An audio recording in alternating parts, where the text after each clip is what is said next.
The poem of the Man God. Preparation for the Passion. Chapter 549. Going to Ephraim. 2nd of January, 1947. In the fresh, clear, early dawn, the fields around Nike's house are all green with new shoots of corn only a few centimeters high, as delicate in shade as very clear emeralds.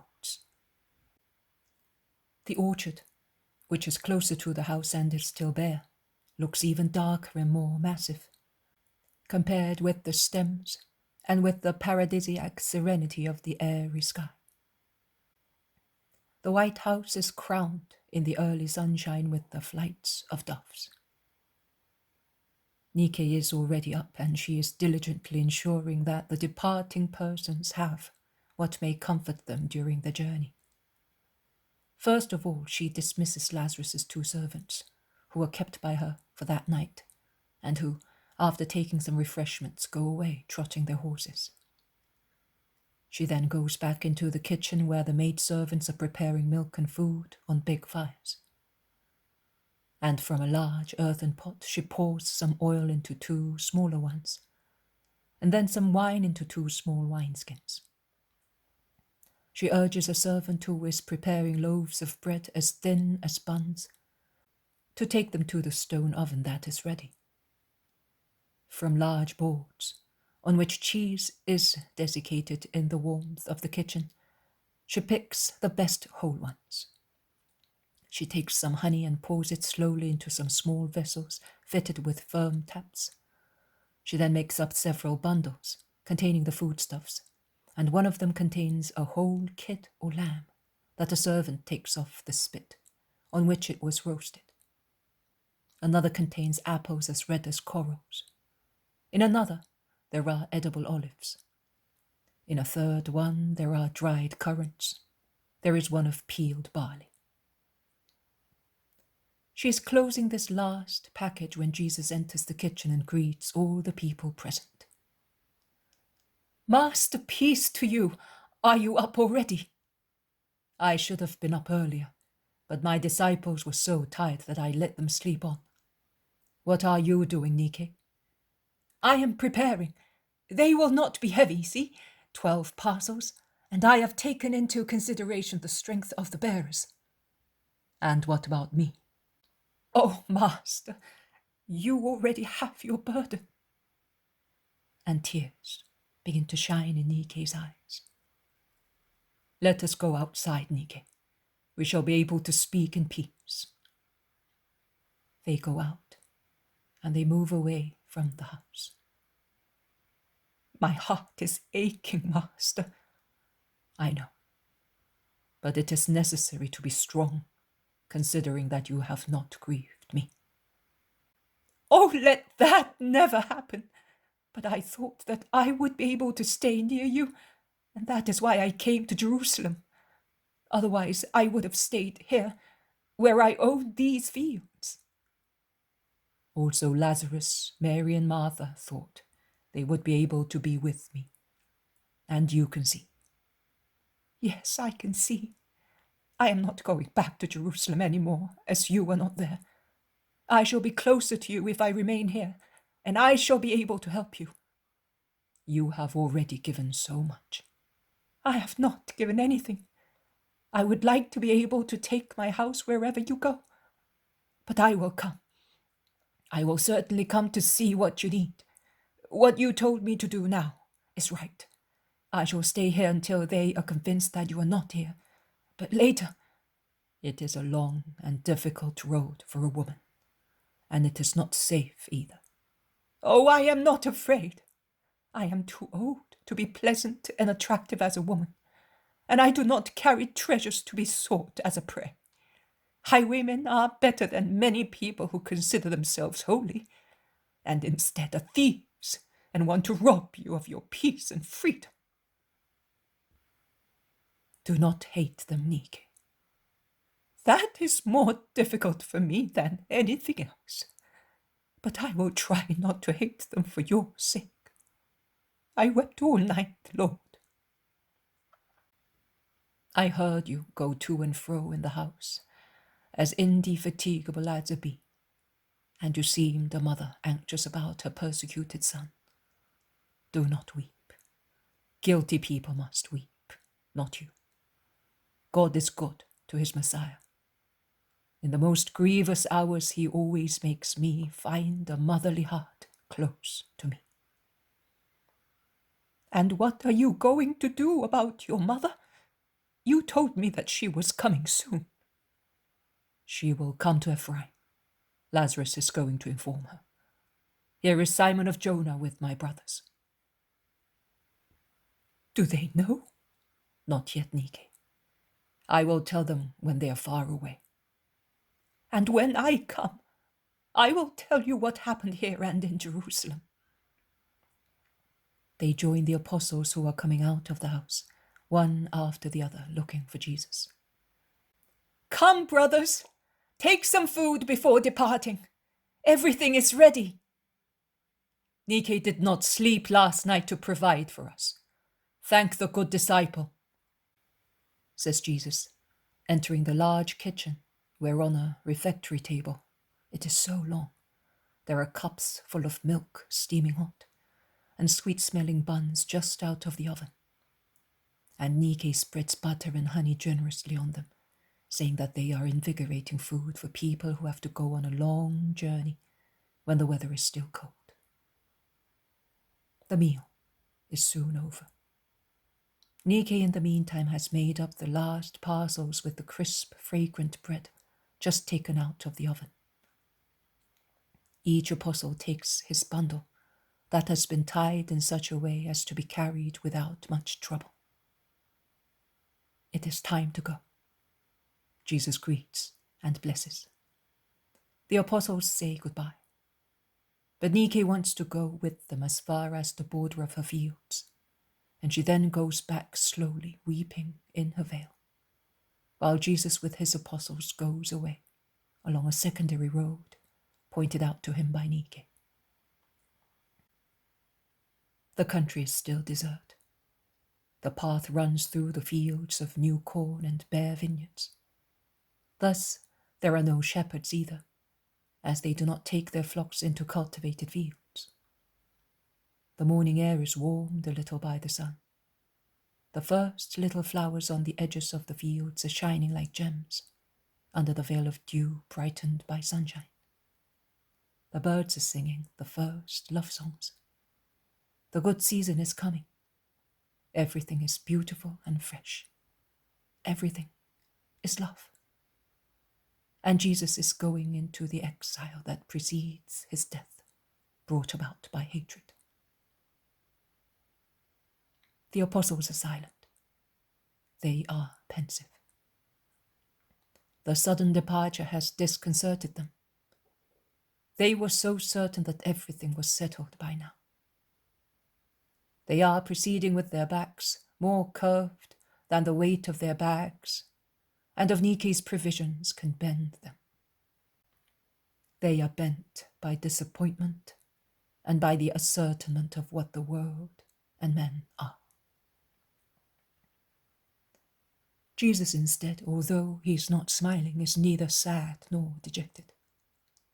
He is walking with his head erect, ahead of everybody, without arrogance, but also without fear. He is proceeding like one who knows where to go and what to do. He walks courageously, like a hero, whom nothing shakes or frightens. The secondary road joins with the main one, which Jesus takes going northwards. And the apostles follow him without speaking. As the road comes from Galilee and through the Decapolis and Samaria goes to Judea, there are wayfarers on it, mostly caravans of merchants. As time goes by, the sun becomes pleasantly warmer and warmer when Jesus leaves the main road to take another path that across the cornfields goes towards the first hills. The apostles cast glances at one another. Perhaps they begin to understand that they are not going towards Galilee, along the road in the Jordan Valley, but are instead going towards Samaria. But they remain silent. When they arrive at the first woods on the hills, Jesus says, "Let us stop and rest while we take some food." The sun indicates that it is midday. They are near a torrent with little water in it, as it has not rained for some time. But its little water is clear in the gravel bed, and its banks are spread with large stones that can be used as tables and seats. They sit down after Jesus has blessed and offered the food, and they eat in silence, and as if they were lost in thought. Jesus rouses them, saying, "Are you not asking me where we are going? Do your worries of the future make you dumb? Or do I no longer seem to you to be your master?" The 12 raised their heads. 12 distressed, or at least bewildered faces that turned towards the tranquil face of Jesus, and one only, "Oh," is exclaimed by 12 mouths. And the exclamation is followed by the reply of Peter, who speaks on behalf of everybody. "Master, you know that we always consider you our master. But since yesterday, we are like people who have received hard blows on their heads, and everything seems a dream to us. And although we see and know that it is you, you seem to be already far away. We somehow have had this impression since you spoke to your father before calling Lazarus, and since you brought him out of his sepulchre, tired as he was, only by means of your will, and you made him live only by the strength of your power. You almost frighten us. I am speaking of myself, but I think it is the same for everybody. And now,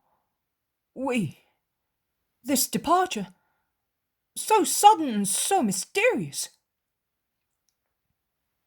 Have you a double fear? Do you feel that the danger is more impending? Do you feel that you do not have the strength to face and overcome the last trial? Speak without restraint.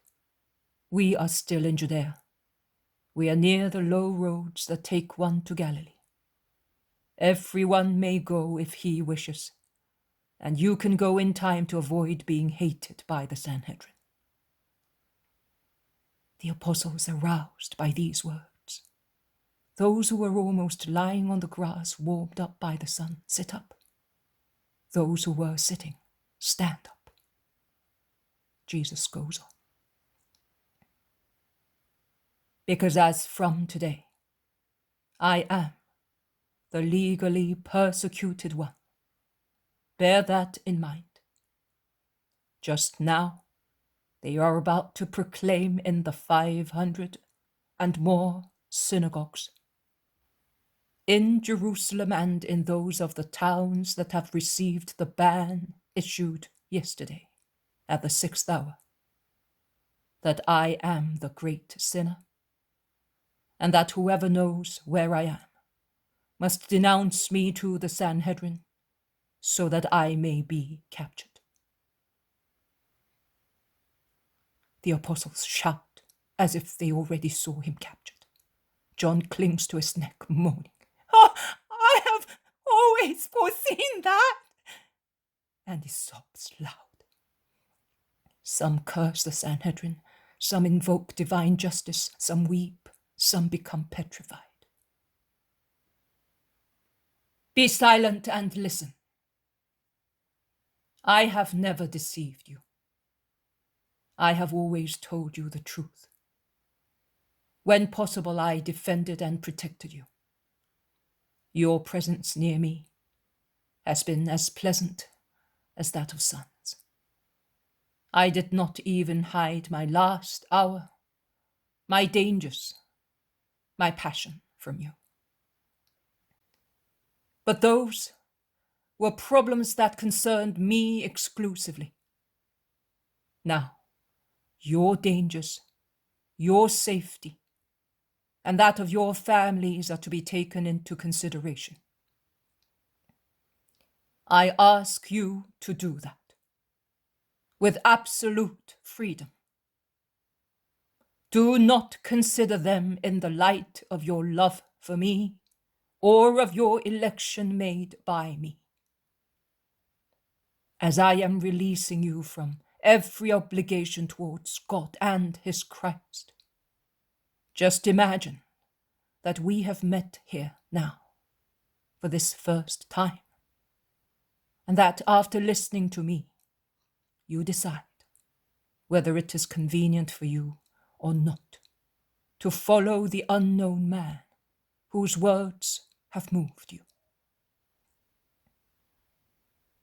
Imagine that you hear and see me for the first time, and that I say to you, bear in mind that I am persecuted and hated, and that whoever loves me is persecuted and hated as I am. In his person, his interests, his affections. Remember that persecution may end up with death and the confiscation of the family property. Think it over and decide. I will love you just the same if you say to me, Master, I cannot come with you anymore. Are you becoming sad? No, you must not. We are good friends who decide with peace and love what is to be done, with reciprocal compassion. I cannot let you face the future without making you ponder over it. I do not disesteem you. I love you all. I am the Master. It is obvious that the Master should know his disciples. I am the shepherd, and it is obvious that a shepherd should know his lambs. I know that my disciples, if they had to face a test without being sufficiently prepared, not only in the wisdom coming from their Master, and which is therefore good and perfect, but also in their own ponderation of the situation might fail, or at least they would not triumph like athletes in a stadium. To measure oneself and to evaluate circumstances is always a wise rule.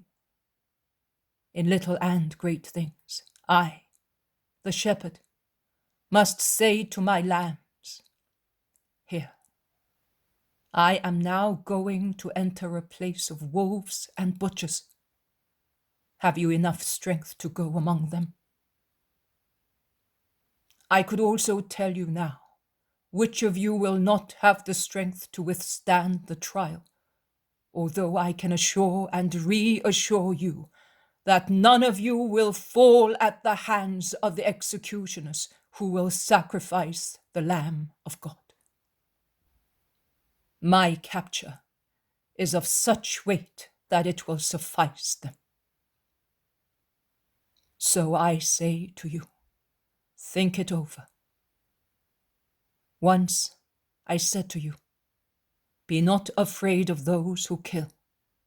I said, he who, having laid his hand on the plough, looks back to consider the past, and what he may lose or acquire, is not fit for my mission.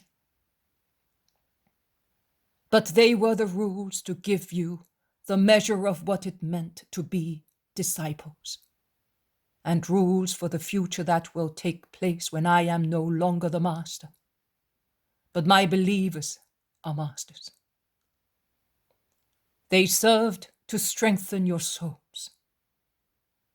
But even such strength, which is undeniable, you have acquired, as compared with the non-entities you were, I am referring to your spirits, is still too little with respect to the greatness of the trial. Oh, do not think in the secrecy of your hearts.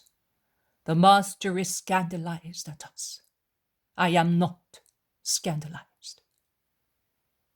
On the contrary, I tell you that you must not be scandalized, neither now nor in the future, at your own weakness. In all future times, there will always be people among the members of my church, both lambs and shepherds, who will be inferior to the greatness of their mission. There will be periods when the idle shepherds and the idle believers are more numerous than the true shepherds and the true believers. Periods of eclipse of the spirit of faith of the world. But an eclipse is not the depth of a star. It is only a temporary, more or less partial obscuring of a star. Afterwards, its beauty reappears and it looks brighter. The same will happen to my fold. I say to you, ponder over it. I say so to you as your master, shepherd, and friend.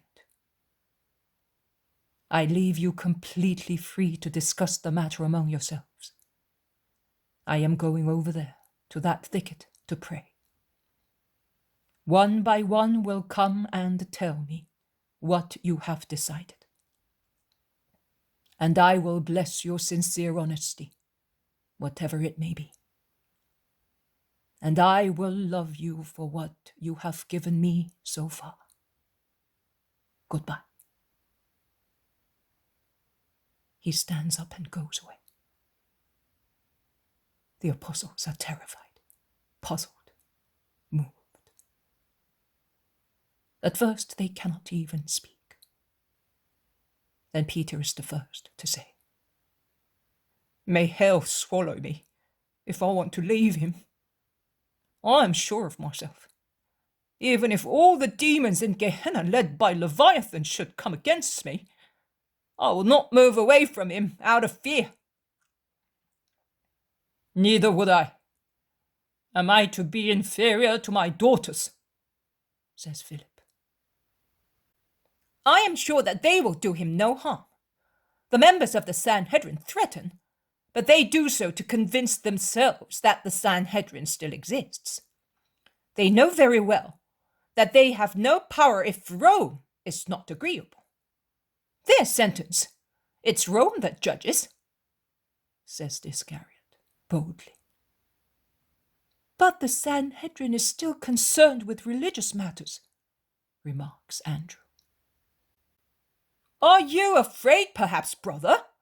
Bear in mind that there have never been cowards in our family," says Peter, threateningly, as he feels that his heart is overflowing with warlike spirit.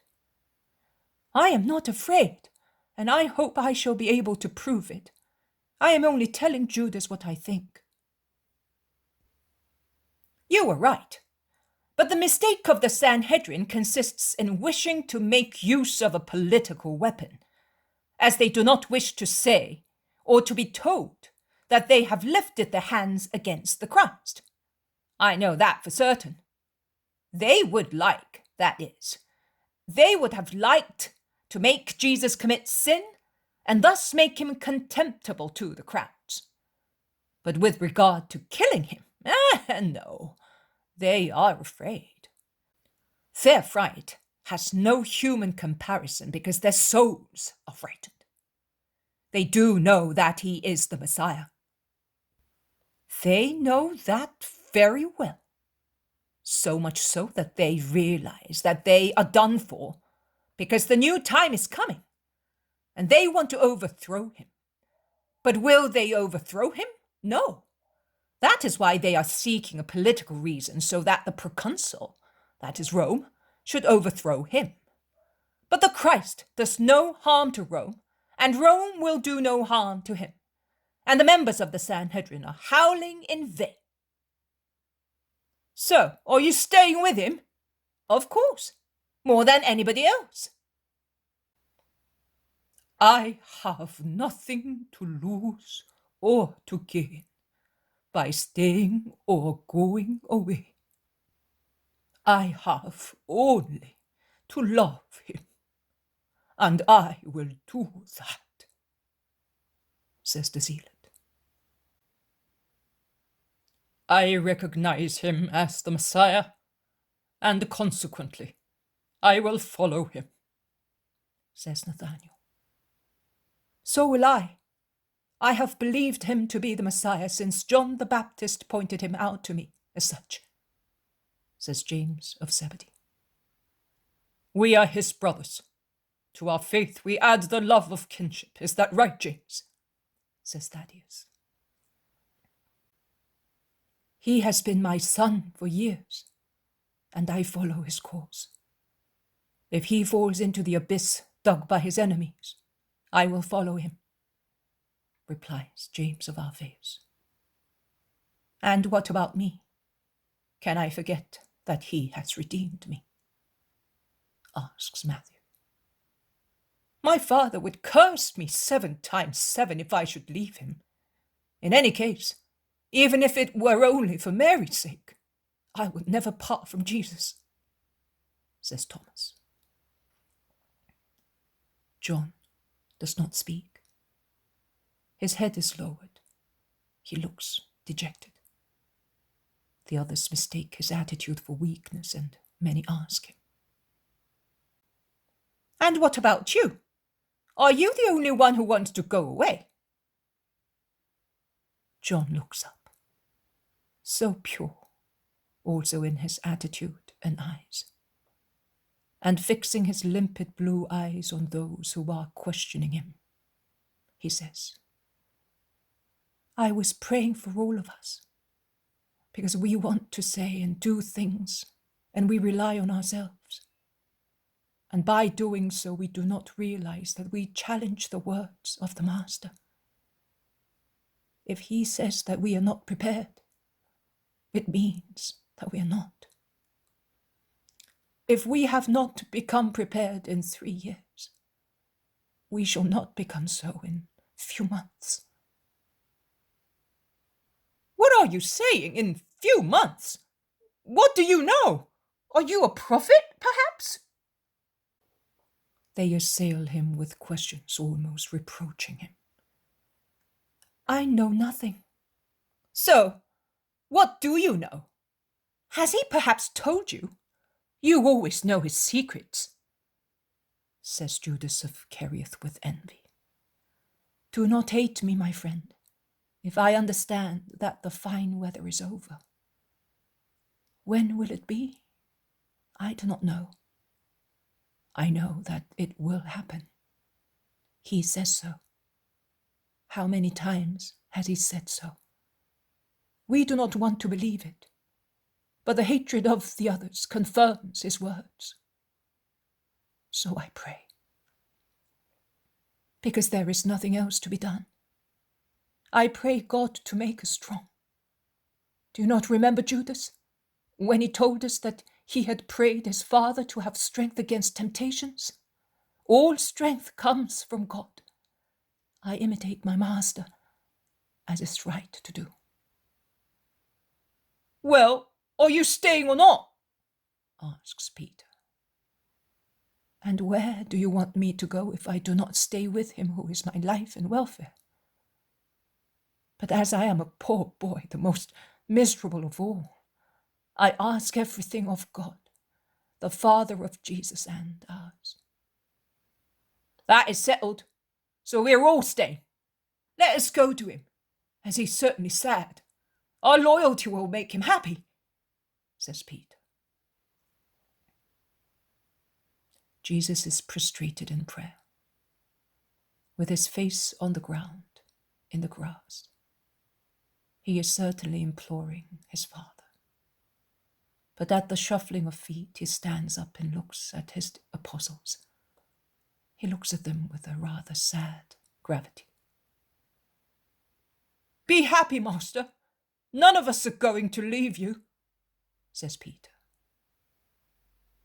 "You have decided too soon, and hours or ages will not change our minds," says Peter. "Neither will threat change our love," proclaims the Iscariot.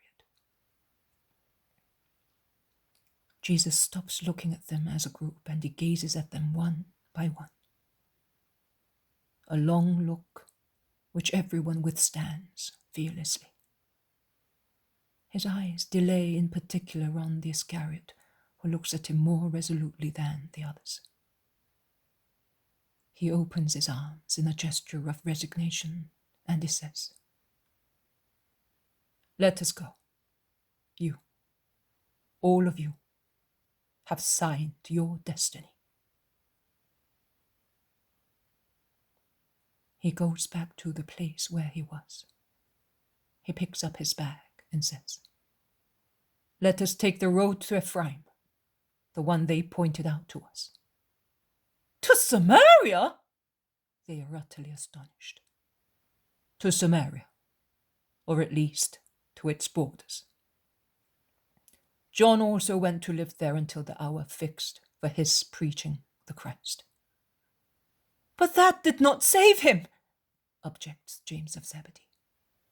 "I am not trying to save myself, but to save. And I will save at the appointed hour. The persecuted shepherd is going to the most unfortunate sheep, so that, forlorn as they are, they may have their share of wisdom to prepare them for the new time." He strides away, after the stop that had served both to rest and to respect the Sabbath, as he wishes to arrive before the paths become impassable at night. When they arrive at the little torrent that flows from Ephraim towards the Jordan, Jesus calls Peter and Nathanael and gives them a bag, saying, "Go ahead and look for Mary of Jacob. I remember that Malachi told me that she is the poorest woman in the village. In spite of her large house, now that she has no sons and daughters in it, we will stay with her. Give her plenty money so that she may give us hospitality without applying to many people. You know where the house is. It is the large one, shaded by 4 pomegranate trees, near the bridge across the torrent." "We know, Master. We will do as you say." They go away quickly, and Jesus follows them slowly with the others. From the dell, in the middle of which the torrent flows, one can see the white houses of the village in the late daylight and in the early moonlight. There is not a soul about when they arrive at the house that is all white in the moonlight. Only the torrent can be heard in the silence of the night.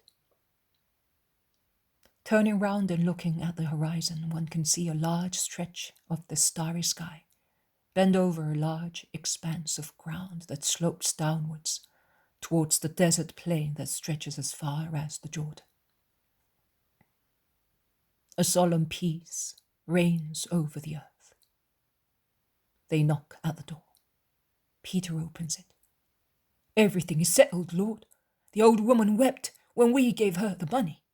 She had not a coin left. I said to her, 'Do not weep, woman. There is no more pain where Jesus of Nazareth is.' She replied to me, 'I know, I have suffered all my life, and just now I was at the very limit of endurance. But heaven opened on the evening of my life and brought me the Star of Jacob to give me peace. She is now preparing the rooms that have been closed for such a long time. There isn't very much, but the woman appears to be very good. Here she is. Woman, the rabbi is here.' A very thin old woman comes forward, her meek eyes full of melancholy. She stops perplexed, a few steps from Jesus. She feels uneasy. Peace to you, woman. I shall not give you much trouble. I wish you could walk on my heart to make it more pleasant for you to enter my poor house. Come in, Lord, and may God enter with you. She has recovered her breath and taken heart in the light of Jesus' glance. They all go in and close the door. The house is as large as a hotel and as empty as a desert. Only the kitchen looks cheerful because of a bright fire in the fireplace in the middle of the room. Bartholomew, who is tending the fire, turns round and says, smiling, "Console the woman, master. She's sad, because she cannot honor you." "Your heart is enough for me, woman. Do not worry about anything. We will provide tomorrow. I am poor as well. Bring her our provisions. Poor people share their bread and salt without shame, but with brotherly love. Filial love in your case, woman, because you could be my mother, and I honor you as such." The woman weeps the silent tears of an old, distressed soul, wiping her tears with her veil, and she whispers, "I had 3 sons and 7 daughters. One of the sons was carried away by the torrent, and another one by a disease. The 3rd one has left me. 5 of the girls caught the same disease as their father had and died. The 6th died of childbirth, and the 7th, what death did not do, sin did. In my old age, I am not honored by my children, and it makes me so. In the village, they are good to me. That is, to the poor woman. You are kind to the mother. I have a mother too, and in every woman who is a mother, I honor her. But do not weep. God is good. Have faith, and the children who are still left may come back to you again. The others are in peace. I think it is a punishment, because I come from this place. Have faith. God is more just than men." The apostles who had gone to their rooms with Peter come back. They bring provisions. They warm up on the fire the little lamb that Nike had roasted. They put it on the table. Jesus offers and blesses them, and he wants the little old woman to sit at the table with them, instead of sitting in a little corner, eating the poor chicory of her supper. The exile at the border of Judea has begun. The poem of The Man God. Preparation for the Passion. Chapter 550. The first day at Ephraim. 8th of January, 1947. "Peace to you, master," says Peter and James of Zebedee, coming back home laden with pitchers full of water. "Peace to you. Where are you coming from?" "From the stream. We went to get some water, and we shall go for more, to keep the house clean, considering that we are stopping. And it is not fair that the old woman should work for us. She's in the other room where she lit a fire to warm the water. My brother went to the wood to get some firewood. It has not rained for some time, and it burns like heath," explains James of Zebedee. course. But the trouble is that although it was hardly daybreak, they saw us both at the stream and in the wood, and I went to the stream to avoid going to the fountain, says Peter. Why, Simon of Jonah? Because there are always people at the fountain, and they might have recognized us and come here. While they are speaking, Alphaeus' 2 sons, Judas of Kerioth and Thomas, have come into the long corridor that divides the house, and thus they can hear Peter's last words and Jesus' reply. What might not have happened at daybreak today would certainly have happened later, tomorrow at the latest, because we are staying here. Here? But I thought we were stopping only to rest, many of them say. We are not stopping to rest, but to stay. We shall depart from here only to go back to Jerusalem for Passover. Oh, I thought that when you referred to the place of wolves and butchers, you meant this region through which you wanted to pass, as you did in the past, to go to other places without taking the roads frequented by Judeans and Pharisees, says Philip, who has just arrived, and others say, I also thought that. You have misunderstood. This is not the place of wolves and butchers, although real wolves hide in its mountains. But I am not referring to animals. Oh, that was quite clear, exclaims Judas of Kerioth somewhat ironically. As you refer to yourself as the lamb, one understands that the wolves are men. We're not completely stupid. No, you are not stupid, but in what you do not want to understand. That is, in what concerns my nature and mission, and the grief you give me by not working assiduously at preparing your future. It is for your own good that I speak and teach you by means of deeds and words. But you reject what upsets your human nature through passage of sorrows, or what exacts efforts against your egos. Listen to me before strangers come here. I will now divide you into 2 groups of 5 apostles, and guided by the head of each group, you will go across the nearby countryside, as you did when I sent you in the early days. Remember what I told you then, and put it into practice. The only exception is that now you will pass through villages, announcing also to Samaritans that the day of the Lord is close at hand, so that they may be ready when it comes, and it may be easier for you to convert them to the only God. Be full of charity and wisdom, and devoid of prejudice. You can see, and you will realize this even more, that we are granted here what we are denied in other places. So be kind to these people, who, although innocent, are expiating the sins of their ancestors. Peter will be the head of Judas of Alphaeus, Thomas, Philip, and Matthew. James of Alphaeus will be the guide of Andrew, Bartholomew, Simon Zealot, and James of Zebedee.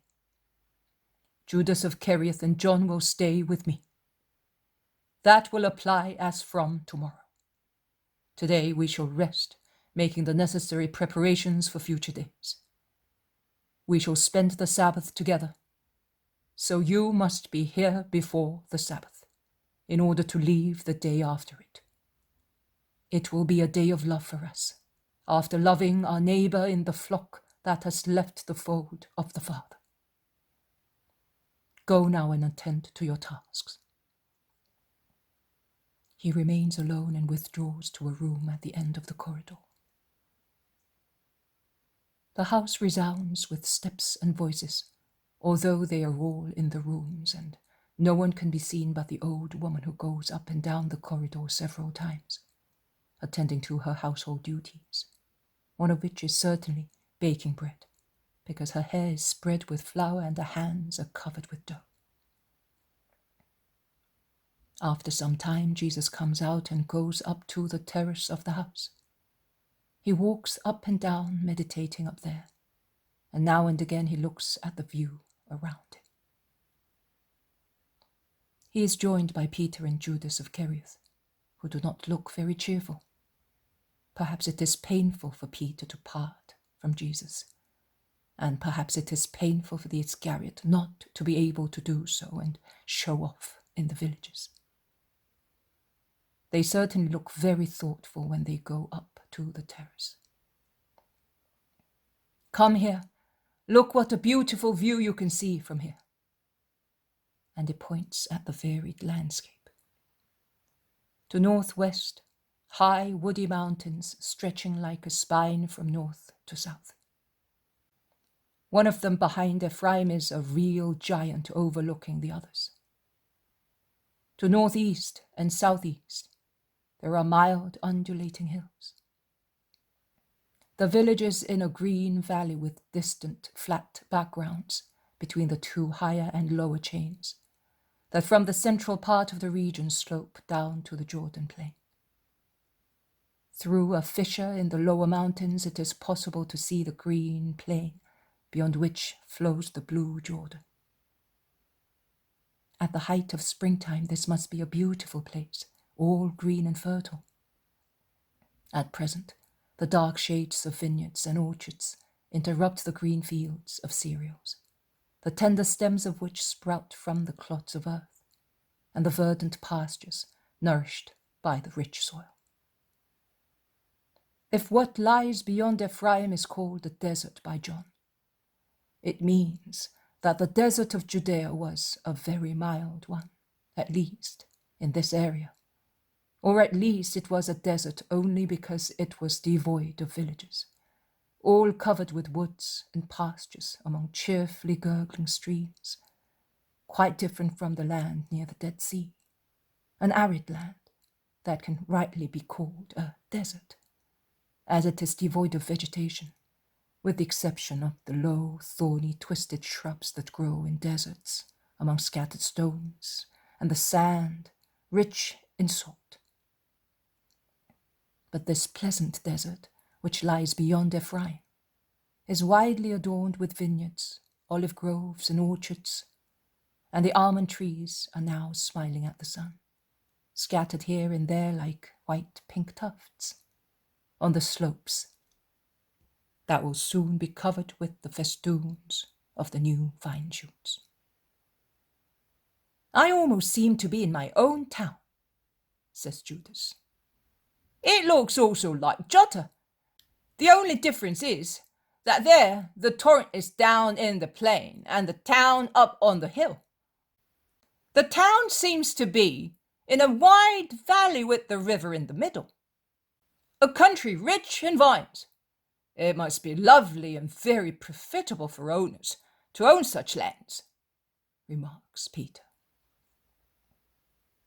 "It is written, 'May his land be blessed by Yahweh with the fruit of the sky and with dews, with the springs gushing from the abyss, with the fruit blessed by the sun and the moon, and the fruit from the tops of the ancient mountains, with the fruit of the eternal hills, and with plentiful crops of the land.'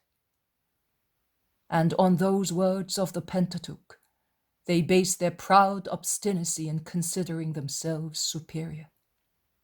It is so. Even the words of God and the gifts of God, if they descend into hearts full of pride, become the cause of ruin, not through their own fault, but because of the pride that adulterates their good juice," says Jesus. "Of course. And of just Joseph, they have kept only the fury of a bull and the neck of a rhinoceros. I do not like to stay here. Why do you not let me go with the others?" says the Iscariot. "Do you not like to stay with me?" asks Jesus, who stops looking at the landscape and turns round to look at Judas. I do love to be with you, but not with the people of Ephraim. What a fine excuse! And what about us then? As we shall be going through Samaria and the Decapolis, because we shall be able to go only to these places in the time prescribed between one Sabbath and the next one. Are we perhaps going among saints? Says Peter, reproaching Judas, who does not reply. What does it matter to you who is near you, if you can love everything through me? Love me in your neighbor, and all places will be alike as far as you are concerned, says Jesus calmly. Judas does not reply to him either. Just think of it. I have to go away, whereas I will stay here so willingly. After all, considering what I can do, at least appoint Philip or your brother head of the group, master. As long as I have to say, let us do this, let us go to that place, I can still manage. But if I have to speak, I spoil everything. Obedience will make you do everything well. What you do will please me. In that case, if it pleases you, it will please me. It is enough for me to make you happy. But there they are. I told you, half of the town is coming. Look, the head of the synagogue, the notables, their women, the children and the people. Let us go down and meet them, says Jesus, and he hastens down the staircase, calling the apostles, so that they may leave the house with him. The inhabitants of Ephraim are coming forward with signs of deepest respect. And after the customary salutations, one of them, perhaps the head of the synagogue, speaks on behalf of everybody. May the Most High be blessed for this day, and blessed be his prophet who has come to us, because he loves all men in the name of the Most High God. May you be blessed, Master and Lord, as you have remembered our hearts and our words, and you have come to rest among us. We will open our hearts and homes to you, asking you to speak to us for our health. May this day be blessed, because through it, he who receives him with upright spirit will see the desert bear fruit. What you said is correct, Malachi. He who knows how to receive with an upright spirit him who has come in the name of God will see his desert bear fruit, and the sturdy but wild plants in it become cultivated. I shall stay with you, and you will come to me as good friends, and my apostles will take my word to those who can accept it. Will you not teach us, Master? Asks Malachi, somewhat disappointed. I have come to collect my thoughts and pray, to prepare myself for the great events of the future. Are you sorry that I have chosen your town for my tranquility? Oh, no! The very fact of seeing you pray will make us wise. Thank you for choosing us for that purpose. We shall not disturb your prayers, and we will not allow your enemies to disturb them. Because it is already known what happened and happens in Judea. We shall keep good watch, and we shall be satisfied with your word when it is not troublesome for you to give it to us.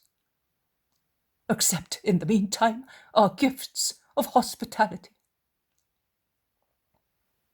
I am Jesus, and I do not reject anybody. So I will accept what you are offering me, to prove to you that I do not reject you. But if you want to love me, from now on, give to the poor people of the village, or to those passing by, what you would give me. I need only peace and love. We know that. We know everything, and we feel sure that we shall give you what you need, so as to make you exclaim, 'The land that was to be for me like Egypt, that is sorrow, was for me, as for Joseph of Jacob, the land of peace and glory.' If you love me by accepting my word, I will say so." The citizens hand their gifts to the apostles and then withdraw, with the exception of Malachi and 2 more men who speak to Jesus in low voices. The children also stay, captured by the usual charm emanating from Jesus. They remain, turning deaf ears to their mothers who call them, and they only go away after Jesus has caressed and blessed them. Then, as garrulous as swallows, they run away, followed by the 3 men. The poem of the Man God. Preparation for the Passion. Chapter 551.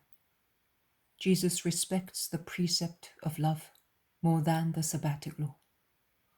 11th of January, 1947. The 10 apostles, tired and covered in dust, have come back to the house. When the woman greets them, opening the door, they ask her at once, "Where is the master?" "I think he is in the wood, praying as usual. He went out very early this morning and has not come back yet." "And has no one gone to look for him? What are those 2 doing?" shouts Peter excitedly. "Don't become impatient, man. He is as safe among us as he would be in his mother's house." "Safe? Of course. Do you remember the Baptist? Was he safe?" "He was not, because he could not read the hearts of those who spoke to him. But if the Most High allowed that for the Baptist, he will certainly not allow it for his Messiah. You must believe that more than I do, as I am a woman and a Samaritan." "Mary's right. But where did he go exactly?" "I don't know. At times he goes one way, at times he goes another. At times he is all alone, at times with children who are so fond of him. He teaches them how to pray by seeing God in everything. He is probably alone today, because he did not come back at midday. When the children are with him, he always comes back, because they are little birds who want to be fed at the right time," says the old woman, smiling, as she perhaps remembers her 10 children, and then she sighs, because joys and sorrows are in all the memories of one's life. "And Judas and John, where are they?" "Judas has gone to the fountain, John to get firewood. I have none left, as I finished it all, washing all your clothes, to let you have them clean when you depart." "May God reward you, Mother. We're making you work hard," says Thomas, laying his hand on her thin, bent shoulder, as if he wished to caress her. "Oh, it is not hard work. I feel as if I had my children again," she says, smiling again, as tears begin to shine in her hollow eyes. John comes in bent under a huge bundle of sticks, and the rather dark corridor seems to brighten up as he enters it. I have always noticed the brilliance that seems to light up wherever John is. His childish smile that is so sweet and candid. His limpid eyes that smile like a beautiful April sky. His joyful voice that is so affectionate in greeting his companions, like sunbeams or a rainbow of peace. Everybody loves him except Judas of Kerioth.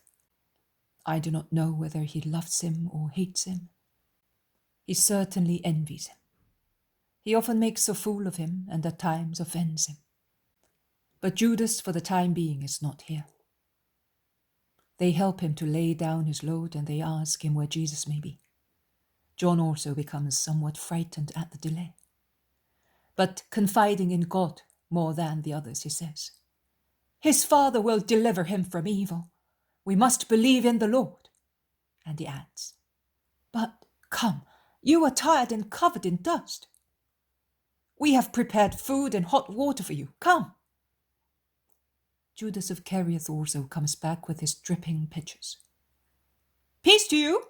Have you had a good trip?" he asks, but there is no kindness in his voice. It is mingled with mockery and discontent. "Yes, we began from the Decapolis." "Because you were afraid of being pelted with stones or of being contaminated?" asks the Iscariot, ironically. "We were afraid of neither. We did it out of prudence as beginners.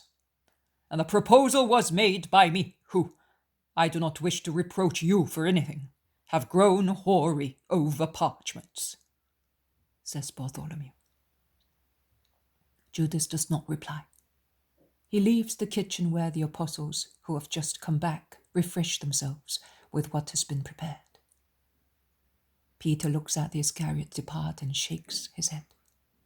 But he does not say anything. Thaddeus instead plucks at John's sleeves and asks, "How did he behave these past days? Always so cross? Be frank." "I'm always sincere, Judas, but I can assure you that he caused no trouble. The master is almost always isolated. I stayed with the old mother who is so kind, and I listen to those who come to speak to the master, and then I tell him. Judas instead goes about the village. He has made some friends. What can we do? He is just like that. He cannot live tranquilly, as we would do." "As far as I am concerned, he can do what he likes. I am happy providing he does not cause grief." "No, he does not do that. He certainly grows weary. But here is the master. I can hear his voice. He's speaking to somebody." They rush out and see Jesus coming forward in the deepening twilight, carrying 2 children in his arms and one clinging to his mantle, and he is comforting them as they are weeping. "May God bless you, master! But where are you coming from at this late hour?" Jesus, on entering the house, replies, "I am coming from the highwaymen. I got my prey as well. I walked after sunset, but my Father will absolve me because I accomplished a deed of mercy. John and you, Simon, take them. My arms are aching with tiredness. I am really tired." He sits on a stool near the fireplace. He smiles. He is tired, but happy. "From highwaymen? But where have you been? Who are these children? Have you had anything to eat? But where were you? It is not wise to be out when it is dark and to be so far away. We were worried. Were you not in the wood?" they all ask at the same time. "I was not in the wood. I went towards Jericho." "How imprudent of you! On those roads you may find someone who hates you," says Thaddeus, reproaching him. "I took the path that they told us. I had been wanting to go there for days. There are poor wretches to be redeemed. They could do me no harm, and I went just in time for these children. Give them something to eat. I do not think they have had any food, because they were afraid of the highwaymen. And I had no food with me, if at least I had found a shepherd. But because of the oncoming Sabbath, all the pastures had been deserted."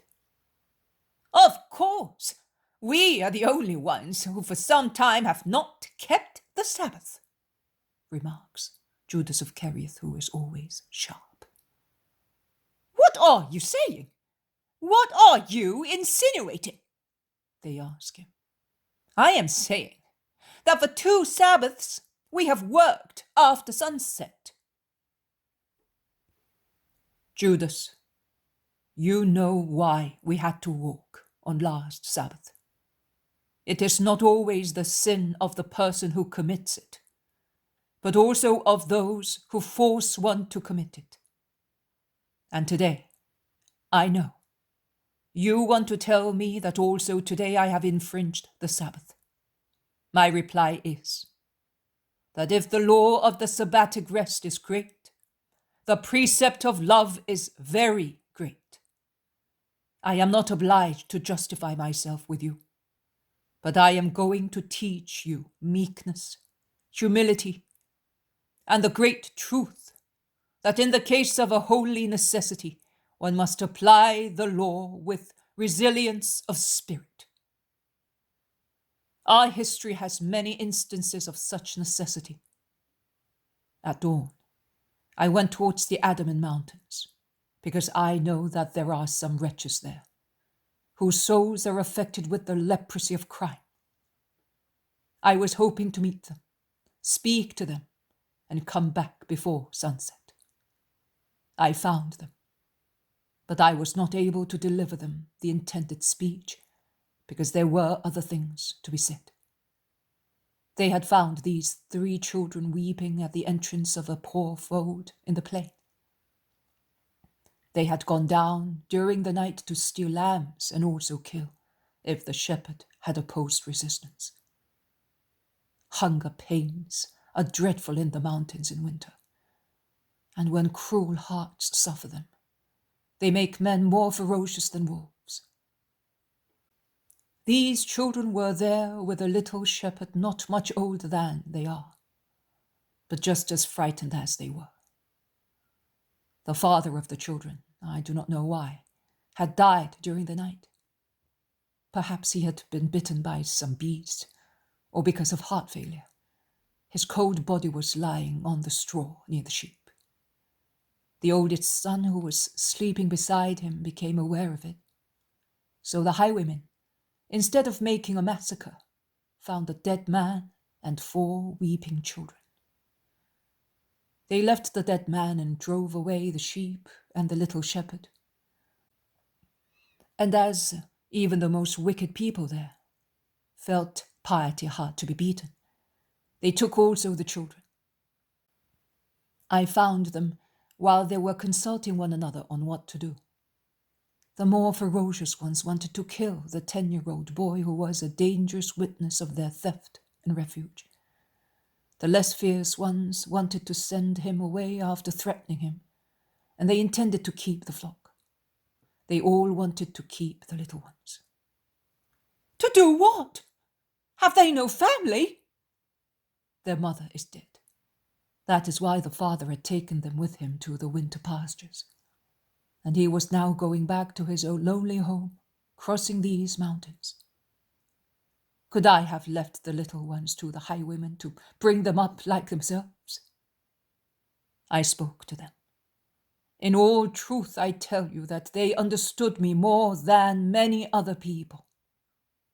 So much so that they left the little ones with me, and tomorrow they will take the little shepherd to the road of Shechem, because the brothers of the children's mother live in that part of the country. In the meantime, I accepted the children. I shall keep them until their relatives arrive.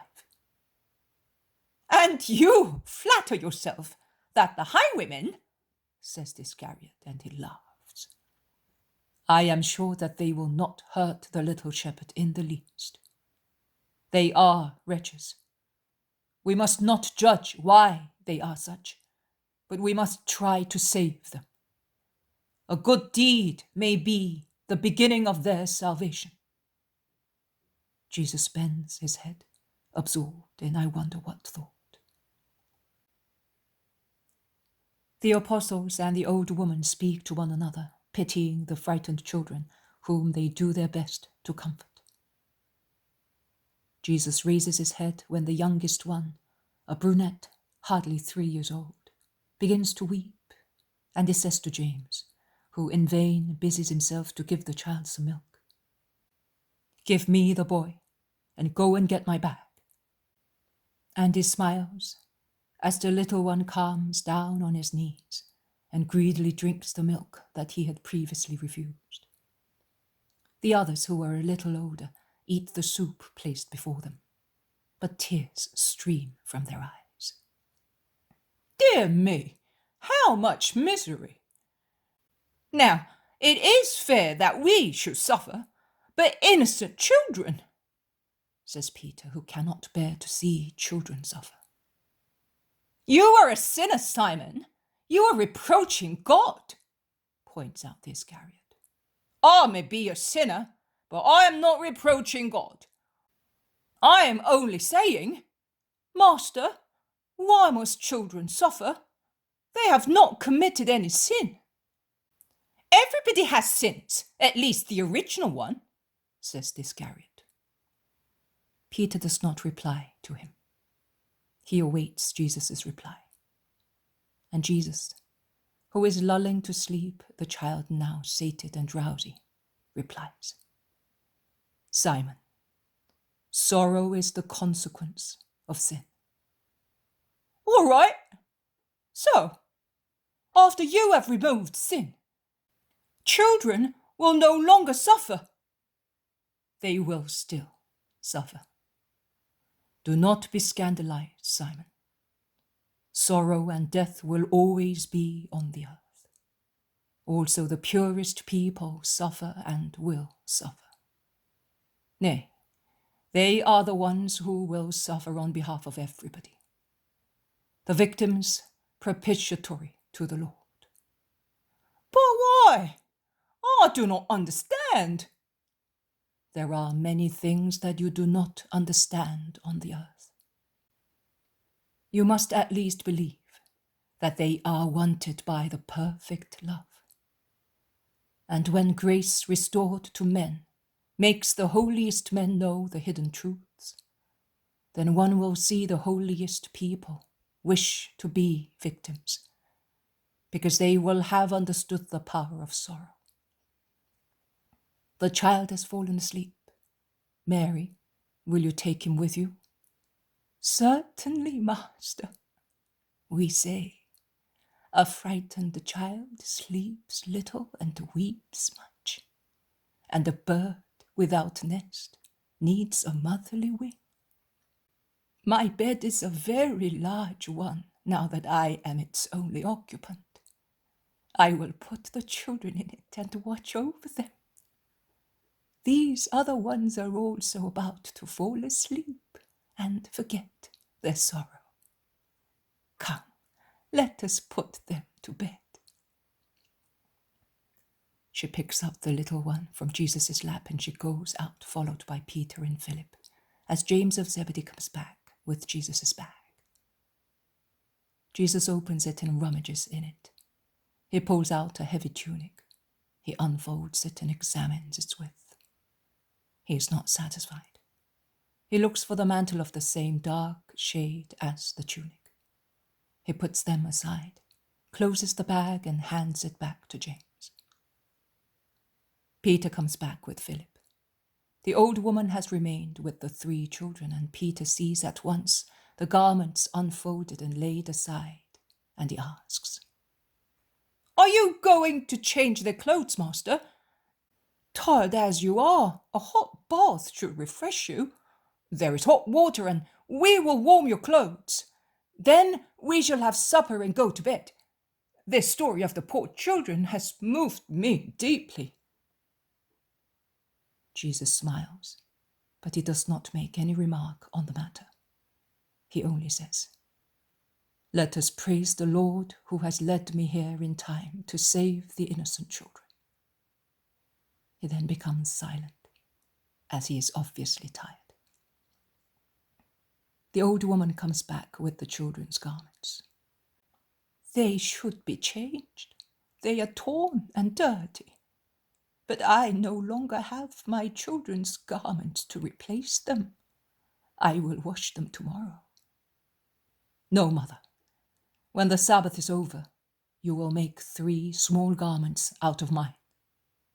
But Lord, do you realize that you have only 3 tunics left? If you give one away, what will you be left with? Lazarus is not here, as when you gave your mantle to the leprous woman, says Peter. Never mind. There will be 2 left, and they are too many for the Son of Man. Take this, Mary. Tomorrow at sunset you will begin your work, and the persecuted one will rejoice in helping the poor whose worries he understands. The poem of the Man God. Preparation for the Passion. Chapter 552. The following day at Ephraim. Parable on the remembrance of man's eternal destiny. 12th of January, 1947. Get up and let us go along the stream. Like the Jews who live abroad and where there are no synagogues, we shall celebrate the Sabbath among ourselves. Come, children, says Jesus to the apostles, idling in the kitchen garden, and he stretches out his hand to the 3 poor children who are in a group in a corner. They go towards him with an expression of timid joy on their faces, prematurely pensive of children who have seen things far greater than themselves. And the 2 older ones put their hands in those of Jesus, but the little ones want to be taken in his arms. And Jesus satisfies them, saying to the oldest one, "You will stay beside me just the same, and you will hold on to my tunic as you did yesterday. Isaac is too tired and too young to walk by himself." The boy is delighted with Jesus' smile, and he agrees, being satisfied with walking like a little man beside Jesus. "Give me the child, master. You must be tired after yesterday's fatigue, and Reuben is not happy because you are not taking him by the hand," says Bartholomew, and he stretches his arms to take the child who clings to Jesus' neck. "He is as stubborn as all his race," exclaims the Iscariot. "No, he is frightened. You have no experience of children. Babies are like that. When they are distressed or scared, they seek shelter in the first person who has smiled at them and comforted them," replies Bartholomew. And as he cannot take the youngest one in his arms, he takes the oldest one by the hand after caressing his head and smiling at him in the fatherly way. They leave the house where only the old woman remains, and they follow the stream beyond the village.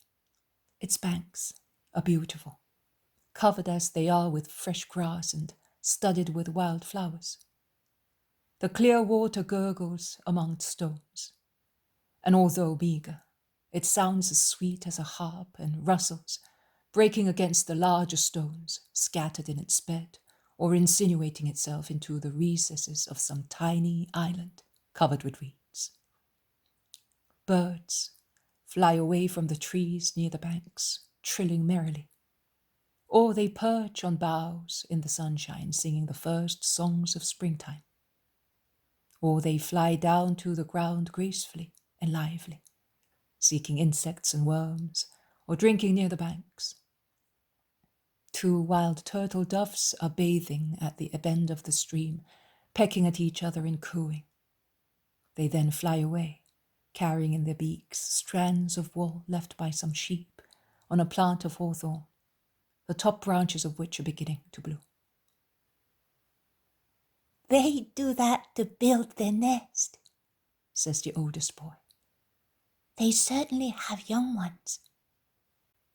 He lowers his head, and after smiling faintly when uttering the first words, he weeps silently, wiping his eyes with his hand. Bartholomew takes him in his arms as he realizes what anguish the 2 turtle doves have brought about with their care for their nest. And Bartholomew, who has the kind heart of a good father of a family, sighs deeply. The boy weeps on his shoulder, and the other one, the second one, seeing him weep, begins to cry as well, imitated by the third one, who calls his father in the thin voice of a little child who has just begun to speak. This is going to be a Sabbatic prayer today. You could have left them at home. Women are better suited to such cases, remarks the Iscariot. But she does nothing but weep herself, as I feel like doing myself, because such situations do make one weep, replies Peter, taking the second boy in his arms. Yes, they do make one weep, that is true. And Mary of Jacob, a poor old distressed soul, is not very good at consoling, confirms the zealot. We do not think that she is very successful either. The only one capable of consoling was the master, but he did not do it. He did not do it? And what else should he have done? He convinced the highwaymen. He walked for miles with the children in his arms. He had their relatives informed. All trifling matters. Since he has power also over death, he could, nay, he should have gone down to the fold and raised the dead shepherd. He did it for Lazarus, who was of no use to anybody. In this case, there was a father and a widower into the bargain, and there are children who are left all alone. That resurrection should have been worked. I do not understand you, master. And we do not understand you, as you are so disrespectful. Peace, peace. Judas does not understand. He is not the only one who does not understand the reasons of God and the consequences of sin. You also, Simon of Jonah, do not understand why children should suffer. So do not judge Judas of Simon, who does not understand why the man has not been raised from the dead. If Judas ponders on the matter, since he always reproaches me for going far away all alone, he will realize that I was not able to go so far, because the fold was in the Jericho plain, but beyond the town, near the ford. What would you have said if I had been away for at least 3 days? You could have ordered the man to rise again with your spirit. Are you more exacting than the Pharisees and scribes, who wanted the proof of a decomposed body, so that you may say that I really do raise the dead? They wanted that because they hate you. I would like it because I love you, and I would like to see you crush all your enemies. Your old feelings and your disorderly love. You have not been able to extirpate the old plants from your heart and replace them with new ones. And the old ones, fertilized by the light that you approached, have become even sturdier. Many people make your error at present, and many will make it in the future. It is the error of those who, notwithstanding the assistance from God, do not improve themselves, because they do not correspond to God's help with heroic wills. Have these men, who, like me, are your disciples, destroyed the old plants? They have at least pruned them down and engrafted them considerably. You did not. You did not even examine them carefully to see whether they deserved to be engrafted, pruned, or removed. You are an improvident gardener, Judas. But only with regard to my soul, because I know what to do with gardens. You know what to do. You are an expert with all earthly matters. I would like to see you equally capable in matters concerning heaven. But your light should work wonders in us by itself. Is it really good? If it fertilizes evil and invigorates it, it cannot be good. And it is its fault if we do not become good. Speak for yourself, my friend. As far as I know, the Master has not made my bad tendencies any stronger, says Thomas. I agree. I agree too, says Andrew and James of Zebedee. With regard to me, his powers has freed me from evil and has made a new man of me. Why do you say that? Do you not consider what you say? Asks Matthew. Peter is about to say something, but he prefers to go away. And he begins to walk fast with the child astride his shoulders, imitating the rolling of a boat to make him laugh. And when he passes near Thaddeus, he takes him by the arm and shouts, "Come on, let's go to that island. It's full of flowers like a basket. Come, Nathaniel, Philip, Simon, John. In one bound, we are there. The torrent, divided as it is only 2 brooks, one on each side of the island." And he is the first to jump, resting his foot on a sandy protrusion a few meters wide, covered with grass like a meadow, and so full of early flowers that it looks like a carpet, with, in its middle, only one tall, thin poplar, the top of which is swaying in a light breeze. He is slowly joined by those he called, and then by the others who were closer to Jesus, who is left behind, speaking to the Iscariot. "But has he not finished yet?" Peter asks his brother. "The Master is working at his heart," replies Andrew. It is easier for me to make figs grow on this tree than it is for justice to enter Judas's heart. And his mind, adds Matthew. "He is a fool because he wants to be so, and when he likes," says Thaddeus. "He's upset because he has not been selected to evangelize. I know," says John.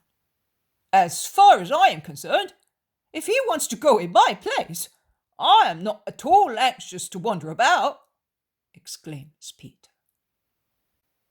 "None of us are anxious, but he is, and my brother does not want to send him. I spoke to him this morning because I was aware of Judas's mood and of its causes. But Jesus said, just because his heart is so unsound, I am keeping him with me. Those who suffer and are weak need a doctor and someone to support them." "Of course. Well, come, children. We shall now take these lovely reeds and make little boats with them. See how beautiful they are? And we shall put these little flowers in them to act as fishermen. Look, do they not seem heads with white and red caps? We shall make the harbour here and here the fishermen's little houses. Now, let us tie the boats to these lovely slender grass blades, and you will put them in the water, like that. Then you will beach them when you finish fishing. You can also make the tour of the island and watch the rocks, eh?" Peter's patience is wonderful. He cuts the reeds into pieces with a knife, from knot to knot, removing one side to make little boats. He puts daisies still in bud in them as fishermen. He digs a Lilliputian harbour in the sand and makes some little houses with the damp sand. And when he is successful in pleasing the children, he sits down satisfied, whispering, "Poor children." Jesus sets foot on the island just when the 2 children are beginning to play, and he caresses them, putting down the little one, who joins in the game of his brothers. "Here I am with you. Let us speak of God now. Because to speak of God and to God is a preparation for one's mission. And after praying, that is, after speaking to God, we shall speak of God, who is present in everything to teach men good things. Stand up and let us pray. And he intones some psalms in Hebrew, and the apostles join him, singing in chorus. The children who had moved aside with their little boats, on hearing the men sing, stop playing and prattling in their shrill voices, and approach the group. They listen attentively, their eyes fixed on Jesus, who is everything to them. Then, with the spirit of imitation of children, they take the same posture of the praying apostles, humming the tune as they do not know the words of the psalm. Jesus looks at them with a smile that encourages the humming of their innocent voices. They feel as if he approved of them, and they are encouraged. The singing of the psalms comes to an end. Jesus sits down on the grass and begins to speak. When the king of Israel, of Edom and of Judah, united to fight the king of Moab, and they applied to the prophet Elisha for advice, he replied to the king's messenger, "If I did not respect Jehoshaphat, the king of Judah, I should not even look at you. Now bring me someone who can play the lyre." And as the harpist played, God spoke to his prophet, ordering ditch on ditch to be dug in the wadi, so that it might be filled with water for men and animals. And the following morning at the hour of the oblation, although there was neither wind nor rain, the torrent was filled, as the Lord had said. According to you, what is the teaching of that episode? Speak up. The apostles consult with one another. Some say, "God does not speak to an agitated heart. Elisha wants to appease his anger, brought about by seeing the king of Israel appear in his presence, so that he may hear God." Some instead say, "It is a lesson of justice. Elisha, in order not to punish the innocent king of Judah, saves also the guilty one." Others say, "It is a lesson of faith and obedience. They dug the ditches obeying an apparently silly order, and they waited for the water, although it was a clear, windless day." Your replies are correct, but not complete. God does not speak to an agitated heart. That is true. But liars are not required to calm a heart. It is sufficient to have charity, which is the spiritual lyre, with paradisiac notes. When a soul lives in charity, its heart is calm, and it can hear and understand the voice of God. So Elisha did not have charity because he was upset. Elisha lived at the time of justice. We must learn to transfer ancient episodes to the time of charity and see them not in the light of thunder and lightning, but in the light of stars. Footnote number 1. You belong to the new times. So why are you so often more irascible and agitated than people of the ancient times? Divest yourselves of the past. I repeat that to you, although Judas does not like to hear it being repeated. Extirpate, prune, engraft, plant new trees. Renovate yourselves, dig the ditches of humility, obedience, and faith. Those kings were able to do so, although 2 of them did not come from Judah. And they did not hear God, but the prophet of God repeat the orders of the Most High. Had they not obeyed, they would have died of thirst in the arid land. They obeyed and the water filled the ditches they had dug. And they were not only saved from dying of thirst, but they also defeated their enemies. I am the water of life. Dig ditches in your hearts in order to be able to receive me. And now listen. I am not going to make long speeches. I will just give you some simple thoughts on which you can meditate. You will always be like these children and even inferior to them, because they are innocent and you are not.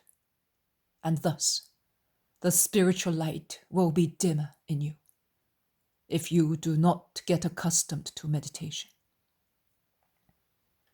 You always listen, but you never remember, because your intelligence is asleep instead of being awake. So listen.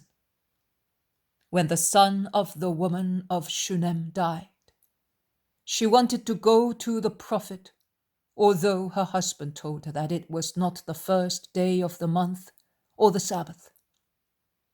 But she knew that she had to go, because for certain matters no delay is allowed.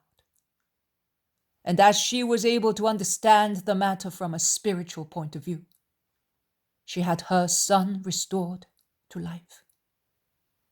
What do you say about that? That it is a reproach to me because of the Sabbath, says Iscariot. So, Judas, do you realize that you understand things when you want to? So open your heart to justice. Yes, but you did not infringe the Sabbath to raise the man from the dead. I did more than that. I prevented their ruin and death, their true death. And I reminded the thieves that, wait before consoling yourself with the idea of having done some good. I don't believe they obeyed you. If the master said so. Also Elisha, in the story of the woman of Shunem, says, the Lord has hidden it from me. So not even the prophets always know everything, replies Iscariot.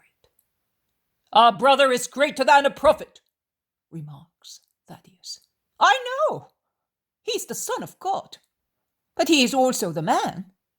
And as such, he may be subject to being unaware of secondary matters like this one, concerning a conversion and a return.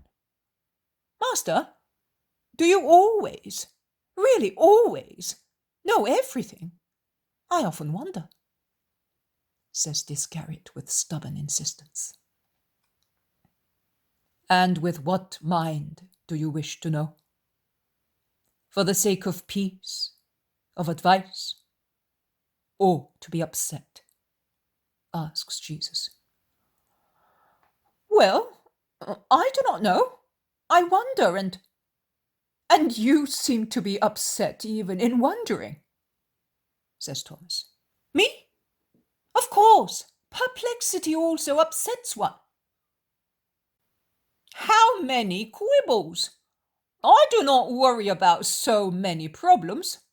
I believe without inquiring, and I am not perplexed or upset about anything. But let us allow the master to speak. I do not like this lesson. Tell us a beautiful parable, master. The children also will like it, says Peter. I still have one question to ask you. This one, according to you. What is the meaning of the flour that removed the bitterness from the soup of the prophet's children? Dead silence is the reply to this question. What? Can you not reply? Probably because the flour absorbed the bitterness, says Matthew with no certainty. Everything would have been bitter, also the flour. Because of a miracle of the prophet who did not want to mortify his servant, suggests Philip. Yes, but not only for that. The Lord wanted the power of the prophet to shine also on common matters, says the zealot.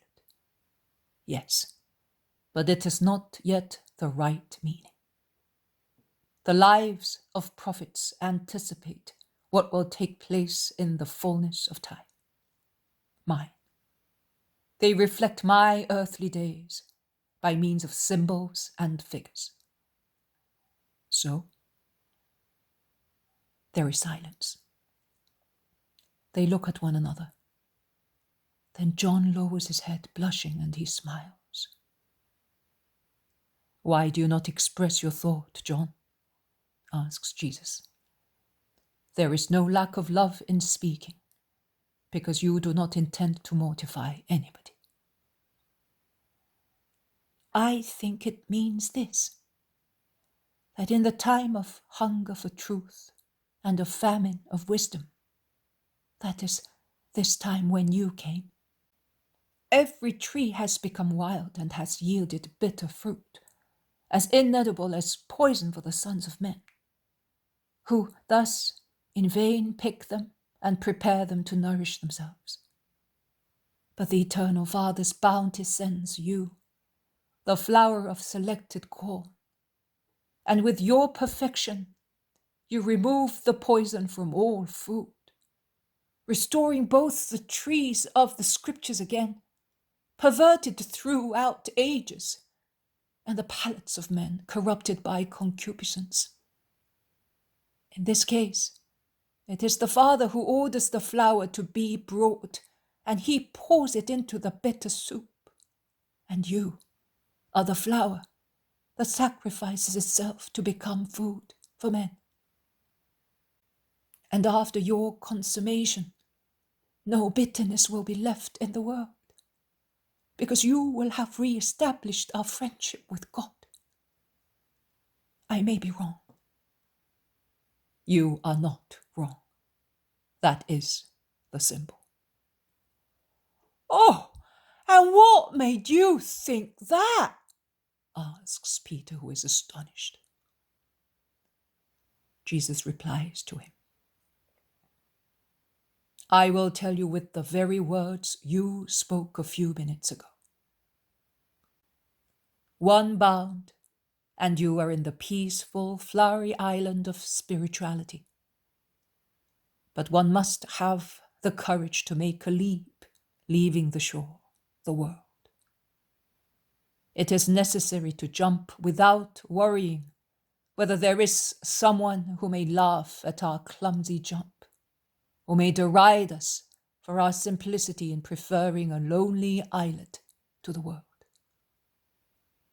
One must jump without being afraid of getting hurt or wet or being disappointed. You must leave everything to take refuge in God. One must remain on the island separated from the world and leave it only to distribute the flowers and pure water picked up on the island of the Spirit, where there is only one tree, the tree of wisdom, to those who are left on the shores. By being close to that tree, away from the noise of the world, one catches all its words and becomes a master, being aware of being a disciple. Also, that is a symbol. But we shall now tell the children a lovely parable. Come here close to me. The three children go so close to him as to sit on his knees.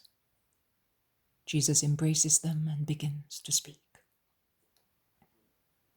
One day the Lord God said, I will make man, and man will live in the earthly paradise, where the great river is, that then divides into 4 watercourses, which are the Pishon, the Gihon, the Euphrates, and the Tigris, that flows on the earth. And man will be happy, as he will have all the beautiful and good things of creation. And my love for the joy of his spirit. And he did so. It was as if man were in a large island, more flowery than this one, with all kinds of trees and animals. And upon him there were the love of God shining like a sun on his soul. And the voice of God were heard in the winds, more sweet sounding than the songs of birds. But suddenly a serpent crept into that beautiful flowery garden among all the animals and plants. And that serpent was different from all those that had been created by God and were good, without poisonous teeth and without fierceness in the spires of their flexuous bodies. Also that serpent had dressed itself with a skin, having the shades of the gems, as the other snakes had. Nay, it was even more beautiful than they were, so much so that it looked like a huge jewel of a king, wriggling among the wonderful trees in the garden. It went and coiled round a tree growing in the middle of the garden, a beautiful solitary tree that was much taller than this one, and it was covered with marvelous leaves and fruits.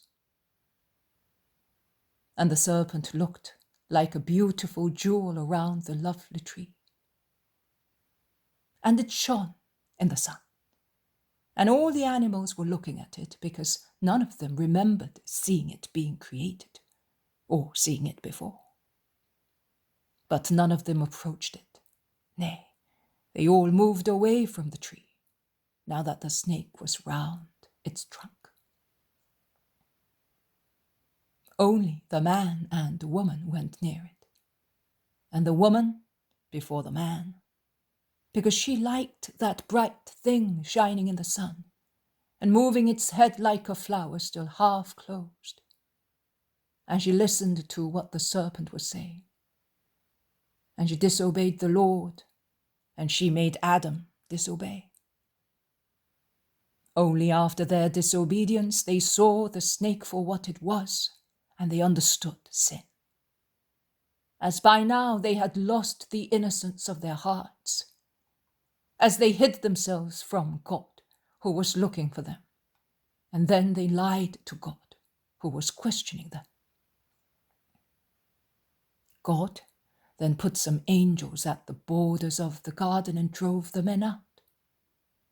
And they felt as if they had been thrown from the safe shore of Eden into the rivers on the earth, full of water, as when they are flooded in springtime. But in the hearts of the men who had been driven out, God left the remembrance of their eternal destiny.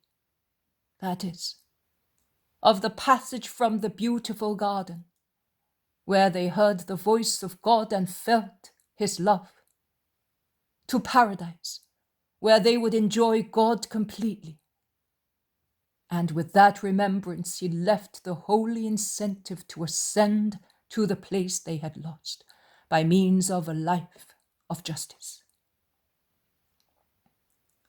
But, my dear children, you have just now experienced that as long as the boat sails with the stream, its voyage is easy. Whereas, while it sails against the stream, it finds it difficult to keep afloat, without being swept away by waves or being wrecked among the vegetation, sand, or stones of the river. If Simon had not tied your little boats with the thin widths of the shores, you would have lost them all, as it happened to Isaac, who did not hold his width. The same happens to men thrown into the streams of the earth. They must always remain in the hands of God, trusting their will, which is like a width, to the hands of the good Father who is in heaven, and who is the Father of all men, and in particular of innocent people. And they must be on the lookout to avoid herbs and bog grass, stones, whirlpools, and mud that might hold back. shatter, or swallow up the boat of their souls, by tearing away the thread of the will that keeps them joined to God. Because the serpent, which is no longer in the garden, is now on the earth, and it really tries to wreck souls, preventing them from going up the Euphrates, the Tigris, the Gihon, and Pishon, to the great river that flows in the eternal paradise and nourishes the trees of life and health that yield perpetual fruits. That will be the delight of all those who have been able to go upstream to be united to God and to his angels, without having to suffer any further forever. My mother also used to say that, says the oldest boy. Yes, she did, lisps the youngest one. You don't know. I do, because I am big. But if you say things that are not true, you will certainly not go to paradise. But our father used to say that it was not true, says the second-born son, because he did not believe in the Lord of our mother. Was your father not a Samaritan? Asks James of Alphaeus. No, he came from another place, but mother was, and we are as well, because she wanted us to be like her. And she told us of paradise and of the garden, but not so well as you did. I was afraid of the serpent and of death, because mother used to say that one was the devil, and our father said that death puts an end to everything. That is why I was so unhappy to be alone. And I also said that it was quite useless to be good now, because as long as father and mother lived, we made them happy by being good. But now there was nobody to make happy if we were good. But now I know, and I will be good. I will never take my thread away from the hands of God, so that I will not be carried away by the waters of the earth. Did mother go upstream or downstream? Asks the second son perplexedly. What do you mean, child? Asks Matthew. I mean, where is she? Did she go to the river of the eternal paradise? Let us hope so, my child, if she was good. She was a Samaritan, says Iscariot contemptuously. Then there is no paradise for us, because we are Samaritans? Then shall we not have God? He called him the father of all men. As an orphan, I like to think that I still have a father. But if there is not one for us, he says, lowering his head sadly. God is the father of everybody, my child. Have I loved you less because you are a Samaritan?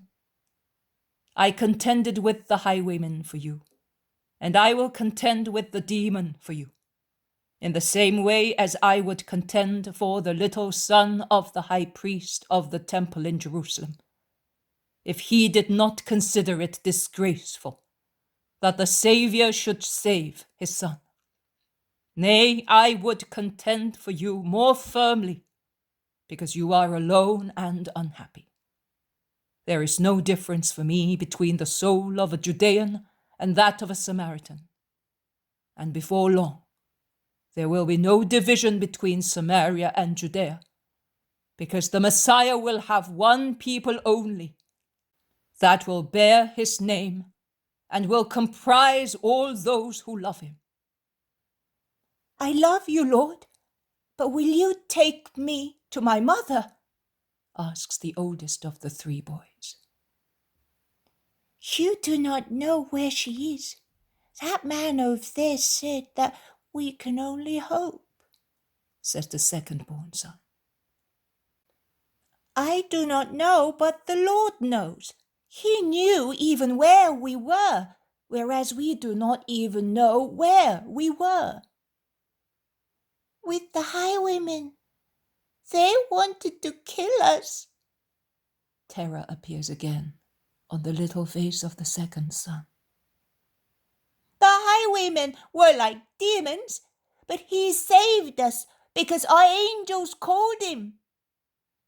The angels saved also my mother.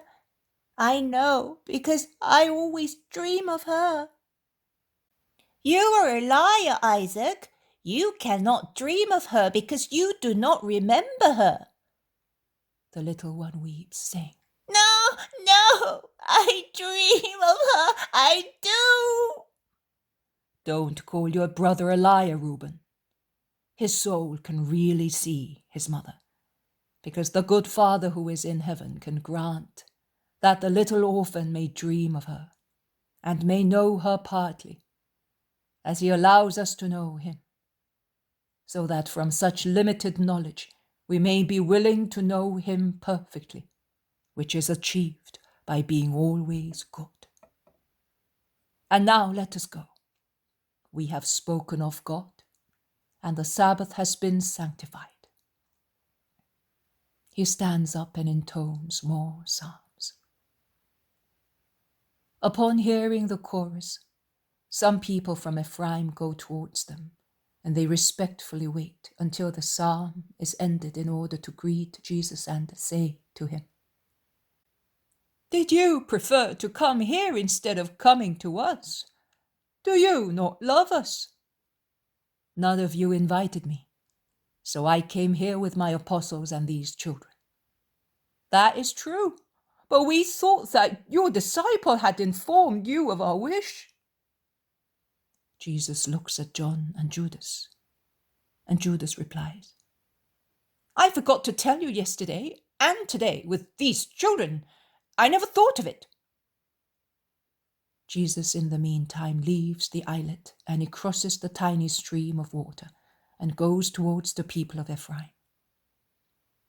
The apostles follow him while the children delay, unfastening the 2 remaining little boats. And as Peter urges them, they reply, We want to keep them to remember the lesson. And what about me? I lost mine, and I will not remember, and I will not go to paradise, says the youngest one, weeping. Wait, don't weep. I'll make a little boat for you at once. Of course, you must remember the lesson as well, eh? We ought all to have a little boat with a withe tied to its prow in order to remember. And we men more than you children. Well, and Peter makes another little boat with his withe. He then takes the 3 children in his arms, in one armful, and jumps the stream going towards Jesus. Are these the ones? Asks Malachi of Ephraim. Yes, they are. And are they from Shechem? That is what the young shepherd said. He said that their relatives lived in the country. Poor children! But if their relatives should not come, what would you do? I would keep them with me, but they will come. Those highwaymen, will they not come too? They will not come. Do not be afraid of them.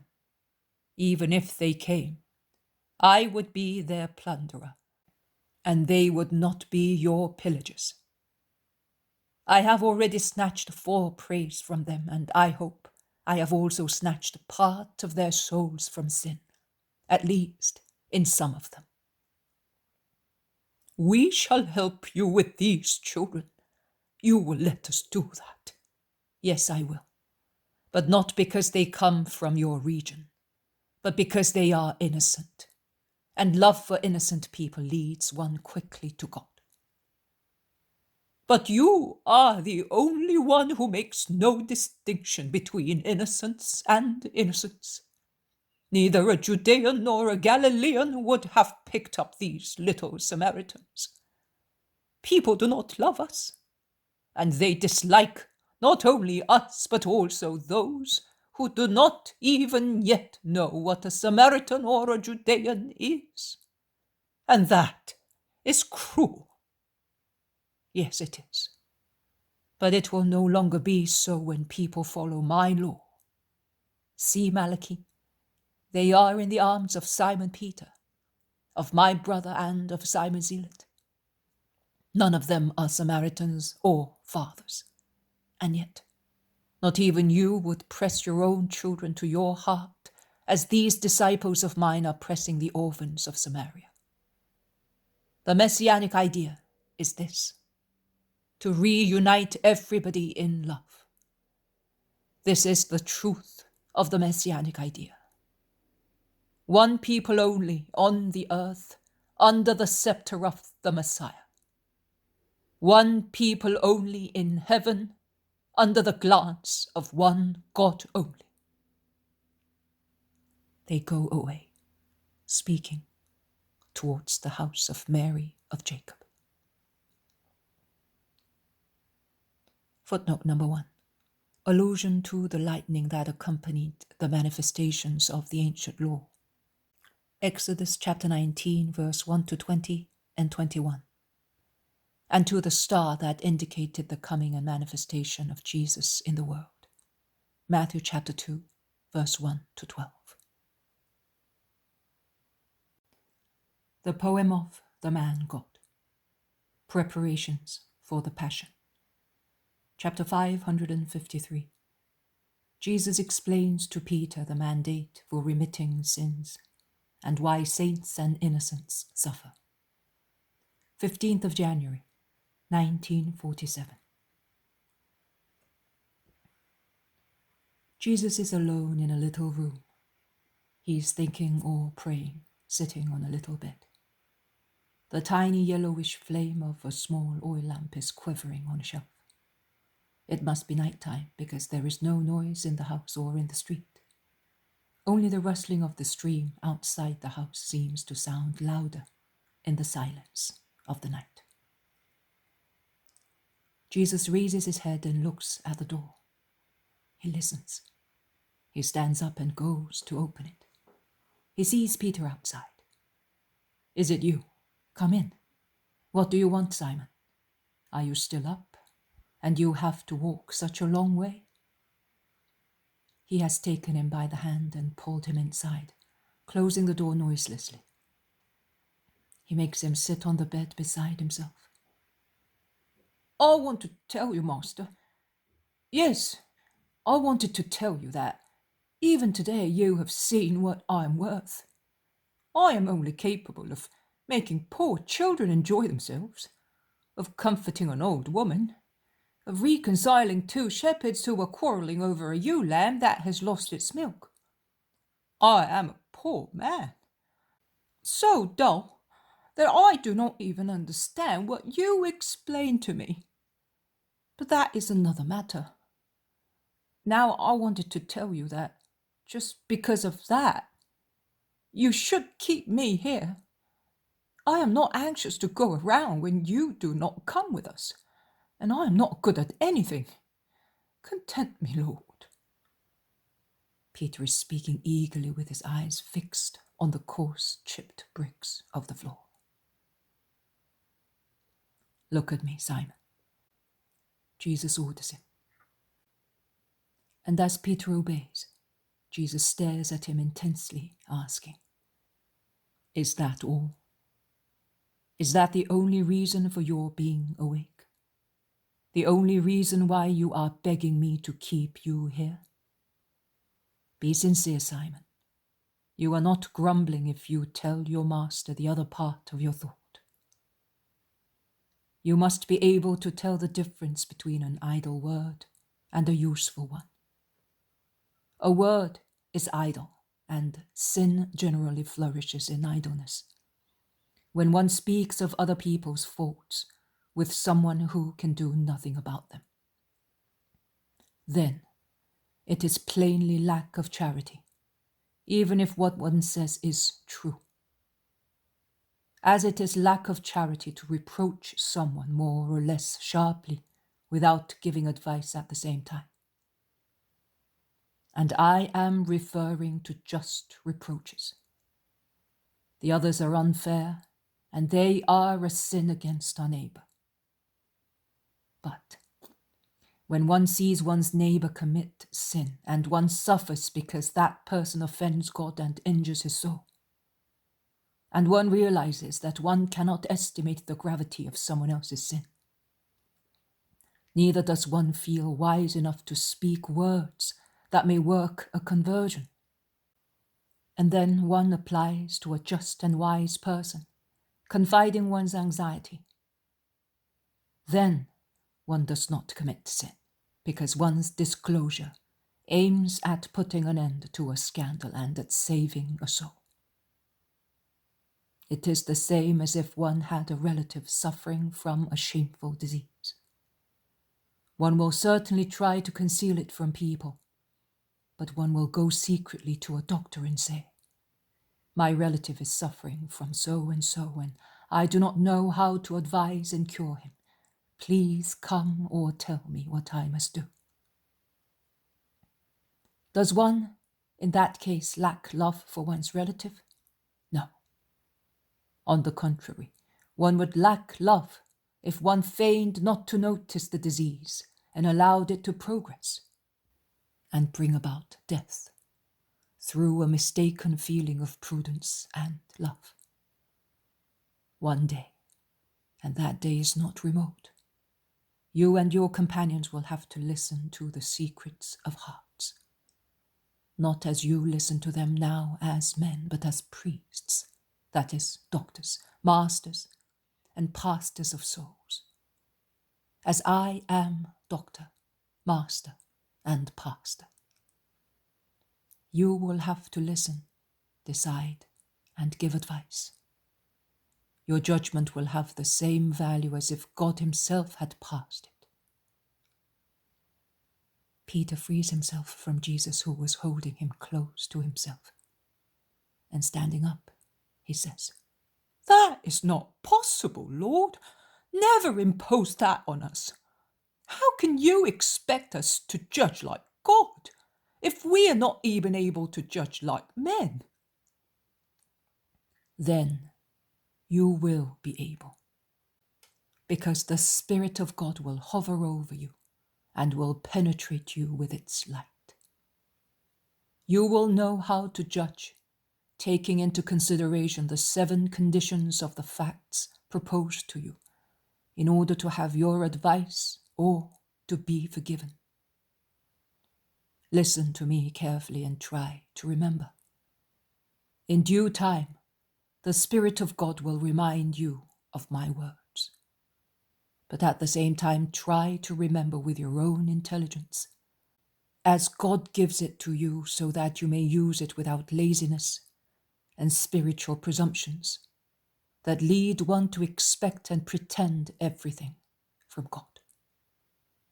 When you are master, doctor, and pastor in my place and my stead, and when a believer comes to weep at your feet over his perturbation brought about by his own or other people's deeds, you must always bear in mind the following 7 questions. Who? Who sinned? What? What is the matter of the sin? Where? In which place? How? In which circumstances? With what or with whom? The instrument or person that was the material for the sin. Why? Which incentives brought about the environment favorable to the sin? When? In which conditions and reactions, and whether by accident or by unwholesome habit? Because, see, Simon, the same sin may have infinite nuances and grades according to all the circumstances that caused it, and to the people who committed it. For instance, let us take into consideration two of the most common sins, lust of the flesh and lust for riches. A man has committed a sin of lewdness, or he thinks that he has committed such a sin.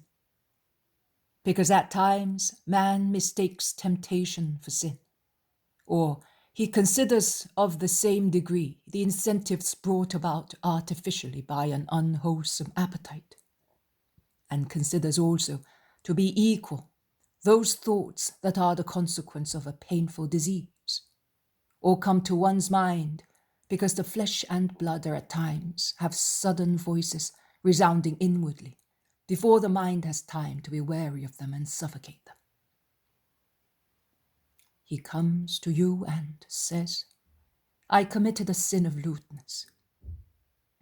An imperfect priest would say, anathema on you. But you, my Peter, must not say so. Because you are Jesus' Peter. You are the successor of the mercy. So before condemning, you must consider and touch the heart, weeping before you, kindly and prudently, in order to ascertain all the aspects of the sin or supposed sin, and of the scruple. I said, kindly and prudently. You must remember that, besides being a master and pastor, you are a doctor. A doctor does not irritate wounds. If there is a gangrene, he will cut it off. But he knows also how to uncover and treat a wound with a light hand, when lacerated tissues are to be reunited, not removed. And you are to remember that, in addition to being a doctor and pastor, you are a master. A master adapts his words to the age of his pupils. And scandalous would be that teacher who should disclose animal laws to innocent children who are unacquainted with them and would thus acquire mischievous knowledge precociously. And in dealing with souls, one must be prudent in asking questions. You must respect yourself and other people. It will be easy for you if in every soul you see a son of yours. A father is by nature the master, doctor, and guide of his children. So love, with fatherly love, every person who comes to you, upset by sin or by fear of sin, and you will be able to judge without hurting or scandalizing anybody. Do you follow me? Yes, I do, Master. I have understood you very well. I must be cautious and patient.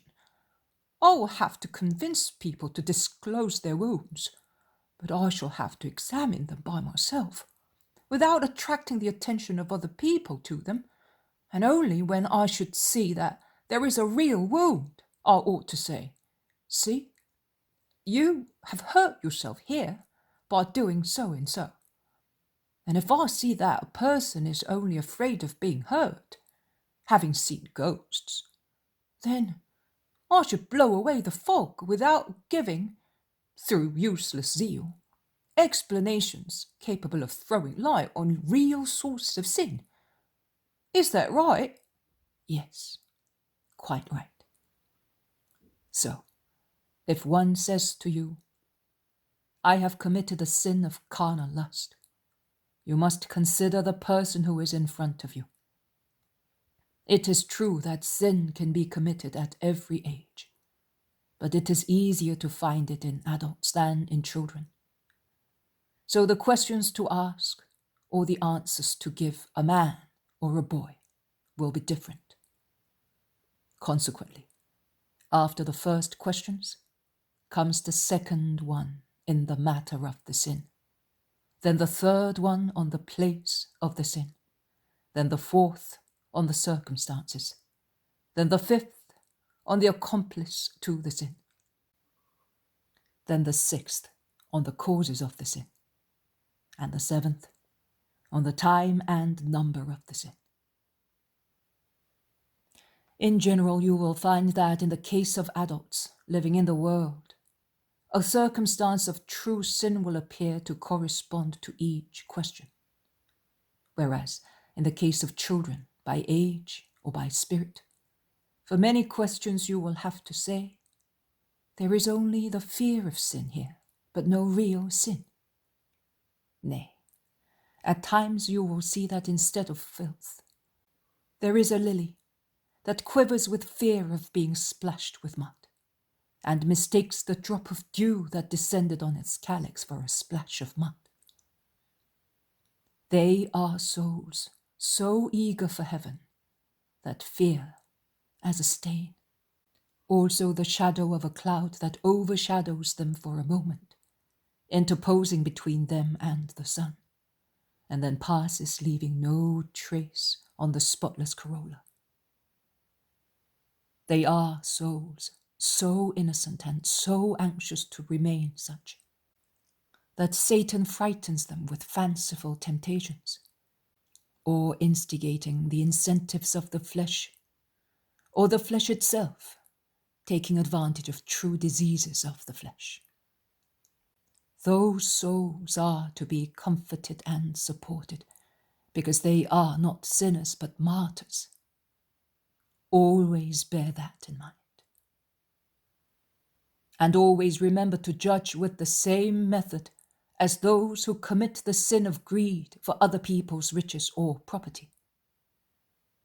Because if it is a cursed sin to be greedy without need and without pity, robbing the poor, and acting against justice by harassing citizens, servants, or peoples, the sin of him who steals some bread to appease the hunger of his children and his own, after his neighbors refused to give him some, is by far less grave.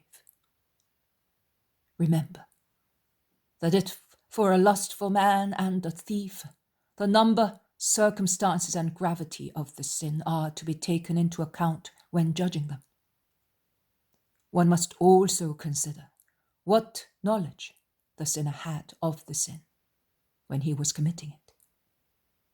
Because he who acts with full knowledge sins more than he who acts out of ignorance. And he who acts with the free consent of his will sins more than he who was forced to sin.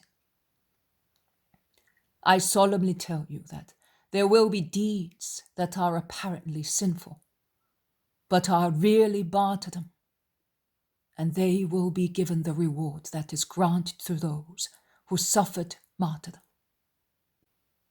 And above all, remember that in each case, before condemning, you must bear in mind that you have been a man as well, and that your master, in whom no one was ever able to find sin, never condemned anyone who had repented of having sinned. Forgive 70 times 7, and even 70 times 70, the sins of your brothers and children. Because to shut the doors of salvation upon a sick man, only because he had a relapse, is to want to let him die. Have you understood? Yes, I have. I have understood that very clearly. Well then, tell me what you have in mind. Yes, I will tell you, because I can see that you know everything, and I realize that I am not grumbling if I tell you to send Judas around in my place, because he suffers if he does not go. I am not telling you, meaning that he is jealous or because I am scandalized, but to give peace to him and to you, because it must be really troublesome for you to have such a stormy wind near you all the time. Has Judas complained again? Well, he has. He said that every word of yours hurts him. Also what you said to the children. He says that it is true that you were referring to him when you said that Eve went to the tree because she liked that thing that shone like a king's crown. Truly, I did not think of any comparison. But I am ignorant. Bartholomew and the sealer instead said that Judas has been touched on the rawest raw, because he is bewitched by everything that shines and allures one's vain glory. And they must be right, because they are wise. Be good to your poor apostle, master. Make Judas happy and me as well. In any case, see, I am good only at amusing children, and at being a child in your arms. And he presses against his Jesus, whom he really loves with all his strength. No, I cannot please you. Do not insist. You, because you are what you are, will go to evangelize. He, because he is what he is, will stay here. My brother also mentioned it to me, and although I love him so much, I replied no also to him.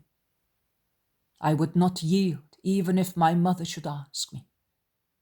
It is not a punishment, but a medicine, and Judas must take it. If it does not help his spirit, it will help mine, because I will not have to reproach myself for omitting anything that might sanctify him. Jesus is severe and authoritative in saying so. Peter lets his arms droop and lowers his head with a sigh. Do not worry about it, Simon. We shall have an eternity to be together and love each other. But you had something else to tell me. It's late, master, and you must sleep. And you more than I, Simon, as you have to set out the dawn. Oh, as far as I am concerned, I rest more staying here with you than I would in bed. Speak up, then. You know that I sleep very little. Well, I am a blockhead, I know, and I say so without being ashamed. And if it depended on me, I would not care to be very learned, because I think that the greatest wisdom consists in loving, following, and serving you wholeheartedly. But you send me here and there, and people ask me questions and I must reply to them. I think that what I ask you, other people may ask me, because the thoughts of men are alike. Yesterday, you said that innocent and holy people will always suffer. Nay, they will be the ones who will suffer on behalf of everybody. I find it difficult to understand that, even if you say that they will wish that themselves. And I think that, as it is difficult for me, it may be so also for other people. If they ask me, what shall I tell them? In this first journey, a mother said to me, it was not fair that my little girl should die with so much pain, because she was good and innocent. And as I did not know what to say, I repeated Job's words. The Lord has given, the Lord has taken away. Blessed be the name of the Lord. But I was not convinced myself. And I did not convince her. The next time, I would like to know what to say. It is just. Listen, it seems an injustice, but it is a great justice that the best should suffer on behalf of everybody. Now tell me, Simon, what is the earth, all the earth? The earth? A very great expanse, made out of dust and water, of rocks, with trees, animals, and human beings. And then? Then Nothing else. Unless you want me to say that it is the place of punishment and exile for man. The earth is an altar, Simon, a huge altar. It was to be the altar of everlasting praise to its Creator. But the earth is full of sin.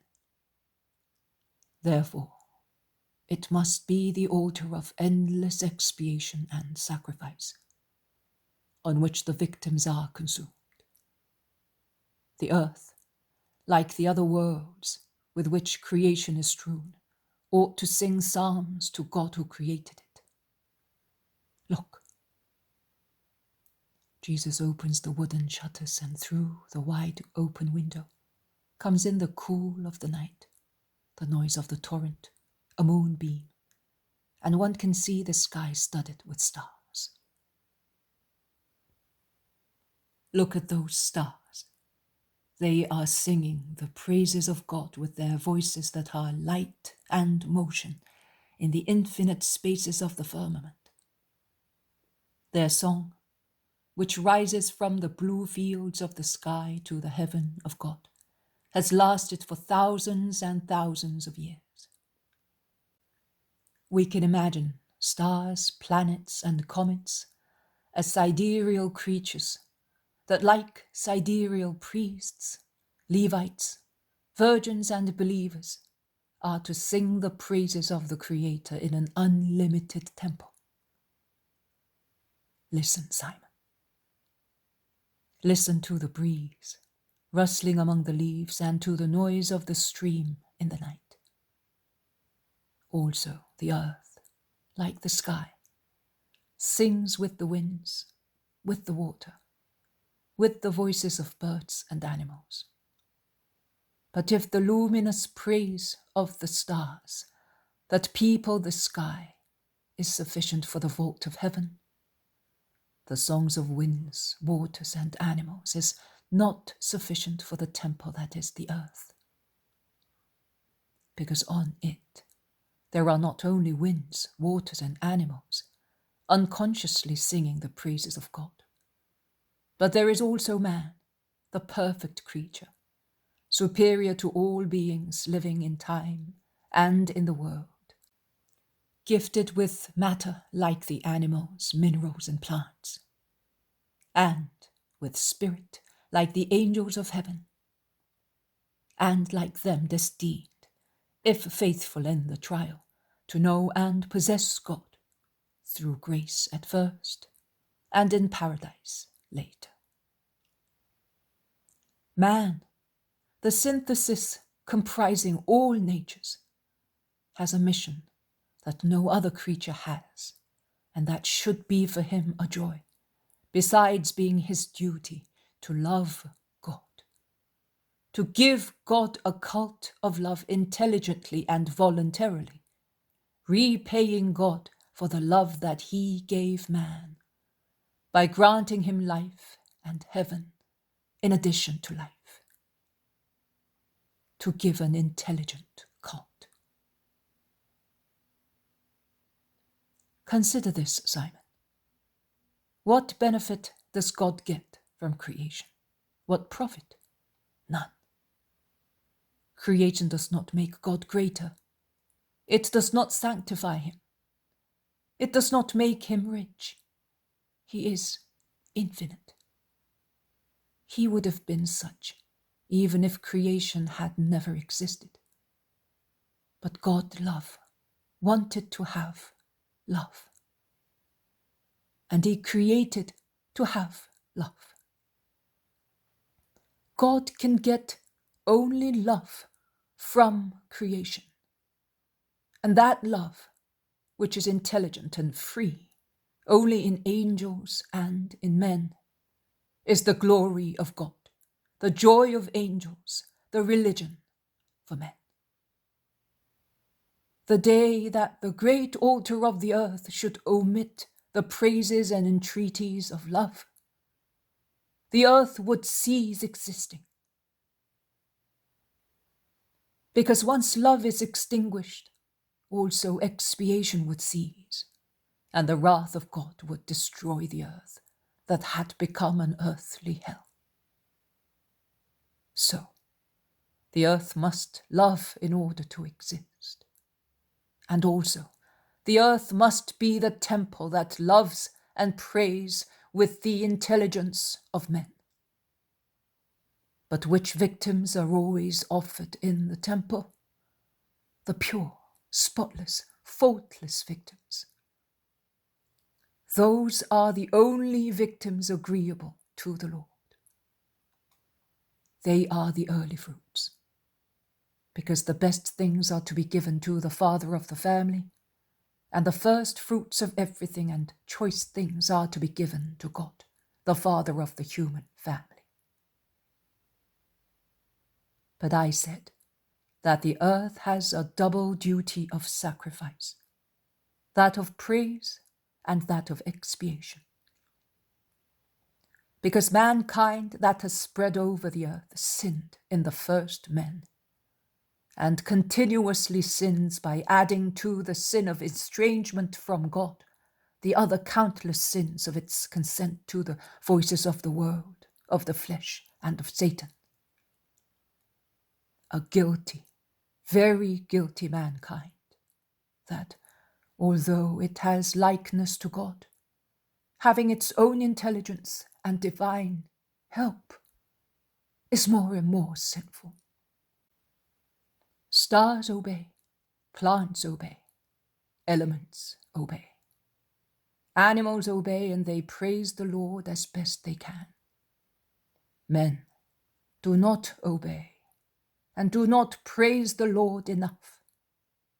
Hence, the necessity of victim souls that may love and expiate on behalf of everybody.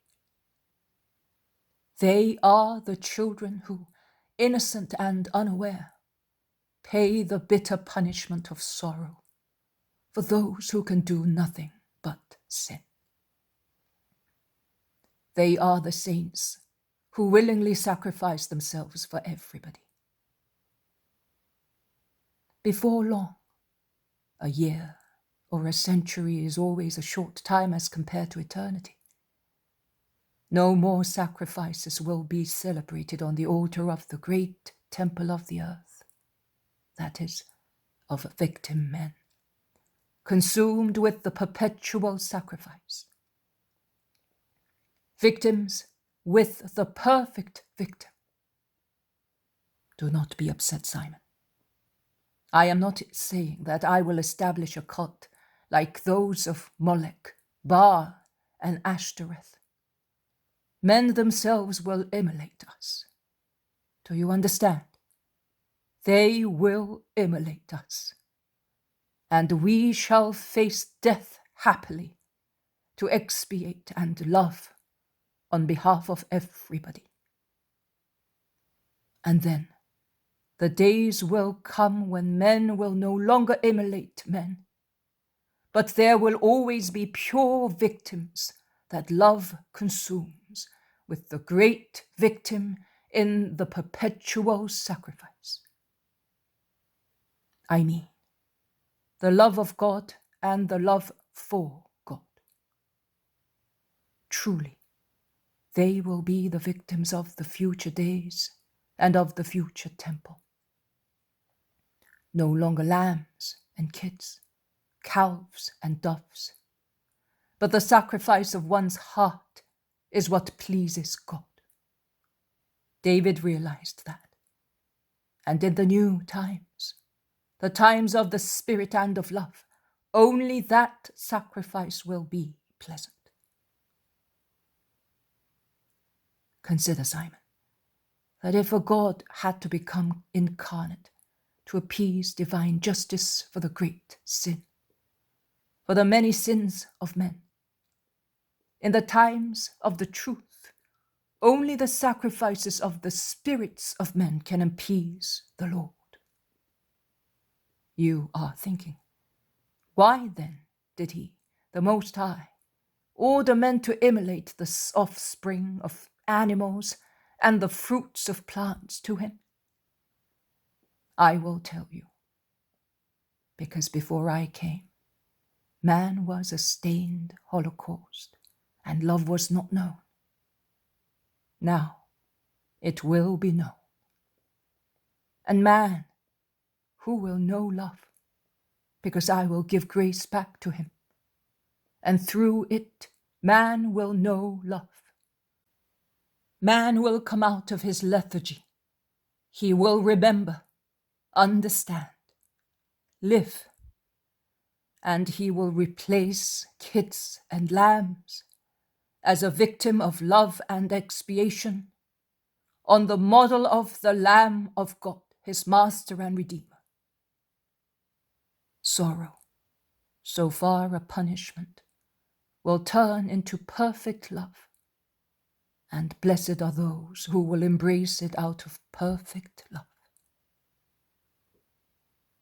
But children, you mean those who cannot yet offer themselves? And do you know when God speaks in them? The language of God is spiritual. A soul understands it, and the soul has no age. Nay, I tell you that a child's soul, as it is without malice, with regard to its capacity of understanding God, is more adult than the soul of an old sinner. I tell you, Simon, that you will live so long as to see many children teach adults, and even yourself, the wisdom of heroic love. But in those little ones who die for natural reasons, God acts directly for motives of so high a love that I cannot explain to you, as they are part of the wisdom written in the books of life, and that only in heaven will be read by the blessed souls. I said read, but in actual fact it will suffice to look at God to know not only God, but also his infinite wisdom. We have let the moon set, Simon. It will soon be dawn, and you have had no sleep. It does not matter, master. I have lost a few hours of sleeping. I have gained so much wisdom, and I have been with you. But if you allow me, I will now go, not to sleep, but to think of your words again. He is already at the door and is about to go out, when he stops pensively and then says, "One more question, master. Is it right for me to say to someone who suffers that sorrow is not a punishment but a grace? Something like our vocation, beautiful even if it toilsome, beautiful even if it may seem an unpleasant and sad thing to people who do not know?" Yes, you can say that, Simon. It is the truth. Sorrow is not a punishment, when one knows how to accept it and use it rightly. Sorrow is like a priesthood, Simon. A priesthood open to everybody. A priesthood that exerts great force on the heart of God. It is a great merit.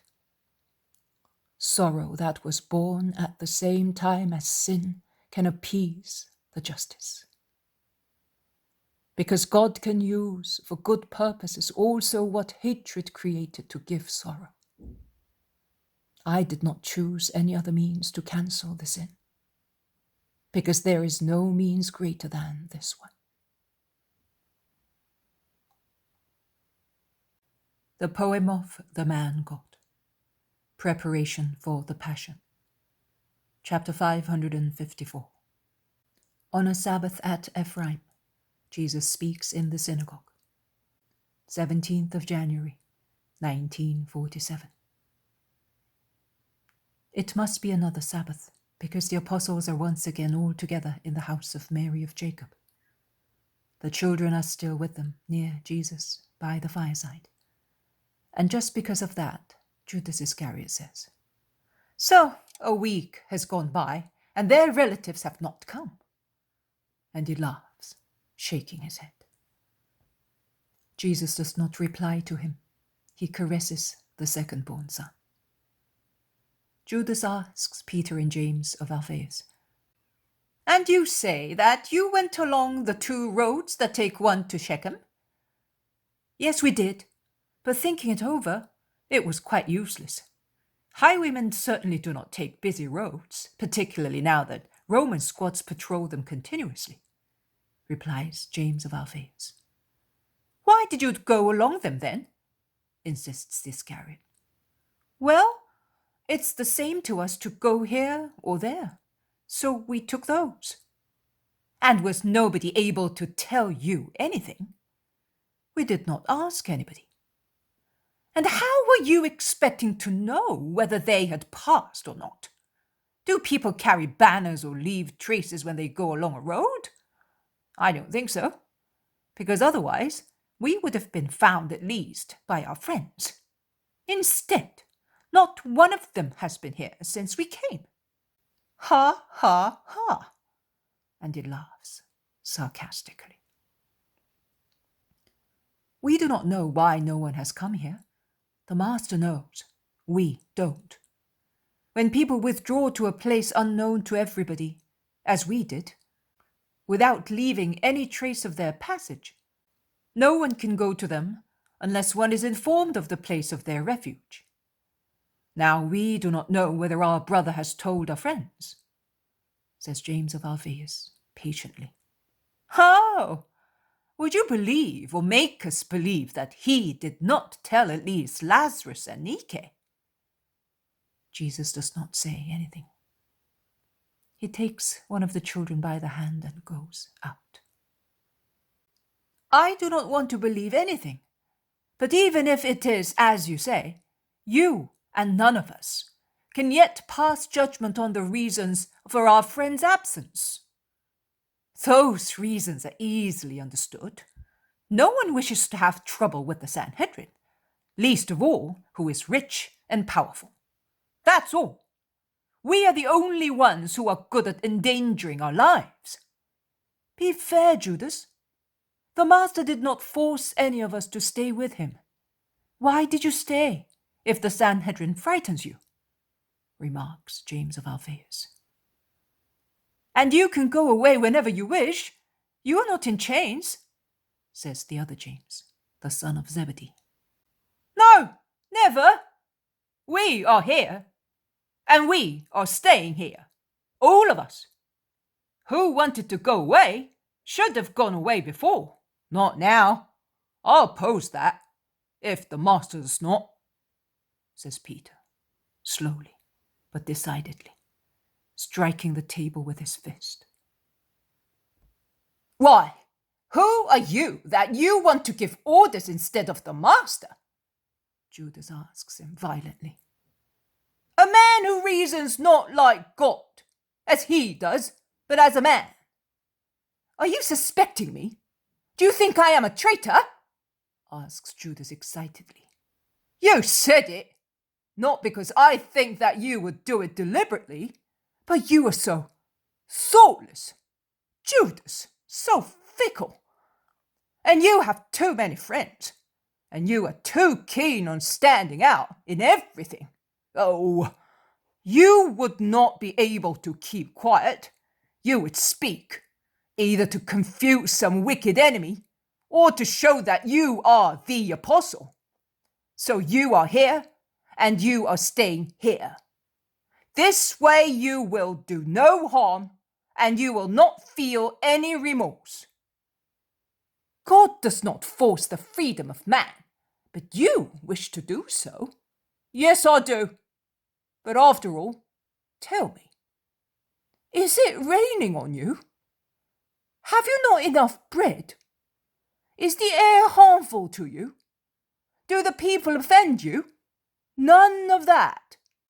The house is solid, even if it is not a rich one. The air is good. We have never been short of food. The people honor you. So why are you so restless here, as if you were in jail? There are 2 nations that my soul detests, and the third one hated by me. It's not even a nation. The inhabitants of Mount Seir, the Philistines, and the stupid people living at Shechem. I replied to you with the words of the wise man, and I am right in thinking so. Consider whether these people love us. To tell you the truth, I don't think that the other peoples, yours and mine, are much better. We were pelted with stones in Judea and in Galilee. In Judea even more than in Galilee. And in the temple in Judea more than in any other place. I cannot say that we have been ill-treated in the territory of the Philistines, or here, or anywhere else. Anywhere else? We have not been anywhere else, fortunately. But even if we had had to go somewhere else, I would not have come with you. Neither will I come in future. I do not want to get more contaminated. Contaminated. That is not what worries you, Judas of Simon. You do not want to alienate those of the temple. That is what troubles you, says calmly Simon Zealot, who has remained in the kitchen with Peter, James of Alphaeus, and Philip. The others have gone out, one after the other, together with the two boys, and have joined the master. A meritorious flight, as it was made to avoid being uncharitable. No, not because of that, but because I do not like to waste my time and give wisdom to fools. Look, what good has it served to take Armastius with us? He went away and has never come back. Joseph told us that he parted from him, saying that he would come back for the Feast of Tabernacles. Have you seen him? A renegade. I do not know why he has not come back, and I cannot judge him. But I ask you, is he the only one who left the master and has become his enemy? Are there no renegades among the Judeans and among the Galileans? Can you prove that? No, it's true. But I am ill at ease here. If they only knew that we are here, if they knew that we familiarize with the Samaritans to the extent of going to their synagogues on Sabbaths, he wants that. Woe to us if we were found out. The charge would be justified. And you mean that the master would be condemned? But he is already condemned. He has been condemned before people know. Nay, he was condemned after he raised a Judean from the dead in Judea. He is hated and accused of being a Samaritan, and the friend of publicans and prostitutes. He has been, all the time, and you know better than anybody else whether he has been hated. What do you mean, Nathaniel? What do you mean? What have I got to do with that? What do I know more than you do? He is very excited. You look like a mouse surrounded by enemies, my boy. But you are not a mouse. Neither are we provided with clubs to capture and kill you. Why are you so frightened? If you are at peace with your conscience, why do you become upset over innocent words? What did Bartolomé say to make you so excited? Is it not true that no one more than we, his apostles, who sleep and live near him, can be aware and witness that he does not love the Samaritan, the publican, the sinner, the prostitute, but he loves their souls, and he takes care of them alone, and only because of them he goes with Samaritans, publicans, and prostitutes, and only the Most High knows what effort his most pure Son must make to approach what we men and sinners call filth. You do not understand, and you do not know Jesus yet, my boy. You know him less than the very Samaritans, Philistines, Phoenicians, and any other peoples you may wish, says Peter, and he utters the last words sadly. Judas does not speak any more, and also the others become silent. The old woman comes back in, saying, "In the street there are some people from the town. They say that it is the Sabbath prayer time and that the master has promised to speak." "Oh, go and tell him, woman. You can tell those from Ephraim that we are coming," replies Peter, and he goes out into the kitchen garden to inform Jesus. "What are you going to do?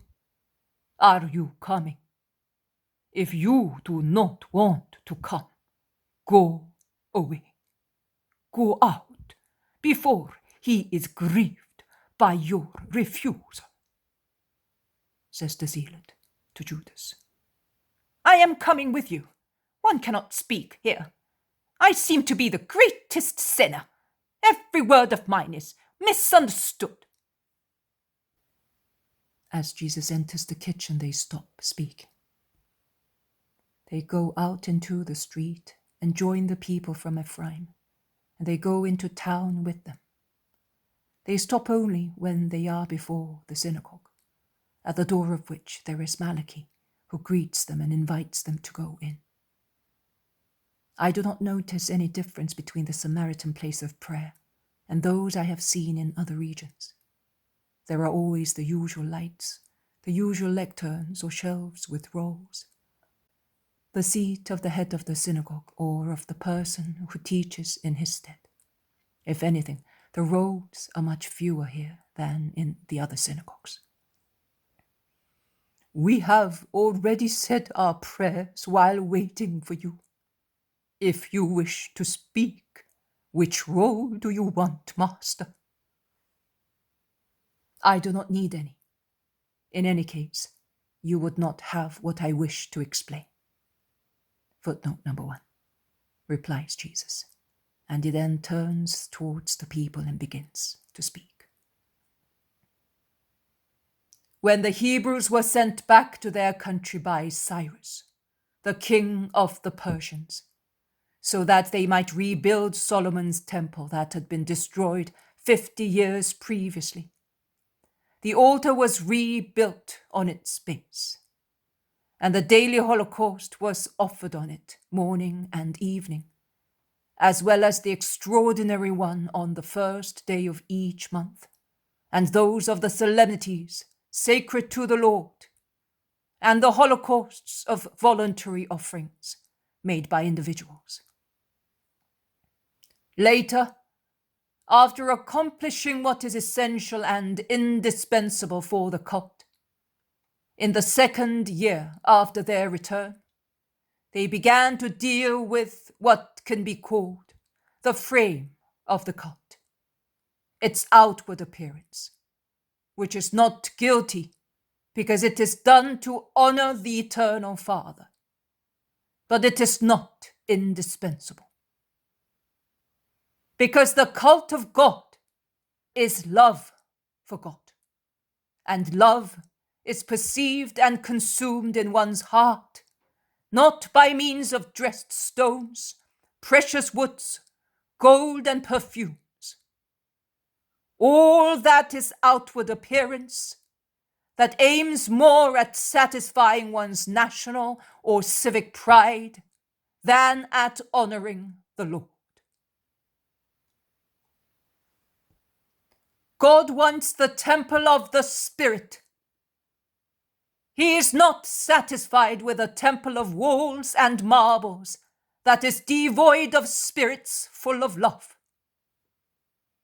I solemnly tell you that the temple of a pure, loving heart is the only one that God loves, and in which he dwells with his light, and that foolish are the contests that divide regions and towns with regard to the beauty of their places of prayer. Why vie in the riches and ornaments of the houses in which God is invoked? Can the finite satisfy the infinite? Even if it were a finite 10 times more beautiful than Solomon's temple. and all the royal palaces put together. God, the infinite, who cannot be contained and honored by any space or by any material magnificence, finds one place only worthy of honoring him as befits him. And he can be, nay, he wants to be contained in the heart of man, because the spirit of a just man is a temple over which the Spirit of God hovers among the perfumes of love, and it will soon be a temple in which the Spirit will really dwell, one enshrined, as it is in heaven. And it is written that as soon as the masons had laid the foundations of the temple, the priests went with their ornaments and trumpets, and the Levites with cymbals, according to David's orders. And they sang that God is to be praised because he is good, and his mercy is everlasting. And the people rejoiced.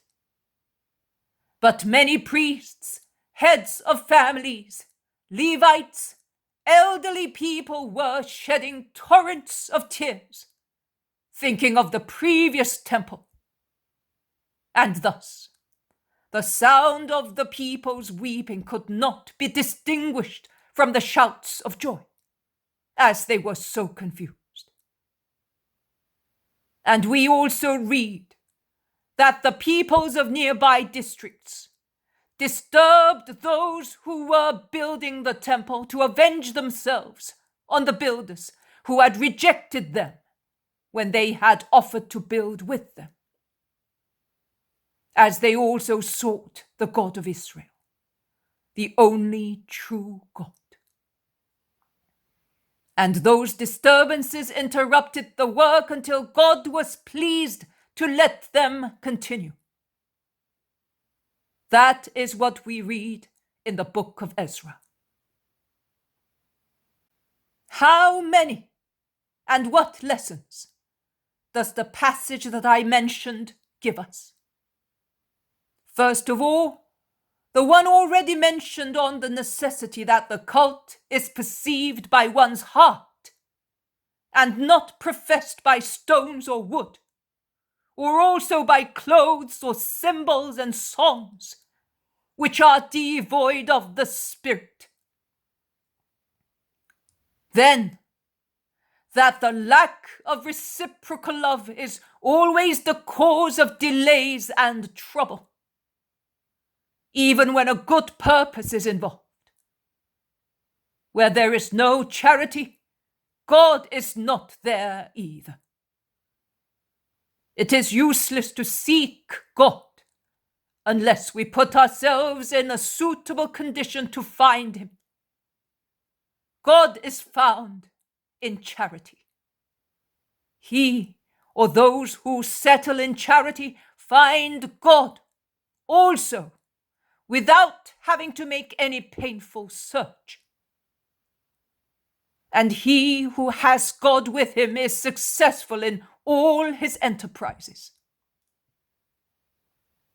In the psalm that sprang from the heart of a wise man, after meditating on the painful events that accompanied the reconstruction of the temple and of the walls, it is said, "If the Lord does not build the house, in vain the masons toil at it.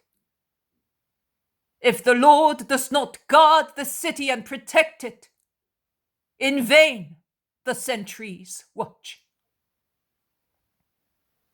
Now, how can God build the house if he knows that its inhabitants do not have him in their hearts, since they do not love their neighbors?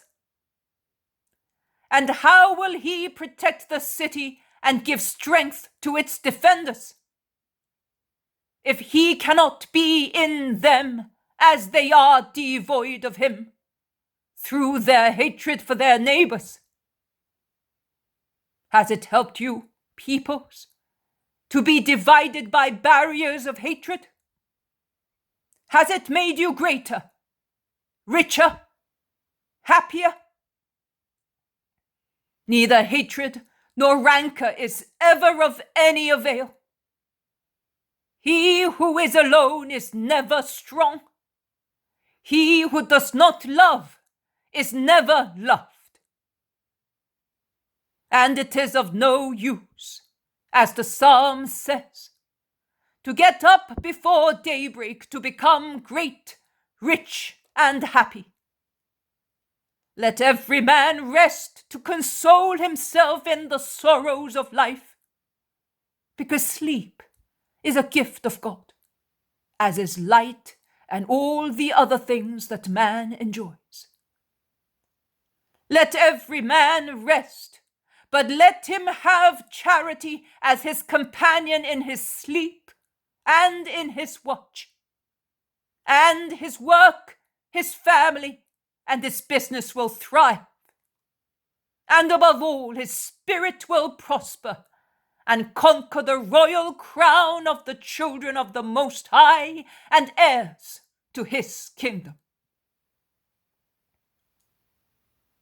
It is written that while the crowd was singing hosannas, some people were shedding torrents of tears because they were thinking of and regretting the past.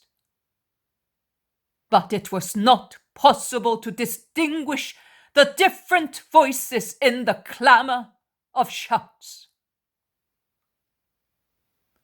Children of Samaria, and you, my apostles, children of Judea and of Galilee. Also nowadays, there are people who sing hosannas and people who weep, while the new temple of God is rising on eternal foundations. Also nowadays, there are people who hinder the work and people who seek God where he cannot be found. Also nowadays, some people want to build according to Cyrus's order and not according to God's. That is, according to the order of the world and not according to the voices of the Spirit. And also nowadays, there are people who weep with foolish human regret over an inferior past, a past that was neither good nor wise, so much so that it roused the anger of God. Also nowadays, we have all those situations, as if we were still in the obscurity of remote days, and not in the days of light. Open your hearts to the light. Fill yourselves with the light, so that at least you, to whom I, light, am speaking, may see. This is the new time in which everything is rebuilt. But woe to those who will refuse to enter it, and will hinder those who are building the temple of the new faith, of which I am the cornerstone, and to which I will give my whole self to make mortar for the stones, so that the building may rise holy and strong, admirable for ages, as wide as the earth that will be completely covered by its light.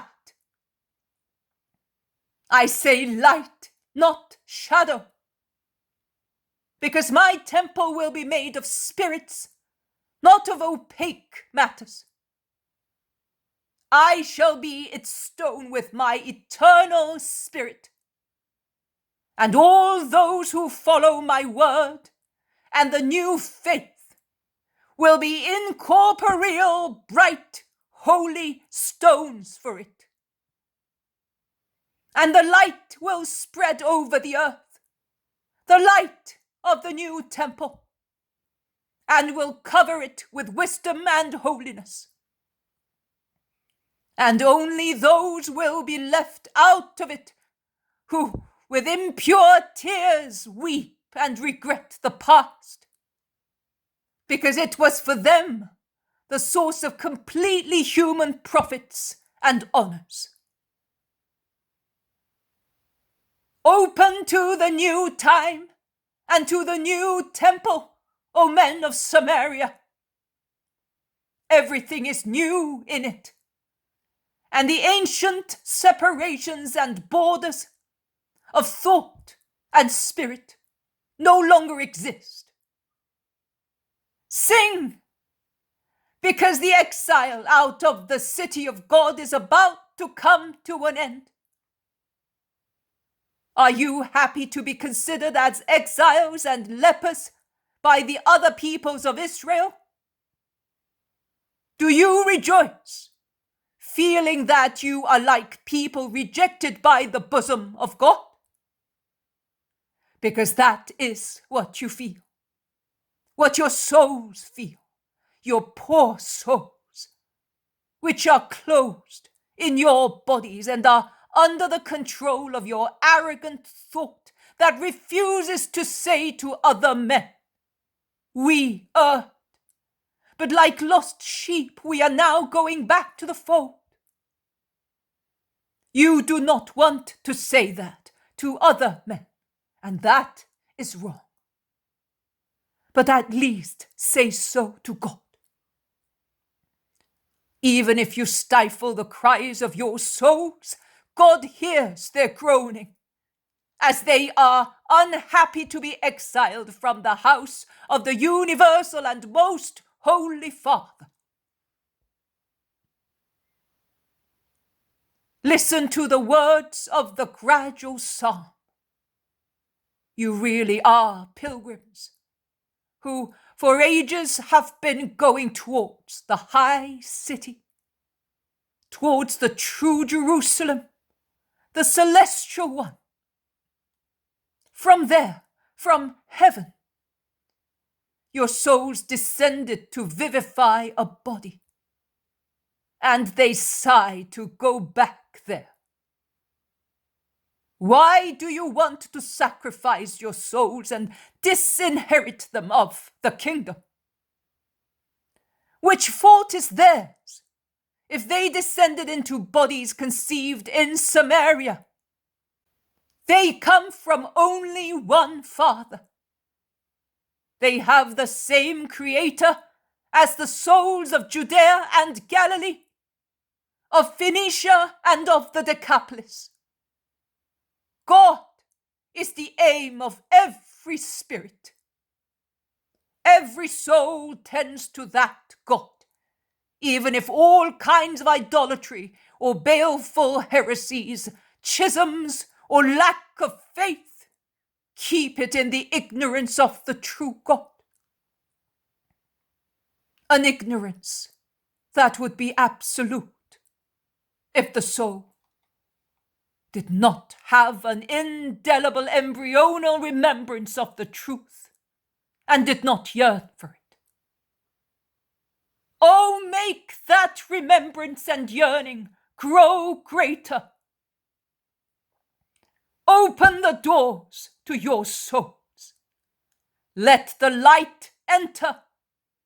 Let the life enter. Let the truth enter. Let the way be open. Let everything gush in brightly and vitally, like the rays of sunlight and the waves and the winds of equinoxes, so that the plant may grow from its embryo and rise upwards, closer and closer to its Lord. Come out from your exile, sing with me. When the Lord brings captives home, their souls seem to dream with joy. Our mouths are filled with smiles, and our lips with songs. We shall now say, the Lord has worked marvels for us. Yes, the Lord has done great things for you, and you will be overflowing with delight. Oh, my Father, I pray to you for them as I pray for everybody. Oh Lord, let these prisoners of ours come back home. Because for you and for me, they are prisoners in the chains of obstinate error. Lead them back, oh Father, like a torrent that flows into the great river. Lead them to the great sea of your mercy and peace. My servants and I, shedding tears, are sowing your truth in them. Father, grant that at the time of the great harvest, we, your servants in teaching your truth, may reap the chosen corn of your granaries with joy in these furrows, which now seem spread only with bramble and poison. Father, Father, through our fatigue and tears and grief and labors, and dead companions who were and will be our companions in sowing, grant that we may come to you, carrying as sheaves the choice part of this people, the souls reborn to justice and truth for your glory. Amen.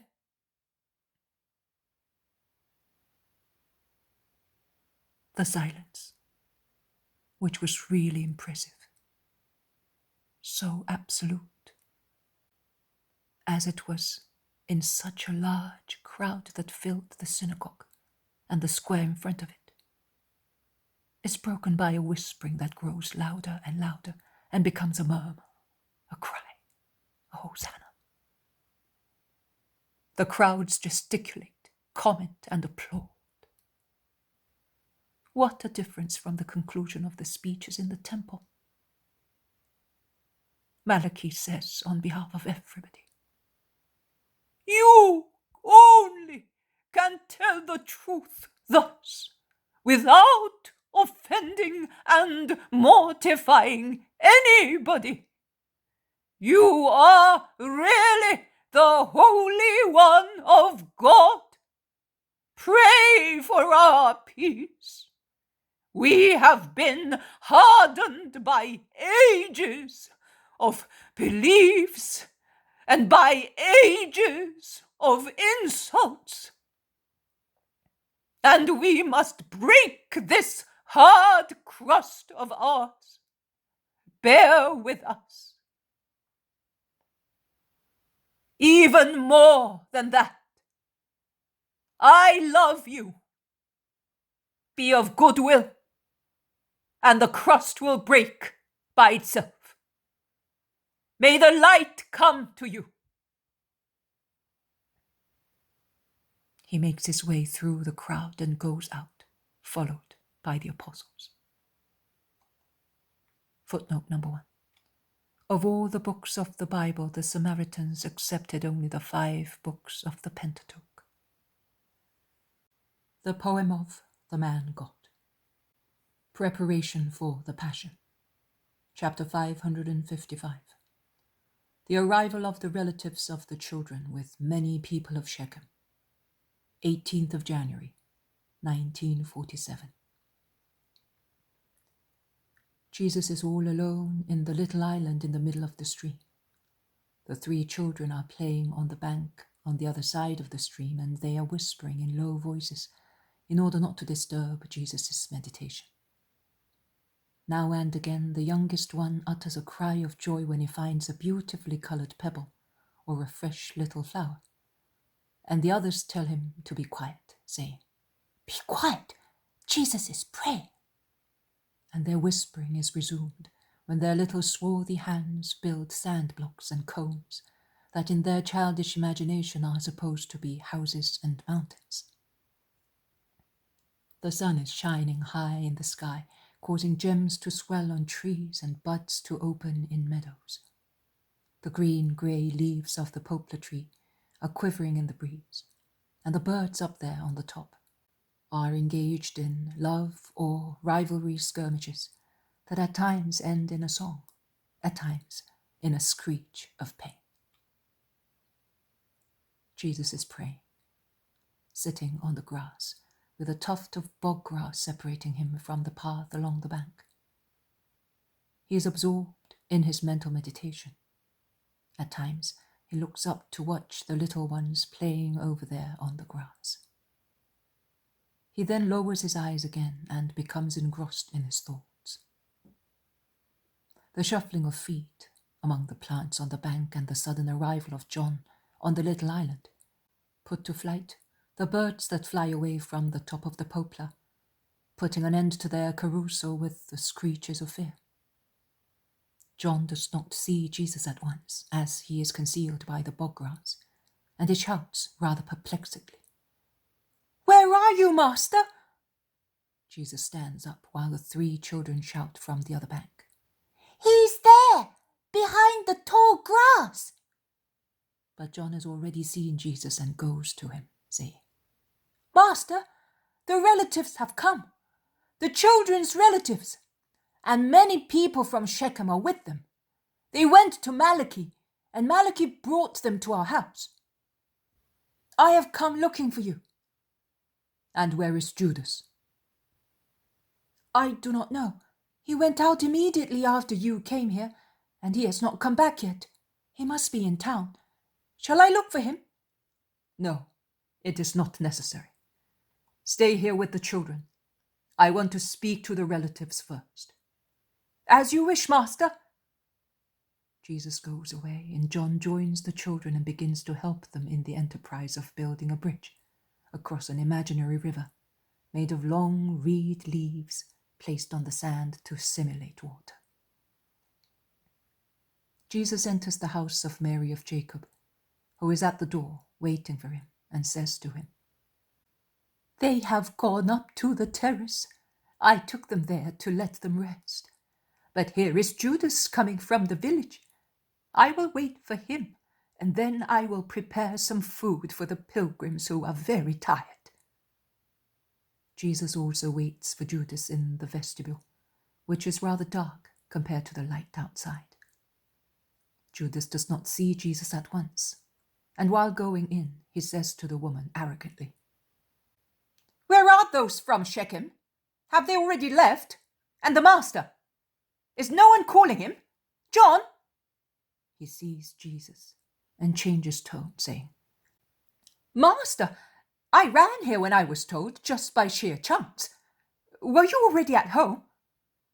"John was here, and he came looking for me."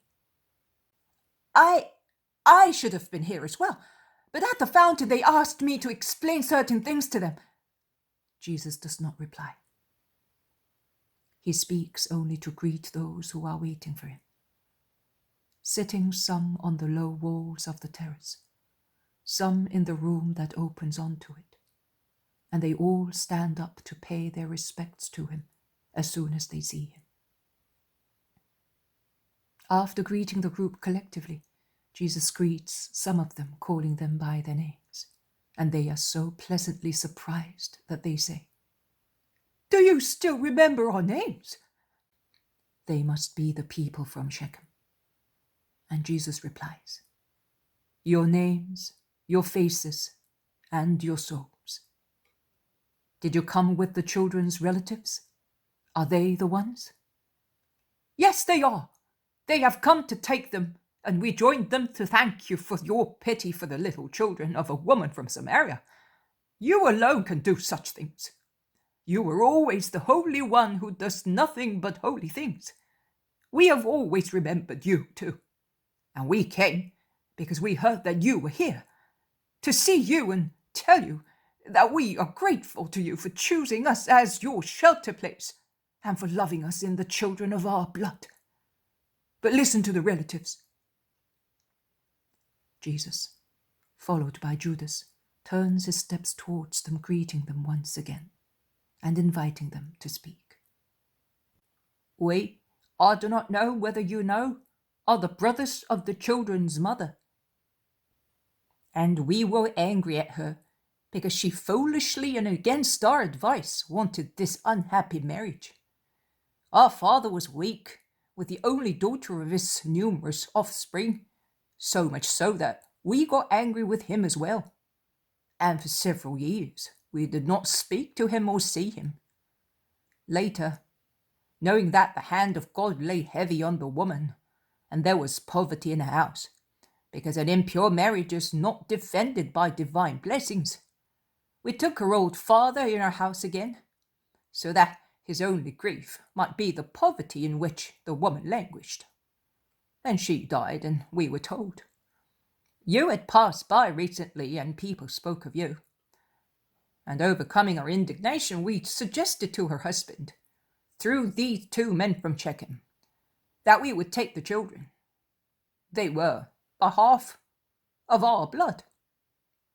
He said that he would rather see them all die a bad death than live on our bread. He would not give us the children, and not even the corpse of our sister, that it might be buried according to our rites. So we swore hatred to him and to his seed, and hatred struck him like a curse, so that from a free man it made him a servant, and from a servant a dead body like a jackal in the stinking den.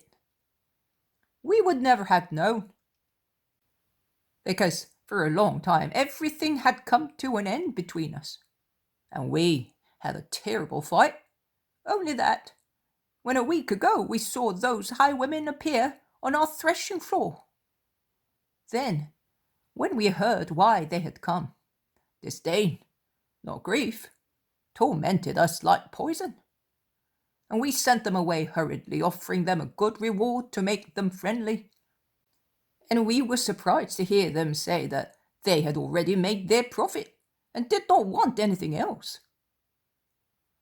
Judas suddenly breaks the dead silence of everybody with an ironical laugh, and he shouts, Their conversion! Complete, really? Jesus looks at him severely. The others look at him, seized with astonishment, and the man who was speaking continues.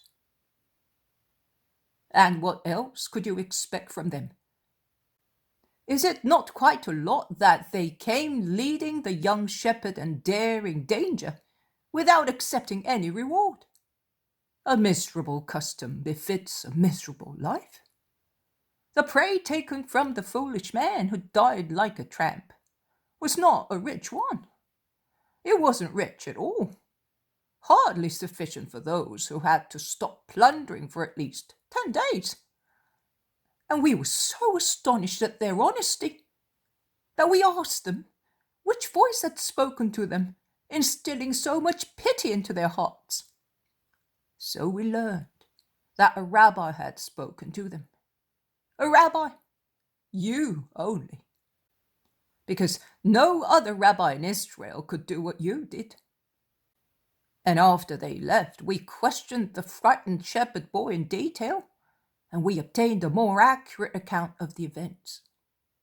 At first, we only knew that our sister's husband was dead and that the children were at Ephraim with a just man, and then that the just man, who was a rabbi, had spoken to them, and we at once thought that it was you.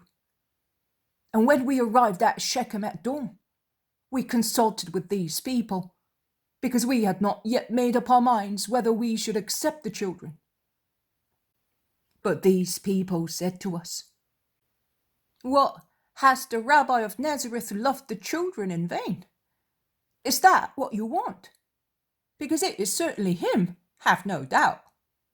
Nay, let us all go to him, because the kindness of his heart towards the children of Samaria is great. And after settling our business, we came here. Where are the children?" "Near the stream. Judas, go and tell them to come." Judas goes away. "Master, it is a difficult meeting for us. They remind us of all our troubles, and we are still undecided whether we should accept them. They are the sons of the worst enemy we ever had." They are the children of God. They are innocent. Death cancels the past, and expiation obtains forgiveness, also from God. Do you want to be more severe than God, and more cruel than the highwaymen, and more obstinate than they? The highwaymen wanted to kill the young shepherd and keep the children, the former as a prudent measure of defense, the latter out of human pity for defenseless children. The rabbi spoke to them, and they did not kill, and they have agreed, to the extent of bringing the young shepherd to you. Shall I have to admit defeat in righteous hearts when I defeated crime? The matter is, we are 4 brothers, and there are already 37 children in our house. And where 37 little sparrows find food, because the Father in heaven makes them find grains, will 40 not find any? Will the power of the Father not be able to provide food for 3, nay, 4 more children of his? Is there a limit to his divine providence? Will the infinite God be frightened to fecundate your seeds, your plants, and your sheep more than at present? So that bread and oil and wine and wool and meat be sufficient for your children, and for 4 more poor boys who are now all alone. They are 3, master. They are 4. The young shepherd is an orphan as well. If God should appear to you here, would you be able to maintain that your bread is so measured that you cannot feed an orphan? Pity for an orphan is prescribed by the Pentateuch. No, we would not, Lord. That is true. We shall not be inferior to the highwaymen. We will give bread, clothes, and lodging also to the young shepherd, and out of love for you. Out of love.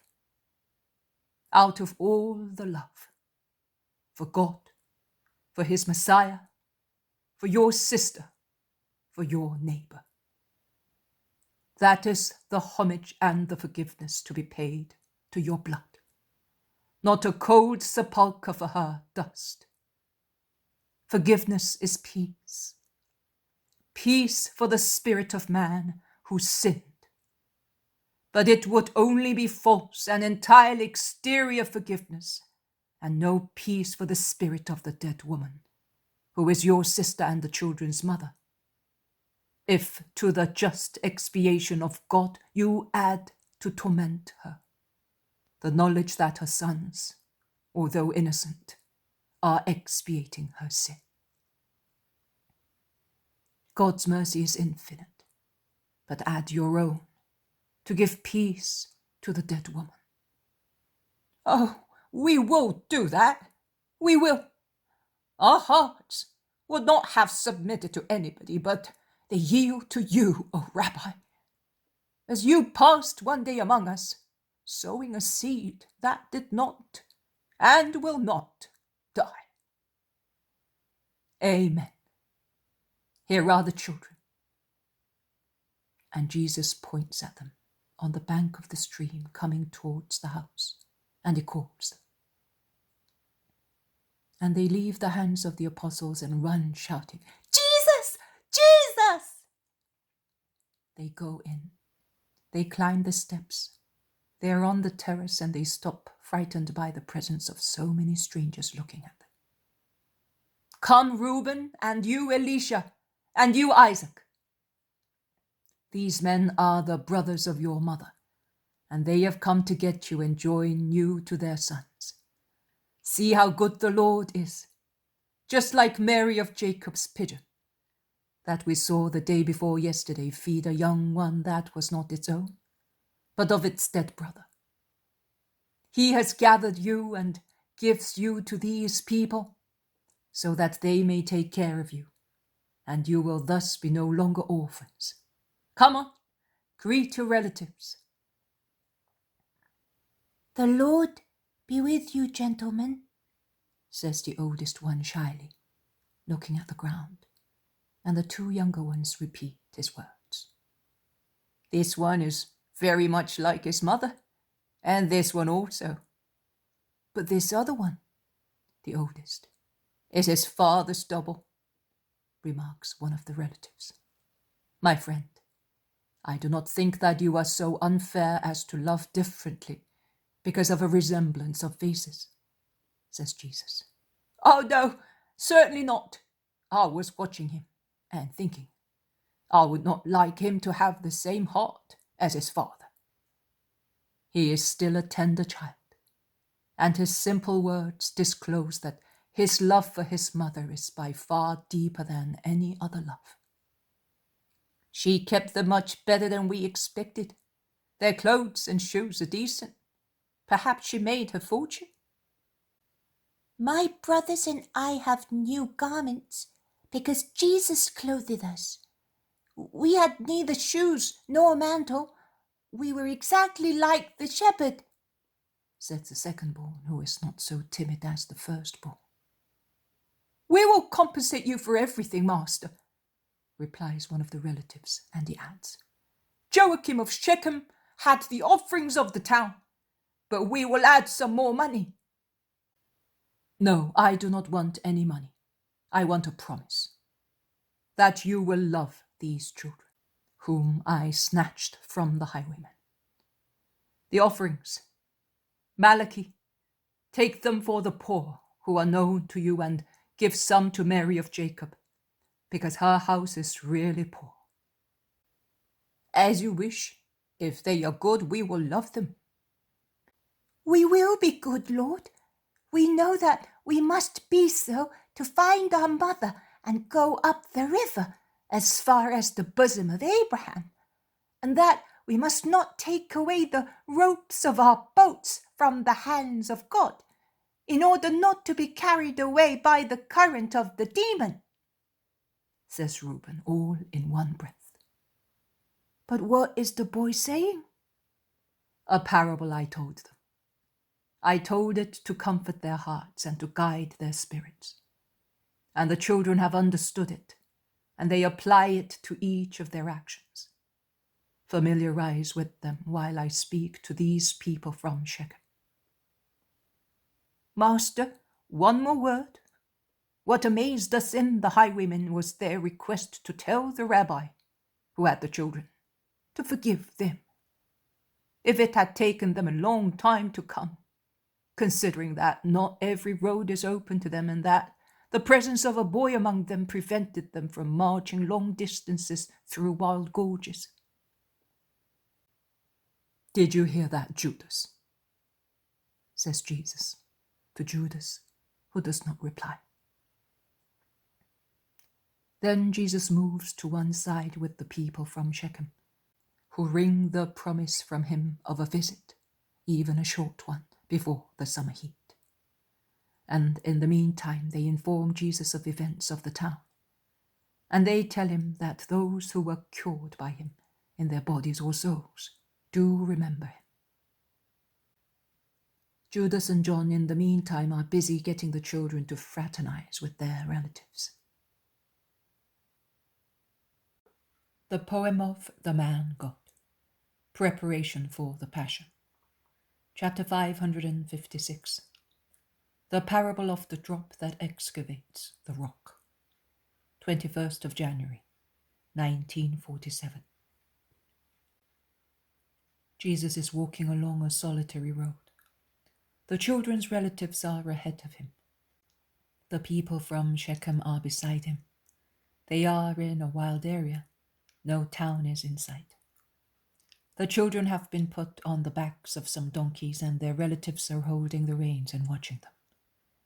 The donkeys, without any rider, as the people of Shechem have preferred to go on foot to be near Jesus, are going ahead of the men in a herd, and are braying now and again for joy of going back to their stables without any load.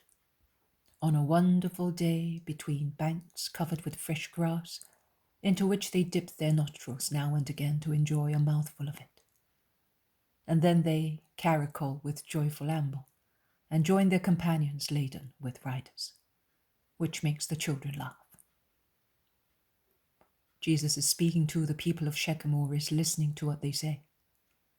The Samaritans are obviously proud to have the Master with them, and they are dreaming more than is convenient, so that they say to Jesus, pointing at the high mountains on the left of people going northwards, "See, Mount Ebal and Mount Gerizim have a bad reputation, but at least as far as you are concerned, they are much better than Zion, and they would be completely so if you wanted that by choosing them as your dwelling place. Zion is always the den of Jebusites, and the present ones are more hostile to you than the ancient ones were to David. By making use of violence, David captured the citadel, but as you do not make use of violence, you will never reign there. Never. Stay with us, Lord, and we will honor you." Jesus replies, "Tell me, would you have loved me if I had tried to conquer you through violence?" "Not really. We love you because you are all love." "So, it is through love that I reign in your hearts?" "Yes, it is, Master, but it is so because we have accepted your love, but those in Jerusalem do not love you." "That is true. They do not love me. But since you are all expert in trading, tell me, when you want to sell, buy, and make a profit, do you lose heart because in certain places people do not love you? Or do you do your business just the same, as you are only anxious to make good purchases and good sales, without worrying whether the money you have earned is devoid of the love of those who sold to you or bought of you?" "We are only anxious to do good business. It does not matter if it lacks the love of those who deal with us. Once the business is done, there is no more connection. Only the profit remains. The rest is of no importance." "Well, I do the same. Since I came to look after the interests of my Father, I must take care of them only. Then, if I find love or derision or harshness where I look after them, it does not worry me.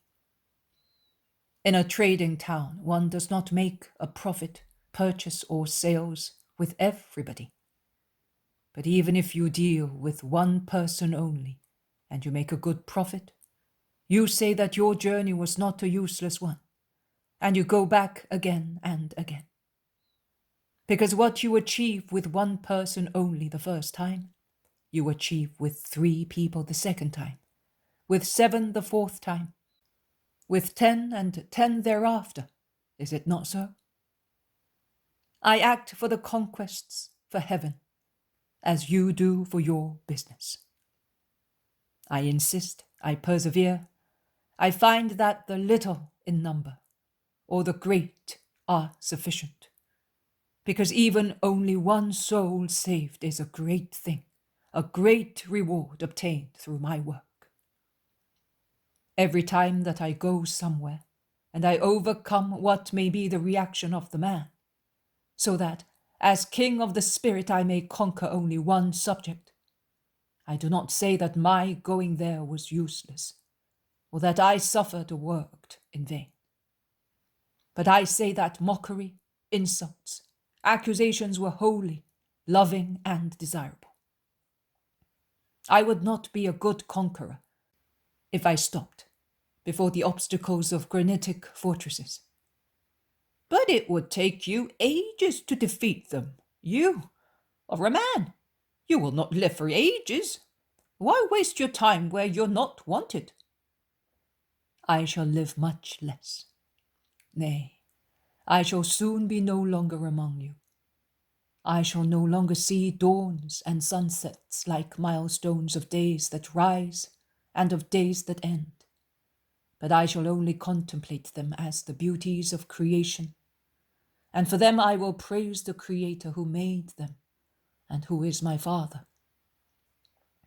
I shall no longer see trees blossom and corn ripen, neither shall I need the fruits of the earth to keep alive, because when I go back to my kingdom, I will feed on love.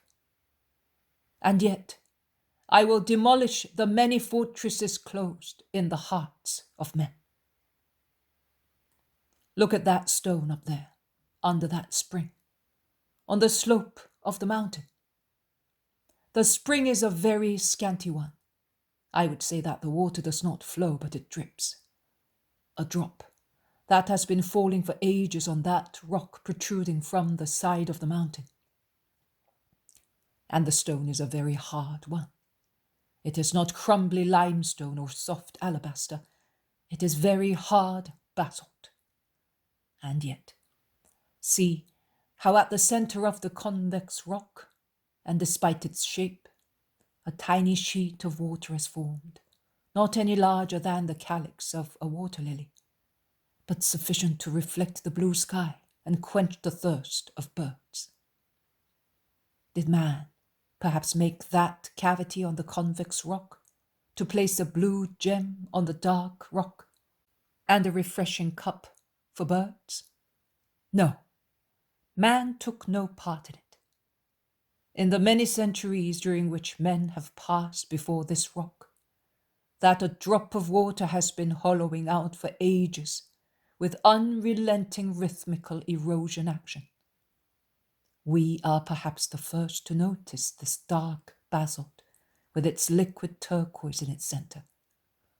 We admire its beauty, and we praise the Eternal Father who wanted it to delight our eyes and to refresh the birds that nest in the vicinity.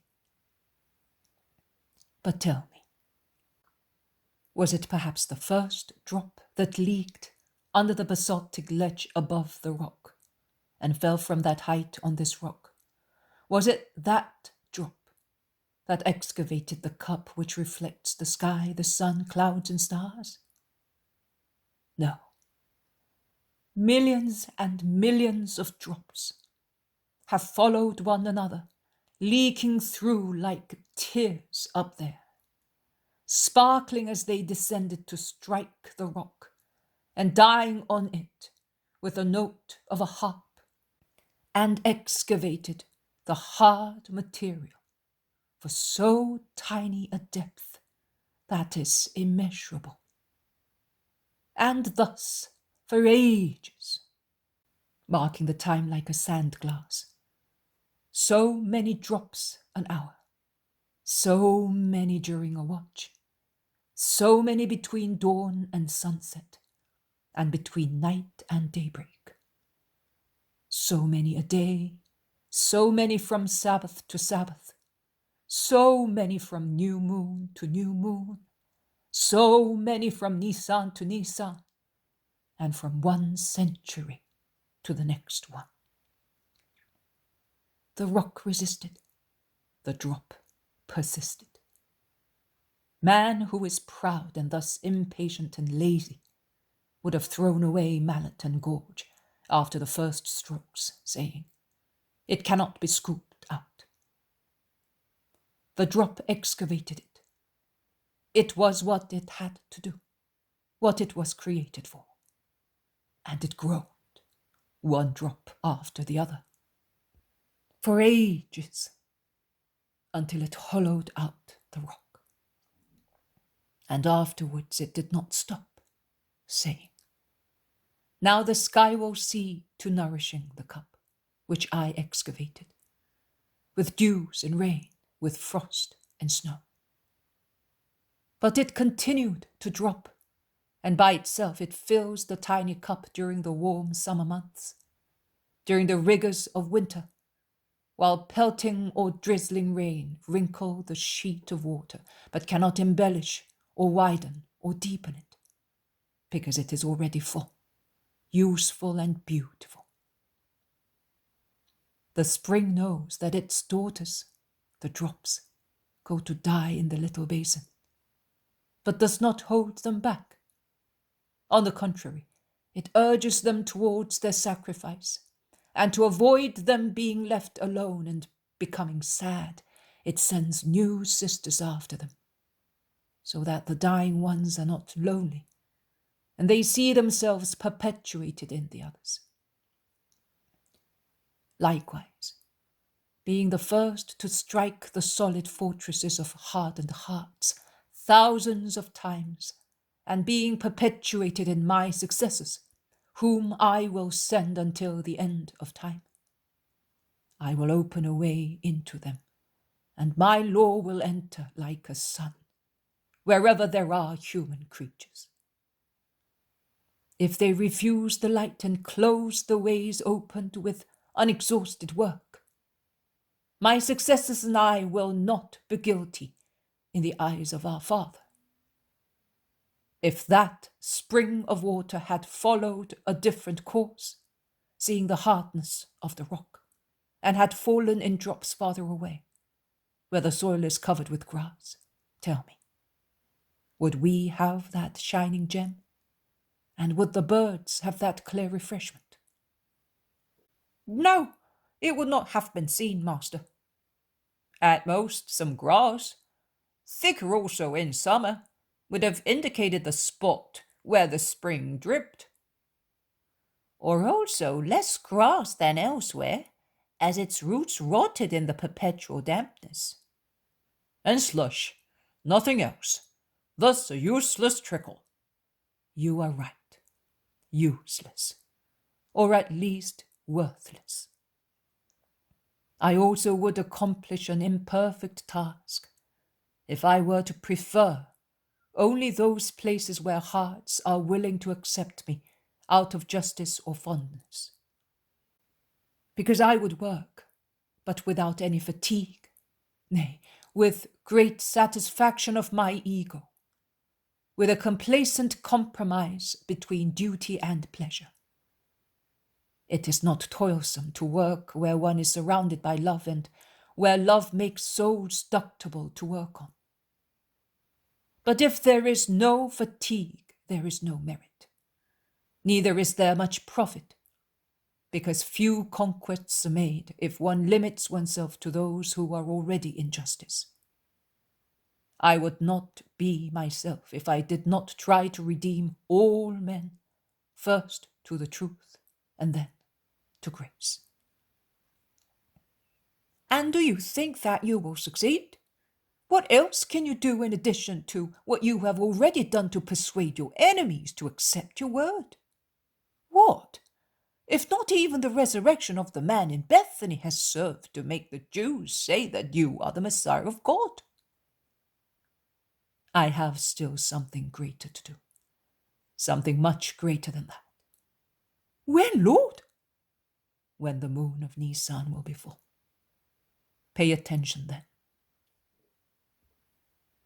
Will there be a sign in the sky? They say that when you were born, the sky made it known by means of lights, songs, and unusual stars. It is true, to tell men that the light had come to the world. Then, in Nisan, there will be signs in the sky and on the earth, and it will seem to be the end of the world, because of the darkness and the shaking and the roaring of thunder in the firmament, and of the earthquakes in the opened bowels of the earth. But it will not be the end. On the contrary, it will be the beginning. Previously, when I came, heaven gave birth to the Saviour for men. And as it was a deed of God, peace was the companion of the event. At Nisan, the earth, of its own free will give birth to the Redeemer for itself. And as it will be a deed of men, peace will not be its comparison. But there will be a dreadful convulsion, and in the horror of the hour of the century and of hell, the earth will tear its bosom under the burning arrows of divine wrath, and will shout its will to inebriate, to understand its purport, too strongly possessed by Satan to stop it. Like a mad woman in labor, it will think it is destroying the fruit believed to be cursed, and will not understand that it is instead raising it, thus to places where neither sorrow nor snares will reach it. The tree, the new tree, will then spread out its branches all over the earth, forever and ever. And he who is speaking to you will be acknowledged, either with love or with hatred, as the true Son of God and the Messiah of the Lord. And woe to those who will recognize him without admitting it and without being converted to me. Where will that happen, Lord? In Jerusalem. It is the city of the Lord. So we shall not be there, because in the month of Nisan we have to stay here for Passover. We are faithful to our temple. It would be better if you were faithful to the living temple, that is neither on the Moriah nor on the Gerizim, but being divine is universal. But I can wait for your hour, when you will love God and his Messiah in spirit and truth. We believe that you are the Christ. That is why we love you. To love is to leave the past and enter my present time. You do not love me perfectly yet. The Samaritans look at one another stealthily without speaking.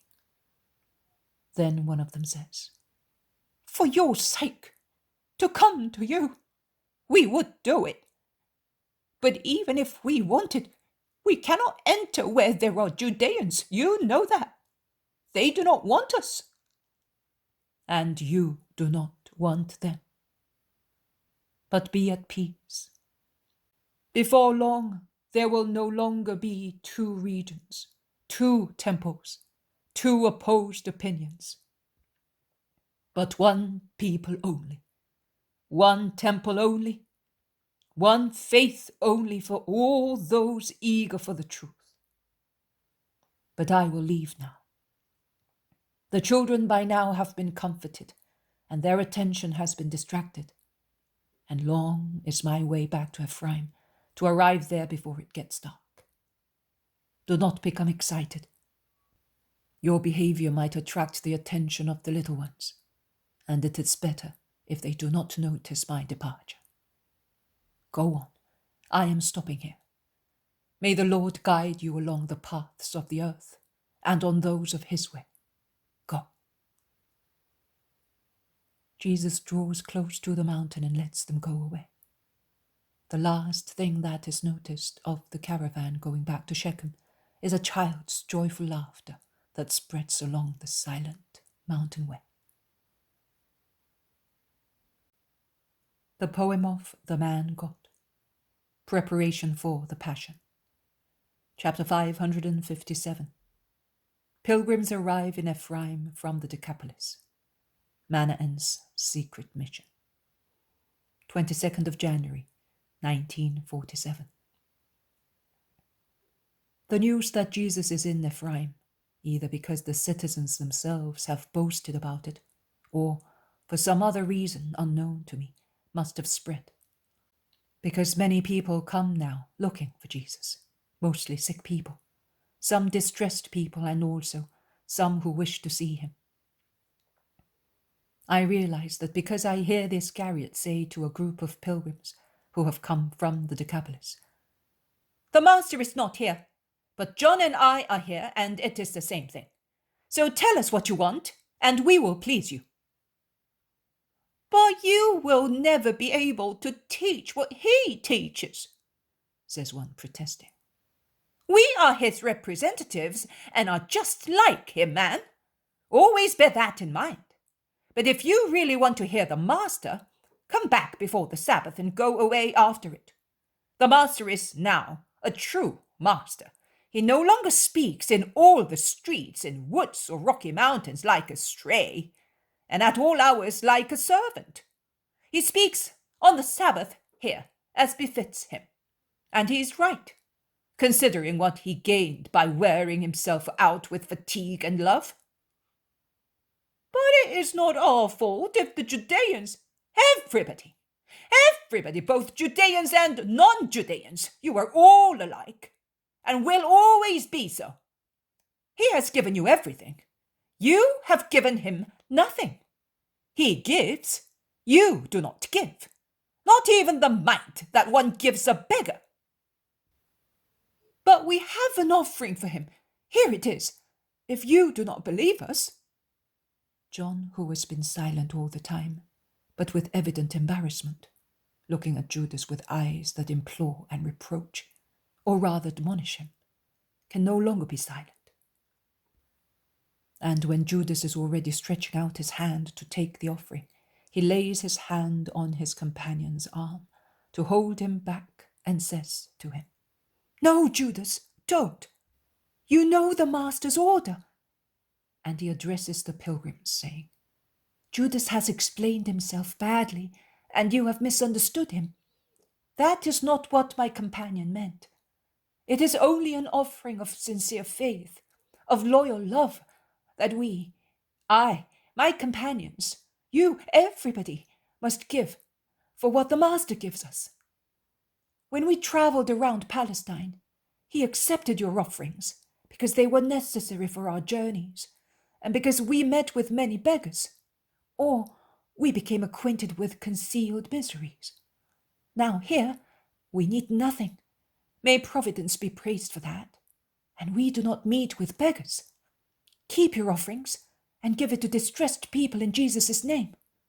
That is the desire of our Lord and Master, and the order he gives to those among us who go evangelizing through the various towns. If you have sick people with you, or anyone really needs to speak to the master, tell us, and I will look for him where he withdraws to pray, as his spirit is eager to collect his thoughts in the Lord." Judas grumbles something between his teeth, but he does not contradict openly. He sits beside the fireplace in which the fire has been lit, as if he wished to take no further interest in the matter. "Actually, we are not in need of anything special, but we heard that he was here, and we crossed the river to come and see him. But if we have done wrong—" "No, brothers, it is not wrong to love him and look for him, also by going to a lot of trouble and fatigue. And your good will be rewarded. I will go and tell the Lord that you are here, and he will certainly come. And if he should not come, I will bring you his blessing." And John goes out into the kitchen garden to go and look for the master. "Never mind, I will go," says Judas imperiously, and he stands up and runs out. John looks at him go away and does not make any objection. He goes back into the kitchen, where the pilgrims are thronged. But almost at once he suggests, "Shall we go and meet the master?" "But if he did not want—" "Oh, please, do not attach importance to a misunderstanding. You are certainly aware of the reasons why we are here. It is other people who compel the master to take these measures of restraint. It is not according to his will or his heart. He is always as fond of you all as ever." "We know that. On the first days after the ban was announced publicly, everybody was looking for him beyond the Jordan, and everywhere they thought he might be. At Bethabara, at Bethany, at Pella, and at Ramoth Gilead, and also farther away. And we know that the same happened in Judea and in Galilee. The houses of his friends were closely watched, because if many are his friends and disciples, many are also those who are not such, and who think they serve the Most High by persecuting the Master. Then searches suddenly stopped, and the rumor spread that he was here. But who told you? His disciples. My companions? Where? No, none of them. They were different, new ones, because we never saw them with the Master or with the old disciples.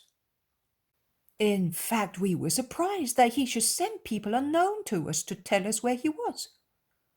Then we thought that he might have done it because the new people were not known to the Judeans as his disciples.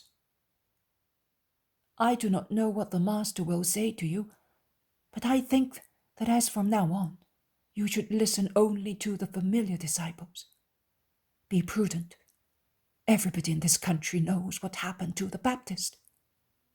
Did you think that if John, who was hated only by one woman, was captured and killed, what will happen to Jesus, who is hated both by the royal palace and the temple, as well as by Pharisees, scribes, priests, and Herodians? So be on the alert, so that later you may not have to repent. But here he comes. Let us go and meet him. It is the dead of night, a moonless but starry night. I could not say what time it is, as I cannot see the position or the phase of the moon. I can only see that it is a clear night. The whole of Ephraim has disappeared in the black veil of the night.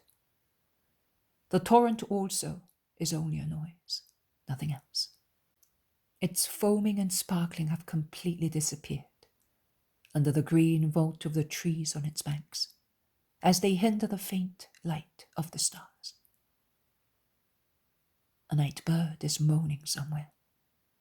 Then it becomes silent because of the rustling noise of broken branches and reeds, a noise that comes nearer and nearer the house, following the torrent and coming from the mountainside.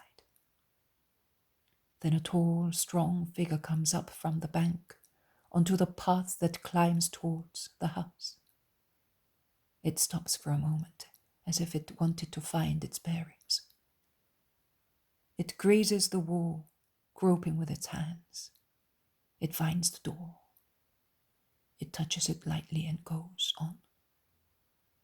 Still groping, it turns the corner of the house and proceeds as far as the little gate of the kitchen garden. It feels it, opens it, pushes it, and goes in. It now skims the walls along the kitchen garden. It is perplexed at the kitchen door. It then proceeds as far as the outside staircase. It climbs it gropingly and sits on the last step, a dark shade in the shadow. But over there to the east, the color of the night sky, a dark velarium that is recognized for what it is only through the stars studding it, is beginning to change its shade. That is, it takes a hue that the eye cannot perceive as such. A slate grey that looks like thick, smoky fog and is nothing but the first light of dawn coming forth. And it is the new daily miracle of light slowly coming back. The person that was crouched on the step, a heap covered with a dark mantle, moves, stretches its arms, raises its head, drawing its mantle behind it. It is Manaen, dressed like an ordinary man, in a heavy brown tunic and mantle of the same color. A rough cloth, as workers or pilgrims wear, without ornaments, buckles, or belts. An interlaced woolen cord tightens the garment at his waist. He stands up and stretches himself. He looks at the sky, where the advancing light enables the surroundings to be seen. A door downstairs opens, squeaking. Manaen leans out without making any noise to see who is coming out of the house. It is Jesus, who cautiously closes the door again and moves towards the staircase. Manaen withdraws a little and clears his throat to attract the attention of Jesus, who looks up, stopping halfway up the staircase. It is I, Master, Manaen. Come quickly, because I must speak to you. I have been waiting for you, whispers Manaen, and he bows to greet Jesus. Jesus climbs the last steps. Peace to you. When did you come? How? Why? He asks. I think I set foot here immediately after the cocks crowing. But I was in the bushes, down there at the bottom, at the second watch. All night in the open air. It could not be done any other way. I had to speak to you by myself. I had to know which way to come, which was the house without being seen. So I came by day and I hid in the wood up there. I saw life calm down in town. I saw Judas and John go into the house. Nay, John passed very close to me with his load of firewood, but he did not see me, because I was well concealed in the thick of the wood. While there was sufficient light to see, I saw an old woman go in and come out of the house, and the fire blaze in the kitchen, and I saw you descend from here, in the deepening twilight. Then the house was closed. Then I came here in the light of the new moon, and I studied the road. I also entered the kitchen garden. The little gate is more useless than no gate at all. I heard your voices, but I had to speak to you alone. I went away to come back here at the third watch and be here. I know that you usually get up before daybreak to pray, and I was hoping that you would do the same today. I praise the Most High that it is so. But why had you to see me with so much trouble? Master, Joseph and Nicodemus want to speak to you, and they are thinking of doing it in such a way as to elude everybody's surveillance. They made other attempts, but Beelzebub must be helping your enemies very much. In each occasion they had to give up coming, because their houses and that of Nike were continuously watched. Actually, the woman was to come before me. She is a strong woman, and she had set out by herself towards Mount Adamim. But they followed her and stopped her at the bloody slope. Footnote number 1. And in order not to reveal your abode and to justify the foodstuffs she had on her mount, she said, I am going up to one of my brothers who is in a grotto in the mountains. If you wish to come, as you teach the doctrine of God, you will accomplish a holy deed, because he is ill and in need of God.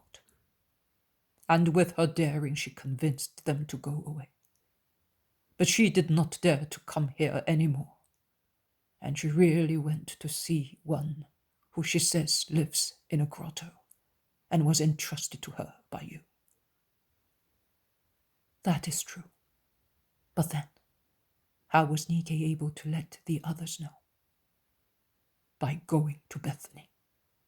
Lazarus is not there, but his sisters are. Mary is there. And is Mary a woman to be frightened of anything? She dressed herself, perhaps more sumptuously than Judith did, to go to the king.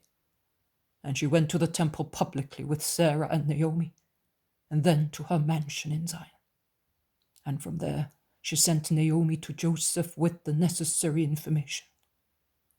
And while the Jews cunningly went or sent people to her house, to honor her, and everybody could see her, the mistress of the house, old Naomi, wearing modest clothes, went to Bethsaida to inform the elder. It was then agreed that I should come, as I am the nomad, who does not rouse suspicion if I am seen riding at full gallop from one of Herod's dwelling place to another, to tell you that on Friday night, Joseph and Nicodemus, the former coming from Arimathea, the latter from Ramah, will meet before sunset at Gehenna and will wait for you there. I know the place and the road, and I will come here in the evening to take you there. You can trust me, but trust me only, master. Joseph begs you not to let anybody know that we are meeting, in everybody's interest. Yours also, Manaen. Lord, I am I, but I have no wealth or family interests to protect as Joseph has.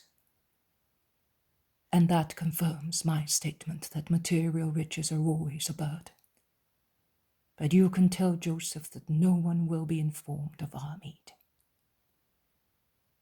I can go then, master. The sun has risen, and your disciples may get up. You may go, and God be with you.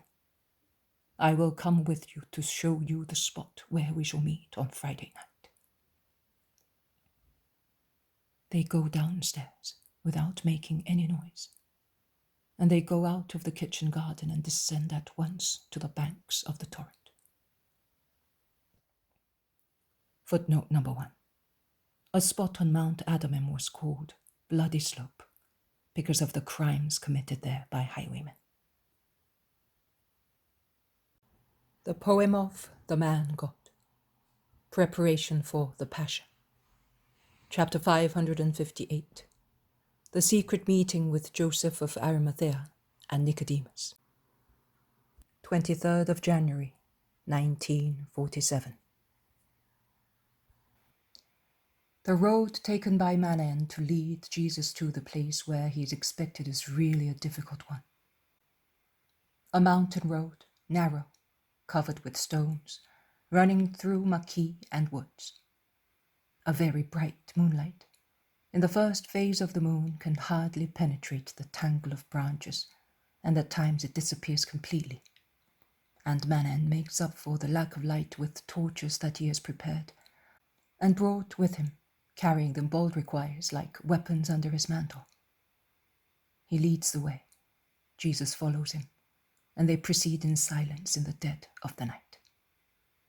2 or 3 times a wild animal running in the wood simulates the noise of steps, which makes Manaen stop suspiciously. But apart from that, nothing else disturbs their journey, which is toilsome by itself. Look, master, that is Gehenna over there. Now let us go round here. I shall count 300 steps, and we shall be at the grottos, where they have been waiting for us since sunset. Did you find the journey a long one? And yet we have taken shortcuts that I think have complied with the legal distance. Jesus makes a gesture meaning. We could not do it any other way. Manaen does not speak any more, intent as he is on accounting his steps. They are now in a barren, rocky corridor, like an ascending cavern, between the 2 mountain faces that almost touch each other. One would say that it is a fracture brought about by a cataclysm, so strange it looks. A huge knife wound in the mountain rock, splitting 1/3 of it from its summit. High above, beyond the sheer mountain faces, beyond the tossing branches of the trees that have grown on the edge of the huge cut, the stars are shining, but the moon gives no light down here, in this abyss. The smoky light of the torch awakes birds of prey that creep, flapping their wings on the edges of their nests among the fissures. Manaen says, Here we are. And he utters a cry similar to the wailing of a big owl towards a cleft in the rocky slope. Moving from the other end, a reddish light comes forth along another rocky corridor, the upper part of which is closed like a lobby. Joseph appears. "The Master?" he asks, not seeing Jesus, who is a little behind. "I am here, Joseph. Peace to you." "Peace to you. Come, come. We lit a fire to see snakes and scorpions and warm the place. I will show you the way." He turns round, and along the undulations of the path in the bowels of the mountain, he leads them towards a place lit up by flames. Near a fire there is Nicodemus, who is throwing branches and junipers on it. "Peace to you too, Nicodemus. Here I am with you. Speak." "Master, has anybody noticed your coming?" "Who on earth could, Nicodemus?" "Are your disciples not with you?" "John and Judas of Simon are with me. The others are evangelizing from the day after the Sabbath to sunset on Fridays. But I left the house before midday, telling them not to wait for me before the dawn on the day after the Sabbath. I am too accustomed by now to being absent for several hours to rouse suspicion in anybody. So you need not worry. You have plenty of time to talk without worrying about being caught. The place here is propitious." "Yes, nests of snakes and vultures, and of highwaymen in the good season, when these mountains are full of herbs. But nowadays highwaymen prefer other places from which to descend suddenly on foals and caravan tracks. We are sorry that we dragged you so far. But we shall be able to depart from here, taking different roads without attracting anybody's attention. Because, Master, the attention of the Sanhedrin is directed wherever they suspect that you are loved." "Well, I disagree with Joseph with regard to that. I think that we now see ghosts where there are none. I also think that the situation has calmed very much these last days," says Nicodemus. "You are wrong, my friend, I tell you. It has calmed down, because there is no spur to look for the Master, because now they know where he is. That is why he is being watched, and we are not. And that is why I begged him not to tell anybody that we were going to meet, so that no one might be ready for anything," says Joseph. "I don't think that the people of Ephraim," remarks Manaen. "Neither the people of Ephraim or anybody else from Samaria, for the only purpose of doing the opposite of what we do on the other side." "No, Joseph, not for that, but because they do not have in their hearts the evil serpent that you have. They are not afraid of being despoiled of any prerogative. They have no sectarian or caste interests to defend. They have nothing but an instinctive need to feel that they are loved and forgiven by him whom their ancestors offended, and whom they continue to offend by remaining outside the perfect religion. Outside, because, as they are as proud as you are, neither part can lay aside the hatred dividing them and stretch their hands in the name of the only Father. Even if they had so much goodwill, you would demolish it, because you cannot forgive. You cannot say, trampling on all foolishness, the past is dead, because the Prince of the future century has risen, and he gathers us all under his sign. I have, in fact, come, and I gather. But you, oh, for you, also what I considered worthy of being gathered is always anathema. You are severe with us, Master. I am just. Can you perhaps say that you do not reproach me in your hearts for some of my deeds? Can you say that you approve of my mercy, being the same for Judeans and Galileans, as for Samaritans and Gentiles? Nay, even greater for the latter, and for big sinners, just because they are in greater need of it. Can you say that you would not expect gestures of violent majesty from me, in order to manifest my supernatural origin?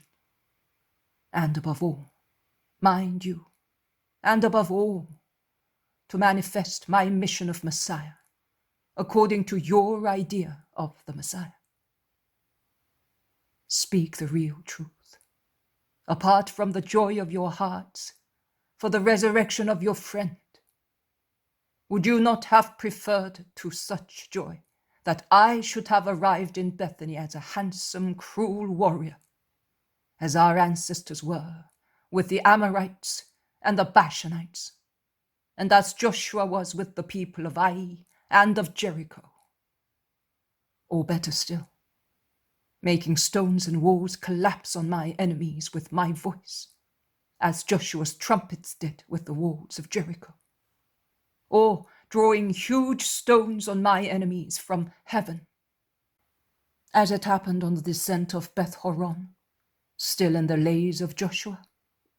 Or, as in more recent times, calling celestial knights galloping through the air, in cloth of gold, troops of lancers, fully armed, squadrons of cavalry, in order of battle, attacks, and charges this way and that, a flourish of shields and armies with helmets, brandishing swords and hurling missiles to terrorize my enemies.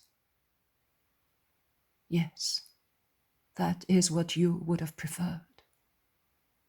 Because although you love me very much, your love is still impure, and it is kindled in wishing what is not holy, by your thoughts of Israelites, by your old thoughts. What is in Gamaliel as well as in the last man in Israel? What is in the high priest, the tetrarch, in the peasant, in the shepherd, in the nomad, in the man of the diaspora?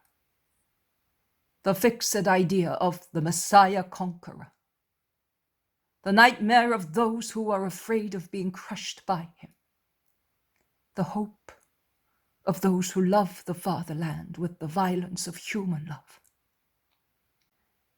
the eagerness of those who are oppressed under foreign powers in foreign countries. It is not your fault. The pure concept, as had been given by God with regard to what I am, has been covered throughout centuries with layers of useless scum. And only few know how to take the messianic idea back to its initial purity. And they do so through their own sufferings. And now, as the time is close when the sign, which Gamaliel is expecting, and the whole Israel with him, is to be given. And now that the time of my perfect manifestation is drawing closer, Satan is working to deteriorate your love and to adulterate your thoughts. His hour is coming, I tell you, and in that hour of darkness, also those who at present can see or are only a little blind will be completely blind. Only few, very few people will recognize the Messiah in the demolished man. Only few will recognize him as the true Messiah, exactly because he will be demolished as the prophets saw him. For the sake of my friends, I would like them to be able to see me and know me while it is still daytime, so that they may recognize me and see me also when I am disfigured and in the darkness of the hour of the world.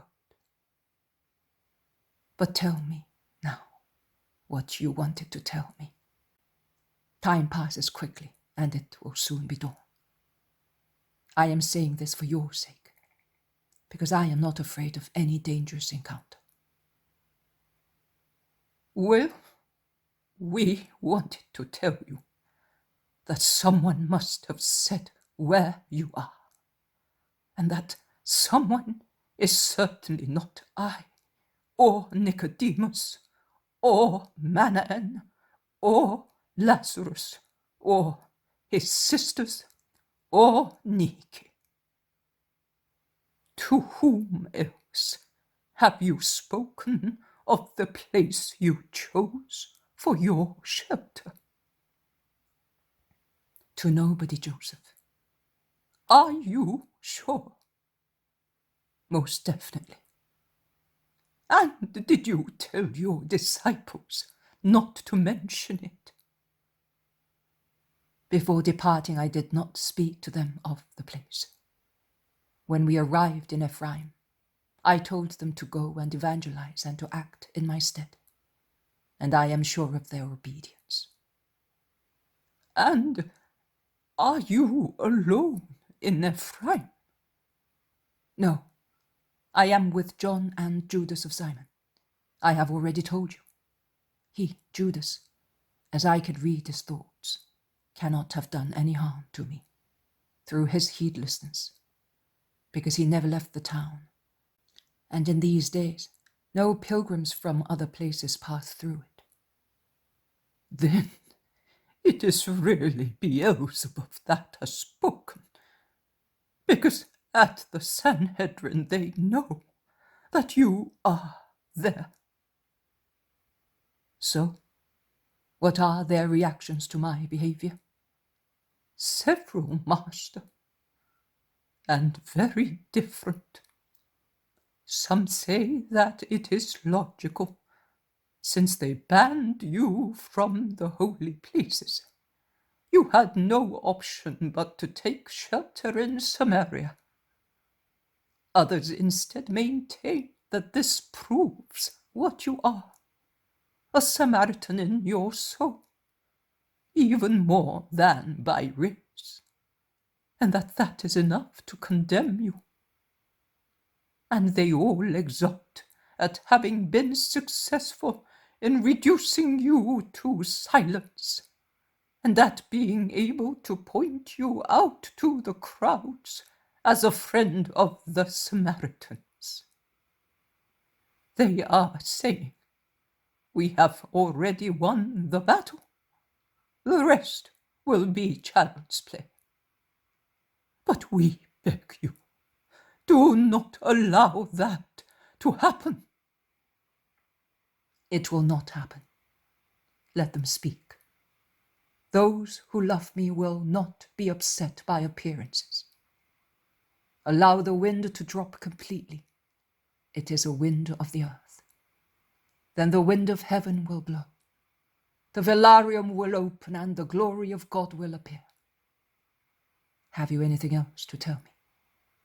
No, nothing concerning you. Be on the alert. Be careful.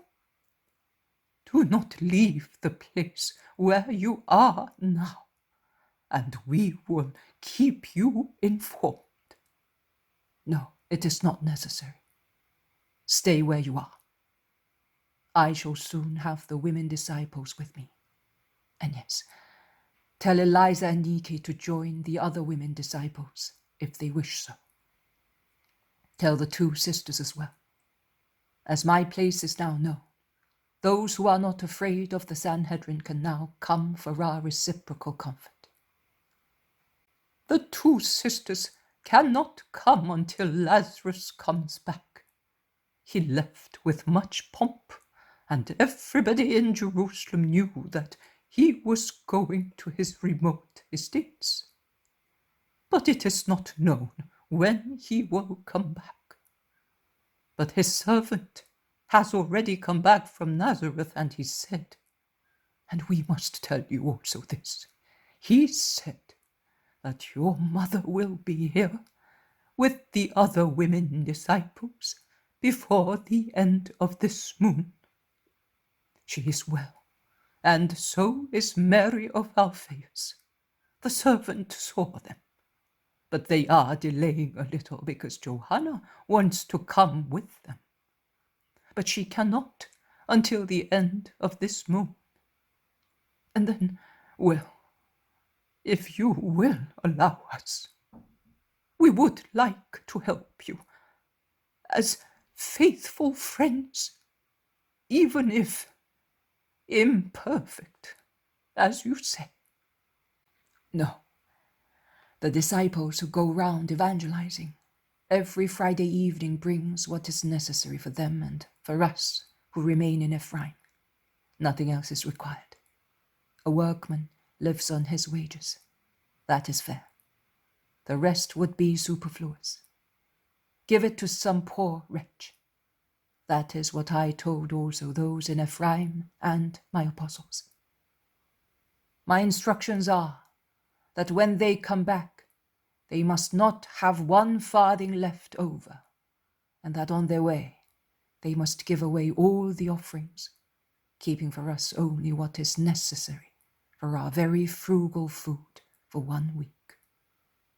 Why, Master? To teach them detachment from riches and the superiority of the spirit over the worries of the morrow. And for that, and for other good reasons of mine as a master, I ask you not to insist. As you wish, but we are sorry that we cannot help you. The days will come when you will do that. Is that not the first light of dawn?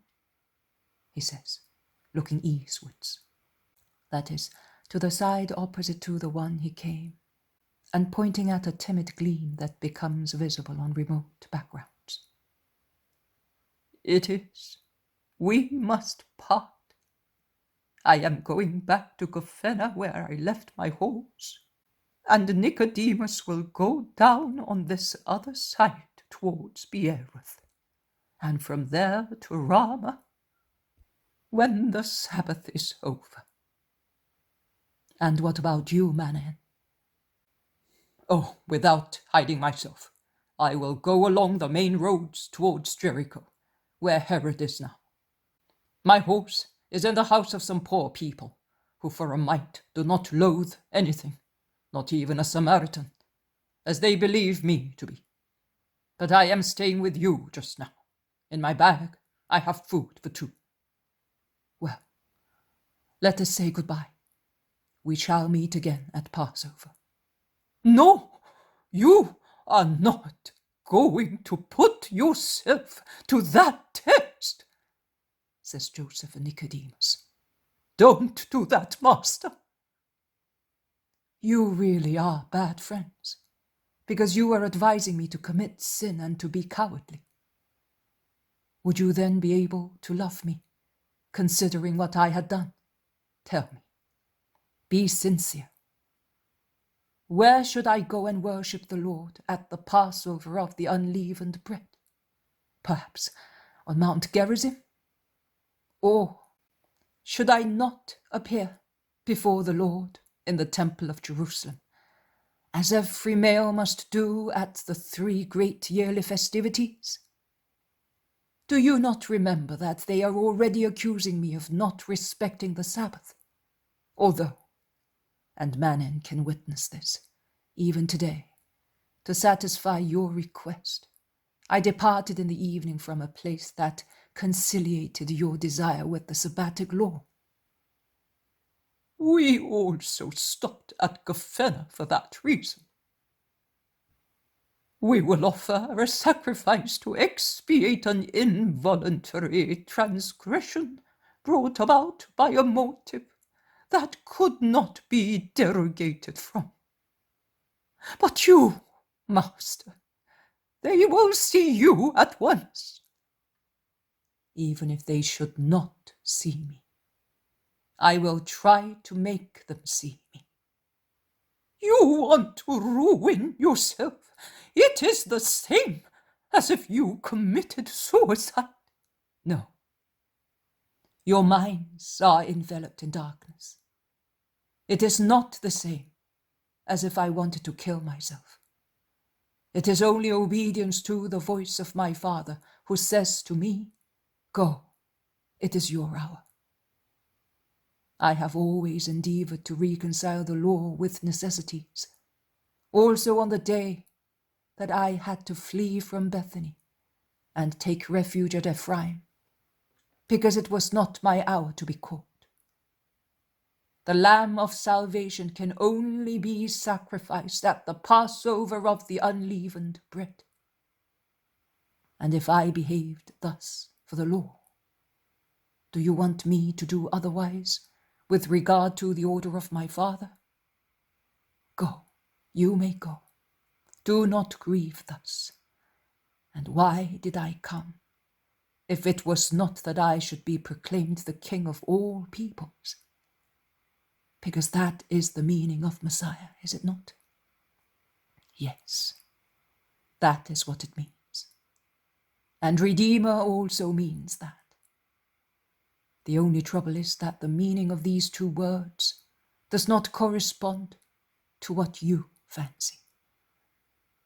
But I bless you, imploring a celestial ray to descend upon you with my blessing, because I love you and you love me, because I would like your justice to be entirely bright, because you are not wicked, but you too are old Israel, and you do not have the heroic will to despoil yourselves of the past and become new. Goodbye, Joseph. Be just. Just like him who was my guardian for so many years, and who was capable of every renovation to serve the Lord his God. If he were here among us, oh, how he would teach you to serve the Lord perfectly, to be just, just, just. But it is right that he should already be in Abraham's bosom, in order not to see the injustice of Israel. Holy servant of God, a new Abraham, with a broken heart, but with perfect will. He would not have advised me to be cowardly, but he would have spoken the words that he used to utter when anything painful weighed heavily on us. Let us raise our spirits. We shall meet the yes of God, and we shall forget that it is men who grieve us. And let us do whatever is burdensome, as if the Most High presented it to us. In this way we shall sanctify also the least things, and God will love us. Oh, he would have said so also to comfort me, to suffer the deepest sorrows. He would have comforted us. Oh, my mother. Jesus releases Joseph, whom he had clasped in his arms, and he lowers his head, remaining silent, undoubtedly contemplating his imminent martyrdom and that of his poor mother. He then raises his head and embraces Nicodemus, saying, "The first time you came to me as a secret disciple, I told you that to enter the kingdom of God and to have the kingdom of God in you, it is necessary for your spirits to be born again, and for you to love the light more than the world loves it. Today, and this is perhaps the last time we shall meet secretly, I repeat the same words to you. Be born again in your spirit, Nicodemus, to be able to love the light which I am, and I may dwell in you as King and Saviour.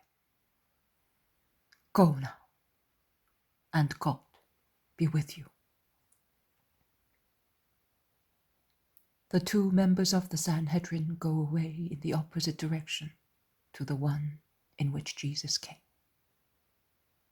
When the noise of their steps has faded away, Manaen, who had gone to the entrance of the grotto to see them go away, comes back, and with an expressive countenance he says, "And for once, they will be the ones who infringe the Sabbatic Law, and they will have no peace until they settle their debt with the Eternal Father by sacrificing an animal. Would it not be better for them to sacrifice their tranquility by declaring themselves your disciples openly? Would that not be more pleasing to the Most High?" "It would certainly be, but do not judge them. They are does that rise slowly. But at the right moment, when many who think that they are better than they are collapse, they will rise against the whole world." "Are you referring to me, Lord? Please, take my life, but do not let me deny you." "You will not deny me, but there are constituents in you different from theirs, and they will help you to be faithful." "Yes, I am the Herodian. That is, I was the Herodian. Because as I turned my back on the council, so I turned my back on the party, when I saw it was vile and unfair towards you, just like the others. To be a Herodian to the other castes, it means being a little less than a heathen. I do not mean that we are saints, that is true. For an impure purpose we committed impurity. I am speaking as if I were still the Herodian I was before being your disciple. According to human opinion, therefore, we are twice impure. Because we are the allies of the Romans, and because we did it for our own profit. But tell me, Master, as you always speak the truth and never refrain from it for fear of losing a friend, between us who have entered into an alliance with Rome to have fleeting personal triumphs, and the Pharisees, the chief priests, the scribes, the Sadducees, who enter into an alliance with Satan to crush you, which are the more impure? I see, now that I have realized that the party of the Herodians is siding with your enemies, I left it. I am not telling you to be praised by you, but to tell you what I think. And they, I mean the Pharisees and priests, the scribes and Sadducees, are convinced of getting a profit out of this sudden alliance of the Herodians with them. The wretches! They do not know that the Herodians do it to gain more merits, and thus greater protection from the Romans. And later, once the cause and the reason joining them are defined and finished, they will demolish those with whom they now form an alliance. And they trifle with each other like that. Everything is based on deceit, and that disgusts me so much that I have made myself completely independent. You are a great, frightening ghost for everybody. And you were also a pretense for the foul game of the various parties' interests. The religious motive, the sacred indignation for the blasphemer, as they call you, it is nothing but lies. The only motive is neither the defense of religion nor the sacred zeal for the Most High, but their greedy, insatiable interests. They make me sick like filthy things. And I would like, yes, I would like the few who are not corrupt to be more daring. Ah, a double life is troublesome to me now. I would like to follow you alone, but I can serve you better thus than if I followed you. It's a burden to me, but you say that it will soon be. What? But will you really be sacrificed as the lamb? But is it not figurative language? The life of Israel is woven with symbols and figures. And you would like it to be so for me. But mine is not a figure. Is it not? Are you really sure? Many of us could repeat ancient gestures and have you, anointed Messiah, and defend you. One word would suffice, and the defenders of the holy wise pontiff would rise in thousands and thousands. I do not mean an earthly king, as I now know that your kingdom is entirely spiritual. But as we shall never again be humanly free and strong, let at least your holiness support and heal corrupt Israel. No one, as you are aware, loves the present priesthood and those supporting it. Do you want that, Lord? Tell me, and I will do it. You have already gone a long way with your thought, Manaen. But you are still as far from your goal as the earth is from the sun. I will be priest, and forever. Immortal pontiff in an organism that I will enliven to the end of time. But I shall not be anointed with the oil of delight. Neither shall I be proclaimed and defended by the gestures of violence brought about by a handful of believers to throw our fatherland into a wild chasm and make it more enslaved than it ever was. And do you think that the hand of a man can anoint the Christ? I solemnly tell you that it cannot. The true authority that will anoint me, Pontiff and Messiah, is that of him who sent me. No other person who is not God could anoint God as King of Kings and Lord of Lords forever. So, nothing. There is nothing we can do. How grieved I am. Everything by loving me. It is everything. By loving not the person whose name is Jesus, but what Jesus is. By loving me with your humanity and your spirit, as I love you with spirit and humanity, in order to be with me beyond humanity. Look how beautiful is dawn. The quiet light of the stars did not shine in here, but the triumphant light of the sun does. The same will happen in the hearts of those who succeed in loving me with justice. Come outside, in the silence of the mountain, clear of the hoarse human voices of interests. Look over there at those eagles, how with wide flights they soar away in search of prey. Can we see that prey?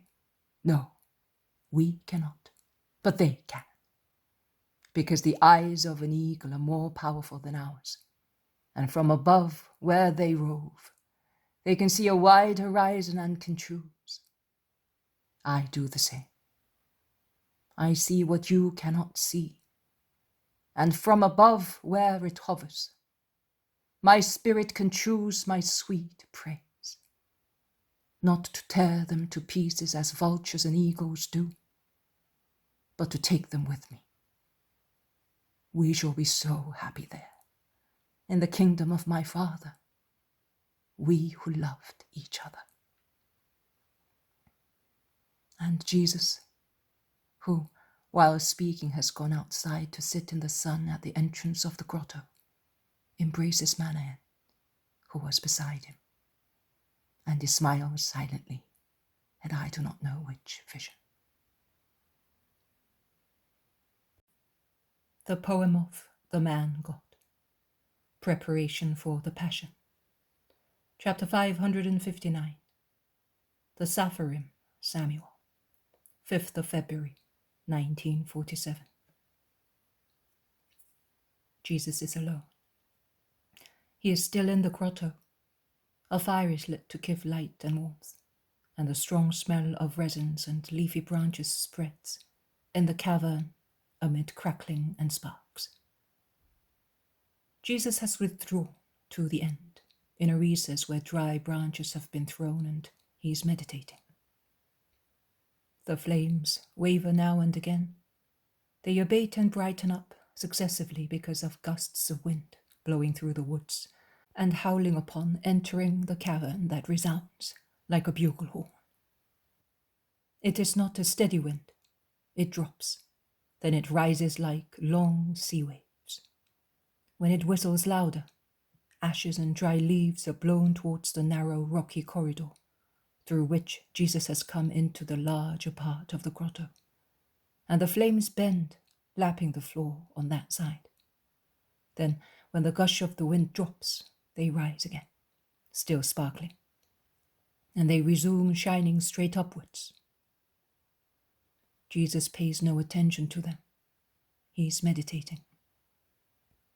The sound of the wind is joined by the fall of rain that patters, at first lightly, then heavily, on the leafy boughs of the underwood. A real downpour soon changes the paths on the slopes into little roaring torrents. The noise of the water is now the prevailing one as the wind has slowly dropped.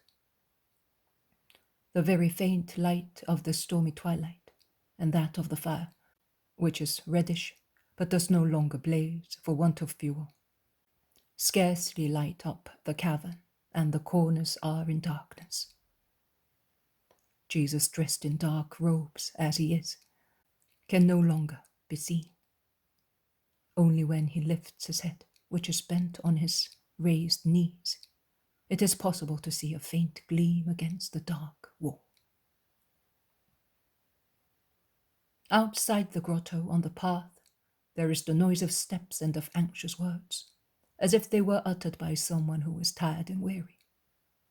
Then, in the empty space at the entrance, a dark shadow is outlined, dripping water on all sides. The man, because it is a man with a heavy dark beard, utters an "oh" of relief and throws his drenched headgear on the floor. He shakes his mantle and says to himself, Samuel, you can give it a good shaking. It seems to have dropped into a falling mill. And my sandals? Boats sunk in a river. I am drenched to the skin. Look how my hair is dripping. I look like a broken roof gutter leaking through 1,000 holes. It's a good start. Is perhaps Beelzebub on his side, defending him? It's a beautiful steak burn.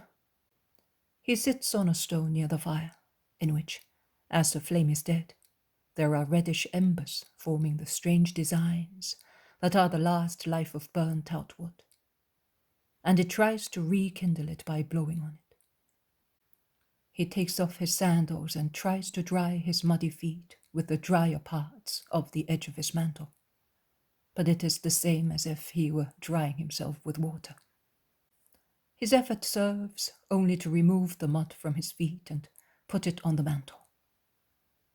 He continues to speak to himself. Cursed be they, he and everybody, and I lost also my bag. Of course, it's a good job I have not lost my life. It's the safest road, they said.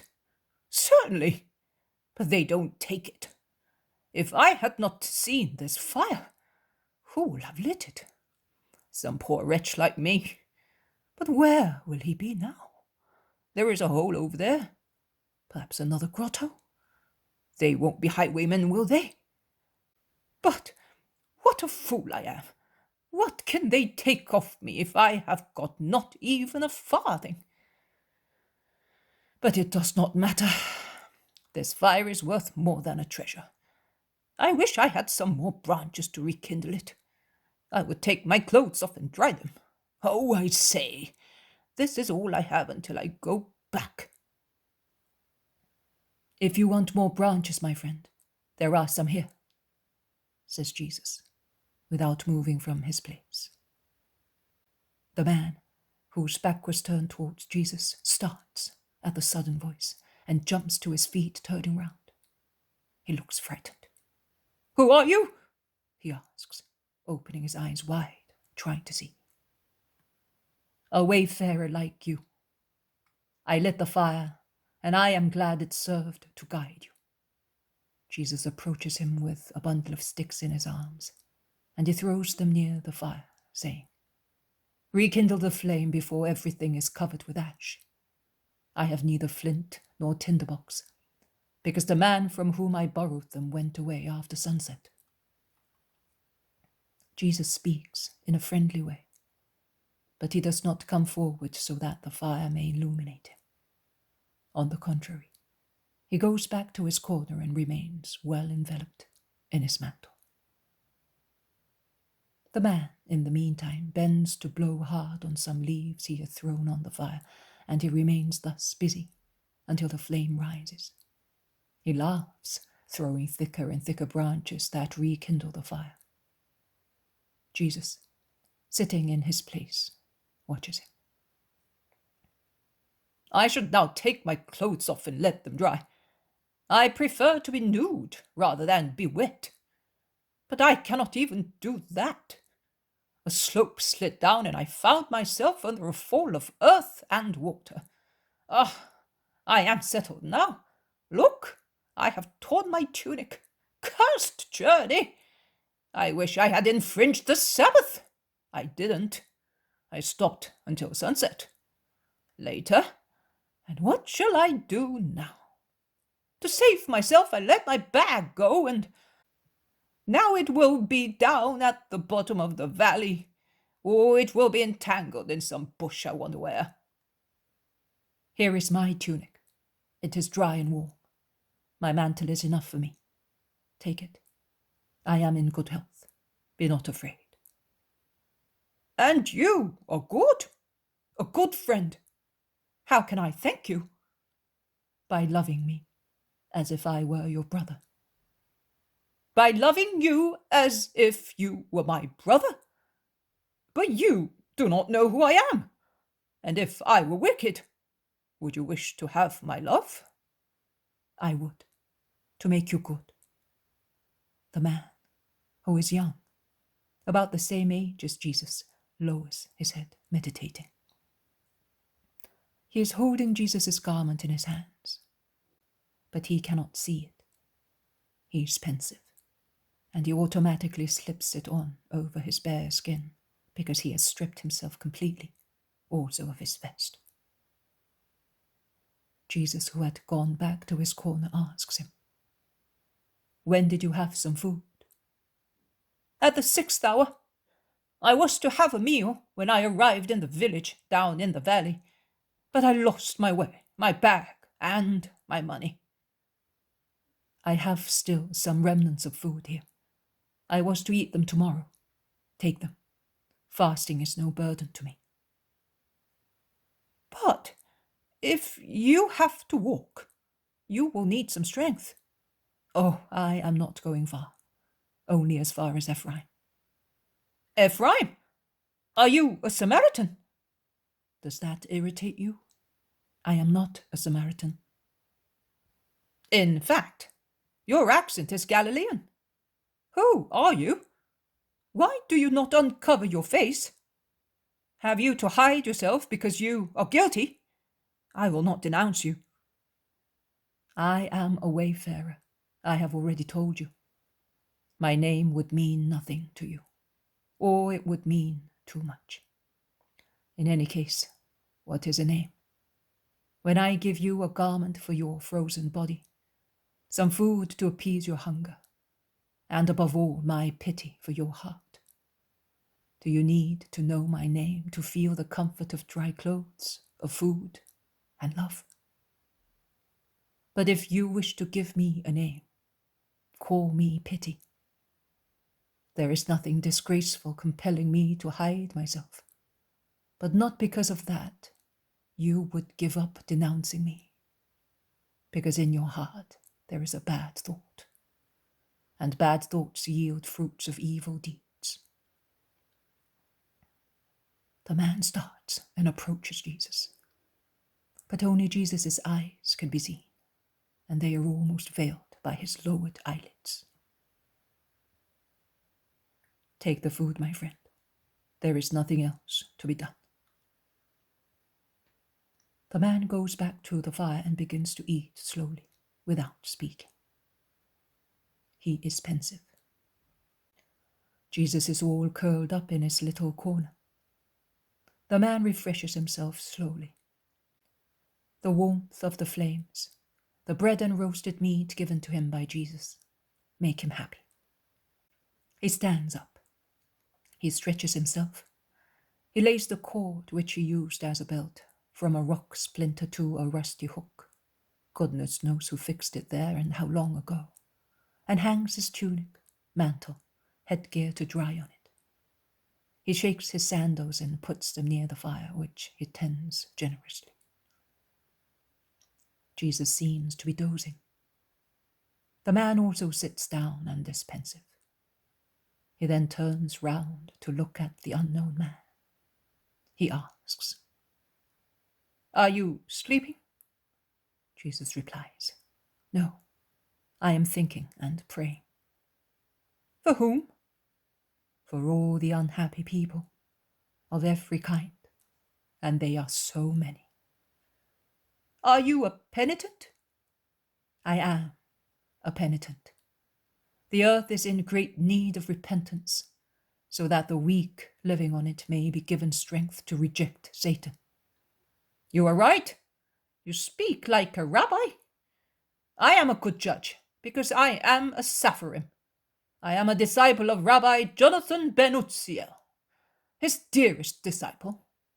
And now, if the Most High helps me, I shall become even dearer to him. My name will be exalted all over Israel." Jesus does not reply.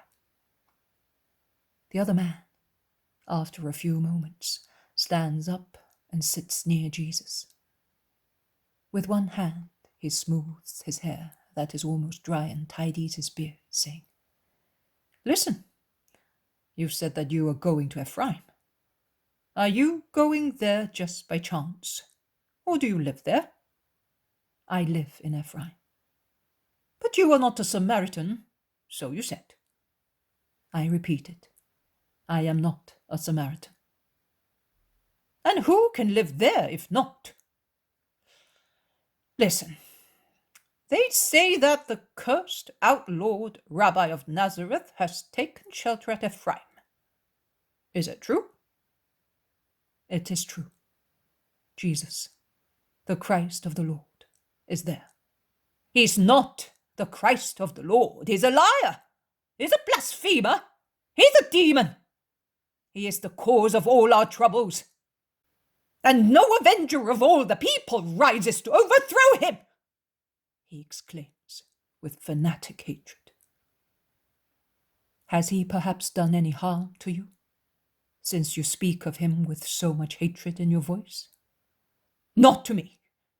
I saw him just once at the Feast of Tabernacles, and in such a tumult that I would find it difficult to recognize him. Because, while it is true that I am a disciple of the great Rabbi Jonathan ben Uzziel, I have been at the temple definitely only for a short time. Previously, I was not able, for many reasons, and only when the rabbi was at home I used to sit at its feet to drink in justice and doctrine. But you asked me whether I hated him, and I perceived a hidden reproach in your words. Are you perhaps a follower of the Nazarene? No, I am not. But hatred is condemned by anybody who is just. Hatred is holy when it is against an enemy of God and of the fatherland. The Nazarene rabbi is such, and it is holy to fight him and hate him. To fight the man, or the idea that he represents, and the doctrine that he proclaims. Everything! Everything! You cannot fight one thing if you spare the other. In man, there is his doctrine and his idea. You either overthrow everything, or it serves no purpose. When you embrace an idea, you embrace the man who represents it and his doctrine at the same time. I know, because I experienced that with my master. His ideas are mine. His wishes are my law. In fact, a good disciple behaves thus. But one must be able to tell whether the master is good and follow only a good master. Because it is not lawful to lose one's soul for the love of a man. Jonathan ben Uzziel is good. No, he is not. What are you saying? And are you telling me, while we are here all alone and I could kill you to avenge my master? I am strong, you know. I am not afraid. I am not afraid of violence. And I am not afraid, as I know also that if you strike me, I will not react. Ah, I see. You are a disciple of the rabbi, an apostle. That is how he calls his most faithful disciples. And you are going to join him. Perhaps the man who was with you was another one like you, and you were waiting for someone like you. Yes, I am waiting for someone. For the rabbi, perhaps. There is no need for me to wait for him. He does not need my word to be cured of his disease. His soul is not diseased, neither is his body. I am waiting for a poor soul that is poisoned and raving, to cure it.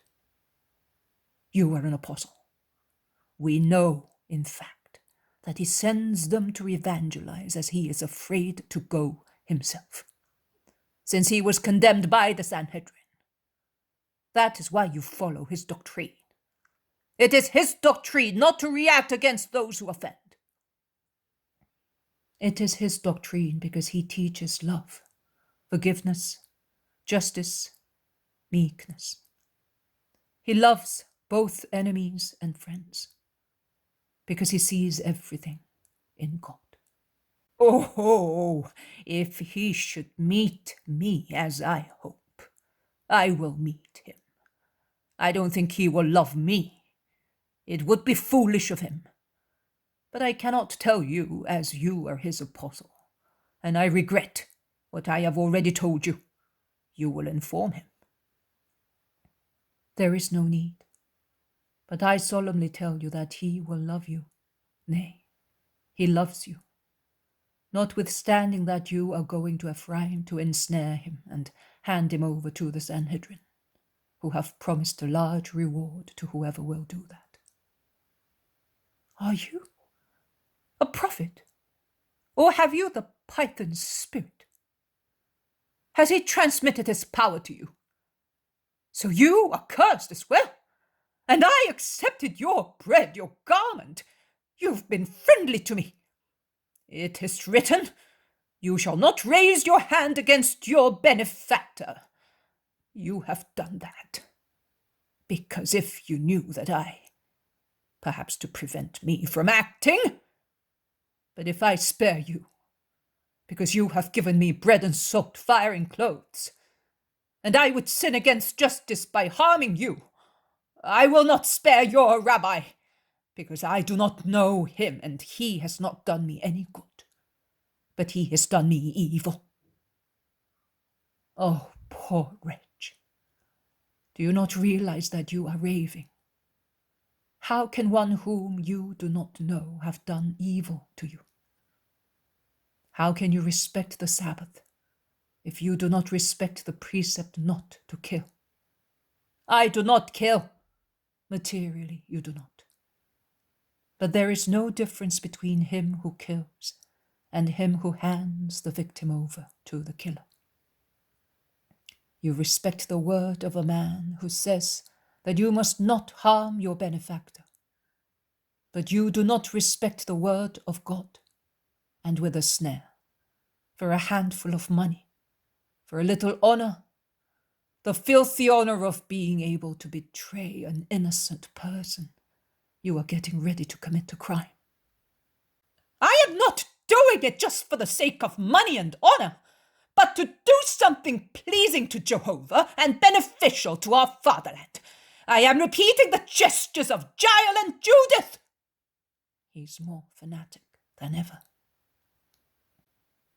Sisera and Holofernes were enemies of our fatherland. They were invaders. They were cruel. But what is the Rabbi of Nazareth? What does he invade? What does he usurp? He is poor, and he does not seek riches. He is humble, and does not want honors. He is good to everybody. Thousands of people have been assisted by him. Why do you all hate him? Why do you hate him? It is not lawful to injure your neighbor. You serve the Sanhedrin, but will the Sanhedrin judge you in future life? Or will God judge you? And how will he judge you? I do not mean how will he judge you as killer of the Christ, but I mean how will he judge you as killer of an innocent? You do not believe that the Rabbi of Nazareth is the Christ, and consequently, because of your belief that he is not, you will not be charged with that crime.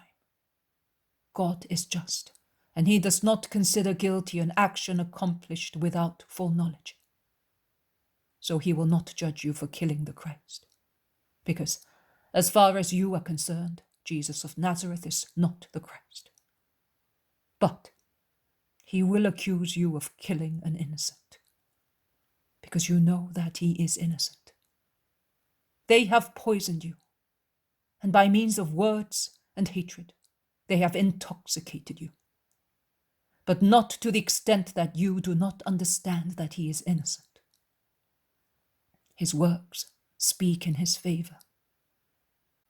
Your fear, and your masters are more frightened that their disciples drests and sees what does not exist.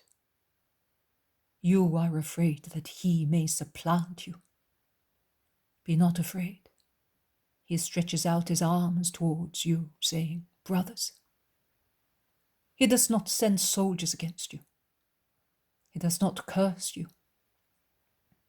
He would only like to save you, both the great ones and their disciples, as he wishes to save the last person in Israel. And he wishes to save you more than the least person in Israel, more than the child who does not yet know what are hatred and love. Because you are in greater need than ignorant people and children. Because you know, and you knowingly sin. Can your conscience of a man, if you clear it of the ideas they have instilled into you, if you cleanse it of the poison that makes you rave, can it tell you that he is guilty? Tell me, be sincere. Have you seen him infringe the law, or advise people to infringe it? Have you ever seen him being quarrelsome, greedy, lustful, hard-hearted? Have you heard him utter slander? Speak up. Have you seen him being disrespectful towards the Sanhedrin? He is living like an outlaw, in order to obey the verdict of the Sanhedrin. He could utter a cry and the whole of Palestine would follow him to march against the few who hate him. He instead advises peace and forgiveness to his disciples. As he gives back life to dead people, sight to the blind, motion to the paralyzed, hearing to the deaf, freedom to demoniacs, as neither heaven nor hell are insensible to his will. He could strike you by his divine lightning and thus get rid of his enemies. He, instead, prays for you and cures your relatives. He cures your hearts. He gives you bread, clothes, fire. Because I am Jesus of Nazareth, the Christ, whom you are looking for. To have the price promised to who hands him over to the Sanhedrin, and the honor of being the liberator of Israel. I am Jesus of Nazareth, the Christ. Here I am. Take me. As Master and as Son of God, I free you from the obligation of not raising your hand, and I absolve you of the sin of raising it against your benefactor. Jesus has stood up, removing his mantle from his head, and he stretches out his hands as if they were to be caught and tied. But tall as he is, and he seems even more slender as he is left with only his short, close-fitting vest on, with his dark mantle hanging from his shoulders, holding himself upright, his eyes fixed at the face of his persecutor. In the mobile reflection of the flames that illuminate highlights in his flowing hair and make the large pupils of his eyes shine with the sapphire circles of the irises. So majestic, so frank and fearless, he commands more respect than if he was surrounded by an army of defenders. The man is fascinated, paralyzed with astonishment. Only after some time he's able to whisper, You!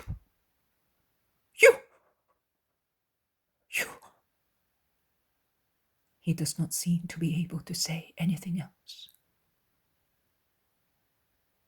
Jesus insists. So take me. Take that useless cord that you put up to hold a dirty, torn tunic and tie my hands. I will follow you as a lamb follows a butcher. And I will not hate you for taking me to die.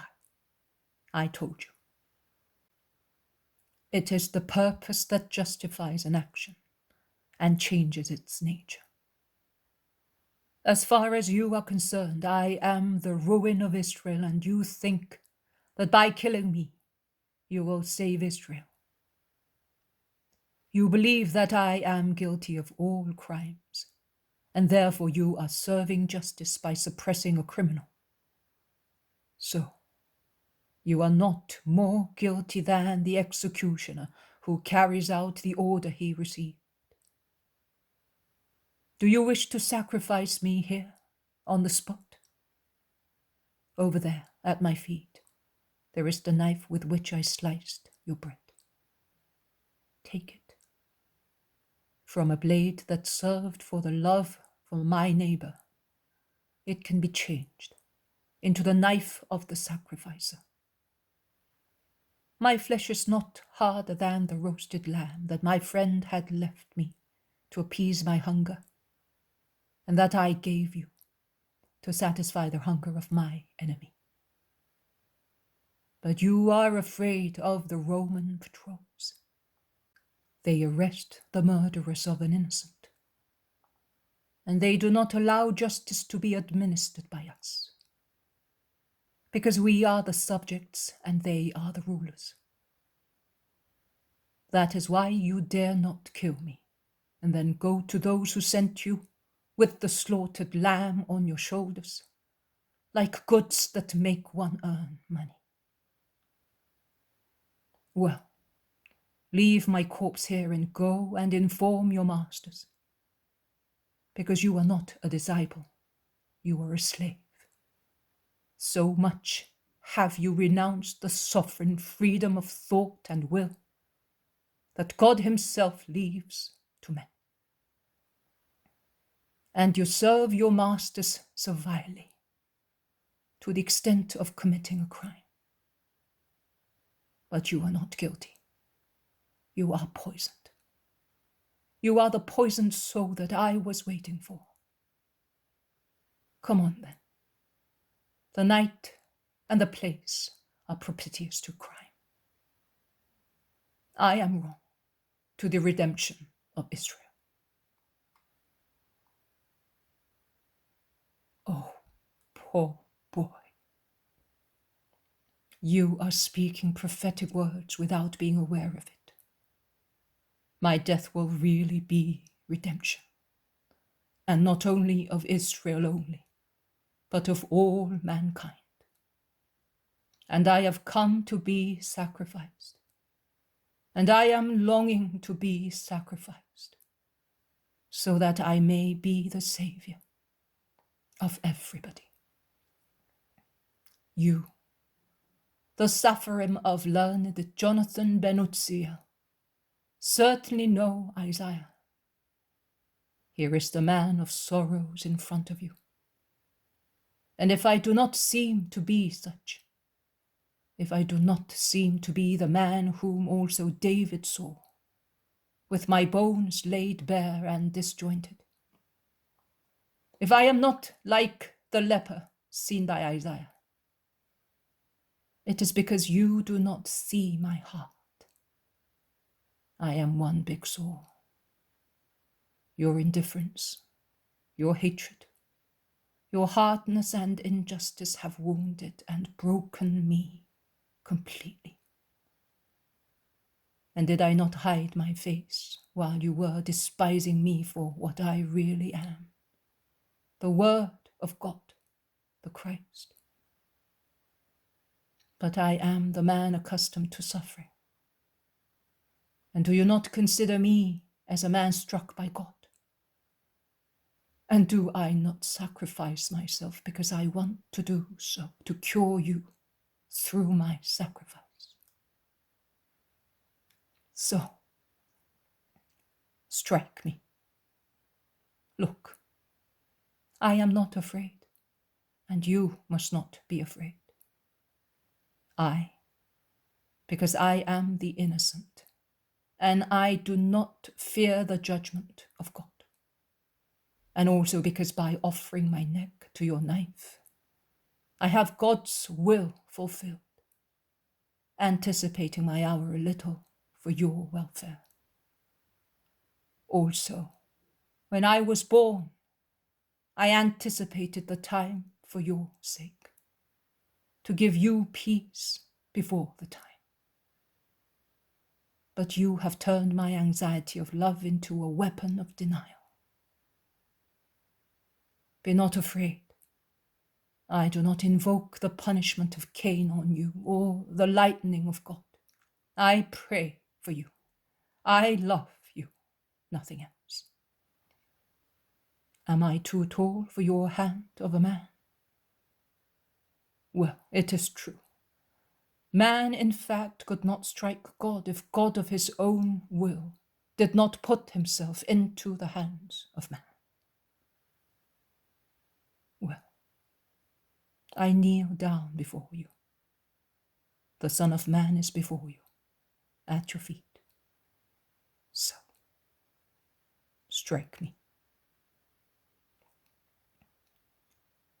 Jesus, in fact, kneels down and offers the knife, holding it by the blade, to his persecutor, who withdraws, whispering, "No, no."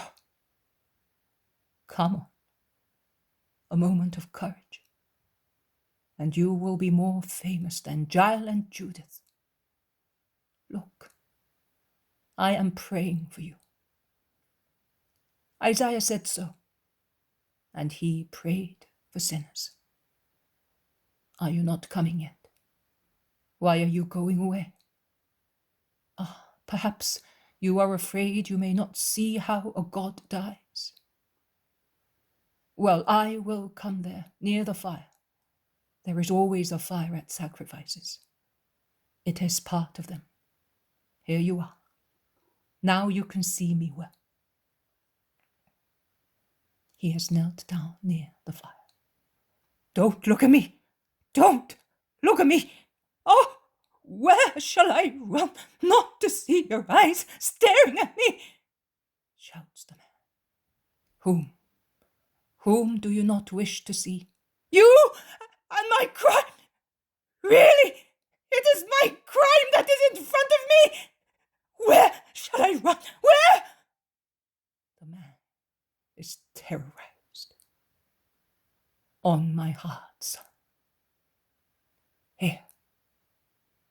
In my arms, nightmares and fears disappear. There is peace here. Come. Do come. Make me happy. Jesus has stood up and is stretching out his arms. The fire is between them. Jesus shines in the reflection of the flames.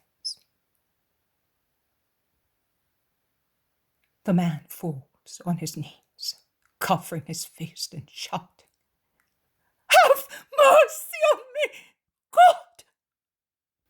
Have mercy on me! Cancel my sin! I wanted to strike your Christ! Mercy! Ah, there can be no mercy for such a crime! I am damned!" He weeps, with his face on the ground, sobbing, and he moans, "Mercy!" And he swears, "The cursed ones!" Jesus walks around the fire and goes towards him. He bends. He touches his head, saying, "Do not curse those who led you astray. They obtained the greatest gift for you, that I should speak to you thus, and that I should hold you thus in my arms." He has taken him by his shoulders and has lifted him up, and sitting on the ground, he draws him to his heart, and the man leans on his knees, shedding tears that are less frenetic, but so purifying. Jesus caresses his dark hair to calm him. The man at last raises his head and with changed countenance he moans, "Your forgiveness." Jesus bends and kisses his forehead. The man throws his arms round his neck, and with his head resting on Jesus' shoulders, he weeps and begins to speak. He would like to tell him how they had worked on him to make him commit the crime. But Jesus stops him, saying, "Be quiet, be quiet. I am aware of everything.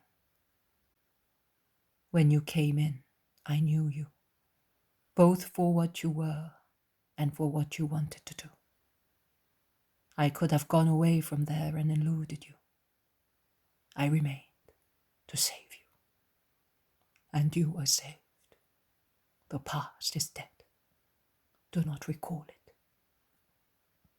"But are you so confident? And if I should sin again?" "No, you will not sin again, I know. You are cured." "Yes, I am. But they are so astute. Don't send me back to them." "And where can you go and not find them?" "With you to Ephraim. If you can read my heart, you will see that I am not laying a snare for you, but I am only begging you to protect me." I know. Come. But I warn you that Judas of Kerioth, who sold himself to the Sanhedrin and is the betrayer of the Christ, is there. Divine mercy, you also know that? He's utterly amazed. I know everything. He thinks that I do not know, but I know everything. And I know also that you are so converted that you will not speak to Judas or to anybody else about this. But bear in mind this. If Judas can betray his master, what will he be able to do to harm you? The man is pensive for a long time. He then says, "It does not matter.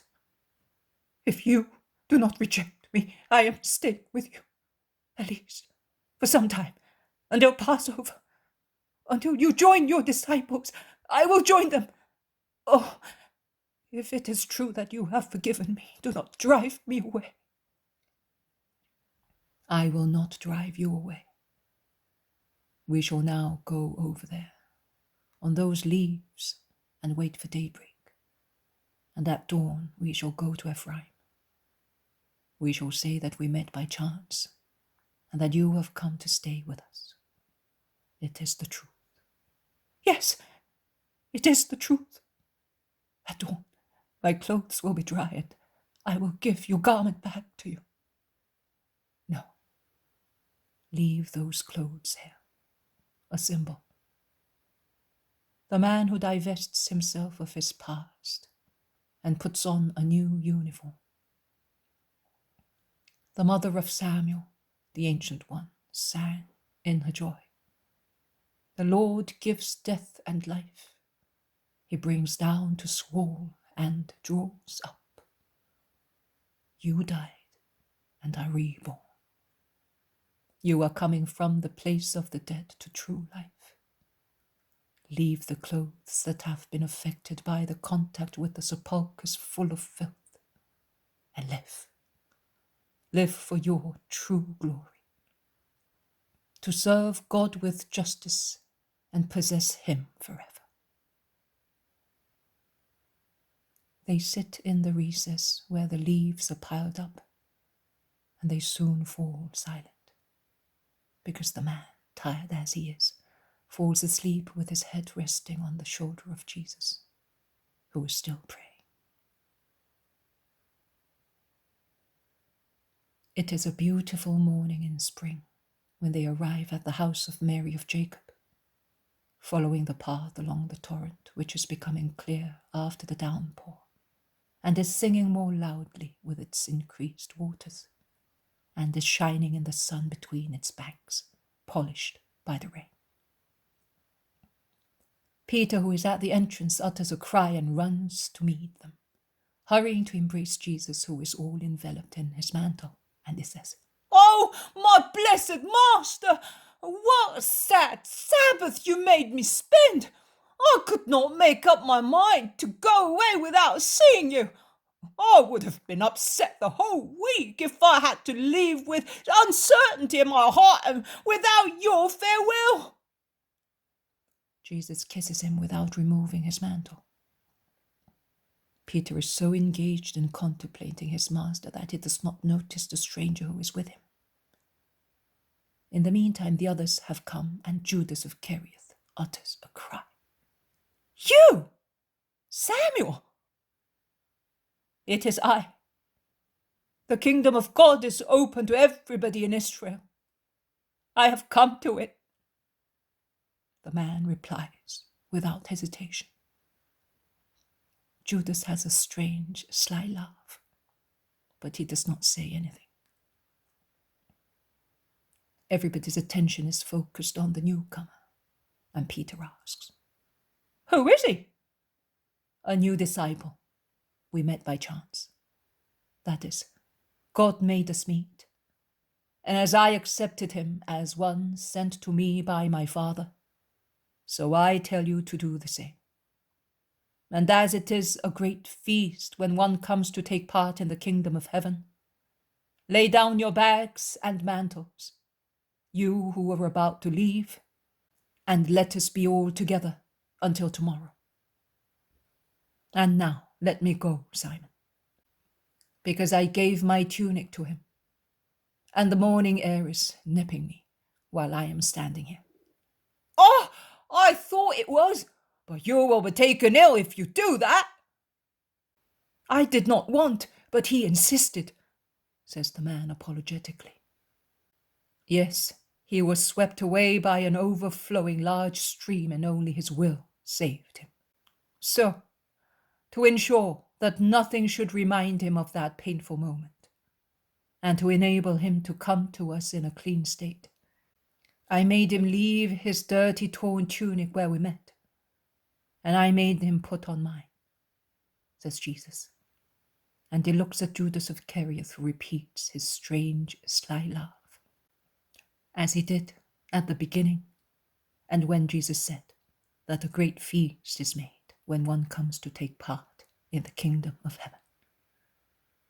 He then goes quickly into the house to dress himself. The others approach the newcomer, expressing their greetings of peace. The poem of the man God. Preparation for the Passion. Chapter 560. What people say at Nazareth. 6th of February, 1947.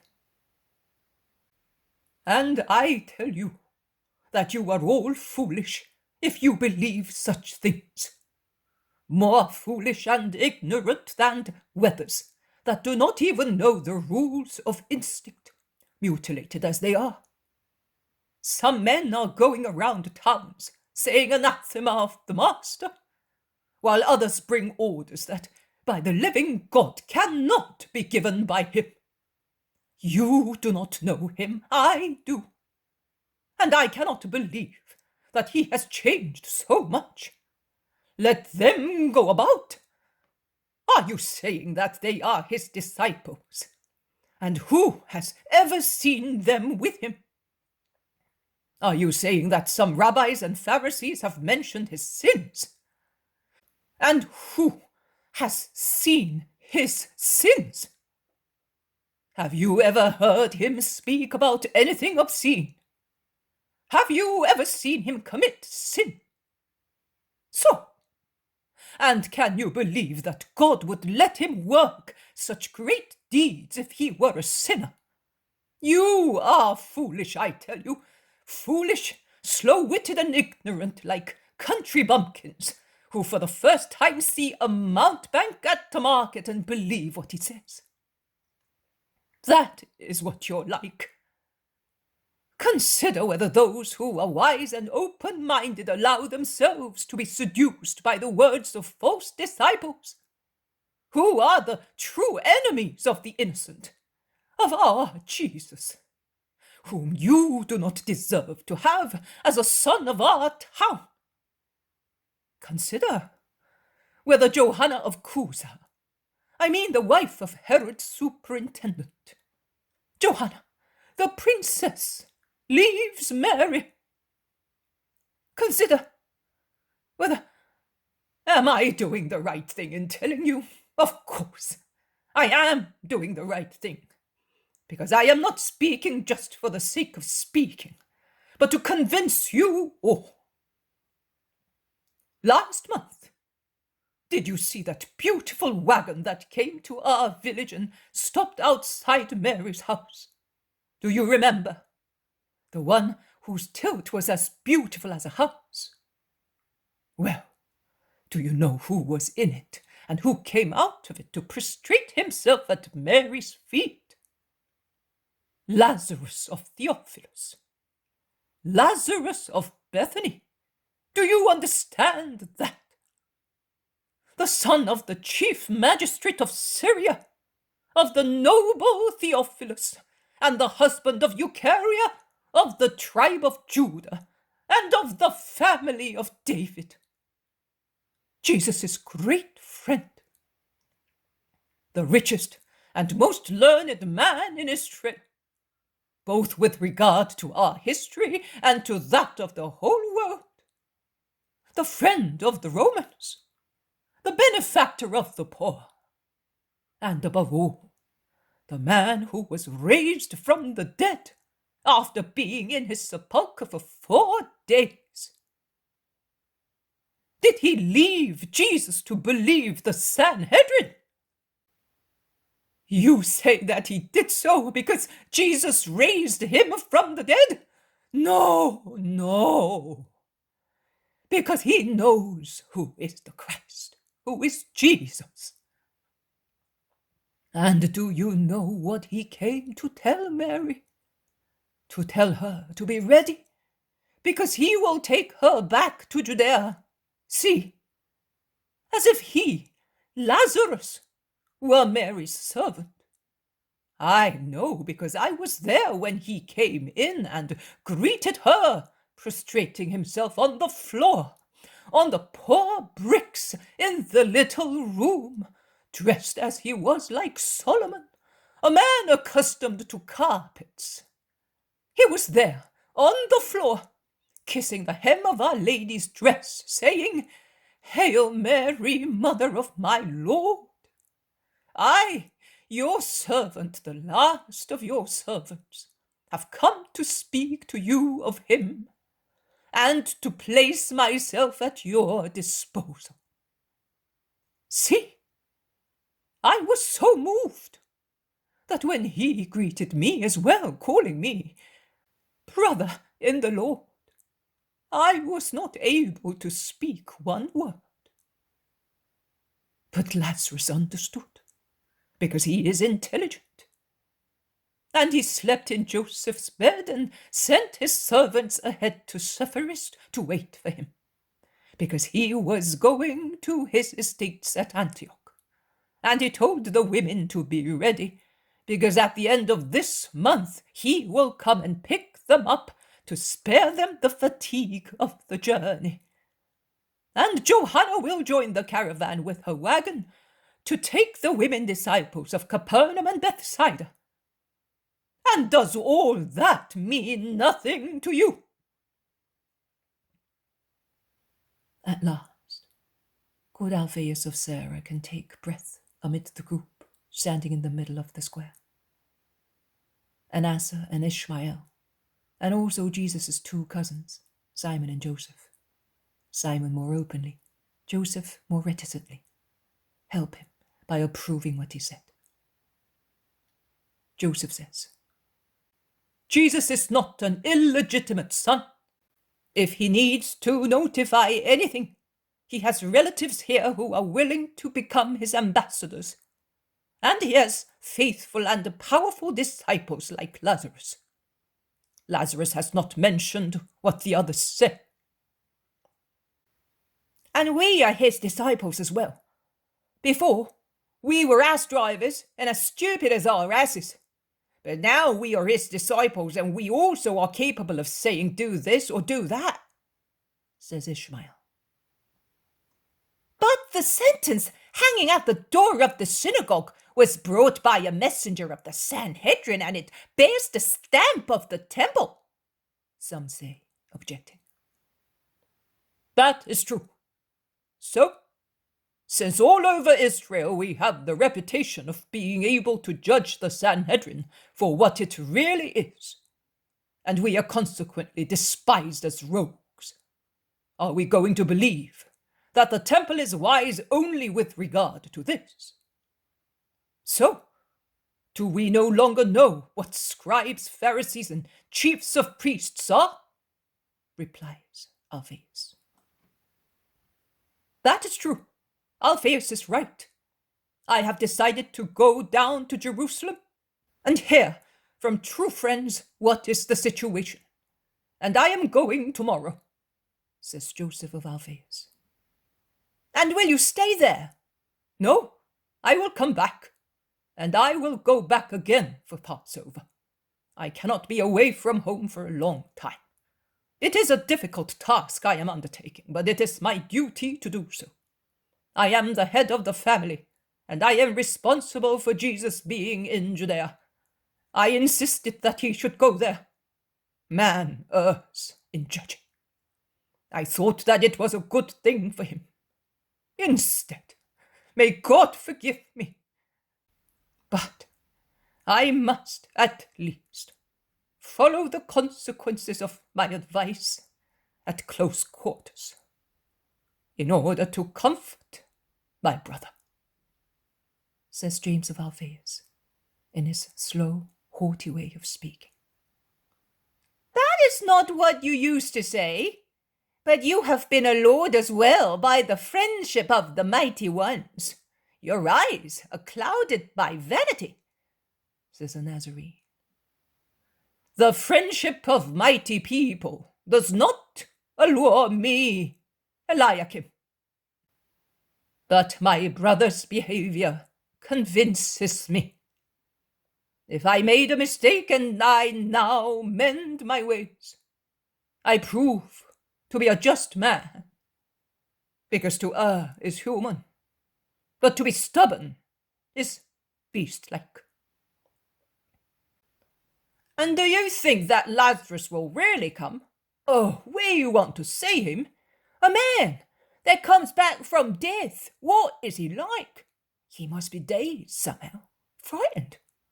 What does he say of his stay among the dead? Many ask Alphaeus of Sarah.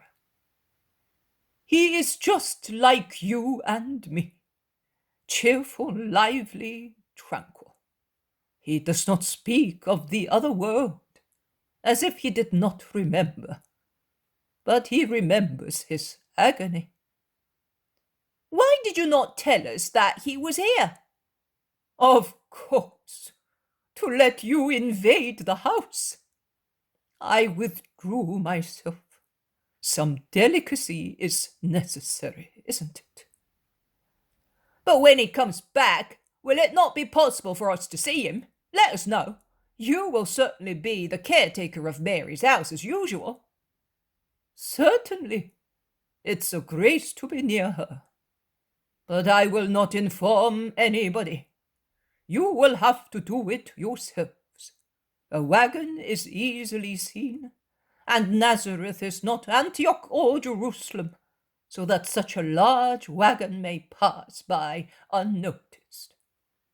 Mount guard and help yourselves. But that is something vain. Ensure at least that his town may not have the reputation of being foolish by believing the words of our Jesus' enemies. Don't believe them. Don't believe those who say that he is Satan or those who provoke you to rise in his name. You would repent one day. Then, if the rest of Galilee falls into the trap and believe what is not true, so much the worse for them. Goodbye. I am going because it is getting dark. And he goes away happily, having defended Jesus. The others remain to discuss, but although they are divided into two fields, and the more numerous is unfortunately the one of those who swallow everything, the proposal of Jesus' few friends prevails in the end, and they decide not to become excited and accept false charges or invitations to rise until the other towns in Galilee do so, as at present they are more cunning than Nazareth and laugh in the false ambassadors' faces, says Asa, the disciple. The poem of the Man God. Preparation for the Passion. Chapter 561. False disciples arrive in Shechem. At Ephraim, Jesus restores the tongue to the dumb slave of Claudia Procula. 7th of February, 1947. The main square in Shechem. A characteristic trait of springtime is given to it by the new foliage of the trees that surrounds it, in a double row along the square-shaped walls of the houses, forming a kind of gallery. The sun plays among the tender leaves of plane trees, projecting an embroidery of light and shadow on the ground. The basin in the center of the square is a silver plate in the sunshine. People in groups are discussing their business here and there. Some people who are apparently strangers, as everybody is asking who they are, come into the square. They look round and approach the first group they meet. They exchange greetings to everybody's amazement. But when they say, "We are disciples of the Master of Nazareth," all mistrust ends, and some go to inform the other groups, while those who remain say, "Did he send you?" "He did, on a very secret mission. The rabbi is in great danger. No one loves him any more in Israel, and he, who is so kind, asks you at least to remain faithful to him." "But that is what we want. What are we to do? What does he want of us?" "Oh, he wants nothing but love, because he relies too much in the protection of God, and with what is said in Israel. But you are not aware that he is being accused of Satanism and insurrection. Do you know what that means? Reprisal of the Romans against everybody. And we, who are already so miserable, will be struck even harder. And we shall be condemned by the holy ones of our temple. It is certain that the Romans... Also, for your own sake, you ought to take action, and persuade him to defend himself, and defend him, and make it almost, nay, make it definitely impossible for him to be caught, and thus be harmful, having no intention of being so. Persuade him to withdraw to Gerizim. Where he is now, he is still too exposed, and he does not appease the anger of the Sanhedrin or the suspicions of the Romans. The Gerizim is certainly entitled to the right of sanctuary. There is no sense in telling him. If we told him, he would say that we are anathema because we advise him to be cowardly. But it is not so. It is love. It is prudence on our part. We are not allowed to speak, but you can. He loves you. He has already preferred your region to the others. So, organize yourselves to accept him, because you will at least find out for certain whether he loves you or not. If he should refuse your assistance, it would mean that he does not love you. And then it would be better if he went elsewhere. Because, believe us, we are telling you this with sorrow. His presence is a danger for those who give him hospitality. But you are, of course, the best of his admirers, and you do not worry about dangers. However, if you risk reprisals of the Romans, it is fair that you should do so for an exchange of love. We advise you for everybody's sake." "You are right, and we will do as you say. We shall go to him. Oh, be careful. He must not become aware that it was our suggestion." "Don't worry. Don't be afraid. We know what to do. Of course, we will let people see that the despised Samaritans are worth 100, 1,000 Judeans and Galileans to defend the Christ. Come to our houses, you messengers of the Lord. It will be the same as if he came to us. Samaria has been waiting for such a long time to be loved by God's servants." They go away, keeping in the middle of their group those whom I do not think I am mistaken in calling emissaries of the Sanhedrin. And they say, "We realize that he loves us, because this is the second group of disciples that he has sent to us in a few days. And we did the right thing in being kind to the first one. It is right to be so kind to him, because of the little children of that dead woman of our town. He knows us by now." And they go away, looking happy. all the people of Ephraim pour into the streets to see the unusual event of a procession of Roman wagons passing through the town. There are many wagons and covered litters, flanked with slaves and preceded and followed by legionaries. The people make gestures of mutual understanding and whisper. When the procession arrives at the crossroad for Bethel and Ramah, it separates into two parts. A wagon and a litter stop with an escort of armed men, while the rest go on. The curtains of the litter are drawn for a moment, and a lady's white hand, studded with gems, beckons the head of the slaves to go near it. The man obeys without speaking. He listens. He approaches a group of curious women and asks, "Where is the Rabbi of Nazareth?" He lives in that house, but at this time of the day he is usually at the stream. There is a little island there, near those willow trees over there, where the poplar is. He stays there praying all day long. The man goes back and reports. The litter sets out again. The wagon remains where it is. The soldiers follow the litter as far as the banks of the stream and bar the way. Only the litter proceeds along the stream as far as the islet, which in the process of the season has become well wooded. A huge, impenetrable tuft of the greenery, surmounted by the trunk and the silvery foliage of the poplar. At an order, the bearers with tucked-up garments enter the water, and the litter crosses to the other side of the little watercourse. Claudia Procula comes out of it with a freed woman, and Claudia beckons a dark slave escorting the litter to follow her. The others go back to the bank of the stream. Claudia, followed by the two people, proceeds into the islet towards the poplar standing out in the center.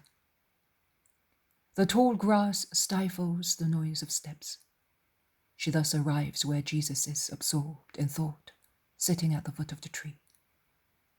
She calls him, advancing by herself, while with an authoritative gesture she makes her two faithful attendants stop where they are. Jesus looks up, and he stands up at once, as soon as he sees the woman. He greets her, holding himself upright against the trunk of the poplar. He does not appear to be astonished, or annoyed, or irritated at the intrusion. After greeting him, Claudia enters into the subject promptly. "Master, some people have come to me, or rather to Pontius. I do not make long speeches, but as I admire you, I say to you what I would have said to Socrates if I had lived in his days, or to any other virtuous man unjustly persecuted. I cannot do very much, but I will do what I can.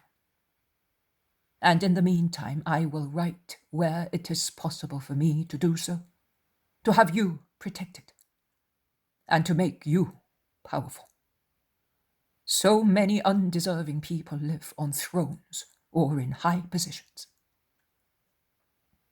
Domina, I have not asked honors and protection of you. May the true God reward you for your thought, but give your honors and protection to those who long for them.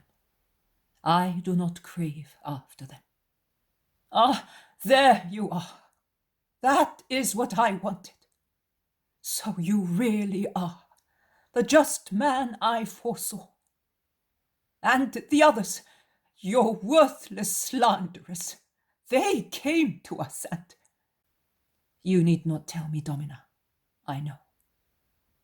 "Do you also know that they say that because of your sins, you have lost all power and consequently you live here as an outcast?" "I know that too. And I know that it was easier for you to believe the latter rumor than the former, because your heathen mind can descry the human power or the human meanness of a man, but it cannot yet understand what is the power of the Spirit. You are disappointed by your gods, who, in your religion, appear to be quarreling continuously, and to have such a failing power, subject to easy interdictions because of their reciprocal contrasts. And you think that the true God is the same. But it is not so.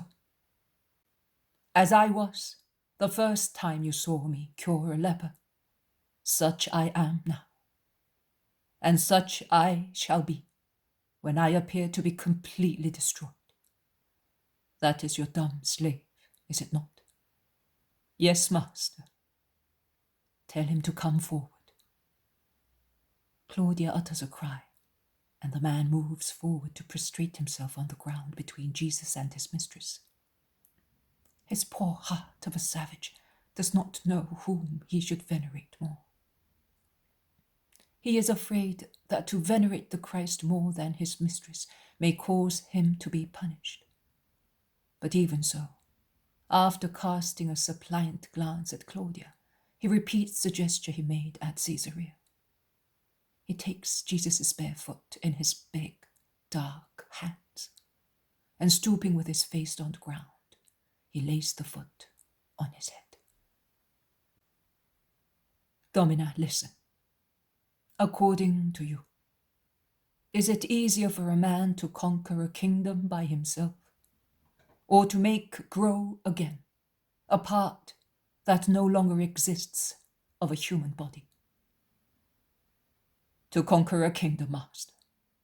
Fortune favors the brave, but no one, that is, only you, can make a dead man revive and give eyes to the blind.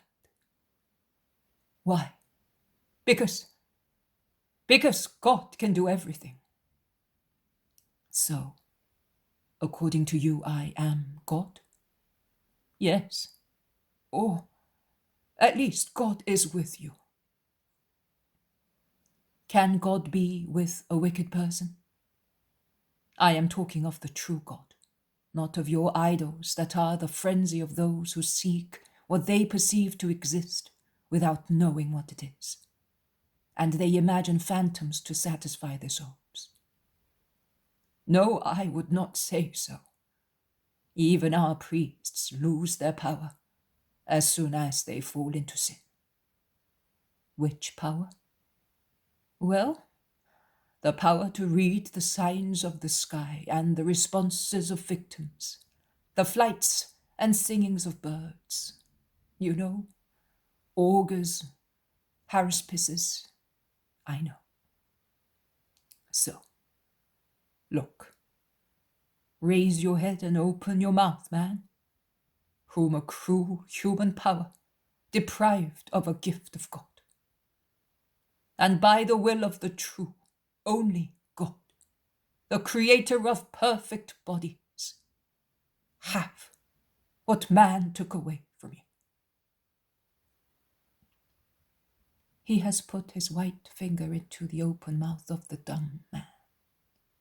The freed woman, who is very curious, cannot remain where she is, and she comes forward to see.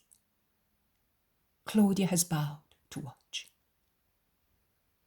Jesus removes his finger, shouting, "Speak, and make use of the reborn part to praise the true God." And all of a sudden, like the blast of a trumpet, of an instrument so far mute, a guttural but clear cry replies, "Jesus!" And the Negro falls to the ground, weeping for joy, and he really licks Jesus' bare feet, just as a grateful dog would do. Have I lost my power, Domina? Give this reply to those who throw out such innuendos. And you, stand up and be good, thinking how much I have loved you, I have had you in my heart since that day at Caesarea, and with you all those like you, who are regarded as goods, considered inferior even to brutes, whereas you are men, equal to Caesar, by conception, and probably better, because of the goodwill of your hearts. You may withdraw, Domina.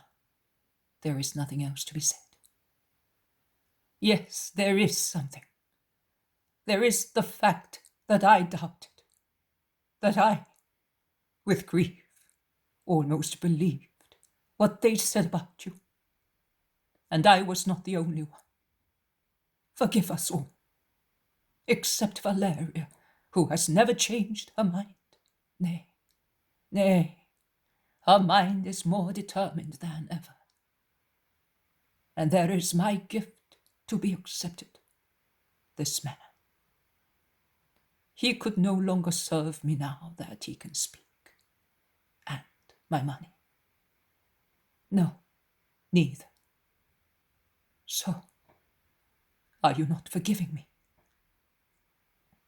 I forgive also those of my people who are twice guilty of not knowing me for what I am. And should I not forgive all of you, deprived as you are of all divine knowledge? Here, I said that I would not accept your money or the man. I will now accept both, and with the money, I will free the man. I give your money back to you because I am buying the man. And I am buying him to make him free, so that he may go back to his country, to say that on the earth there is the man who loves all men. And the more he sees their unhappiness, the more he loves them. Keep your purse. No, master, it is yours. The man is free just the same. He's mine. I have given him to you. You are freeing him. No money is needed for that. Well, have you a name? He asks the man. We used to call him Callisto scoffingly, but when he was called. It does not matter. Keep that name, and make it real by becoming very handsome in your spirit. Go, be happy, because God has saved you. Go. The Negro does not tire of kissing and saying, Jesus! Jesus! And he lays Jesus' foot once again on his head, saying, You, my only master! I, your true father. Domina, you will take upon yourself to let him go back to his country. Use the money for that, and give him the rest. Goodbye, Domina, and never listen to the voices of darkness. Be just, and strive to know me. Goodbye, Callisto. Goodbye, woman. And Jesus puts an end to the conversation by jumping across the stream to the side opposite to the one where the litter is. And he disappears among the bushes, the willows, and the reed thickets. Claudia calls the litter bearers and enters the litter again with a pensive countenance. But if she is silent, the freed woman and the free slave talk as much as 10 people, and even the legionaries forget their rigid discipline in the presence of the wonder of a reborn tongue. Claudia is too absorbed in thought to order them to be silent. Reclined in the litter, one elbow resting on pillows, her head supported by her hand, she does not hear anything. She is engrossed in thought. She does not even notice that the freed woman is not with her, but is chattering like a magpie with the litter bearers, while Callisto is speaking to the legionaries who, if they keep lined up, do not keep silent. They are too excited to do so. Going back the same way, they arrive at the Bethel and Ramah crossroads. The little leaves Ephraim to join the rest of the procession. Footnote number 1. Callisto is in fact a Greek word meaning very beautiful, very handsome. The poem of the man God. Preparation for the Passion. Chapter 562. The Man of Jabneel. 7th of February, 1947. Several days must have gone by. I am saying so because I see that the corn, which in the last visions were hardly a span high, after the last downpour and the lovely sunshine that followed it, is already tall and is about to give ear. Cereals, still tender in their selamy, are waved by a light breeze that plays with the new leaves of the early fruit trees, which after blossoming or while the petals flutter about and fall, have already opened their light emerald tender, shiny little leaves, as beautiful as everything that is pure and new. The vines, still bare and knotty, blossom later, but on the twisted vine shoots which interlace with one another from trunk to trunk, the buds have already burst the dark bark that contained them, and although still close in it, they display the silver-grey down that is the nest for future new vine leaves and tendrils, and the woody twisted festoon-like branches seem to be softened by a fresh gracefulness. The sun, which is already warm, has begun its action by colouring everything and distilling vegetable essences.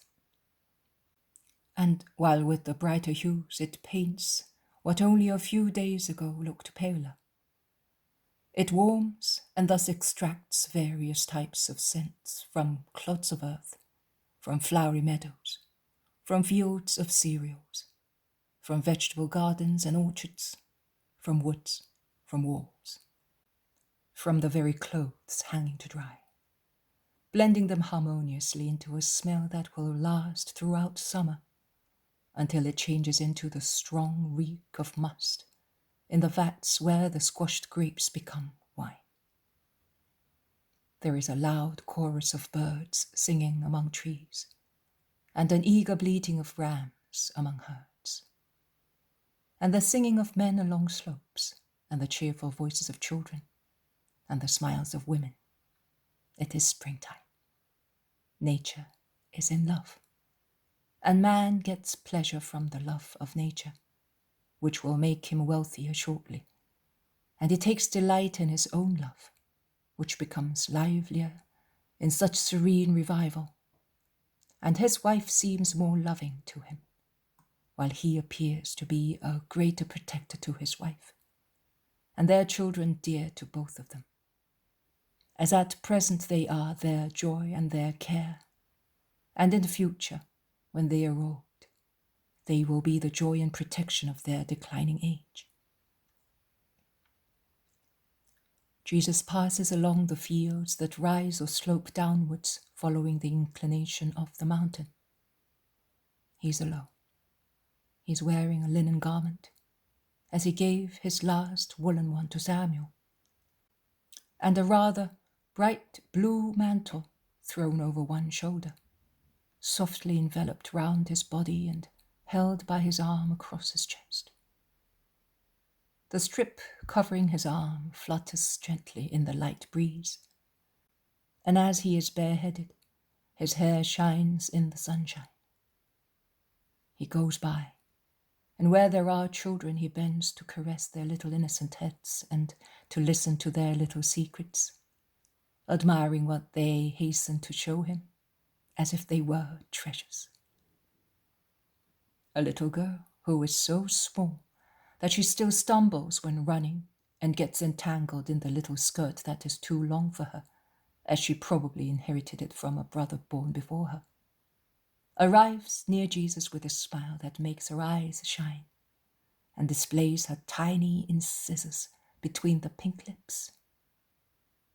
She's carrying a bunch of daisies, a big bunch held with both hands, as many as her tender tiny hands can hold. And she holds up her trophy, saying, Take it, it's yours. To Mommy later. A kiss here.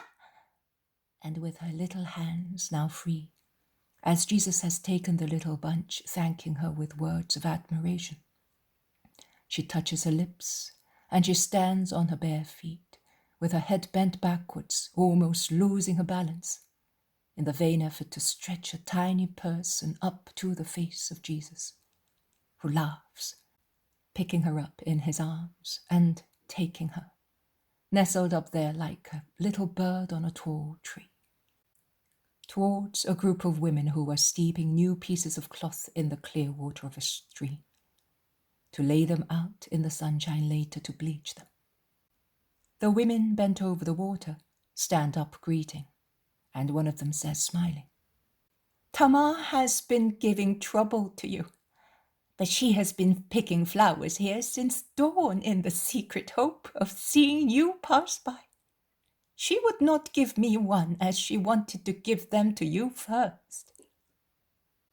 They are dearer to me than the treasures of kings, because they are as innocent as children, and have been given to me by one who is as innocent as a flower. He kisses the little girl, putting her down, and he greets her, saying, May the grace of the Lord come to you. He greets the women and goes on his way, greeting the peasants or shepherds who wave to him from fields or meadows. He seems to be going down to the lower part of the country towards Jericho. But he comes back and takes another path that climbs once again towards the mountains to the north of Ephraim. The crops here are even more beautiful, as the soil is in a more favorable position and sheltered from the northern winds. The path runs between two fields, and in one of them there are fruit trees planted almost at regular intervals, and the buds of the early fruits are already like pearls on the branches. A road descending from north to south crosses the path. It must be a rather important road, because at the crossroads there is one of the milestones used by the Romans, with Decapolis engraved on its northern side, in the large lapidary letters of the Latins, and strong like them and under it, in much smaller letters, just scattered on the stone, Shechem. On the western side, Shiloh, Jerusalem, and on the southern one, Jericho. There is no name on the eastern side. But one could say that if there is no name of any town, there is the name of a human misfortune, because on the ground, between the milestone and the ditch along the road, dug to drain rainwater, as in all the roads looked after by the Romans, there is a man, benumbed, a bundle of rags and bones, probably dead. Jesus bends over him when he sees him among the weeds that springtime downpours have made luxuriant in the ditch, and he touches him, asking, Man, what is the matter with you? A moan is the answer, but the tangle moves, unrolls, and an emaciated face as white as death appears, and two tired, suffering, languid eyes look full of astonishment at him, who is bent over his misery. He tries to sit up, pressing his emaciated hands against the ground, but he is so weak that he would not succeed without Jesus' help. Jesus helps him and props him with his back against the milestone, and he asks him, What is the matter with you? Are you ill? Yes. A very faint yes. But why did you set out all alone in this state? Have you not got anybody? The man nods assent, but he is too weak to reply. Jesus looks around. There is nobody in the fields. The place is really deserted. To the north, almost at the top of a hill, there is a small group of houses. To the west, among the green vegetation of the slope that rises with more hillocks, where fields are replaced by meadows and woods, there are some herdsmen among a flock of restless goats. Jesus looks at the man again and asks him, "If I supported you, do you think you would be able to come to that village?" The man shakes his head, and 2 tears stream down his cheeks that are so withered that they seem wrinkled by age, whereas his raven beard proves that he's still young. He gathers his strength to say, "They drove me away. Fear of leprosy. I am not, and I am dying of hunger." He pants out of weakness. He puts a finger into his mouth and pulls out a greenish pulp, saying, "Look, I have been chewing corn, but it is still green grass. I am going to that shepherd. I will bring you some warm milk. I shall not be long." And he almost runs where the flock is, about 200 meters above the road. He arrives at the shepherd. He speaks to him and shows him where the man is. The shepherd turns round to look. He seems undecided whether he should comply with Jesus' request. He then makes up his mind. He detaches from his belt the wooden bowl that he carries like all shepherds. He milks a goat and gives the full bowl to Jesus, who goes down the slope cautiously, followed by a boy who was with the shepherd. He is now once again near the starving man. He kneels beside him. He passes one arm round his back to support him and takes the bowl, in which the milk is still covered with foam, close to his lips. He makes him take small sips. He then lays the bowl on the ground, saying, "That is enough now. If you take it all at once, it will hurt you. Let your stomach recover some strength with the milk I gave you." The man does not protest. He closes his eyes and is silent, while the boy looks at him with much surprise. After some time, Jesus offers him the cup again for a longer drink, and he goes on thus, at shorter and shorter intervals, until there is no milk left. He hands the bowl back to the boy and dismisses him. The man recovers slowly. With gestures that are still shaky, he tries to tidy himself somehow. He smiles with gratitude, looking at Jesus, who has sat down on the grass beside him. He apologizes, saying, "I make you lose your time." "Do not worry. The time spent in loving one's brothers is never lost. When you feel better, we shall speak." "I am feeling better. My body is warming up, and my eyes.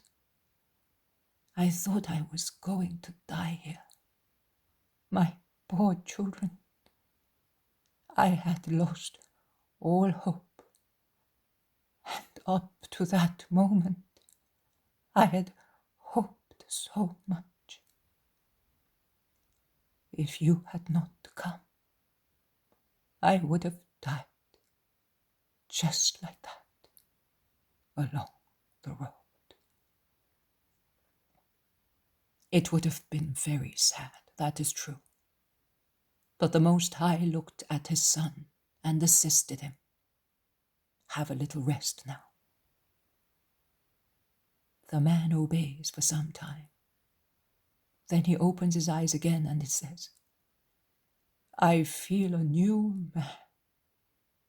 Oh, I wish I could go to Ephraim. Why? Have you got anyone there waiting for you? Do you come from Ephraim? No. I come from the country of Jabneel, near the great sea. But I went to Galilee along the shores as far as Caesarea. Then I went to Nazareth, because I have a disease here. He touches his stomach. A disease that no one can cure, and it does not let me work the land. And I am a widower, with 5 children.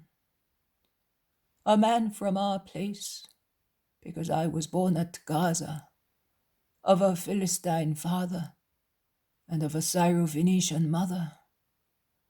A man of our place was a follower of the Galilean rabbi, and he came to us with another man and spoke to us of the rabbi. I heard him too. And when I was taken ill, I said, I am a Syrian and a Philistine, loathsome to Israel. But Mastius used to say that the rabbi of Galilee is as good as he is powerful, and I believe it, and I am going to him. And as soon as the weather improved, I left the children to the mother of my wife. I took my few savings, because many had been spent for my disease, and I came looking for the rabbi. But money does not last long when one travels, particularly when one cannot eat all kinds of food, and one has to stop at inns when pains prevent one from traveling. At Sepphoris I sold my donkey, because I had no more money left for myself, and to give what was due to the rabbi. I thought that once I was cured, I would be able to eat everything on the road and thus go back home quickly. And working there in my fields and in those of other people, I hoped I would make up for what I had lost. But the rabbi is neither at Nazareth nor at Capernaum. His mother told me. She said, he is in Judea. Look for him at the house of Joseph of Sepphoris, at Bethsaida or at Gethsemane. They will be able to tell you where he is. I came back on foot. I was getting worse and worse, and my money was diminishing. At Jerusalem, where I had been told to go, I found the people, but not the rabbi. They said to me, oh, they drove him away a long time ago. He's cursed by the Sanhedrin. He ran away, but we do not know where. I felt as if I were dying, just like today. Nay, more than today. I inquired of hundreds and hundreds of people in town and in the country. No one knew. Some wept with me. Many struck me.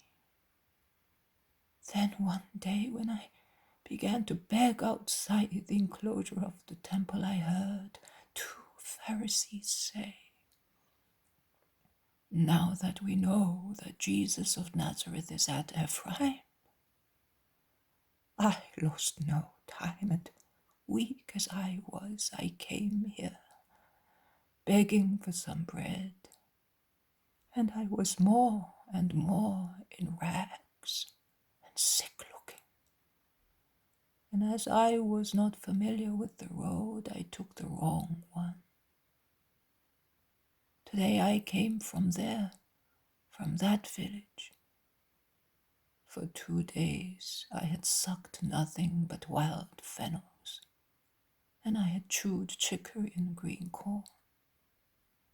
They thought I was a leper because of my pallor, and they drove me away, pelting me with stones. I was only asking for a piece of bread, and to show me the road to Ephraim. I fell there, but I would like to go to Ephraim. I am so close to my goal. Is it possible that I should not reach it? I believe in the Rabbi. I am not an Israelite, but neither was Arimathea, and he loved him just the same. Is it possible that the God of Israel may treat me with a heavy hand to revenge himself for the sins of those who created me? The true God is the Father of men. He is just but good. He rewards those who have faith and does not make innocents pay for sins not committed by them. But why did you say that when you heard that the residence of the rabbi was unknown, you felt as if you were dying more than you were today? Because I said, I have lost him even before finding him. Ah, because of your health. No, not only for that, but because our master said certain things about him that I thought that if I became acquainted with him, I would no longer be corrupt. So, do you believe that he is the Messiah? I do believe it. I do not know exactly what the Messiah is, but I believe that the Rabbi of Nazareth is the Son of God. Jesus' smile is bright when he asks, and are you sure that if he is such, he will hear you, although you are not circumcised? I am certain, because our master said so. He said, he is the Savior of all men. As far as he is concerned, there are no Hebrews or idolaters, but only creatures to be saved, because the Lord God has sent him for that. Many laughed. I believed. If I can say to him, Jesus, have mercy on me, he will hear me. Oh, if you come from Ephraim, take me to him. Perhaps you are one of his disciples. Jesus smiles more and more, and he suggests, try and ask me to cure you. You are good, man. There is so much peace near you. Yes, you are as good as the rabbi himself, and he has certainly granted you the power to work miracles. Because to be as good as you are, you can but be one of his disciples. I have found all those who told me they were such to be good. But do not be offended if I say to you that You may be able to cure bodies, but not souls. And I would like also my soul to be cured, as it happened to Amastius, to become a just man. And only the rabbi can do that. I am a sinner besides being diseased. I do not want to be cured in my body and then die one day also with my soul. I want to live. Amastius said that the rabbi is the life of the soul, and that the soul that believes in him lives for good in the kingdom of God. Take me to the rabbi. Be good. Why are you smiling? Probably because you think that I am bold in wanting to be cured without being able to give an offering. But once I am cured, I shall be able to cultivate the land once again. I have beautiful fruit. Let the rabbi come when the fruit ripens, and I will pay him with hospitality as long as he wishes. Who told you that the rabbi wants money? Amastius? No. On the contrary, he used to say that the rabbi takes pity on the poor, and he assists them first. But that is the custom with all doctors and with everybody, in short. But not with him, I can assure you. And I tell you that if you can urge your faith to ask for the miracle here, and to believe it possible, you will have it. Is what you say true? Are you sure? Of course, if you are one of his disciples, you cannot lie or be wrong. And although I am sorry not to see the rabbi, I want to obey you. Perhaps, persecuted as he is, he does not want to be seen. He trusts no one any longer. You are right. But we shall not be the ones who will ruin him. It will be the true Hebrews. But well, I say here. He kneels down with difficulty. Jesus, Son of God, have mercy on me. And let it be done to you as your faith deserves, says Jesus, making his gesture of authority over diseases. The man seems to be dazzled as if he were struck by a sudden light. The man realizes, I do not know whether through a flash of his intellect or through a physical sensation or through both at the same time, who is the man who is before him. And he utters such a shrill cry that the herdsman, who had come down towards the road probably to see, quickens his pace.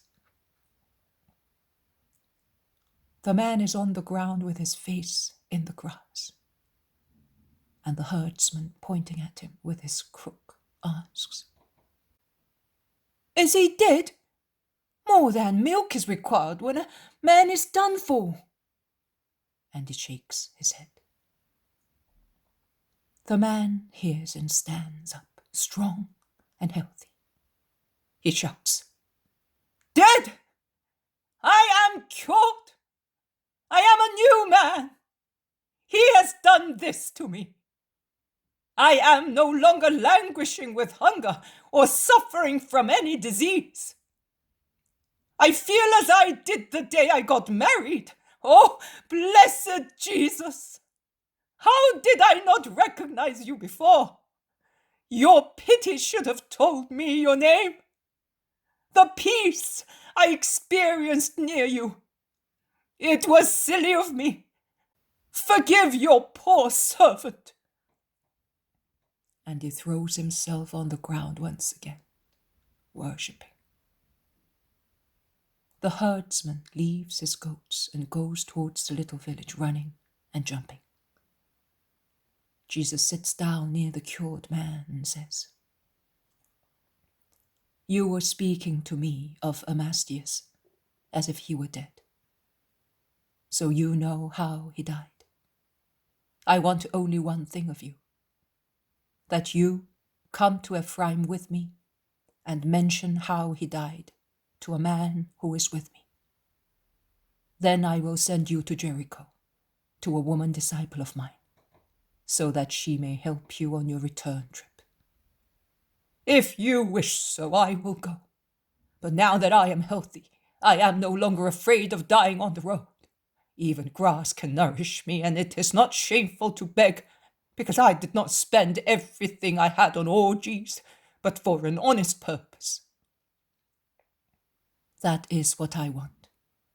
You will tell her that you have seen me, and that I am waiting for her here. She can come now. No one will annoy her. Will you be able to tell her that?" "Yes, I will." "Ah, why do they hate you when you are so good?" "Because many men are possessed by demons. Let us go." Jesus sets out towards Ephraim, and the man follows him without faltering. Only his remarkable leanness is the sign of his past disease and privations. In the meantime, many people are coming down from the little village, shouting and gesticulating. They call Jesus. They tell him to stop. Jesus does not listen to them. On the contrary, he quickens his pace, and they follow him. There, he is once again near Ephraim.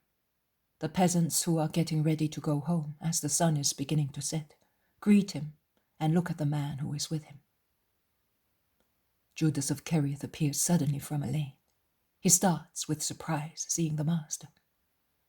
But Jesus does not show any surprise. He only addresses the man, saying, "This is one of my disciples. Tell him about Amastius." It is soon said. He was untiring in preaching the Christ, also after he decided to part from his companions to stay with us. He said that we are in greater need than anybody else to know you, Rabbi, and that he wanted to make you known to his fatherland, and that he would go back to you after he had announced your name publicly in all the smallest villages. He lived like a penitent. If some pitiful people gave him some bread, he blessed them in your name. If they threw stones at him, he would withdraw, blessing them just the same.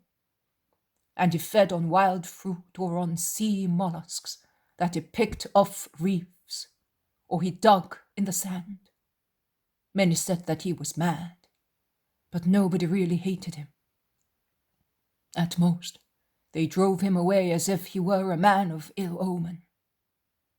One day they found him dead along a road, not far from my place, on the road that takes one to Judea, almost at the border.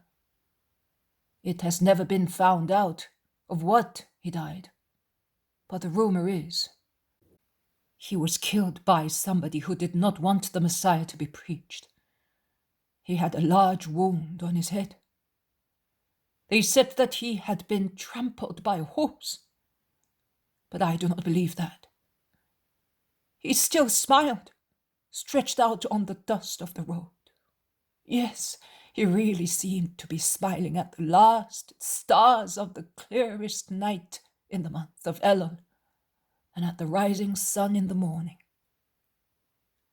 Some market gardeners found him at daybreak, while they were going to town with their vegetables, and they told me when they came to collect my cucumbers. I rushed there to see him. He was resting in great peace. Have you heard? Jesus asks Judas. Yes, I have. But did you not tell him that he would serve you and have a long life? I did not say exactly that. The time that has gone by has obscured your mind. Has he not served me evangelizing in places of mission? And has he not got a long life? Which life is longer than that conquered by those who die in the service of God? Long and glorious. Judas has that sly laugh that annoys me so much, but he does not reply. In the meantime, those from the little village have joined many people from Ephraim, and they are speaking to them, pointing at Jesus. Jesus says to Judas, "Take the man home and finish restoring him. He will leave after the Sabbath that is just beginning." Judas obeys, and Jesus remains all alone, and he walks slowly, bending to watch some stalks of corn, on which slight indications of ears are beginning to appear. Some men from Ephraim ask him, "The corn is beautiful, isn't it?" "Beautiful, but the same as that of other regions." "Of course, Master. It's all corn. It must be the same." "Do you think so? Then corn is better than men. Because if it is skillfully sown, it yields the same fruit here as in Judea or Galilee, or we can say in the plains along the great sea. Men, instead, do not yield the same fruit.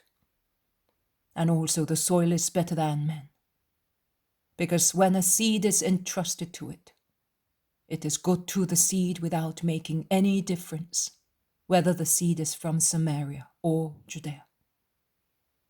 It is so, but why do you say that corn and soil are better than men? Why? Not long ago, a man begged for a piece of bread, out of pity, at the gate of a village. And he was driven away because the people of that place thought he was a Judean. He was expelled as people threw stones at him, and crying him a leper, which he thought referred to his thinness, but was intended for his origin.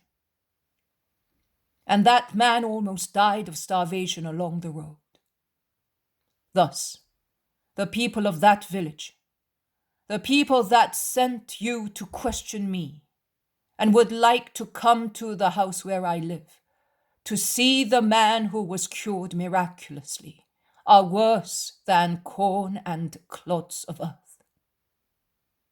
Because they were not able, although they had been well taught by me for a long time, to bear the same fruit as was yielded by that man, who was neither a Judean nor a Samaritan, and had never seen or heard me, but had accepted the words of one of my disciples, and believed in me without knowing me. And because they are worse than the clods of earth, as they rejected the man because he was of a different seed, they would now like to come to satisfy their hunger for curiosity, whilst they were not able to satisfy the hunger of a languishing man. Tell them that the Master will not satisfy such vain curiosity. And you all had better learn the great law of love.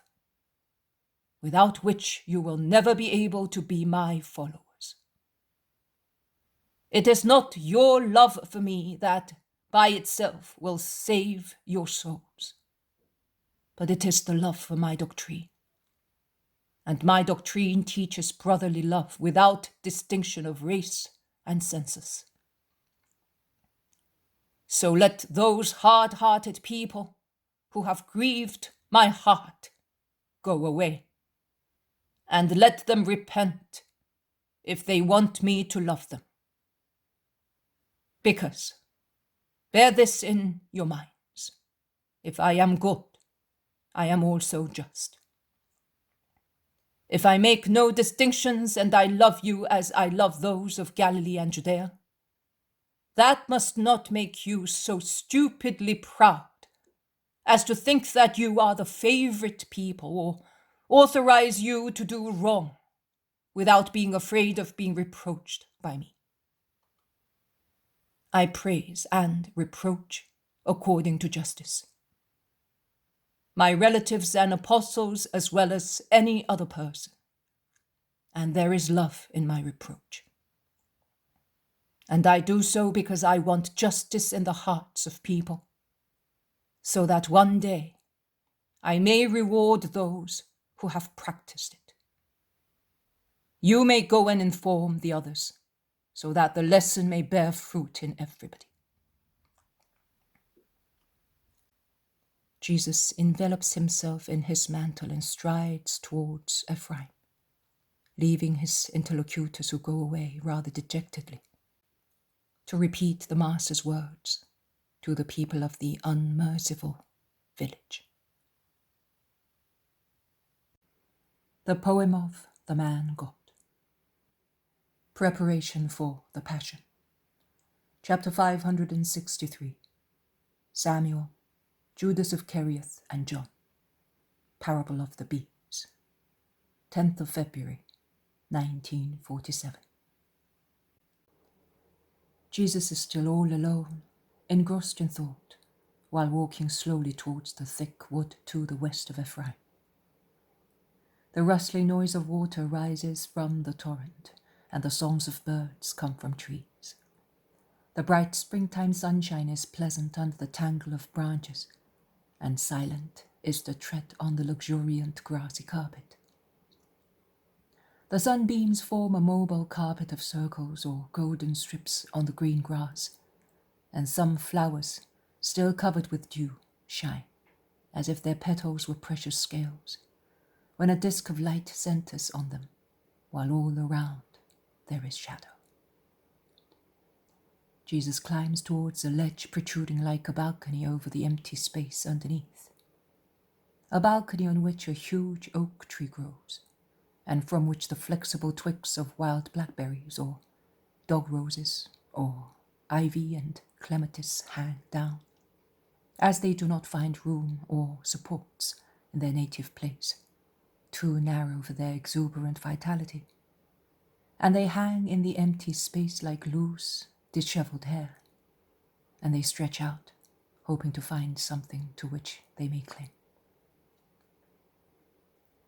Jesus is now at the level of the ledge. He moves towards the most projecting spot, shifting aside the tangle of bushes. A flock of small birds fly away, whirring and chirping for fear.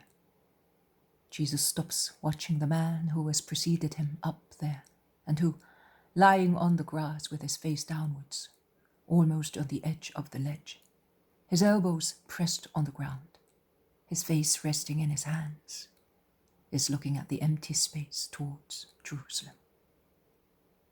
The man is Samuel, the ex-pupil of Jonathan ben Uzziel. He is pensive. He sighs. He shakes his head.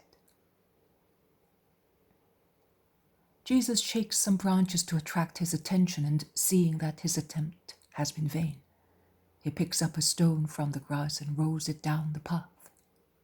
The noise of the stone bouncing down the slope rouses the young man, who turns round, surprised, saying, "Who is there?" "It is I, Samuel. You have preceded me in one of the places where I prefer to pray," says Jesus, showing himself from behind the massive trunk of the oak tree, growing at the edge of the little path, and it does so as if he had just arrived there. "Oh, master, I am sorry, but I will leave your place free at once," he says, standing up hurriedly and picking up his mantle that he had taken off and he had spread on the ground to lie on it. "No, why? There is room for two. The place is so beautiful, so isolated, solitary, suspended over the empty space, with so much light and such a wide view. Why do you want to leave it?" "Well, to leave you free to pray." "And can we not do so together? Or meditate, speaking to each other, elevating our spirits to God? Forgetting men and their faults, thinking of God, our Father, and the good Father of all those who seek and love him with good will." Samuel shows surprise when Jesus says, "forgetting men and their faults." But he does not say anything. He sits down again. Jesus sits beside him on the grass and says to him, "Sit here and let us be together. See how clear the view is today. If we had the eyes of an eagle, we should be able to see the white villages on the tops of the mountains around Jerusalem. And perhaps we could see a spot shining like a gem in the air, and that would make our hearts throb. The golden domes of the house of God. Look, there is Bethel. You can see its white houses, and there, beyond Bethel, there is Pieroth. How subtly crafty were the inhabitants of that place and of the neighborhood. But it turned out well, although deceit is never a good weapon. It turned out well because it placed them at the service of the true God. It is always better to lose human honors in order to gain closeness to divinity. Even if human honors were many and valuable, and the closeness to divinity is humble and unknown. Is that right?" "Yes, master. What you say is right. That is what happened to me." "But you are sad, although the change should make you happy. You are sad. You are suffering. You live in isolation. You look at the places you left. You look like an imprisoned bird that, pressed against the bars of its prison, looks with so much regret at the place it loved. I am not asking you not to do that. You are free. You may go and... Lord, has Judas perhaps spoken ill of me that you were saying so?" "No, Judas has not spoken to me. He has not spoken to me, but he spoke to you. That is why you are sad. And you live in isolation, as you are downhearted because of that." "Lord, if you know all that, although no one has mentioned that to you, you must also know that I am sad not because I want to leave you, because I regret I was converted, or because I have a longing for the past, or because I am afraid of men, as they would like to instill the fear of their punishments into me. I was looking over there, that is true. I was looking towards Jerusalem, but not because I am anxious to go back there. I mean, to go back there as I was previously, because I am certainly eager, like everybody else, to go back as an Israelite who loves to go into the house of God and worship the Most High. And I do not think that you could reproach me for that. I am the first, in my double nature, to long for that altar, and I would like to see it surrounded by holiness, as befits it. As the Son of God, everything that honors him is a sweet voice to me. And as the Son of Man, as an Israelite, and therefore a son of the law. I see the temple and the altar as the most sacred place in Israel, in which our humanity can approach divinity and become scented with the air surrounding the throne of God.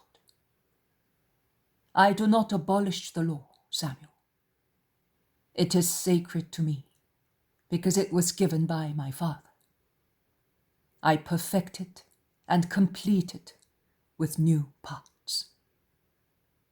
As the Son of God, I can do that. My Father sent me for that. I have come to establish the spiritual temple of my church, against which temple neither men nor demons shall prevail. And the tables of the law will have a place of honor in it, because they are eternal, perfect, untouchable. The commandment, do not commit this or that sin, contained in those tables, which, in their lapidary conciseness, comprise what is necessary to be just in the eyes of God, is not cancelled by my word. On the contrary, I also give those 10 commandments to you. I only tell you to keep them with perfection, that is, not for fear of the wrath of God on you, but out of love for your God, who is your Father. I have come to put your hands of sons into the hands of your Father. For how many ages those hands have been divided. Punishment divided them. Sin divided them. Now that the Redeemer has come, sin is about to be cancelled. Barriers are falling. You are once again the sons of God. That is true. You are good and you comfort always. And you know. So I shall not tell you my worry, but I ask you, why are men so wicked, insane, and foolish? How and with which expediment can they diabolically influence us to do evil things? And why are we so blind as not to see real facts and to believe false ones? And how can we become such demons and persist when one is close to you? I was looking there, and I was thinking. Yes, I was thinking of how many streams of poison come out from there to upset the children of Israel. I was considering how the wisdom of the rabbis can be joined to so much iniquity that misrepresents things in order to deceive people. I was thinking above all of that because Samuel, who had spoken passionately, stops and lowers his head. Jesus ends the sentence. Because Judas, my disciple, is what he is, and it grieves me and those who are around me or come to me, as you did. I know. Judas is trying to send you away from here, and he makes insinuations and sneers at you. Not only at me. Yes, he poisons my joy of coming to justice. He poisons it so skillfully that I think I am like a traitor here, betraying you and myself. Myself, because I flatter myself that I am better, whereas I shall be the cause of your ruin. In fact, I do not know myself as yet, and if I meet those of the temple, I may fail in my purpose and be... Oh, if I had done it then, I would have had the excuse of not knowing you for what you are, because I knew of you what I was told to make a cursed man of me. But if I did it now, what curse will be that of the traitor of the Son of God? I was here, pensive. Yes, I was wondering where I might flee to save myself and from them. I was thinking of fleeing to some remote place, to join those of the diaspora, away, far away, to prevent the demon from making me commit sin. Your apostle is right in not trusting me. He knows me, because he knows us all, knowing our leaders. And he is right in doubting me when he says, don't you know that he tells us that we shall be weak? Just imagine, we are his apostles and have been with him for such a long time. And you, infected as you are with old Israel, have just come.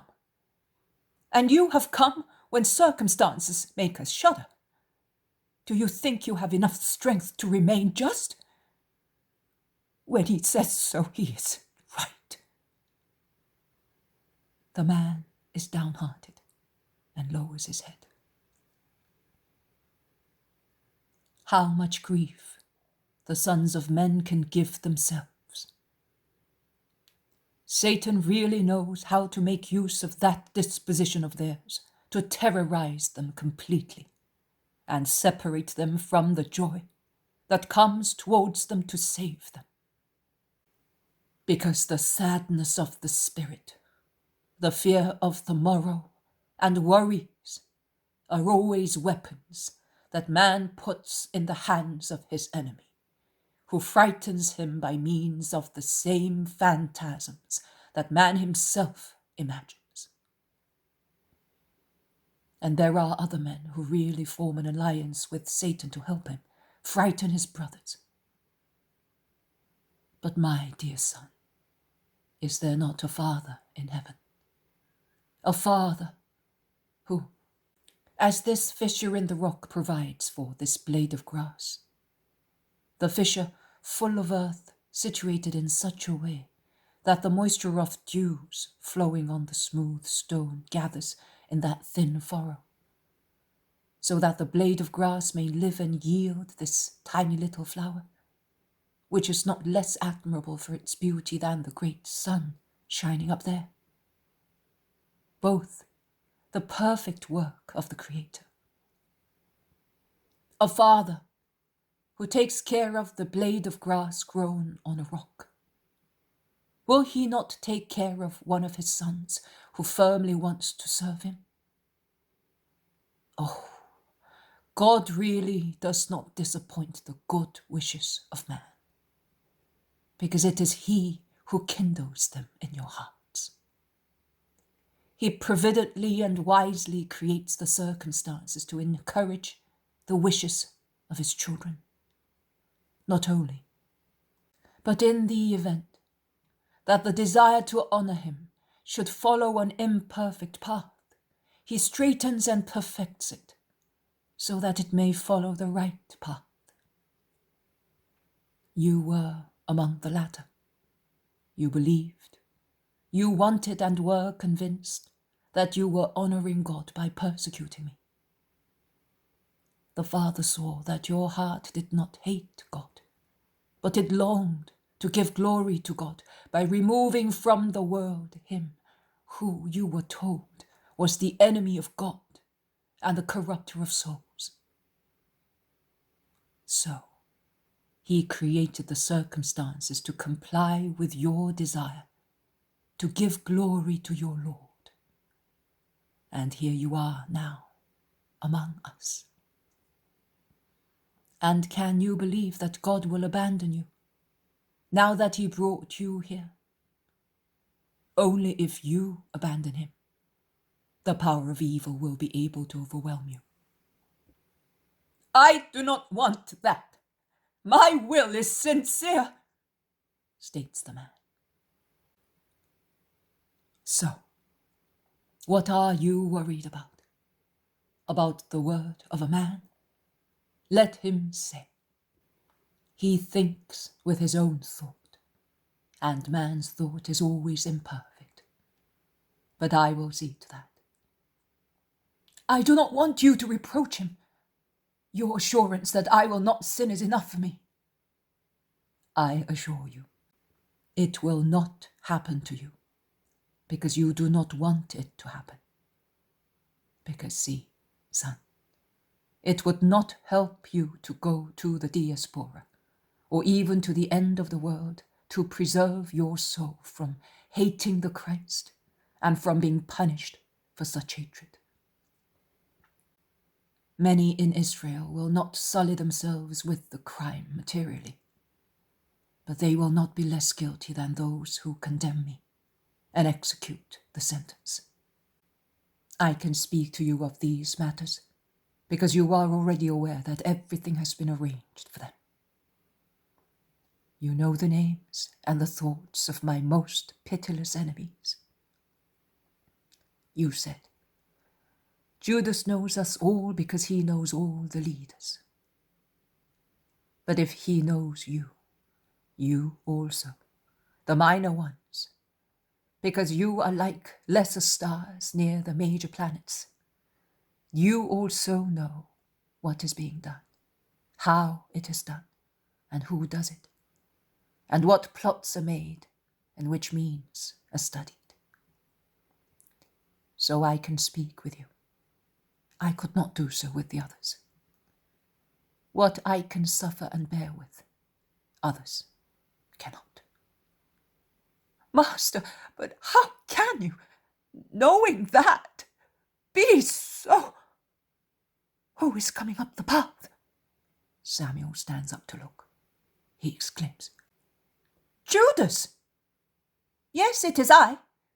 I was told that the master had passed through here. Instead, I find you. So I will go back, leaving you to your thoughts. And he laughs with his sly laugh that is more mournful than the cry of an owl. So insincere it is. I am here as well. Do they want me at the village? Says Jesus, appearing behind Samuel's shoulders. Oh, you? So you were in good company, Samuel. And you too, Master? Yes.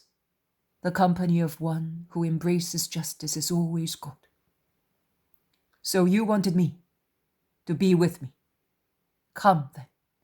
There is room for you and also for John, if he were with you. He's down in the village, at grips with other pilgrims. If there are some pilgrims, I must go. No, they will be staying all day tomorrow. John is settling them in our beds for their stay.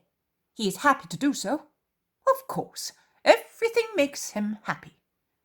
You are really like each other. I do not know how you manage to be always happy, even when things are most worrying. The same question I was going to ask when you came, exclaims Samuel. Were you? So you are not happy, and you are surprised that other people, in conditions even more difficult than ours, can be so. I am not unhappy. I am not speaking for myself. But I am thinking from which sources the serenity of the Master may come, as he is aware of his future, and yet he is not upset by anything. From heavenly sources, of course. It is natural. He is God. Do you doubt it? Can a God suffer? He's above sorrow. His Father's love is for him like an exhilarating wine, and the firm belief that his actions are the salvation of the world is an exhilarating wine for him. And then, can he have the physical reactions that we, humble men, have? That is contrary to common sense. If Adam, when innocent, was not aware of any kind of sorrow, neither would he have ever become aware of it if he had remained innocent. Jesus, the super-innocent, the creature, I do not know whether I should say so, uncreated being, God, or created because he has relatives, Oh, how many insoluble whys for future generations. My master, if Adam was free from sorrow because of his innocence, can one think that Jesus must suffer? Jesus' head is bent. He has sat down once again on the grass. His face is veiled by his hair, so I cannot see his countenance. Samuel, standing in front of Judas, who is also standing, replies, "But if he is to be the Redeemer, he must really suffer. Do you not remember David and Isaiah?" "I do remember them. But although they saw the figure of the Redeemer, they did not see the immaterial help he would receive to be, shall we say, tortured without feeling any pain.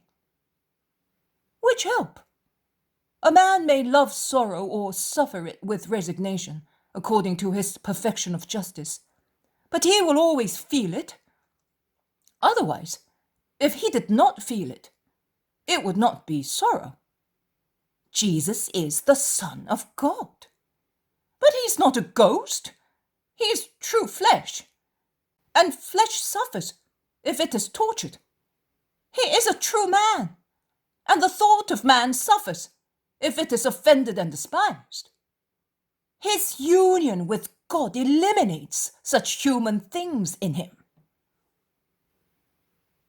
Jesus raises his head and says, "I solemnly tell you, Judas, that I suffer and shall suffer like every man, and more than every man.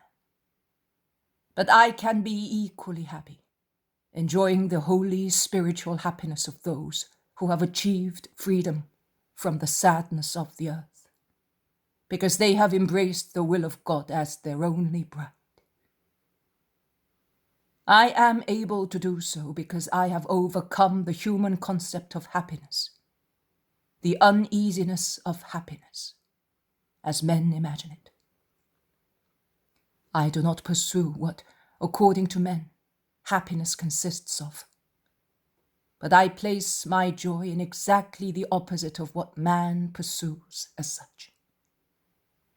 The things that are avoided and despised by man, because they are considered burdensome and grievous, are the sweetest things for me.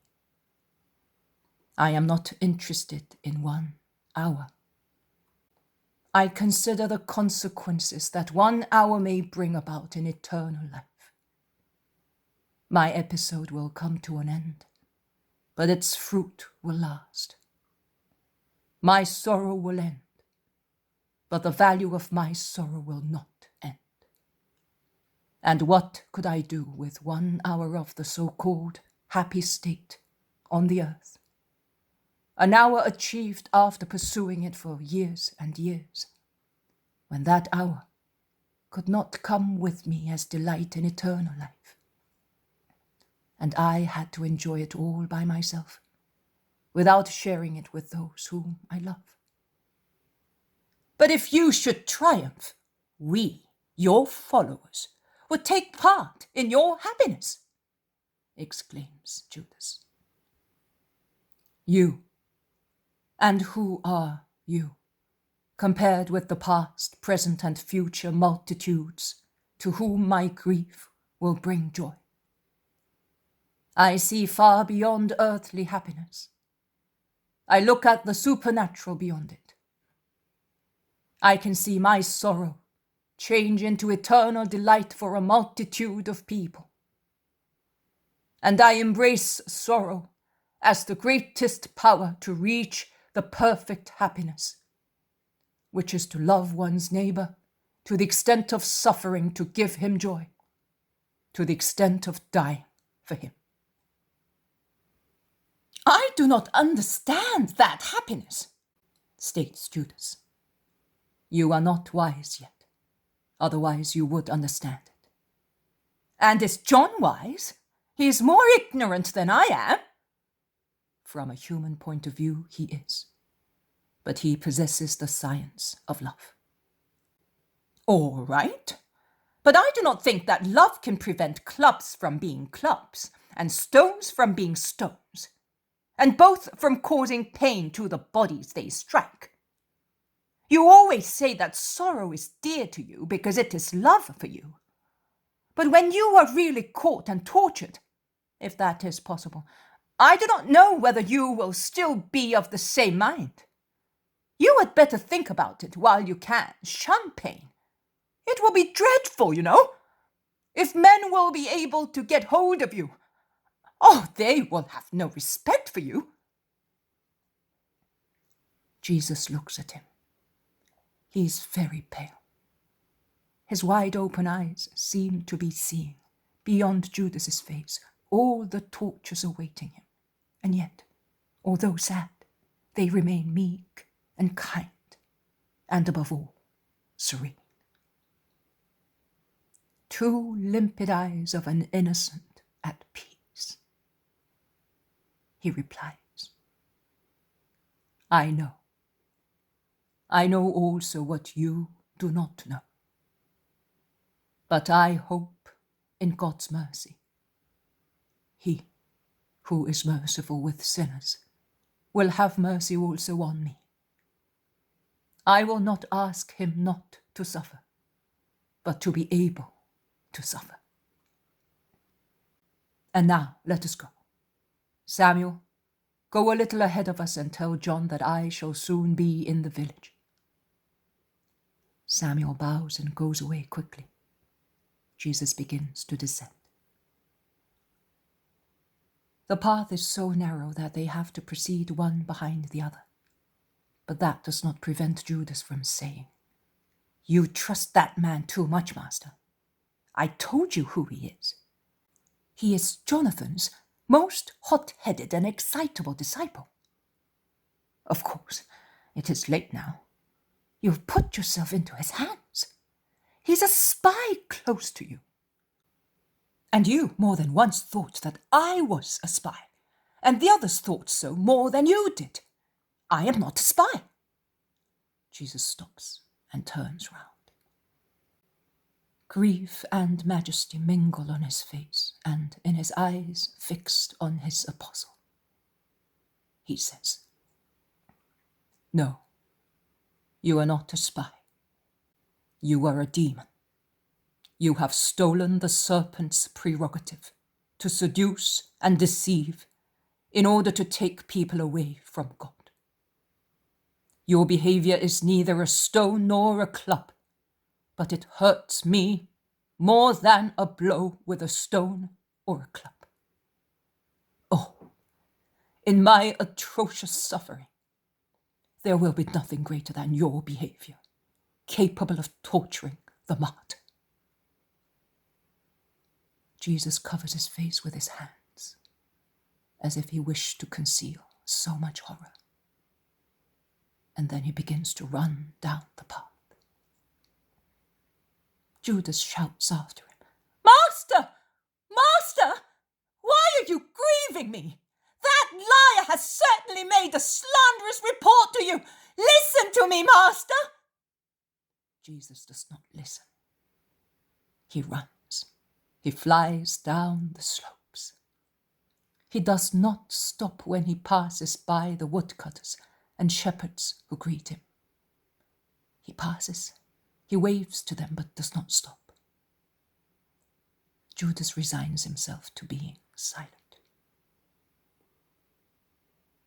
They are almost down when they meet John, who, with his pellucid face brightened by a serene smile, is climbing towards them.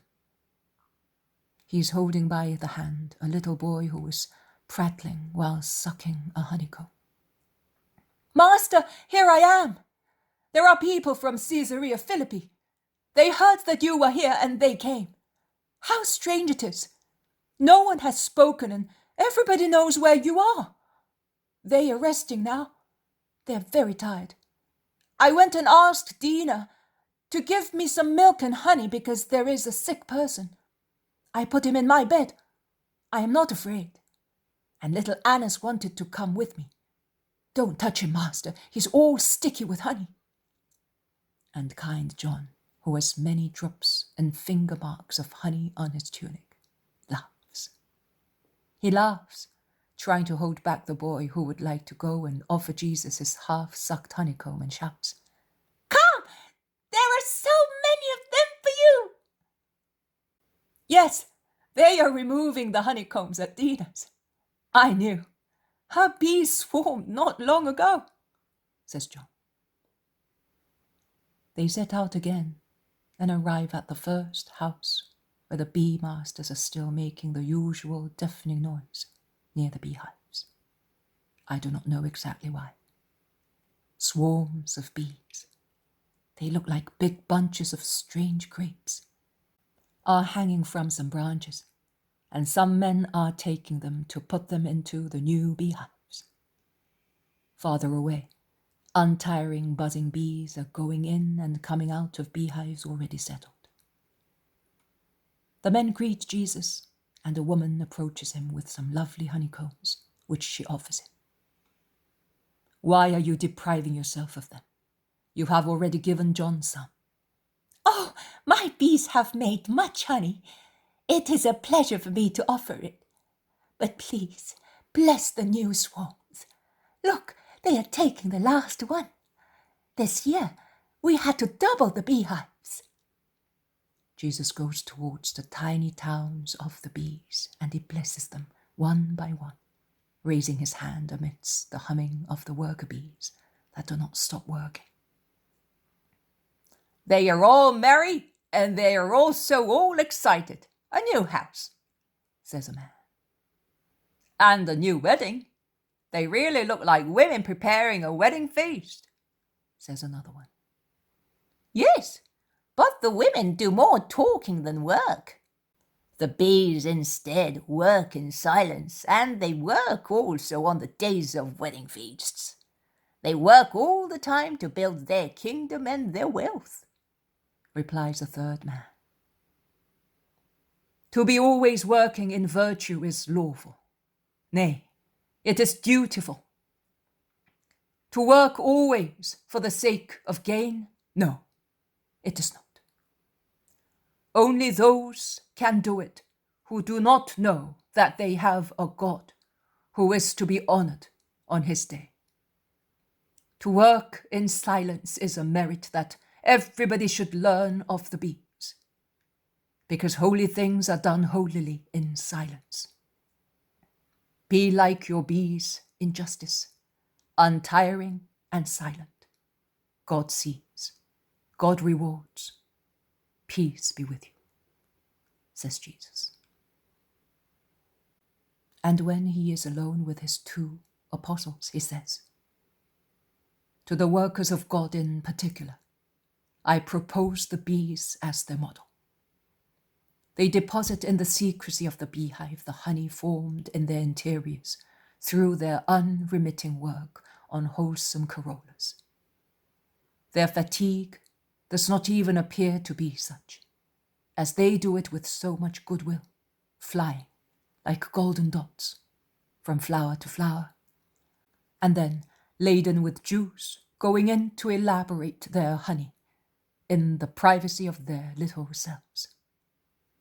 People ought to imitate them, choosing lessons, sound doctrines, and friendships, capable of producing juices of true virtue, then living in isolation to elaborate, using what has been actively gathered, virtue, justice, which are like the honey extracted from many wholesome elements, of which one of the most important ones is goodwill, without which the juices collected here and there would be of no use.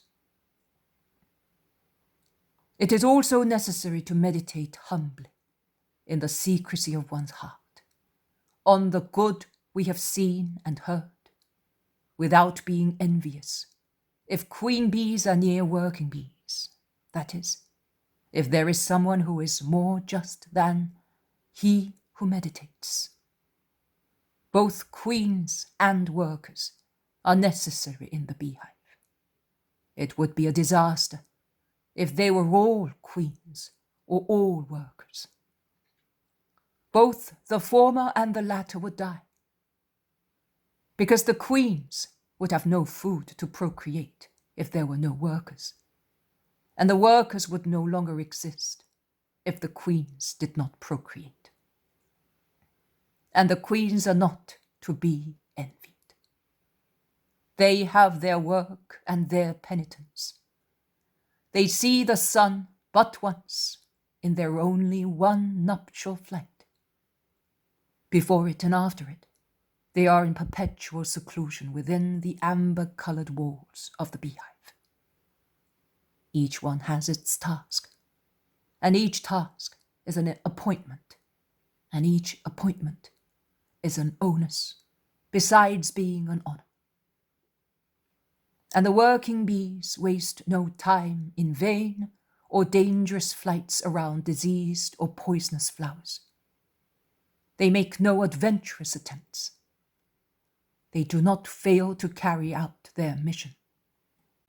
They do not rebel against the purpose for which they were created. Oh, admirable little beings, how much you teach men. Jesus becomes silent, lost in his meditation. Judas suddenly remembers that he has to go, I do not know where, and he almost runs away. Jesus and John remain, and John looks at Jesus without letting him notice. A keen look of anxious love.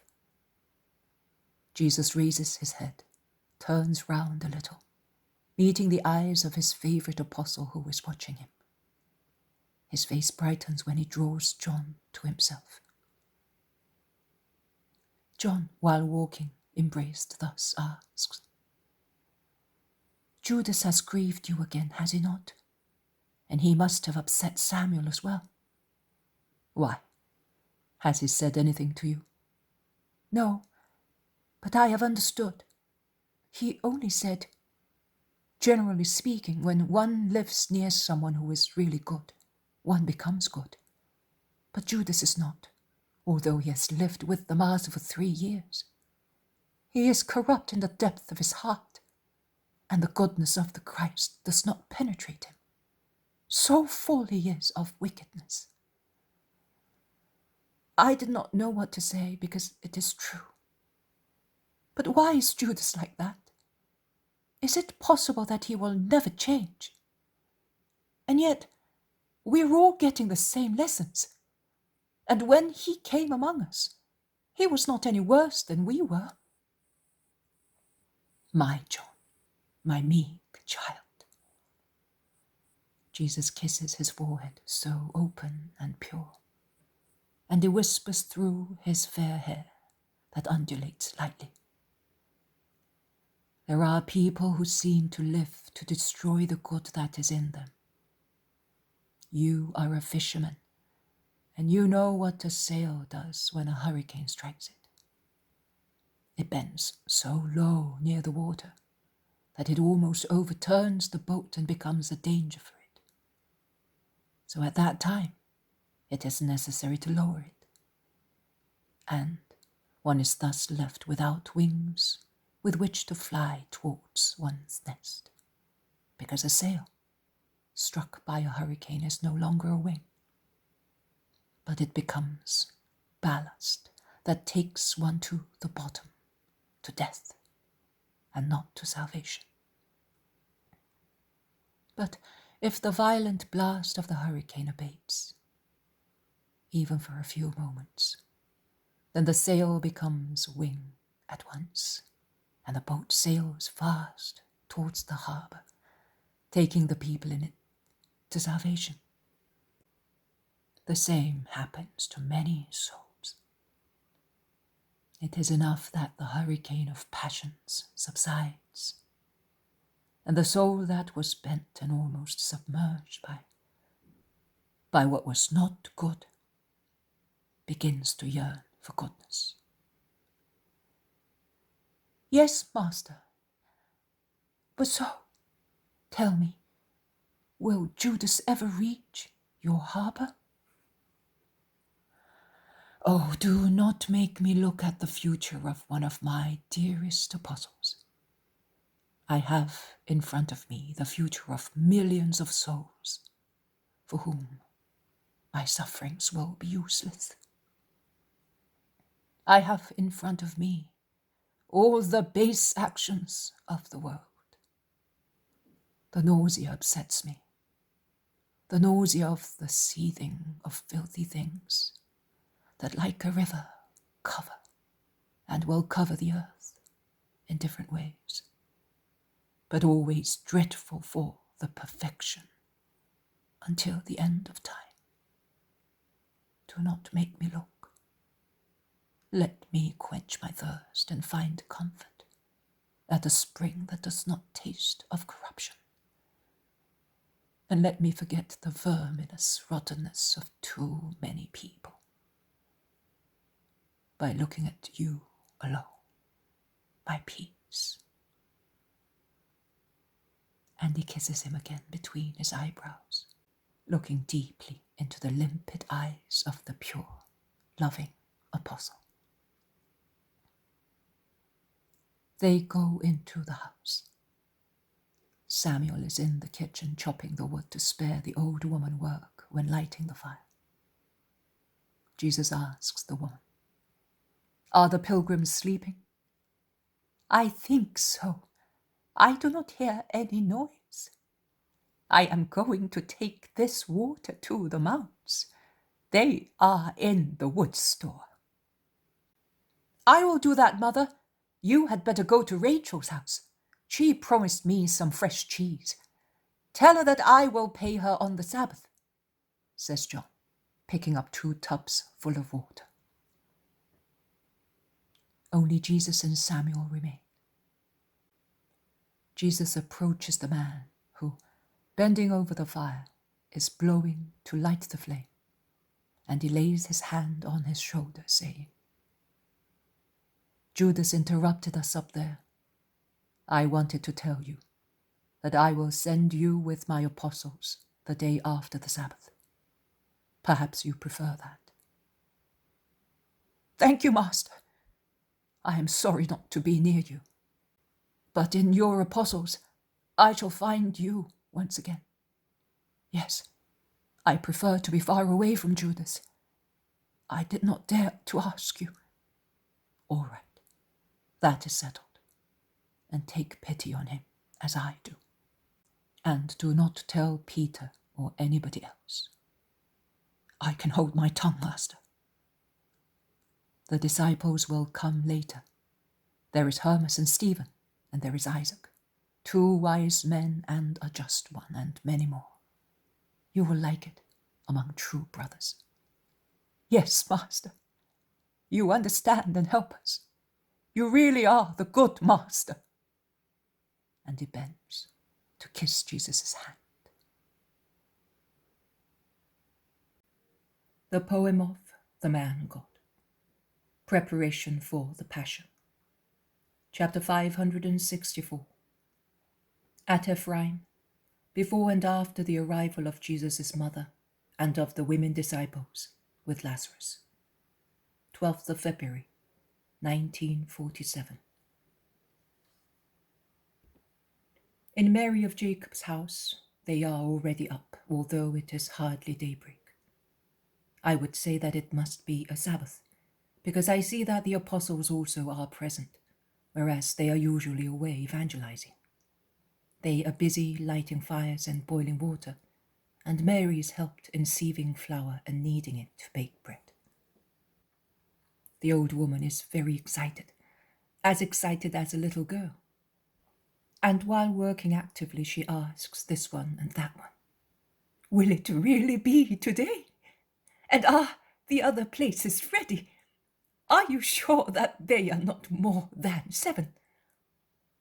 Peter, who is skinning a lamb preparing it to be cooked, replies on behalf of everybody, "They were to be here before the Sabbath, but the women were probably not yet ready, and so they have delayed. But they will certainly come today. Ah, I am happy. Has the master gone out? Perhaps he has gone to meet them." "Yes, he went out with John and Samuel towards the road to central Samaria," replies Bartholomew, coming out with a pitcher of boiling water. Then we can be certain that they are arriving. He always knows everything, states Andrew.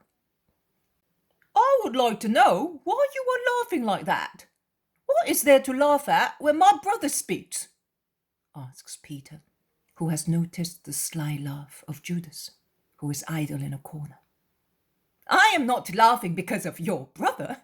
You are all happy, and I can be happy as well and laugh without any reason. Peter looks at him meaningly, but he resumes his work. Here it is. I managed to find the flowery branch. It is not the branch of an almond tree, as I wanted, but after the almond tree has bloomed, she has other branches, and she will be pleased with mine, says Thaddeus, who comes in dripping dew, as if he had been walking in woods, and carrying a bunch of flowery branches, a miracle of dewy whiteness that seems to brighten and decorate the kitchen. Oh, how beautiful! Where did you find them? At Naomi's. I knew that her orchard is late because of its northern position, and I went up there. That's why you look like a forest tree yourself. The dewdrops shine in your hair and have wet your garment. The path was as damp as if it had rained. It is already the plentiful dew of the most beautiful months.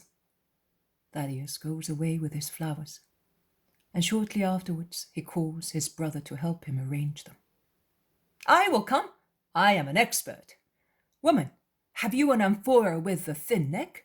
If possible, of red clay, says Thomas. I have what you want and other vases as well. The ones I used on feast days, for the weddings of my sons or some other important occasion. If you wait for me to put these cakes in the oven, only a moment, I will come and open the chest where the beautiful things are kept.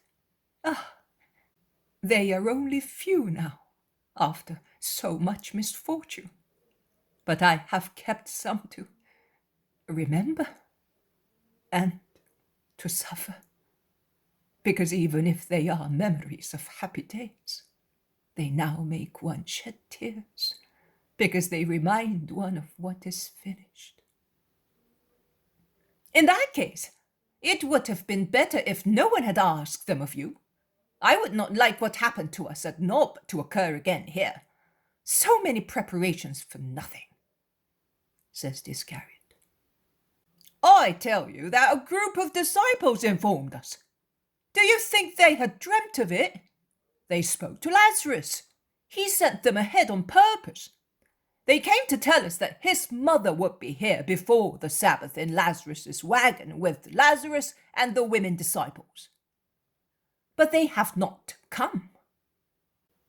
Since you have seen that man, tell me, does he not give you a fright?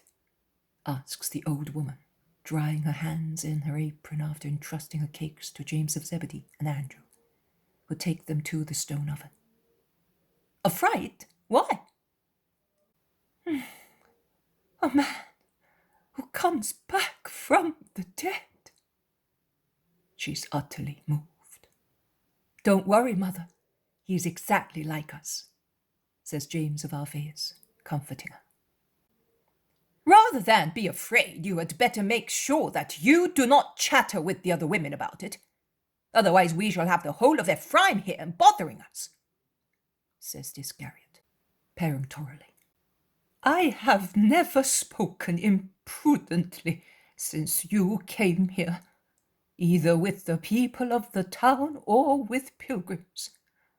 I have preferred to be considered foolish rather than appear wise, in order not to disturb the master and harm him. And I will be quiet today as well. Come, Thomas. And she goes out to show him her hidden treasures. The woman is frightened, thinking that she will be seeing a man who has been raised from the dead, says the Iscariot, laughing ironically. She's not the only one. The disciples told me that they were all excited at Nazareth and also at Cana and Tiberias. One that comes back from the dead after being 4 days in a sepulchre is not as easily found as daisies in springtime. We were also very pale when he came out of the sepulchre. But instead of standing there making idle comments, could you not do some work? Everybody is working, and there is still so much to be done. Go to the market, since you can do that today, and buy what is needed. What we bought is no longer sufficient now that they are coming, and we had no time to go back to town and do some shopping. We would have been held up where we were by sunset. Judas calls Matthew, who comes into the kitchen dressed up, and they go out together. The zealot also comes into the kitchen. He is well dressed as well, and he says, "Ah, Thomas, he is really an artist. With very little, he has decorated the room as if it were for a wedding dinner. Go and see it." They all rush to see it, with the exception of Peter, who is finishing his work. Peter says, "I am dying to see them here. Perhaps Maxim is with them. In a month's time, it will be Passover. He must have already left Capernaum or Bethsaida. I am happy for the Master's sake that Mary is coming. She will comfort him more than anybody else, and he needs it." The zealot replies to him, "So much. And have you noticed how sad is John also? I have asked him, but in vain. In his kindness he's more firm than all of us, and if he does not want to speak, nothing can make him do so. But I am sure that he is aware of something, and he seems to be the Master's shadow. He follows him all the time, and he's always looking at him. And when he knows that he is not being watched, because if he knows, he looks at you with such a smile that would make even a tiger mild. When he knows that nobody is watching him, I say, his countenance is very sad. You should try and ask him. He's very fond of you, and he knows that you are more prudent than I am." "Oh, certainly not. You have become an example of prudence for all of us. No one would recognize the old Simon in you. You are really the stone that by its hard, sound compactness supports us all." "Not at all. Don't say that. I am a poor man." "Certainly, by staying with him for so many years, one becomes a little like him. A little, very little, but quite different from what one was previously. We have all, no, not all of us, unfortunately. Judas is always the same. Here, as he was at the clear water. And may God grant that he may always be the same." "What? What do you mean?" "Nothing and everything, Simon of Jonah. If the Master heard me, he would say, 'Do not judge.' But I am not judging. I am afraid. I am afraid that Judas is worse than he was at the clear water." "He certainly is, even if he is as he was then, because he should have changed very much. He should have grown in justice. Instead, he is always the same. So, in his heart, there is the sin of spiritual indolence, which was not there previously, because at the beginning, yes, he was mad, but he was full of goodwill. Tell me, the fact that the Master has decided to send Samuel with us and to gather together all the disciples, All those that can be gathered at Jericho for the new moon of Nisan. What does it make you think? Previously, he had said that the man was to stay here, and he had also forbidden us to say where he was. It makes me suspicious. No, in my opinion, the situation is clear and logical. By now, we do not know by whom and how the news has been spread that the Master is here, and it is known all over Palestine. You know that pilgrims and disciples have come here from Kadesh to En-Gedi, from Joppa to Bosra. So, there is no sense in keeping it secret anymore. Further, Passover is approaching, and the Master certainly wants to have his disciples with him for his return to Jerusalem. You heard that the Sanhedrin says that he has been defeated and has lost all his disciples. And he will reply to it by entering the town at the head of them. I am afraid, Simon, very much afraid. You have heard that everybody, also the Herodians, have joined together against him. Yes, it's true. May God help us. And why is he sending Samuel with us? Certainly to prepare him for his mission. I see no reason why we should worry. They are knocking. It's certainly the women disciples. Peter throws away his blood-stained apron and runs, following the zealot, who has rushed to the door of the house. All the others who are in the house appear from the various doors and shout, "Here they are! Here they are!" But when they open the door, they are so obviously disappointed in seeing Eliza and Nike that the two women disciples ask, "Is there anything wrong?" No. The fact is that we thought it was the mother and the women disciples from Galilee, says Peter. Ah, you have taken it badly, but we are very happy to see you and to hear that Mary is about to arrive, says Eliza. No, we have not taken it badly. We are disappointed, but come in. Peace be with our good sisters, says Thaddeus, greeting them on behalf of everybody. And to you, is the Master not in? He has gone with John to meet Mary.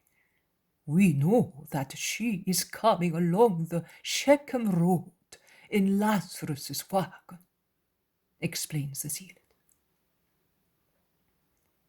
They go into the house while Andrew takes care of Eliza's donkey. Nike has come on foot. They speak of what is happening in Jerusalem. They inquire after friends and disciples, after Annalea, Mary and Martha, old John of Nob, Joseph, Nicodemus, and many more. The absence of Judas Iscariot allows them to speak peacefully and openly. Eliza, an elderly, experienced woman who, at the time they were at Nob, has been in touch with the Iscariot and by now knows him very well. And also, she only loves him out of love for God, as she says openly, asks whether he is in the house and does not want to join the others for some whim of his. And only after she learns that he's out shopping, she speaks of what she knows. That everything seems to have calmed down at Jerusalem. That not even the well-known disciples are questioned anymore. That it is rumored that it happened because Pilate had spoken in a threatening voice to those of the Sanhedrin. reminding them that he is the only one who administers justice in Palestine, and therefore they should put an end to their nonsense. But they also say, remarks Nike, and it is Manaen who says this, and other men with him, nay, other women, because Valeria is the other voice, that Pilate is really so tired of all the risings that continuously excite the country, and that may cause him trouble, and that is also so struck by the insistence of the Jews in insinuating that Jesus is aiming at proclaiming himself king, that if he did not have the concordant, favorable reports of the centurions, and above all, if he were not pressed by his wife, he would end up by punishing the Christ, if only by banishing him, in order not to be troubled any more. That would be the last straw.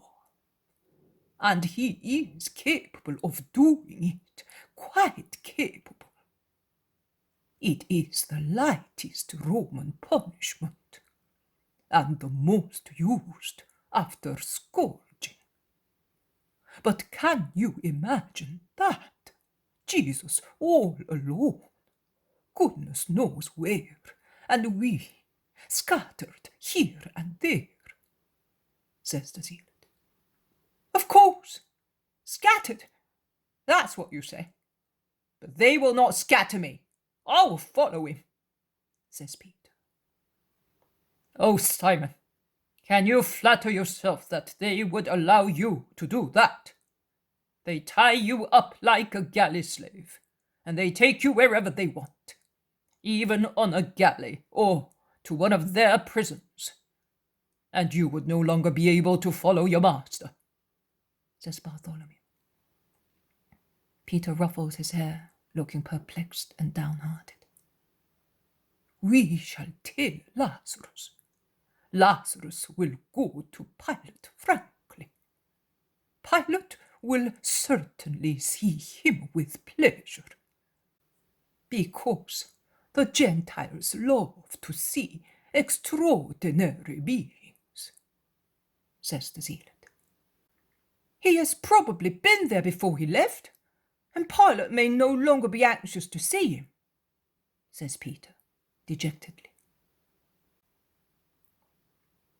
He will then go as Theophilus' son, or he will take his sister Mary to visit the ladies of rank.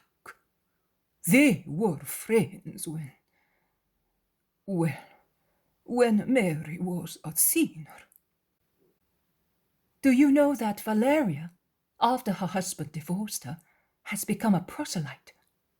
She has been in earnest. She lives an honest life and is an example to many of us. She freed all her slaves, and she instructs them in the true God. She has gone to live in Zion. But now that Claudia has come, she has gone back to her. Then? No, she said to me, as soon as Johanna comes, I am going to stay with her. But now I want to convince Claudia. Claudia does not seem to be able to get over the limit of her opinion on Christ. According to her, he is a wise man, nothing else. Nay, before she came to town, she seems to have been somewhat upset by the rumours that were spread, and to have said sceptically, "He is a man like her philosophers, and not of the best, because his words does not correspond to his life." And she had some. In short, she allowed herself certain things that she had previously given up, says Nick. That was to be expected. Heathen souls. There may be a good one, but the others, corrupt, Bartholomew says, sententiously. And what about Joseph? Asks Thaddeus. Who, the man from Severus? He is terrified. Your brother Joseph came. He came and left at once, but he passed by Bethany to tell the sisters. that at all costs they should keep the master from going to town and from remaining there. I was there, and I heard him. Likewise I heard that Joseph of Sepharis had a lot of trouble, and now he is much afraid. Your brother asked him to keep well informed of what is plotted in the temple. The man from Sepharis can find out, through that relative, who is the husband, either of the sister or of the daughter of his wife's sister. I don't know, and who is employed at the temple, says Eliza. How much fear! Now, when we go to Jerusalem, I want to send my brother to Annas. I could go myself, because I also know the sly fox well, but John is more capable. And Annas was very fond of him when we listened to the words of the old fox, believing he was a lamb. I will send John. He will be able to put up even with abuse without reacting. If he said anathema of the master to me, or even if he only said that I am anathema because I follow him, I would jump to his neck. I would seize him and squeeze his old stout body as if it were a net out of which water is to be squeezed. I would make him give back the wicked soul he has. Even if all the soldiers and priests of the temple were around him. Oh, if the master heard you speak thus, exclaims Andrew, who is utterly scandalized. I am saying so exactly because he is not here. You are right. You are not the only one to have certain wishes. I have them too, says Peter. And I too, and not only with regard to Annas, says Thaddeus. Oh, in that case, I will serve several of them. I have a long list. Those 3 old crocs of Capernaum. I'll leave out Simon the Pharisee, because he seems to be tolerably good. Those 2 wolves of Israel. And that old heap of bones of Hananiah. And then a slaughter, a real slaughter, I tell you, at Jerusalem, with Helkai at the head of them all. I cannot bear those stakes lying in wait any longer. Peter is furious. Thaddeus, calm in speaking, but even more impressive in his glacial calm than if he were as furious as Peter says. And I would give you a hand. But perhaps I would begin by removing the snakes close at hand. Who? Samuel? No, not at all. Not only Samuel is close at hand. There are many who show a face, but their souls are different from the face they show. I never lose sight of them. Never. I want to be sure before acting. But when I am sure, David's blood is hot, and hot is the blood of Galilee. They are both in me through my paternal and maternal lines. Oh, in the event, tell me. I will help you, says Peter. No, blood revenge is the concern of relatives. It's for me to take it. But my dear children, do not speak thus. That is not what the master teaches. You look like little furious lions instead of being the lambs of the Lamb. Restrain so much spirit of revenge. The days of David went by long ago. The law of blood and retaliation has been cancelled by the Christ. He confirms the 10 unchangeable commandments, but he cancels the other hard Mosaic laws. The commandments of Moses concerning pity, humanity, and justice remain, and are condensed and perfected in his great greater commandment, to love God with our whole selves, to love our neighbor as we love ourselves, to forgive those who offend us, to love those who hate us. Oh, forgive me if I, a woman, have dared to teach my brothers, who are greater than I am. But I am an old mother, and a mother can always speak. Believe me, my children, if you yourselves call Satan by hating enemies, by wishing for revenge, he will come into you and corrupt you. Satan is not strength. Believe me, God is strength. Satan is weakness, a burden. He is sluggishness. You would not be able to move a finger any more, not only against your enemies, but not even to caress a distressed Jesus. If hatred and revenge should enchain you, cheer up, my dear children, all of you. Also those who are as old as I am, perhaps older. You are all sons for a woman who loves you, for a mother who has found once again the joy of being a mother by loving you as her children. Do not make me feel distressed once again, having lost my dear children again and for good. Because if you die cherishing hatred or crime, you die forever, and we shall not longer be able to gather all together up there in joy around our common love, Jesus. Promise me here at once, as I implore you. Promise me, a poor woman, a poor mother, that you will never have such thoughts again.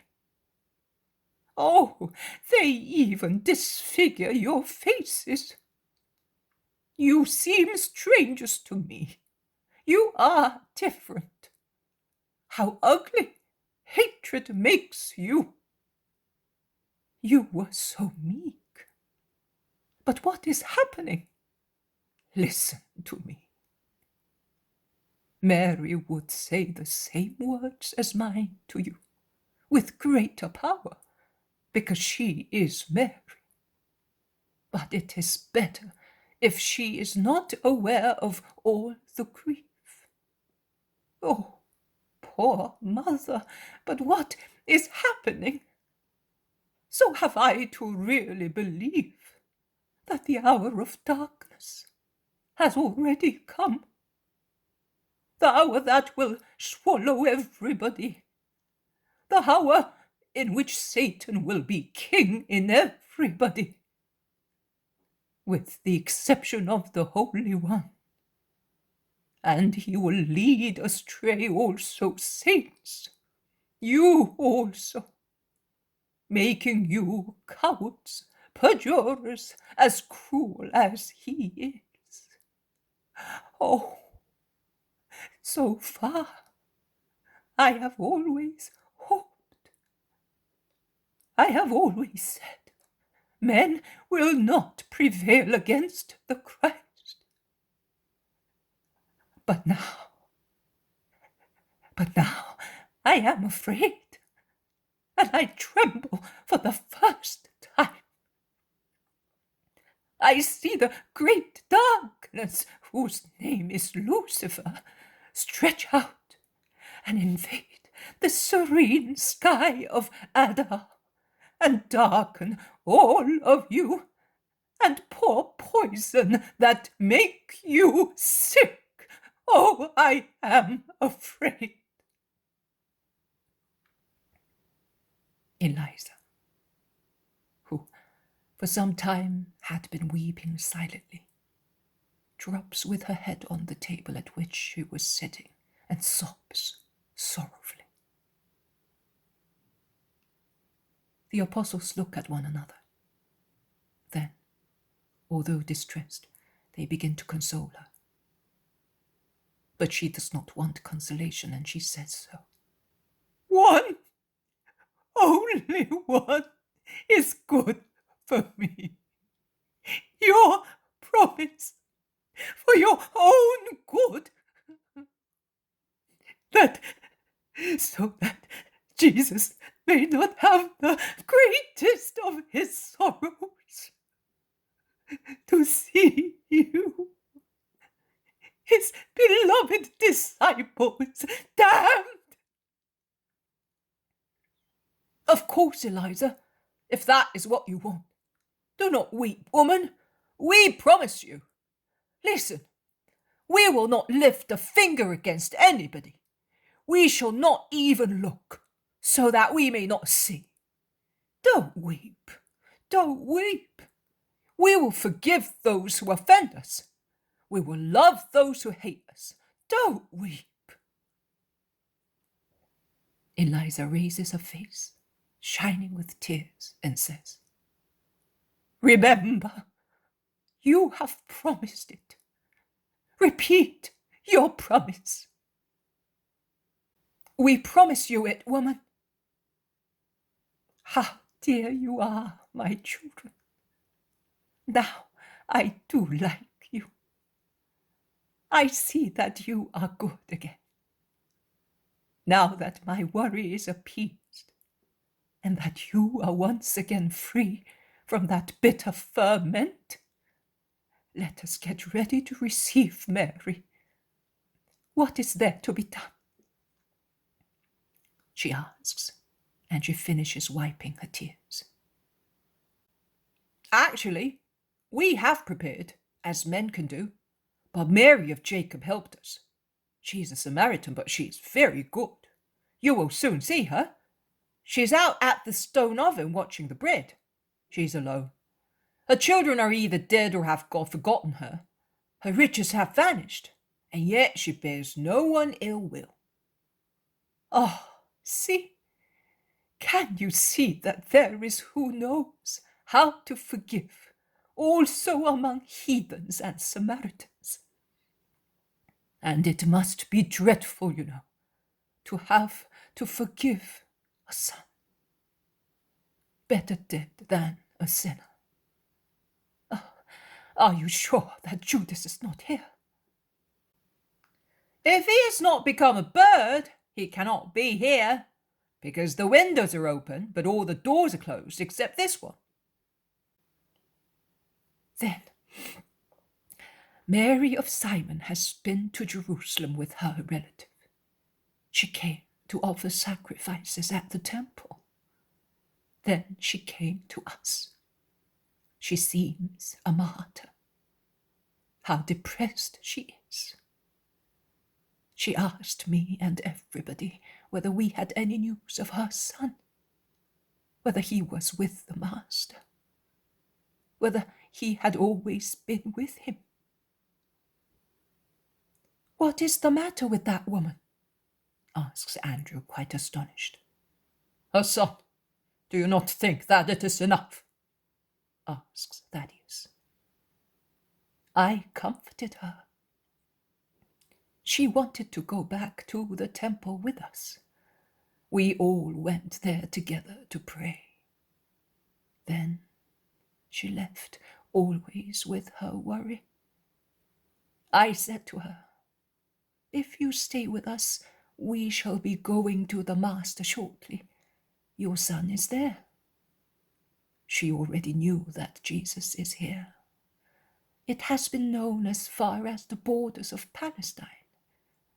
But she said, No, the Master told me not to be in Jerusalem in spring. I am obeying him, but I wanted to go up to the temple before he returned. I am in such need of God. And she said a strange word. she said. I am blameless, but I am so tortured that hell is in me, and I am in it. We repeatedly asked her why, but she would not say anything else with regard to her torture or to the reasons for Jesus' prohibition. She asked us not to say anything to Jesus or to Judas. Poor woman! So will she not be there at Passover? Asks Thomas. No, she will not. Well, if Jesus told her that, he must have a reason. Did you hear what she said, eh? It is really known everywhere that Jesus is here, says Peter. Yes, and some people said that those who were spreading the news were doing so to gather men in his name, to rise against the tyrants. Others said that he is here because he realized that he has been unmasked. Always the same reasons. They must have spent all the gold of temple to send those servants of theirs everywhere, remarks Andrew. There are some knocks at the door. They are here, they say, and they rush to open. It is instead Judas with his shopping. Matthew follows him. Judas sees Eliza and Nike, and he greets them, asking, Are you alone? All alone. Mary has not come yet. Mary is not coming from the southern regions, and thus she cannot be with you. I was asking whether Anastasia is here. No, she remained at Bethsur. Why? She's a disciple too. Do you not know that from here we shall be going to Jerusalem for Passover? She should be here. If the women disciples and the believers are not perfect, who will be so? Who will form the train of the Master to discredit the legend that everybody had abandoned him? Oh, with regard to that, it will not be a poor woman to fill the gaps. Roses are all right among thorns and in enclosed gardens. I acted as her mother, and I ordered that. So, will she not be there at Passover? No, she will not. And that makes two, exclaims Peter. What are you saying? Which two? Asks Judas suspiciously. Nothing. A calculation of mine. Many things can be counted, can't they not? Also, flies, for instance, that alight on my skinned lamb. Mary of Jacob comes in, followed by Samuel and John, who are carrying loaves just taken out of the oven. Eliza greets the woman, and so does Nike. And Eliza has a kind word to make her feel at ease. You are among sisters in sorrow, Mary. I am alone, as I lost my husband and children, and she is a widow. So we will love one another, because only who has wept can understand. In the meantime, Peter says to John, How come you're here, and the master? On the wagon with his mother. And are you not saying anything? You have not given me time. All the women are there, but you will see how worn out Mary of Nazareth is. She seems to have aged years and years. Lazarus says that she was very upset when he told her that Jesus had taken shelter here. Why did that fool tell her? Before dying, he was intelligent. Perhaps his brain became mushy in the sepulchre, and it has never recovered.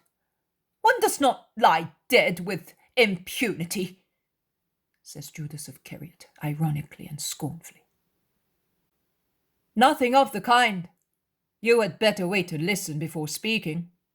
Lazarus of Bethany told Mary, when they were already on the way, that she was surprised at the road that Lazarus was taking, says Samuel sternly. Yes, the first time he passed through Nazareth, he only said, "I will take you to your son in a month's time." He did not even say to her, "We are going to Ephraim," when they were about to leave. But, says John, everybody knows that Jesus is here. Was she the only one who did not know? Asks, always rudely, Judas, interrupting his companion. Mary knew. She had heard it being said. But since a muddy stream of several lies flows through Palestine, she did not accept any news as true. She was wasting away with grief in silence, praying. But once they were on the road, as Lazarus had taken the road along the river, in order to bewilder the Nazarenes and all those at Cana, Sepphoris, Bethlehem of Galilee. "Oh, is Naomi also there with Martha and Uriah?" asks Thomas. No, they were ordered by Jesus not to come. When Isaac came back to Galilee, he brought his order. So, also these women will not be with us as last year? No, they will not be with us. And that's 3? Neither are wives and daughters. The master told them before leaving Galilee. Nay, he repeated his order, because my daughter Marianne told me that Jesus had informed them since last Passover. But, very well. Is at least Johanna there? Salome? Mary of Alphaeus? Yes, and Susanna. And Marciam, certainly. But what is that noise? The wagons! The wagons! And all the Nazarenes who have not surrendered and have followed Lazarus? And those from Cana? Replies John, running away with the others. Once the door is opened, a tumultuous sight can be seen. Besides Mary sitting near her son, and the women disciples, besides Lazarus. Besides Johanna in her wagon with Mary and Matthias, Esther and other maidservants and faithful Jonathan.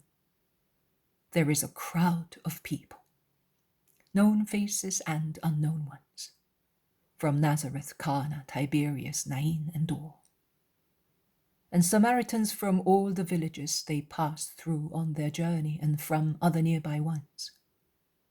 And they rush to the front of the wagons, obstructing the passage to those who want to come out or go in. But what do these people want? Why have they come? How did they know? Those of Nazareth were on the lookout, and when Lazarus came in the evening to leave the following morning, during the night they ran to the nearby towns, and those from Cana did the same, because Lazarus had passed there to get Susanna and to meet Johanna. And they followed and preceded him to see Jesus and to see Lazarus. And also those of Samaria heard about it, and they joined the rest. And here they are, all of them, explains John. Listen, you who are afraid that the master would have no train, do you think that this one is sufficient? Philip says to the Iscariot. They came for Lazarus. Once they had seen him, they could have gone away. Instead, they remained and have come here, which means that there are also some who came for the master. Well, let us have no idle talk. Instead, let us make way to let them go in. Come on, boys. In order to get into practice again, we have not elbowed a way through the crowd for the master for a long time. And Peter is the first to begin to open a passage through the crowd that sings hosannas, is curious, devout, talkative according to the various moods. And when he succeeds with the help of other people and of many disciples who, spread out among the crowds, are trying to join the apostles, he keeps the space empty so that the women may take shelter in the house with Jesus and Lazarus. He then closes the door, being the last one to go in, and he bars it and bolts it and sends the others to close the door on the other side of the kitchen garden. "Oh, at long last! Peace be with you, Blessed Mary! At last I see you! Now everything is beautiful because you are with us," says Peter, greeting her, and he stoops before Mary. A Mary with a sad, pale, tired face. It is already the face of Our Lady of Sorrows. Yes, everything is now less sorrowful because I am here near him. "I had assured you that I was telling nothing but the truth," says Lazarus. You are right, but the sun became obscured for me, and I had no peace when I heard that my son was here. I understood. Oh. More tears streamed down her wan cheeks. Do not weep, mother, do not weep. I was here among these good people, near another Mary who is a mother. Jesus leads her towards a room that opens onto a peaceful kitchen garden. They all follow him. Lazarus says, apologizing, "I had to tell her, because she knew the road, and she could not understand why I was taking that one. She thought that he was with me at Bethany, and at Shechem also a man shouted, 'We are going to Ephraim too, to the Master.' It was impossible for me to find an excuse. I was also hoping to outdistance those people by setting off at night along strange routes. Nothing doing. They were on the alert everywhere, and while one group followed me, another went around spreading the news." Mary of Jacob brings some milk, butter, and new bread, and offers them to Mary first. She looks Lazarus up and down stealthily, half curious, half frightened, and the hand jerks when, offering Lazarus some milk, she touches his hand lightly, and she cannot help exclaiming, "Oh!" when she sees him eat his cake like everybody else. Lazarus is the first to laugh, and he says in an affable, gentlemanly manner, with the confidence of all men of high birth, "Yes, woman, I eat just like you, and I like your bread and your milk, and I am sure I shall like your bed, because I feel tired exactly as I feel hungry." He turns round, saying, "There are many who touch me with some excuse to feel whether I am flesh and bones, whether I am warm and I breathe. It is a bit of a nuisance, and when my mission is over, I will retire to Bethany. If I were near you, Master, I would stir up too many distractions. I have shone. I have borne witness to your power as far as Syria. I shall now disappear. You alone must shine in the sky of miracles, in the sky of God, and in the eyes of men." Mary, in the meantime, says to the old woman, "You have been good to my son. He told me how good you have been. Let me kiss you to tell you how grateful I am to you. I have nothing to give you as a reward, except my love. I am poor too, and I also can say that I no longer have a son, because he belongs to God and to his mission. And may it always be so, because holy and just is what God wants."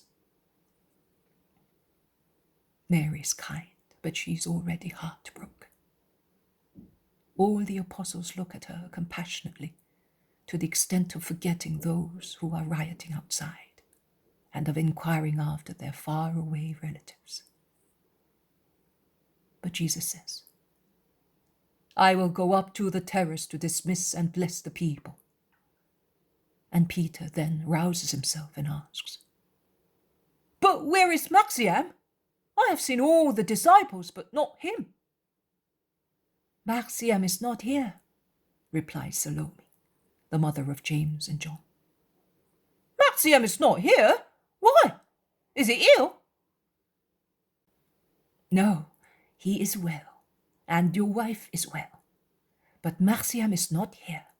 Porphyria did not let him come. Silly woman! In a month's time it will be Passover, and he has to come for Passover. She could have let him come with you now and make the boy and me happy. But she's more backward than a sheep in understanding such things. John and Simon of Jonah and you, Lazarus, with Simon Zealot, come with me.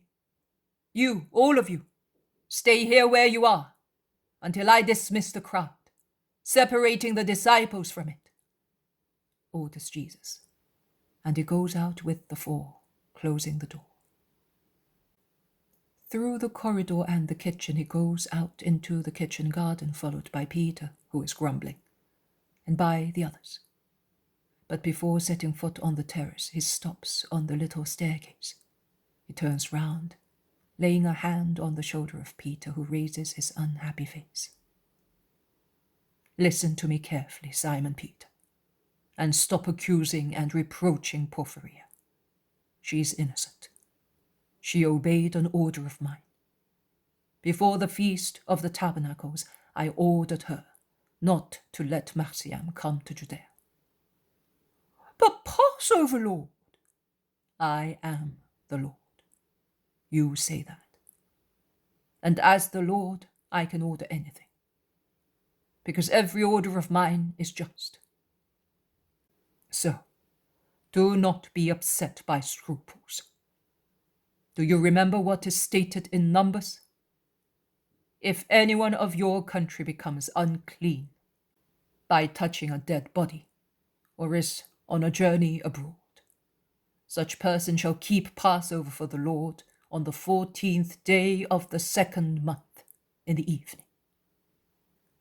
But Marciam is not unclean. I hope that Porphyria does not want to die just now, and he is not on a journey, says Peter, objecting.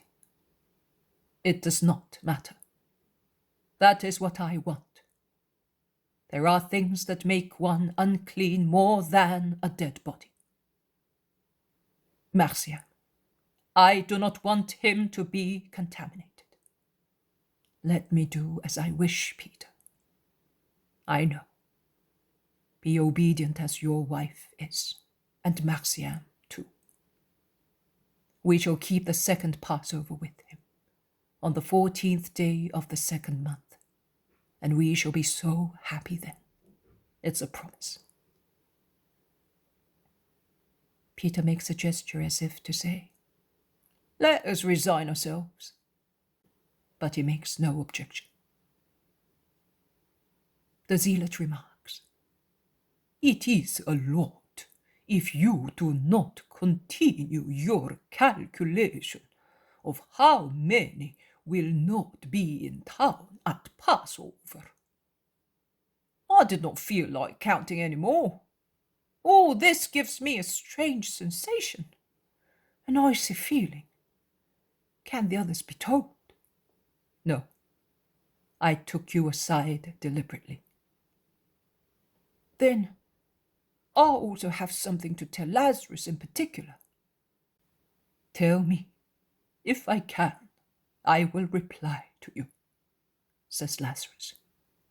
Oh, even if you do not reply, it does not matter. It is enough for me if you go to Pilate. The idea is of your friend Simon. And talking of various matters, you worm out of him what he is thinking of doing for Jesus in good or in evil. You know, craftily, because there are so many rumors. I will. As soon as I arrive in Jerusalem, I will go to Bethany via Bethel and Ramah instead of Jericho.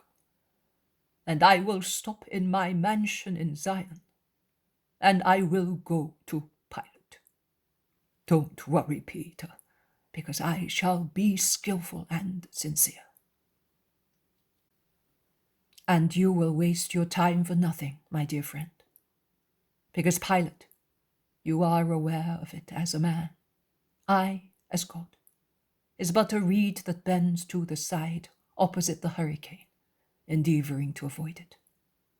He is never insincere, because he is always convinced that he wants to take action, and he does what he says in that moment. But a moment later, because of the howling of a storm from another direction, he forgets. Oh, he does not break his promise or his will. He forgets just that, what he wanted previously. He forgets because the cry of a will stronger than his makes him lose his memory. It blows away all the thoughts that another cry had placed in it, and replaces them with new ones. And then, above all the storms that with numberless voices, from that of his wife, who threatens to separate if he does not do what she wants. And once he is separated from her, that is the end of all his strength, of his protection with divine Caesar, as they say, although they are convinced that this Caesar is more abject than they are. But they can see the idea in the man. Nay, the idea annihilates the man representing it. And one cannot say that the idea is unclean. Every citizen loves, and it is fair that he should love his fatherland and should want it to triumph. Caesar is the fatherland, so also a miserable man is great because of what he represents. But I did not want to speak of Caesar, but of Pilate. So I was saying that above all the voices, from that of his wife to those of the crowds, there is the voice. Oh, what a voice! Of his ego. Of the small ego of the small man. Of the greedy ego of the greedy man. Of the proud ego of the proud man. That smallness, that greed, that pride want to reign, to be great. They want to reign, to have superabundance of money. They want to reign, to be able to rule over a multitude of subjects, stooping to pay homage to them. Hatred is smouldering underneath. But the little Caesar named Pilate, our little Caesar does not see it.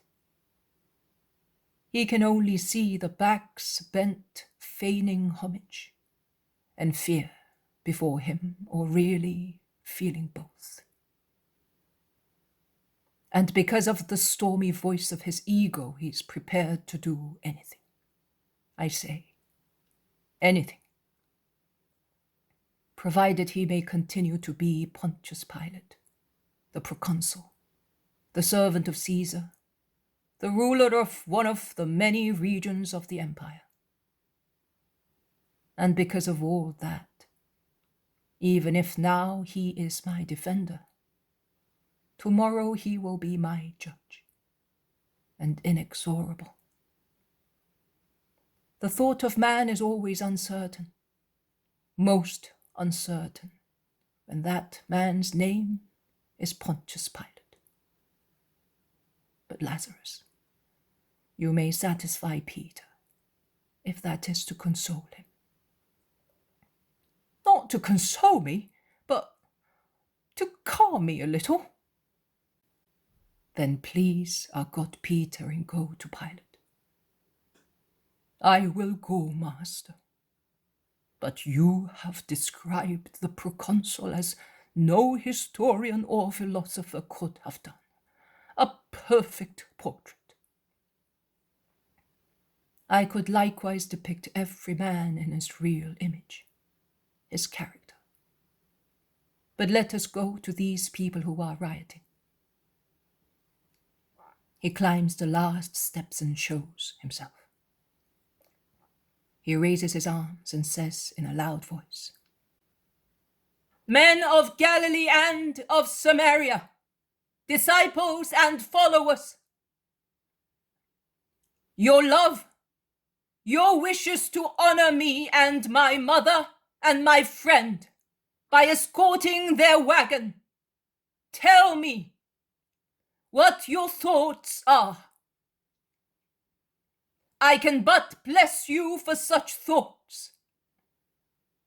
But go back to your homes, to your business now. You from Galilee, go and tell those who remained there that Jesus of Nazareth blesses them. Men of Galilee, we shall meet again in Jerusalem at Passover, and I will enter the town the day after the Sabbath before Passover. Men of Samaria, you may go too. And do not confine your love for me to following and looking for me on the roots of the earth, but on those of the Spirit. Go, and may the light shine in you. Disciples of the Master, part from the believers and remain in Ephraim to receive my instructions. Go, be obedient." "He's right. We're disturbing him. He wants to be with his mother," shout the disciples and the Nazarenes. "We are going away, but we want his promise first, that he will come to Shechem before Passover. To Shechem! To Shechem! I will come. Go. I will come before going to Jerusalem for Passover." "Don't go! Don't go! Stay with us! With us! We will defend you! We will make you king and pontiff! They hate you! We love you! Down with the Jews! Long live Jesus!" "Silence! Stop rioting! My mother suffers because of this shouting that can harm me more than a voice cursing me. My hour has not yet come. Go. I will come to Shechem. But remove from your hearts the thought that I, for base human cowardice and a sacrilegious rebellion against the will of my father, may not fulfill my duty as an Israelite, worshipping the true God in the only temple in which he can be worshipped. And as Messiah, by being crowned anywhere but in Jerusalem, where I shall be anointed universal king, according to the words and the truth foreseen by the great prophets. Down! There is no other prophet but Moses! You are a daydreamer! And you too. Are you perhaps free? No, you are not. What is the name of Shechem? Its new name. And what happened to Shechem happened also to many other towns in Samaria, Judea, and Galilee. Because the Roman Manaen has leveled us all alike. Is its name Shechem? No. Its name is Neapolis. As Bethshan is the name of Scythopolis, and many other towns that either by will of the Romans or by the will of adulating vassals have taken the names imposed by dominion or by adulation. And you, as individuals, are you going to be worth more than a town? More than our ruler? More than God? No. Nothing can change what is destined for the salvation of everybody. I follow the straight road. Follow me if you want to enter the eternal kingdom with me. He is about to withdraw, but the Samaritan people are uproarious.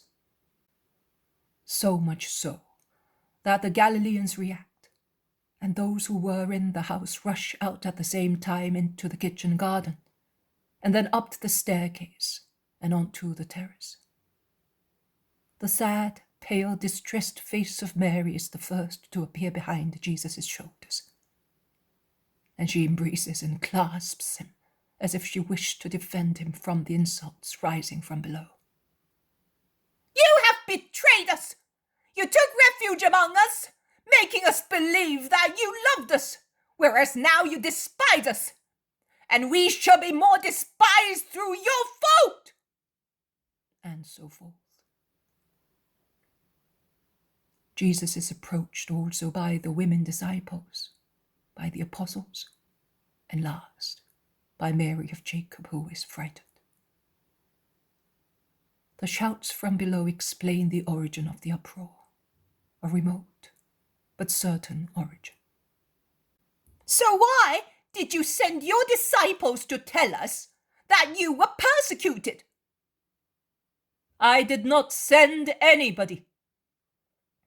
Those from Shechem are over there. Let them come forward. What did I say to them one day on the mountain? That is true. He said to us that he can only be a worshipper in the temple until the new time comes for everybody. Master, we are not to be blamed, believe us. But they have been deceived by false messengers of yours. I know. But go now. I will come to Shechem just the same. I am not afraid of anybody. But go now, so that you may not harm yourselves and those of your blood. Can you see over there? The cuirasses of the legionaries shine in the sun as they go down the road. They have certainly followed you at a distance, seeing such a procession, and they have remained waiting in the wood. Your shouting is now attracting them here. Go, for your own sake. In fact, far away, on the main road that can be seen rising towards the mountains, the one on which Jesus found the starving man, it is possible to see lights gleam and move forward. The people disperse slowly.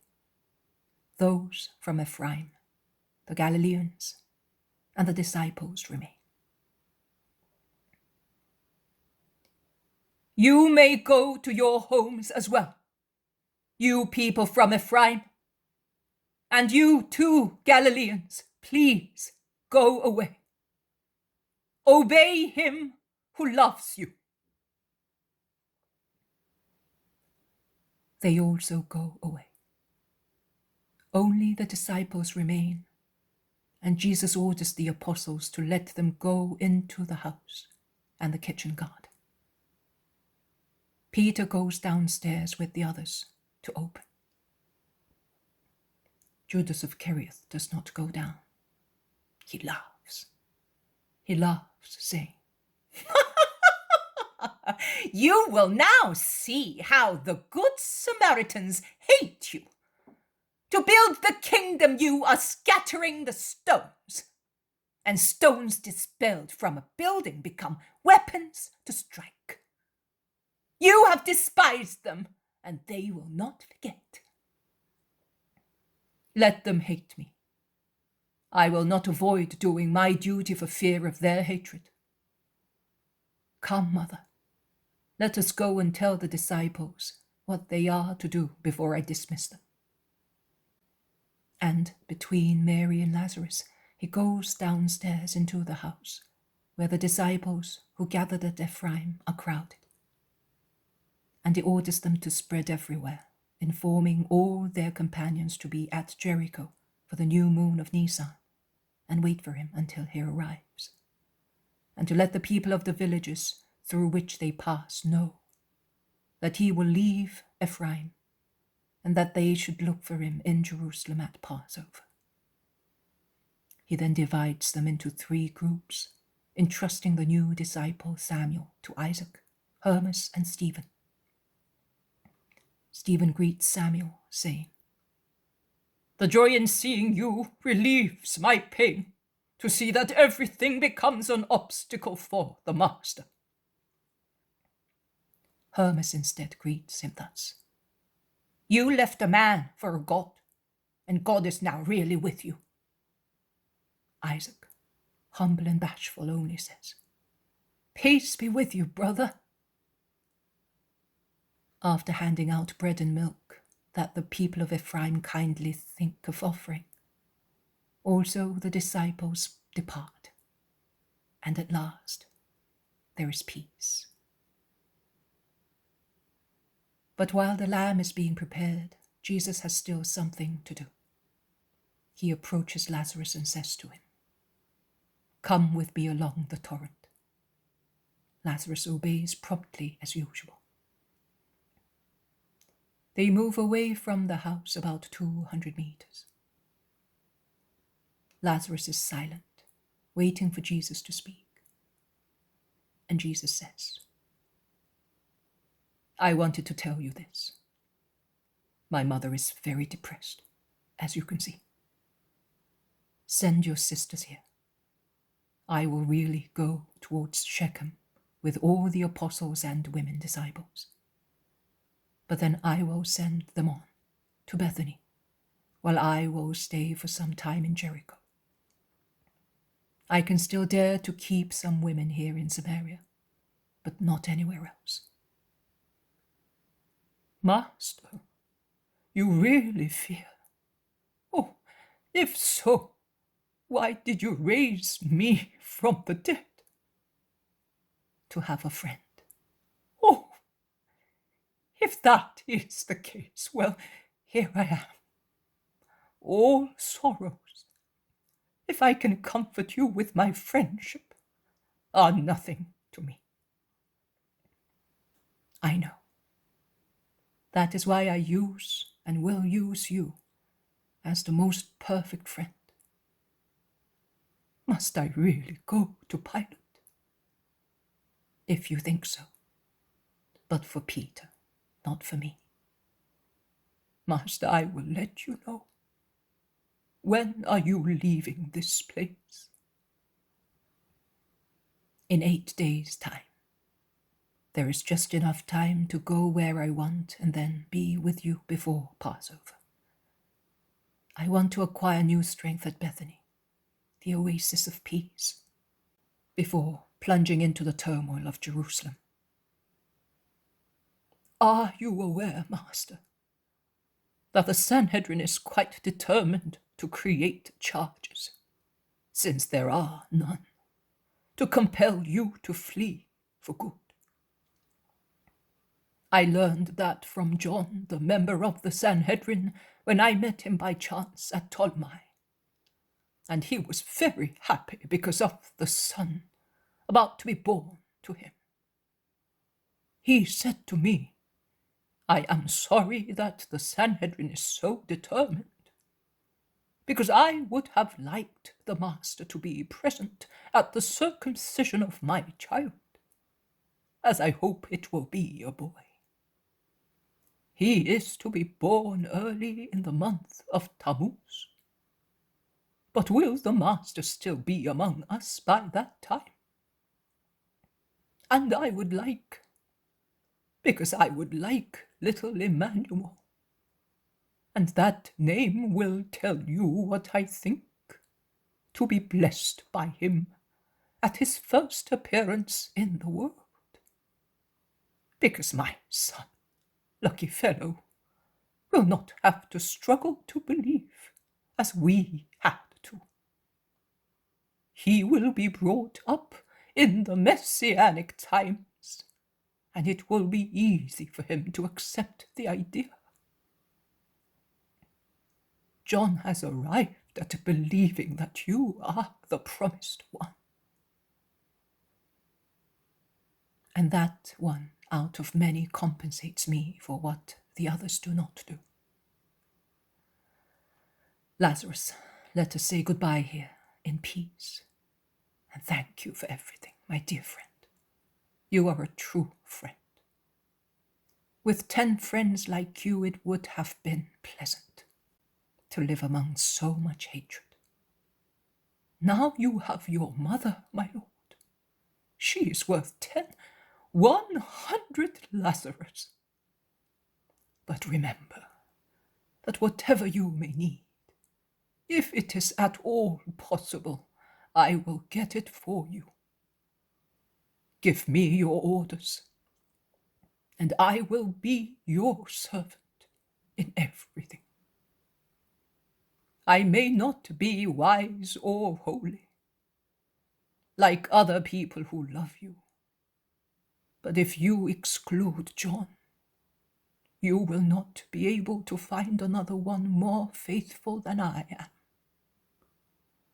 I do not think that I am being proud saying this. And now that we have spoken of you, I will tell you about Syntyche. I saw her. She is as active and wise as only a Greek woman who has been able to become your follower can be. She suffers to be so far away, but she says that she enjoys preparing your way. She hopes to see you before she dies. She will certainly see me. I do not disappoint the hopes of the just. She has a little school attended by many girls of all places. But in the evening she keeps some poor little girls of mixed race, and thus of no religion, and she instructs them in your doctrine. I asked her, why do you not become a proselyte? It would be of great help to you. She replied, because I do not want to devote myself to those of Israel, but to the empty altars awaiting a God. I prepare them to receive my Lord. Then, once his kingdom is established, I will return to my fatherland, and under the sky of Hellas, I will spend my life preparing hearts for the masters. That is my dream. But if I should die before, of a disease or in a persecution, I shall go away equally happy. because it means that I have fulfilled my work, and that he calls to himself the servant who has loved him since the first time she met him. It is true. Syntyche has really loved me since our first meeting. I did not want to tell her how distressed you are. But Antioch resounds like a shell with all the voices of the vast Roman Empire, and consequently also with what happens here. And Syntyche is aware of your grief, and she suffers even more to be far away. She wanted to give me some money, which I refused, and I told her to use it for her girls. But I took a headgear woven by her with 2 types of byssus of different thickness. Your mother has it. With the yarn Syntyche has described your story, her own and that of John of Endor. And do you know how? By weaving a hem all around the square and representing on it a lamb that defends 2 doves from a pack of hyenas. One of the doves has both wings broken, and the other has a broken chain that held it fastened. And the story proceeds alternately to the flight towards the sky of the dove with the broken wings, and the voluntary captivity of the other at the feet of the Lamb. It looks like one of the stories that Greek sculptors carve on the marble festoons of temples, and on the stelae of their dead relatives, or painters paint on vases. She wanted to send it to you by my servants. I brought it. I shall wear it, because it comes from a good disciple. Let us go towards the house. When are you thinking of leaving? Tomorrow at dawn, to let the horses rest. Then I will not stop until I arrive in Jerusalem, and I will go to Pilate. If I succeed in speaking to him, I will send you his replies by Mary. They go slowly back into the house, talking of minor topics. The poem of the Man God. Preparation for the Passion. Chapter 565. Parable of the torn cloth and miracle of the woman in childbed. Judas of Kerioth is caught stealing. 15th of February, 1947. Jesus is with the women disciples and the 2 apostles on one of the first undulations on the mountain behind Ephraim. Neither the children nor Esther are with Johanna. I think that they have been sent to Jerusalem with Jonathan. So, besides Jesus' mother, there are only Mary Clopas, Mary Salome, Johanna, Eliza, Nike, and Susanna. Lazarus' 2 sisters are not yet present. Eliza and Nike are folding garments, which have certainly been washed in a stream that shines down in the valley, or have been brought here from the stream and then laid out on this sunny tableland. And Nike, after examining one of them, takes it to Mary Clopas, saying, "Your son has unstitched also the hem of this one." Mary of Alphaeus takes the garment and puts it near the others that are spread close to her on the grass. All the women disciples are busy sewing and mending the damages done in the many months when the apostles were alone. Eliza, who comes close to them with other dry garments, say, "One can see that for 3 months you have not had an experienced woman with you. There is not one garment in good order, with the exception of that one of the master, who, on the other hand, has only got two, the one he is wearing and the one washed today. He has given them all away. He seems to be seized with the mania for not possessing anything. He has been wearing linen clothes for many days, says Judas. Fortunately, your mother thought she should bring you some new ones. The one dyed purple is really beautiful. You needed it, Jesus.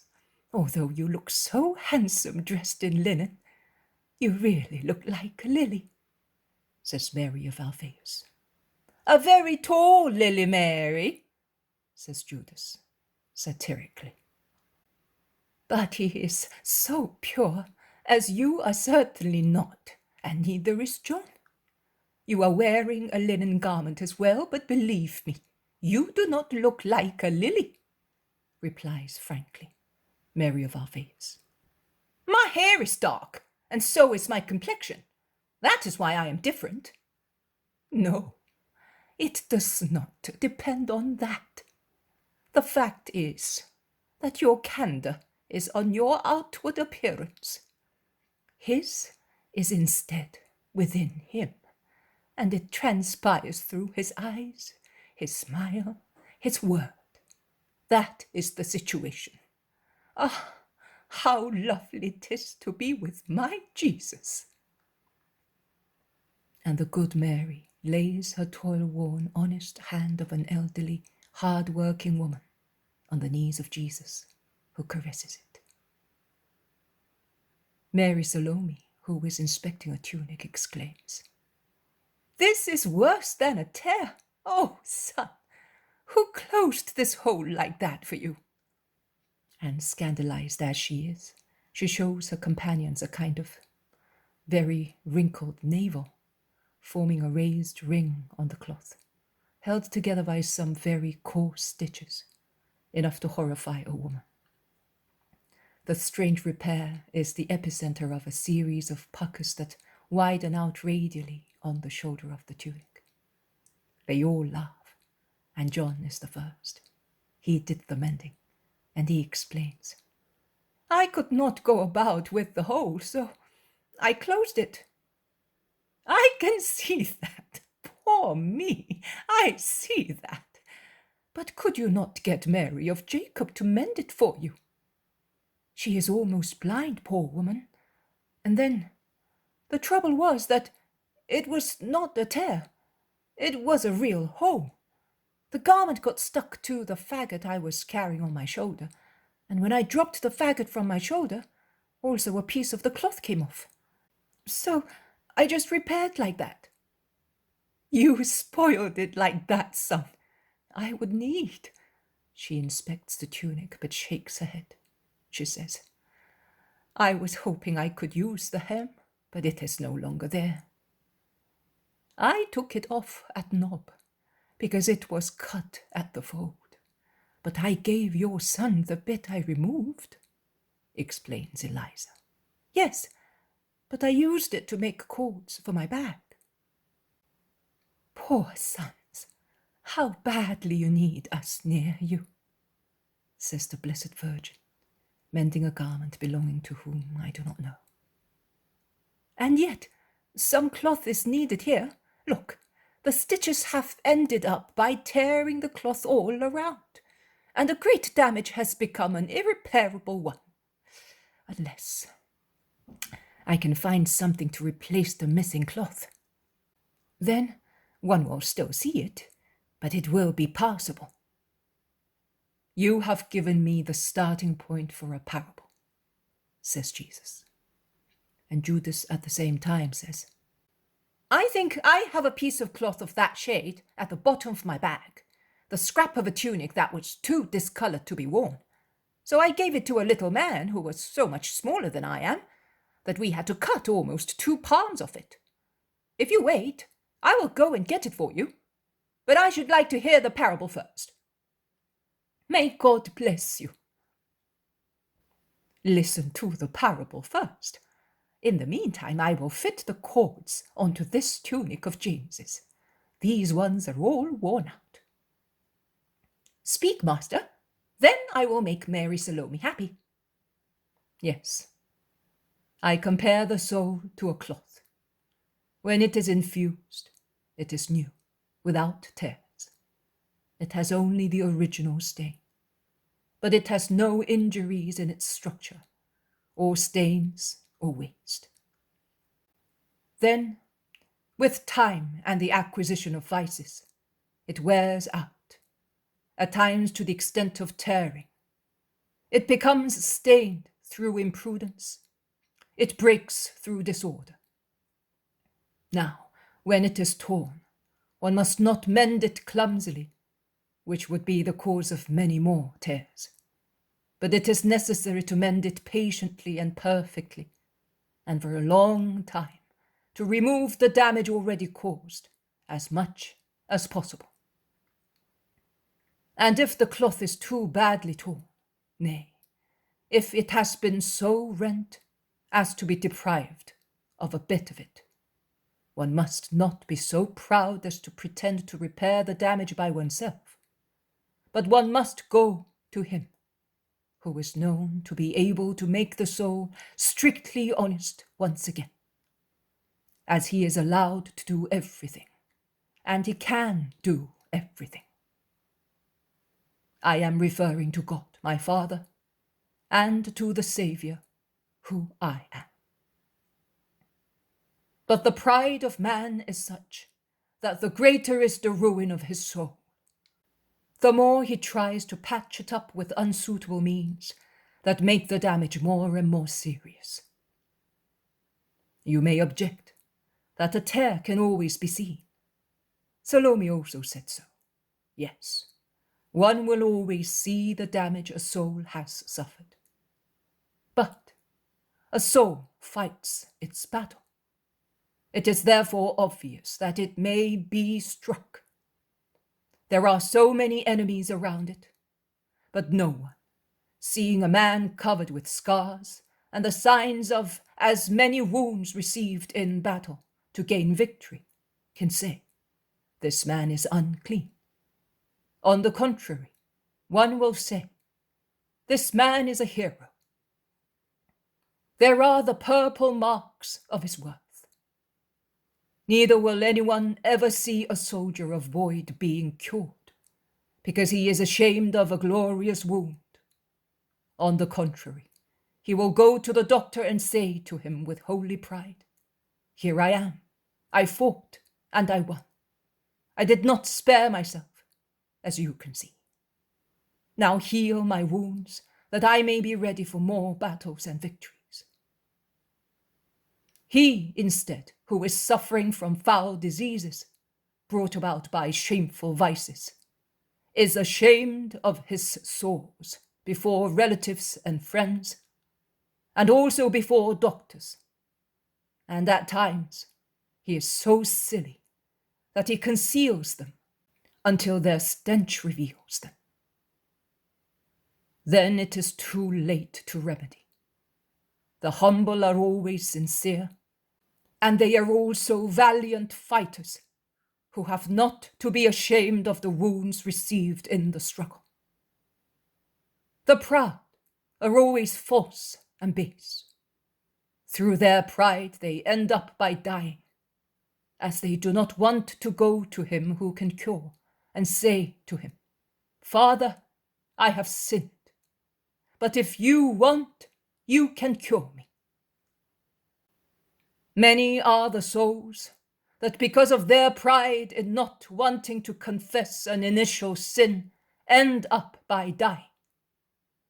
Then also for them it is too late. They do not consider that divine mercy is more powerful and more extensive than any plague, however powerful and extensive the latter may be, and that it can heal everything.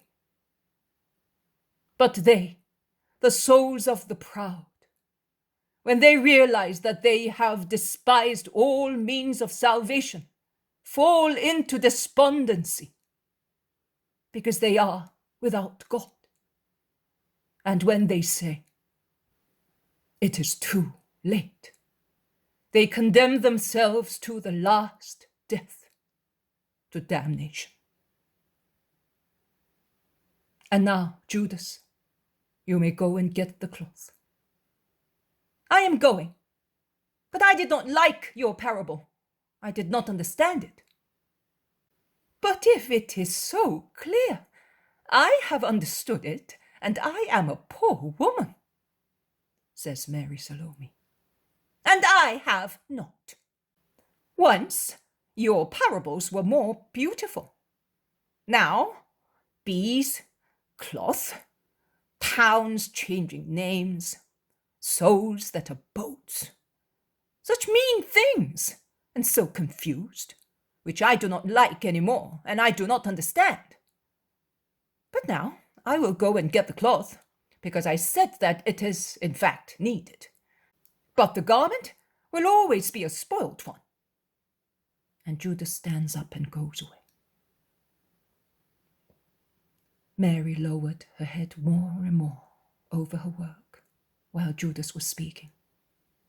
Joanna instead raised hers, fixing her eyes on the imprudent apostle with indignant authority. Eliza also raised her head, but then she imitated Mary, and Nike did the same. Susanna opened her big eyes wide, being astonished, and looked at Jesus and not at the apostle, wondering why he does not react. But no one has spoken or made any gesture.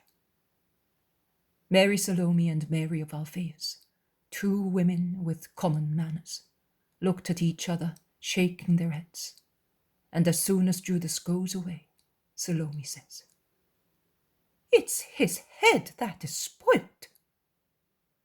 "Yes, that is why he understands nothing, and I do not think that even you will be able to mend it. If my son were like that, I would break his head, yes, as I made it for him, that it might be the head of a just man, so I would break it. It is better to have a disfigured face than a disgraced heart," says Mary of Alphaeus. Be indulgent, Mary. You cannot compare your sons, who were brought up in an honest family, in a town like Nazareth, to this man, says Jesus. "His mother is good. His father was not a wicked man, so I heard," replies Mary of Alphaeus. "Yes, but his heart was not lacking in pride. That is why he took his son away from his mother too early. And he also helped in developing the moral heritage that he had given his son by sending him to Jerusalem. It is painful to say, but the temple is certainly not the place where hereditary pride may diminish," says Jesus. "No place in Jerusalem, even if it is a place of honor, is suitable for diminishing pride or any other fault," says Joanna with a sigh. And she adds, "And not even any other place of honor, whether at Jericho or Caesarea Philippi, at Tiberias or at the other Caesarea." And she sews quickly, bending her face over her work more than is necessary. "Mary of Lazarus is imperious, but not proud," remarks Nike.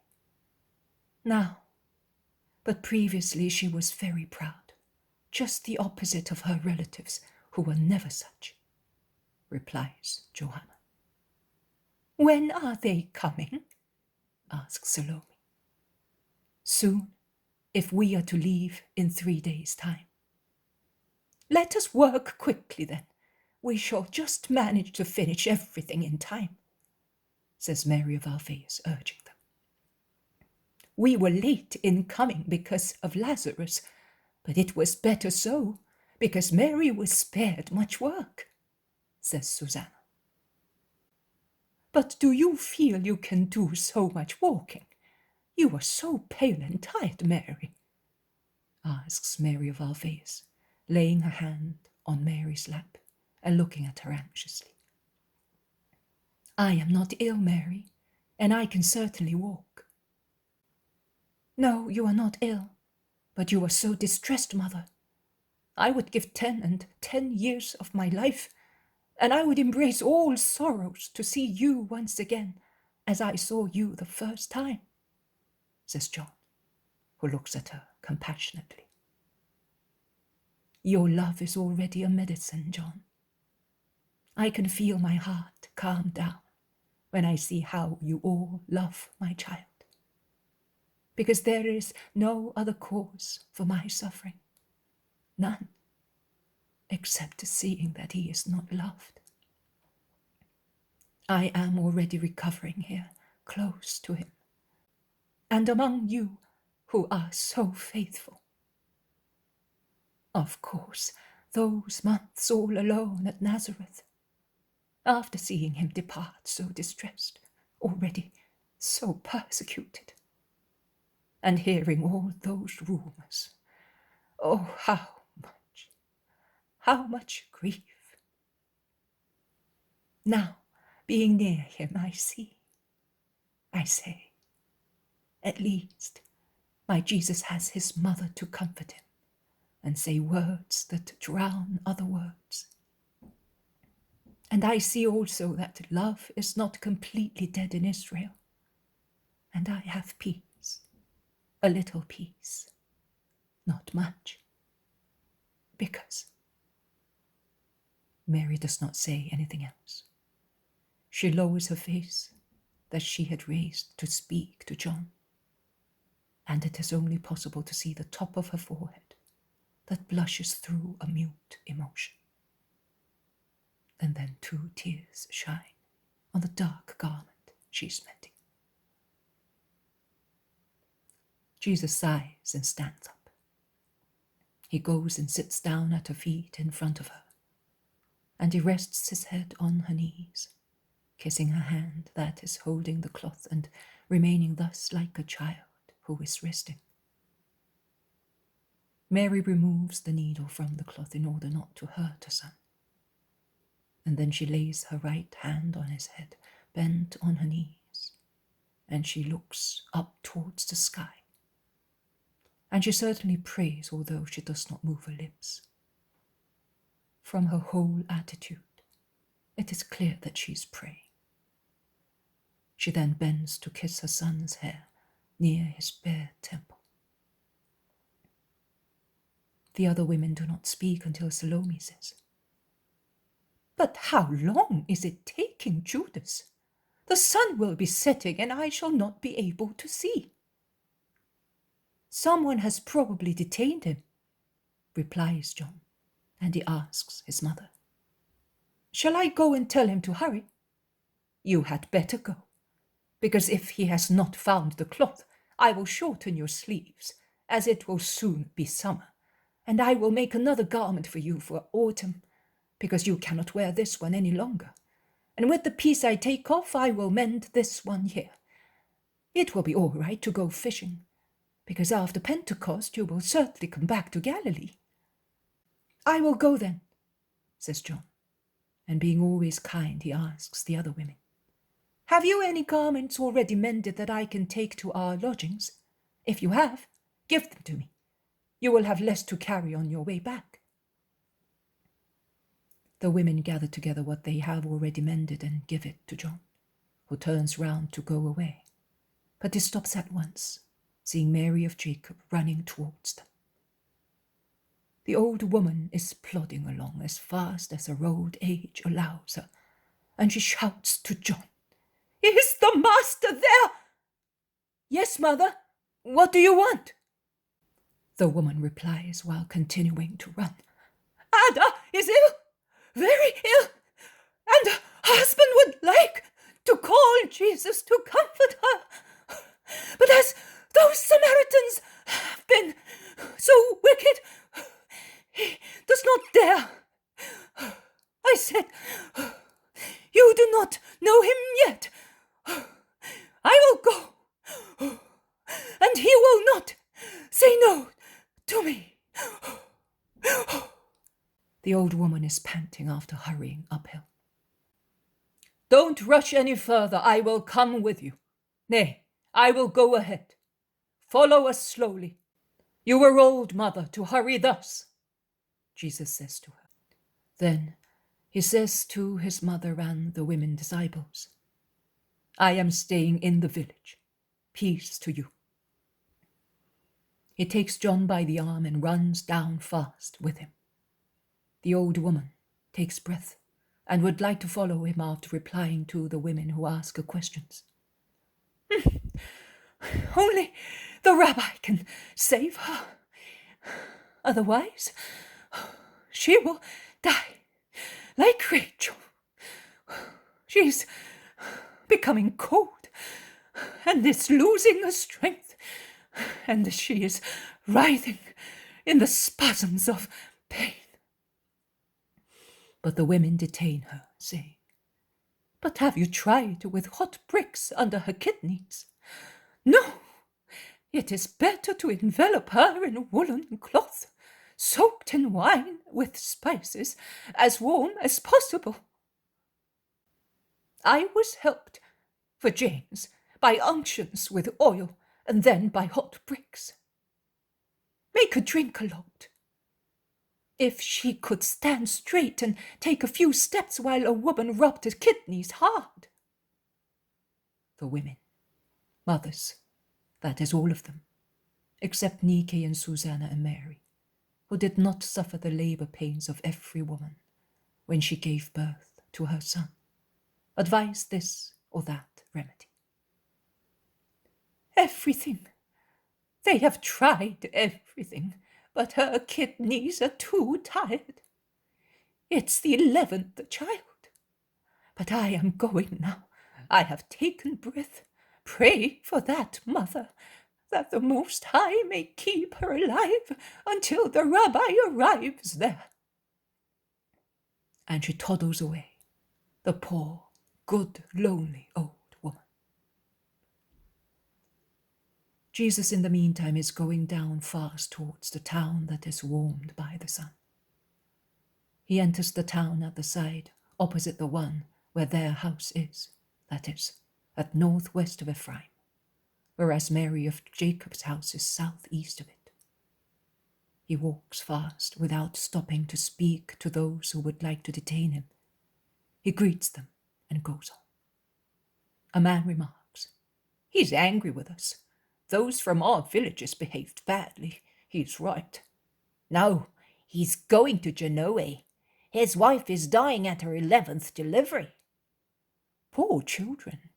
And is the rabbi going there? How good he is. Although offended, he helps. Genoa did not offend him. None of us offended him. But they were men of Samaria.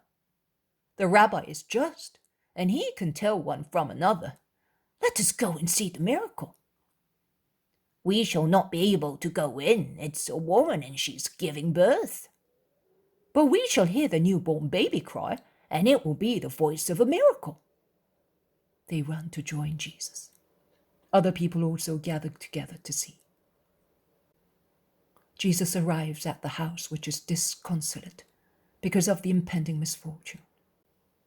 The 10 children, the oldest is a young girl in tears, pressed by younger brothers who are weeping, are in a corner in the vestibule near the wide open door. Old wives are going and coming, whispers are heard, and the shuffling of bare feet moving on the brick floor. A woman sees Jesus and shouts, Genoa, you can hope! He has come! And she runs away with a steaming pitcher. A man rushes and prostrates himself. He makes only a gesture and says, I believe. Mercy for them.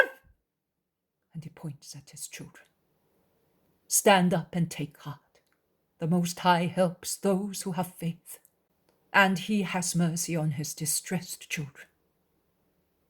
Oh, come, Master, come. She's already black, choked by convulsions. She can hardly breathe. Come. The man, who has lost his head and ends up by losing it completely upon hearing the cry of an old woman who shouts, Genoe, run! Adam is dying! Pushes and pulls Jesus to make him go quick towards the room of the dying woman, deaf to Jesus' words. Go and have faith. The poor man has faith, but what he lacks is the capability to understand the meaning of those words, the secret meaning of the certainty of a miracle. And Jesus, pushed and pulled, climbs the steps to go into the room upstairs where the woman is.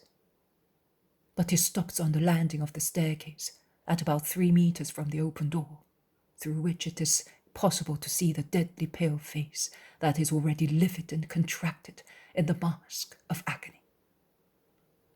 The old wives make no further efforts. They have already covered the woman up to her chin and are looking at her. They are petrified, awaiting her death. Jesus stretches out his arms and shouts, I want it! And he turns round to go away.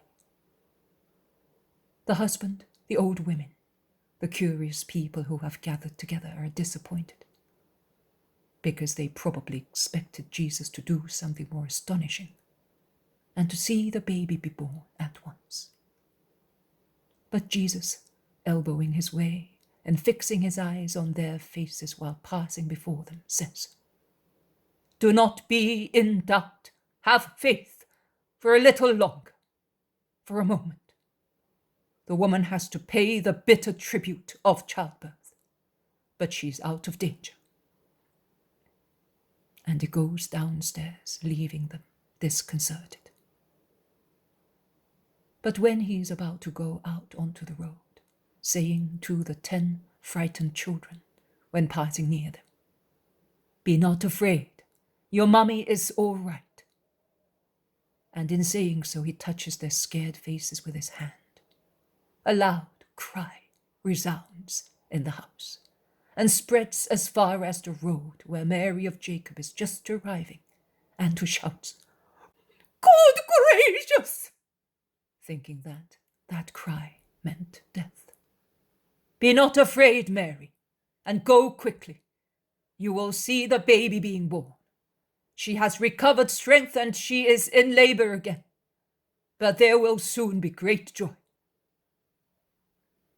He goes away with John. No one follows him because everybody wants to see whether the miracle will take place. Nay, more people rush towards the house because the news has spread that the master had gone to save Adam. And so, slipping into a secondary little street, Jesus can go without any hindrance to our house, which he enters calling, Judas! Judas! Nobody replies. He went up there, master. We can go home as well.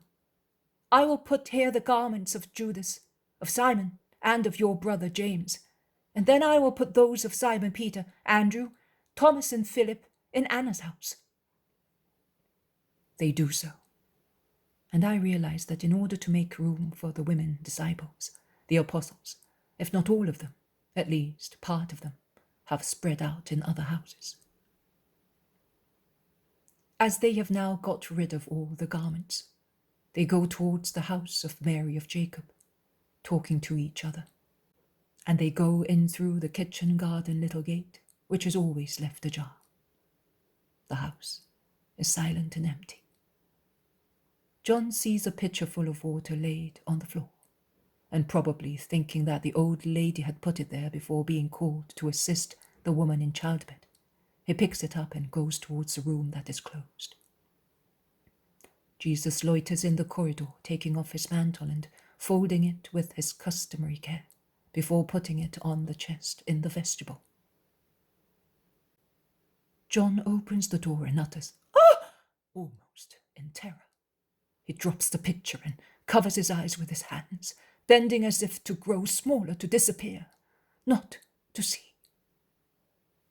From the room comes the noise of coins falling on the floor, tinkling. Jesus is already at the door. It took me longer to describe the scene than it took him to arrive. He vehemently pushes aside John, who moans. "Away! Go away!" He opens the door that was ajar and goes in. It is the room where they take their meals, now that the women are there. In it there are 2 old coffers reinforced with iron fittings, and in front of one of them, opposite the door, there is Judas, livid, his eyes full of anger and dismay at the same time, with a bag in his hands. The coffer is open. There are coins on the floor, and more fall on it from an open bag, half inclined on the edge of the coffer. Everything testifies, in a manner that leaves no doubt, to what was happening. Judas entered the house. He opened the coffer and stole.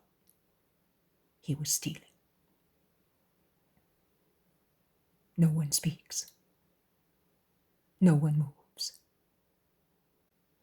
But it is worse than if they all shouted and rushed at one another. 3 statues. Judas the demon, Jesus the judge, John, terrorized by the revelation of his companion's baseness.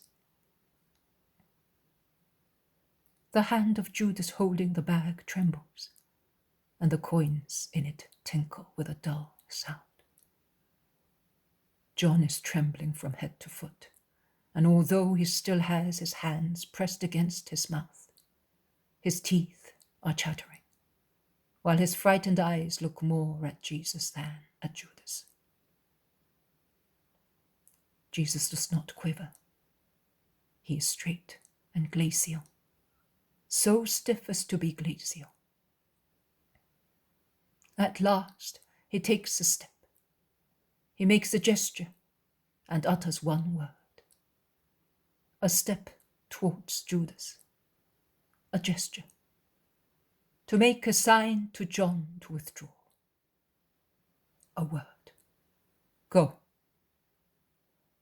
But John is afraid and moans. "No, no, don't send me away. Let me stay here. I will not say anything, but leave me here with you." "Go away. Be not afraid. Close all the doors. And if anybody comes, whoever it may be, even my mother, do not let them come here. Go. Obey." "Lord!" John is so entreating and broken-hearted that he seems to be the guilty one. "Go, I tell you. Nothing will happen. Go." And Jesus moderates his order by laying his hand on the head of his favorite and caressing it. And I now see that his hand is trembling. And John feels that it is trembling and takes it and kisses it with a sob that says so many things. He goes out. Jesus bolts the door. He turns round to look at Judas, who must be really crushed if he, who is so daring, dare not say one word or make one gesture. Jesus goes straight in front of him, going round the table, which is in the middle of the room. I cannot say whether he moves fast or slow. I am too frightened by his face to be able to measure time. I can see his eyes, and I am afraid, like John. Judas himself is afraid. He draws back between the coffer and a little open window, the red light of which, as it is sunset, is projected on Jesus.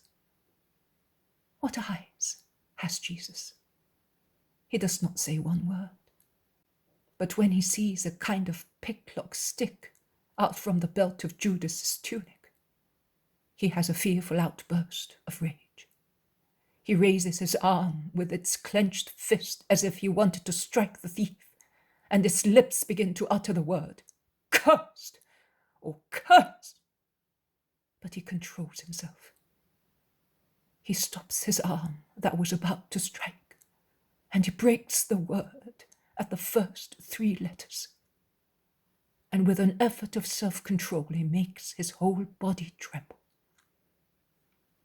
He just unclenches his fist and lowers his raised arm to the level of the bag that Judas has in his hand, and he snatches it and throws it on the floor, saying in a dull voice, while he tramples on bag and coins and scatters them with controlled but dreadful fury, "Away, filth of Satan!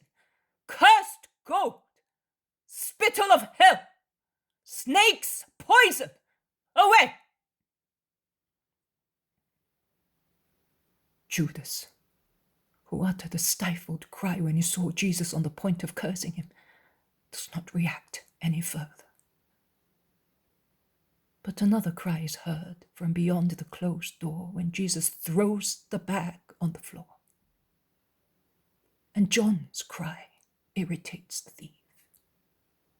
It gives him back his demoniac daring. It makes him furious. He almost flings himself on Jesus, shouting, "You had me spied upon to bring dishonor on me, spied by a foolish boy who cannot even keep quiet, who will shame me in front of everybody. That's what you wanted. In any case, yes, that's what I want too. I want that. To force you to drive me away. To force you to curse me. To curse me. To curse me. I have tried everything to make you reject me." He's hoarse with rage and as ugly as a demon. He's panting as if something were choking him. In a low but dreadful voice, Jesus repeats to him, "Thief, thief, thief."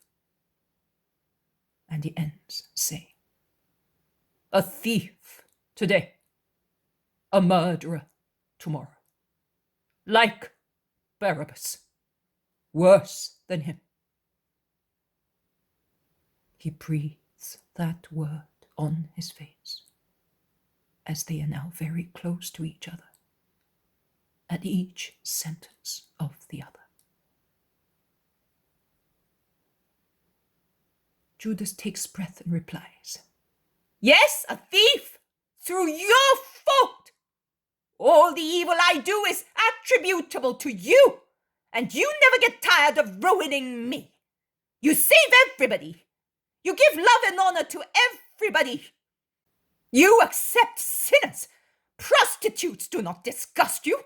You treat thieves, usurers, and Zacchaeus' procurers in a friendly way. You welcome the spy of the temple as if he were the Messiah. You fool!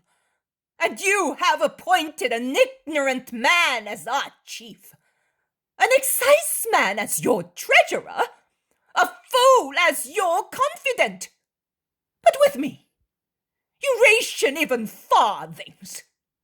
You do not leave me a coin. You keep me close to you as a galley slave is tied to the rowing bench. You do not even want us. I say us, but it is I, only I, who must not accept the offerings of pilgrims. Because you do not want me to touch money.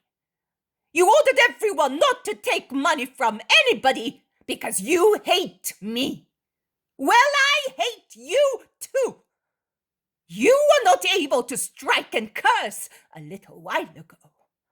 Your curse would have reduced me to ashes. Why did you not lay your curse upon me? I would have preferred that, rather than see you so inept, so enfeebled, such a finished, defeated man. Be quiet! No! Are you afraid that John may hear? Are you afraid that at long last he may realize who you are, and he may leave you? Aha! So you are afraid, although you play the hero? Yes, you are afraid. And you are afraid of me. You are frightened. That's why you could not curse me. That's why you pretend to love me, whereas you hate me. You blandish me to keep me quiet. You know that I am powerful.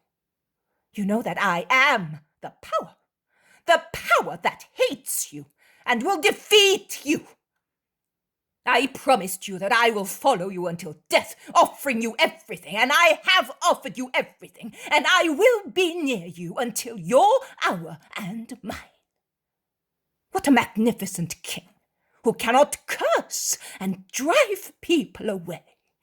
King of clouds, idle king, foolish king, liar, betrayer of your own destiny. You have always despised me since the first time we met. You have not corresponded to me. You thought you were wise. You were an idiot. I taught you the good road. But you, oh, you are the pure one. You are the creature that is man but is God. And you despise the advice of the intelligent one. You have been mistaken since the first moment, and you are mistaken. You are. The torrent of words stops suddenly, and the lugubrious silence replaces so much clamor, and the lugubrious stillness after so many gestures. Because while I was writing without being able to say what was happening, Judas, bending just like a wild dog that points a prey and approaches it, ready to dash on it, has come closer and closer to Jesus with a face that it was impossible to look at.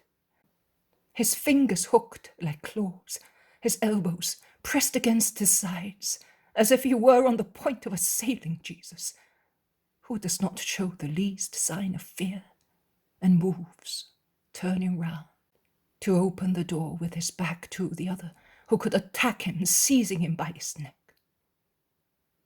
But he does not do that, and Jesus opens the door and looks to see whether John has really gone away. The corridor is empty and almost dark, as John has closed the door opening onto the kitchen garden after going out. Jesus then bolts the door and leans against it, waiting, without a gesture or word, for the fury to abate. I am not competent, but I do not think that I am wrong if I say that Satan himself spoke through Judas's lips, and that this is a moment of obvious possession by Satan of the perverted apostle, who is already on the threshold of the crime and is damned through his own will. The very manner how the torrent of words stopped, leaving the apostle dumbfounded, reminds me of other scenes of possession seen in the 3 years of Jesus' public life. Jesus leaning against the door, all white against the dark wood, does not make the least gesture. Only his eyes, powerful in grief and fervor, look at the apostle. If one could say that eyes pray, I should say that Jesus' eyes are praying while he looks at the wretch. Because not only authority transpires from those eyes, which are so distressed, but also the fervor of prayer. Then, towards the end of Judas's words, Jesus opens his arms, so far held, pressed against his body. But he does not open them to touch Judas, or to make any gesture towards him, or to raise them towards the sky. He opens them horizontally, taking the posture of the crucified, there, against the dark wood and the reddish wall. It was then that the last words from Judas's lips slowed down, and he utters that "ah" that interrupts his speech. Jesus remains still, with his arms stretched out, with his eyes always fixed on the apostle, with a look of sorrow and prayer. And Judas, like one coming out of delirium, rubs his forehead and sweaty face with his hand. He thinks, he recollects, and remembering everything, he collapses on the floor. Whether weeping or not, I do not know. He certainly falls on the floor, as if his strength failed him. Jesus lowers his eyes and arms, and in a low but clear voice, he says, "Well, do I hate you?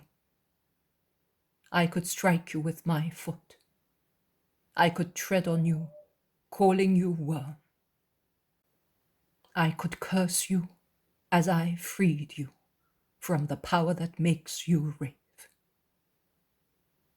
You thought that my impossibility to curse you was weakness.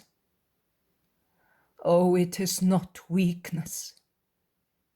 It is because I am the Savior. And the Savior cannot curse. He can save. He wants to save. You said, I am the strength that hates you and will defeat you. I also am the strength. Nay, I am the only strength. But my strength is not hatred, it is love. And love does not hate and does not curse, never. The strength could also win single battles, like this one between you and me, between Satan who is in you and me, and remove your master from you for good, as I did now by transforming myself into the sign that saves, the Torah that Lucifer abhors. It could win also these single battles, as it will win the last one, remote for those who count by centuries, close at hand for those who measure time with the measure of eternity. But of what avail would it be to infringe the perfect rules of my Father? Would it be justice? Would it be merit? No. It would be neither justice nor merit. It would not be justice with regard to guilty men who have not been deprived of the freedom of being so, and who on the last day could ask me the reason for their damnation and reproach me for my partiality for you alone. 10,100,000 people, 70 times 10,100,000 people will commit the same sins as yours, and will become demons through their own wills. And they will be the offenders of God, the torturers of their fathers and mothers, killers, thieves, liars, adulterers, lewd and sacrilegious people. And in the end, deicides, killing the Christ materially on a day close at hand, killing him spiritually in future times.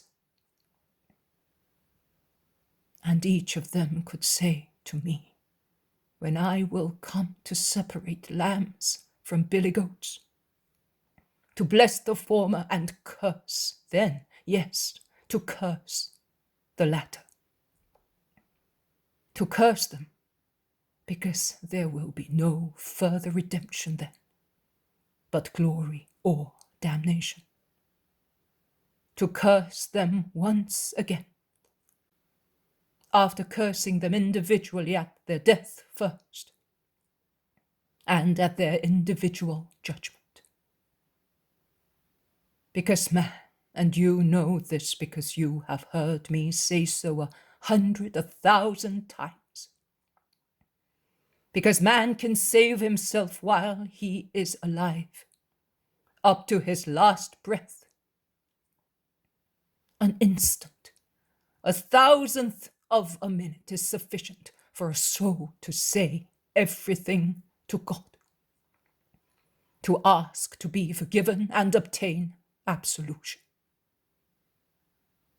Each of them, I was saying, each of these damned souls could say to me, why did you not tie us to good, as you did with Judas? And they would be right. Because every man is born with the same natural and supernatural things, a body, a soul. And while the body being generated by men may be more or less robust and healthy at birth, the soul, created by God, is the same for everybody, endowed by God with the same properties and gifts. Between the soul of John, I mean the Baptist, and yours, there was no difference when they were infused into your bodies.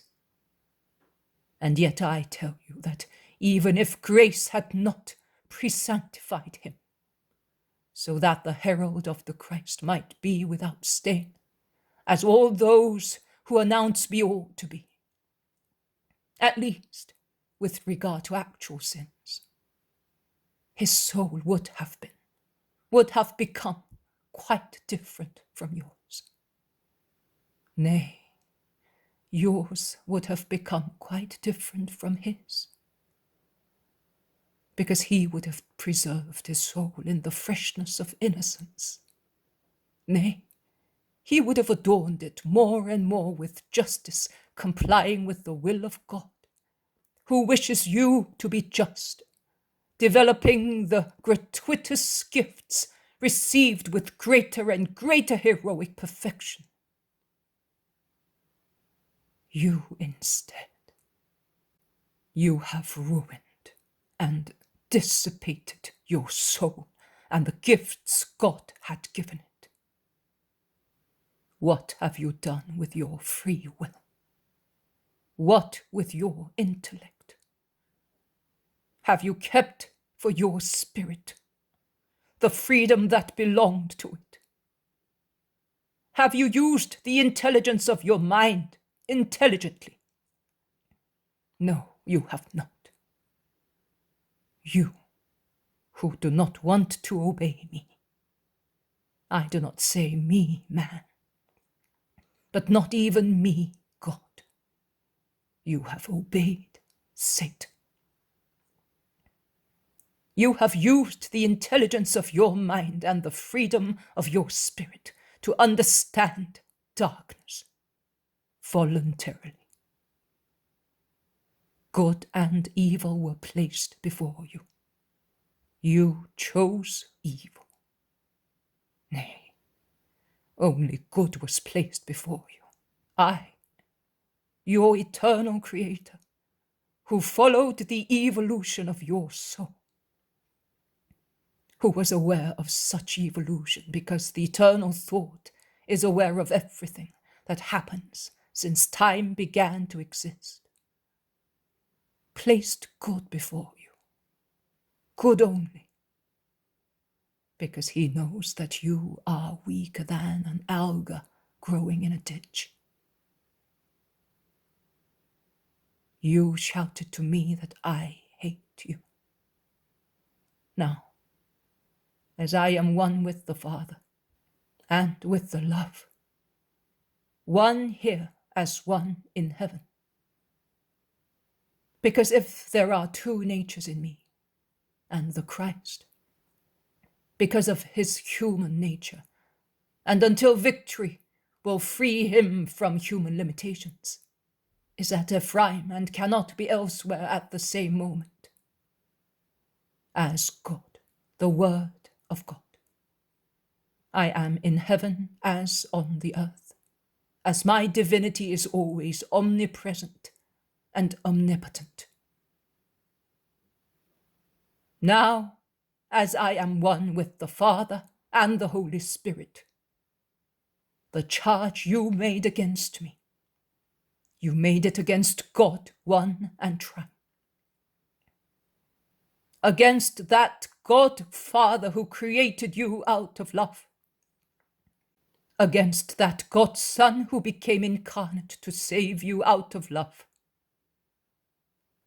Against that God Spirit who has spoken to you so many times to instill good wishes into you out of love. Against that God, one and trine, who has loved you so much, who brought you on my way, making you blind to the world, to give you time to see me, deaf to the world, to enable you to hear me, and you, after seeing and hearing me, after coming freely to the good, realizing with your intellect that that was the only path of true glory. You rejected the good and you have freely given yourself to evil. But if through your free will you wanted that, if you have always more and more rudely rejected my hand that was offered to you to pull you out of the vortex, if you have always moved farther and farther away from the harbor to plunge into the raging sea of passions, of evil, can you say to me, to him from whom I come, to him who formed me as man to try to save you, can you say that we have hated you? You reproached me for wanting what is evil for you. Also a sick child reproaches the doctor and his mother for the bitter medicines they make him drink, and for the things he wishes to have, and they deny him for his own good. Has Satan made you so blind and mad that you do not understand the true nature of the action I took on your behalf, and that you can call malevolence and wish to ruin you, what is a provident cure of your master, of your Savior, of your friend, to restore you to health? I kept you close to me. I took money away from your hands. I prevented you from touching that cursed metal that drives you crazy. But you do not know.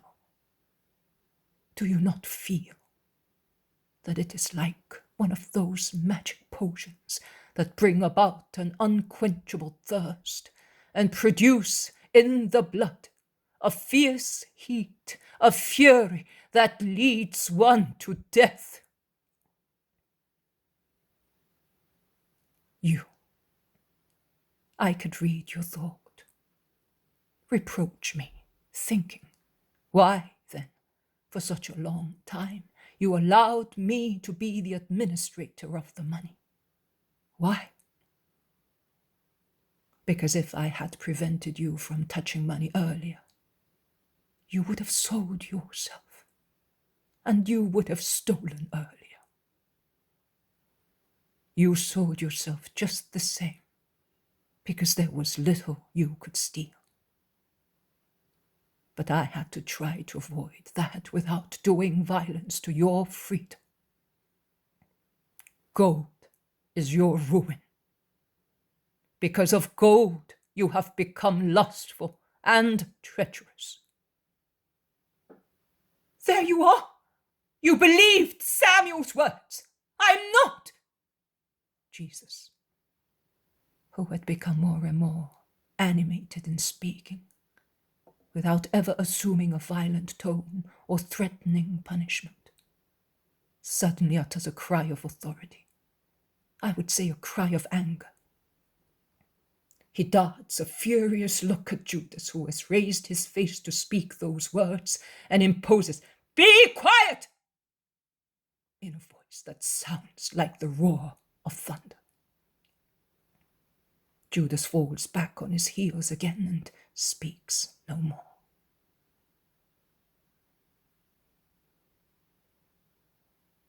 There is silence, and Jesus, with visible effort, recomposes his humanity in such a composure and with such powerful control that testifies by itself the divinity that is in him. He resumes speaking in his usual voice that is warm and kind, also when it is severe, persuasive, conquering. Demons only can resist that voice. I am not in need of information from Samuel or anybody else to know what you do. But you, wretch, do you know in front of whom you are? It is true. You say that you do not understand my parables any longer. You no longer understand my words. Poor wretch. You do not even understand yourself anymore. You do not even understand good and evil anymore. Satan, to whom you have given yourself in many ways, Satan, whom you have followed in all the temptations he presented to you, has made you stupid. And yet, once you understood me. You believed that I am he who I am. And you still retain a clear memory of that.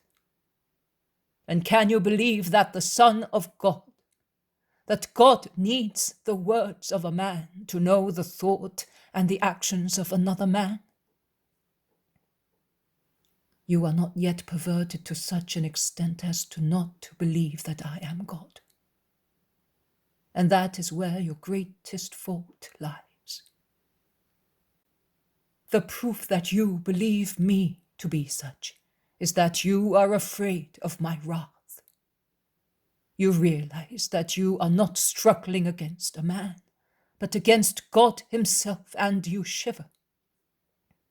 You shiver, Cain, because you can but see and think of God as the avenger of himself and of innocence. You are afraid that it may happen to you as it happened to Korah, Dathan, and Abiram, and their followers. And yet, as you know who I am, you struggle against me. I should say to you, cursed, but I would no longer be the Savior. You would like me to reject you. You do everything, you say, to achieve that. Such reason does not justify your actions, because it is not necessary to commit sin in order to part from me. You can do that, I tell you. I have been telling you since Nob, when you came back to me one pure morning, filthy with lies and lust, as if you had come out of hell to fall into mud of a pigsty, or on the litter of libidinous monkeys. And I had to struggle against myself not to repel you with the point of my sandal like a revolting rag, and to check the nausea that was upsetting not only my spirit but also my bowels. I have always told you even before accepting you, even before coming here. Then I made that speech just for you, only for you. But you always wanted to stay, for your own ruin. You, my greatest grief. But you, O heretical founder of a large family that will come after you. You think and say that I am above sorrow. No, I am only above sin. I am only above ignorance. Above the former because I am God. Above the latter because there can be no ignorance in the soul unspoiled by the original sin. But I am speaking to you as a man, as the man, as Adam Redeemer, who has come to make amends for the sin of Adam, sinner, and to show what man would have been if he had remained as he was created, innocent. Among the gifts given by God to that Adam, was there not an intelligence without impairment, and a very great science, as the union with God instilled the light of the Almighty Father into his blessed Son? I, the new Adam, am above sin through my own will. One day, a long time ago, you were surprised that I had been tempted, and you asked me whether I had ever yielded to temptation. Do you remember? And I replied to you, yes, as I could reply to you, because since then you were such an impoverished man that it was useless to open the most precious pearls of Christ's virtues under your eyes. You would not have understood their value, and you would have mistaken them for stones, as they were of such an exceptional size. Also in the desert I replied to you, repeating the words, the meaning of the words I had spoken to you that evening while going towards Gethsemane. If John or also Simon Zealot had repeated that question to me, I would have replied in a different manner, because John is pure, and he would not have asked with the malice with which you asked, as you were full of malice. And because Simon is an old wise man, and although he is not unacquainted with life, as John is, he has achieved that wisdom that can contemplate every episode without being upset in his ego. But they did not ask me whether I had yielded to temptations, to the most common temptation, to that temptation. Because in the irreproachable purity of the former there are no memories of lust, and in the contemplative mind of the latter there is so much light to see purity shine in me. You asked, and I replied to you as I could, with that prudence that must never be separated from sincerity, both being holy in the eyes of God. That prudence that is like the treble veil stretched between the holy and the people, to conceal the secret of the king. That prudence that adapts words to the person listening to them, to his intellectual power of understanding, to his spiritual purity, and to his justice. Because certain truths mentioned to corrupt people become for them the object of laughter, not of veneration. I do not know whether you remember all those words. I do. And I am repeating them here, just now, that we are both on the brink of the abyss.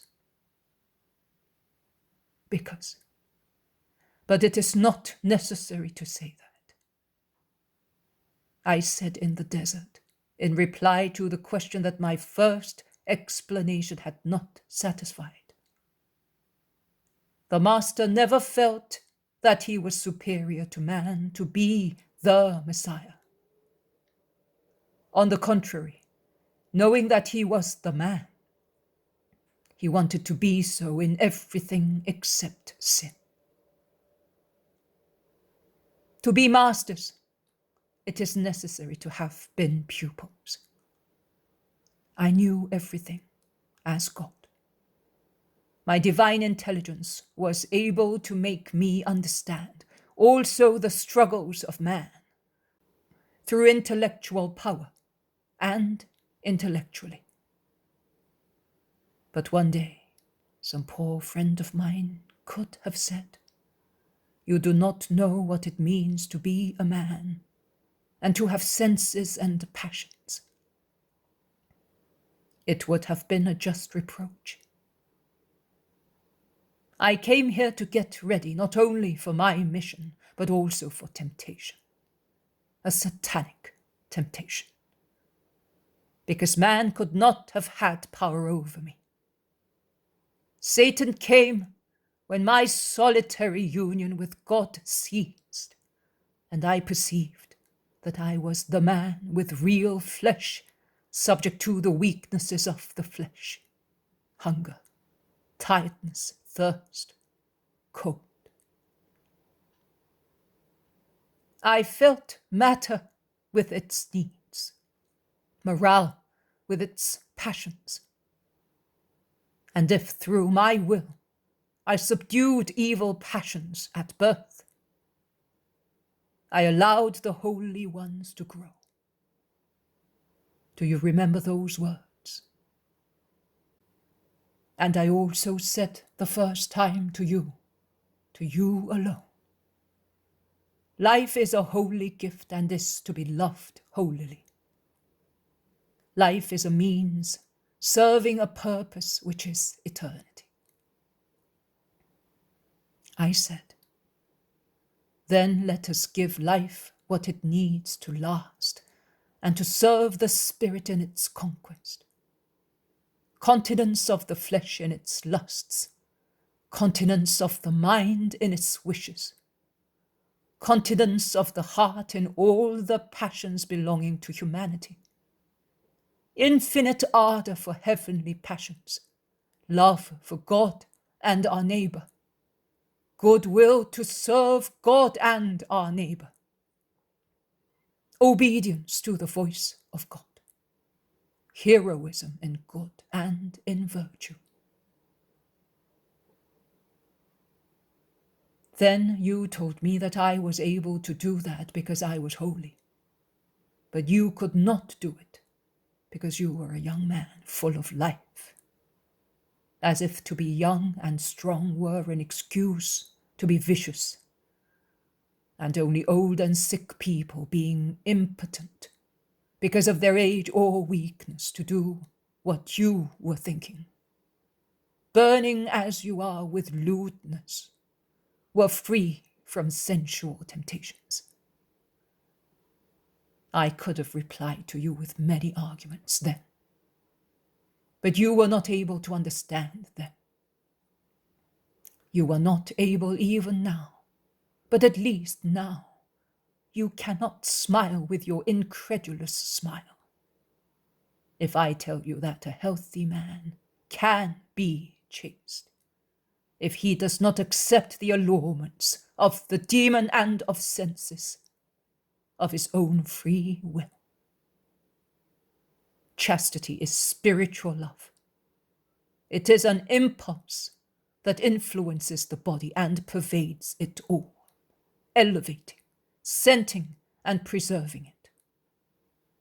He who is imbued with chastity has no room for any other evil incentives, corruption does not affect him. There is no room for it. And then, corruption does not enter one from outside. It is not an impulse penetrating inside from outside. It is an impulse that from inside, from the heart, from thoughts, comes out and penetrates and pervades the envelope, the flesh. That is why I said that corruption comes from the heart. Every adultery, every lust, every sensual sin does not originate outside, but it comes from the intense activity of the mind, which, being corrupt, clothes everything it sees with alluring appearance. All men have eyes to see.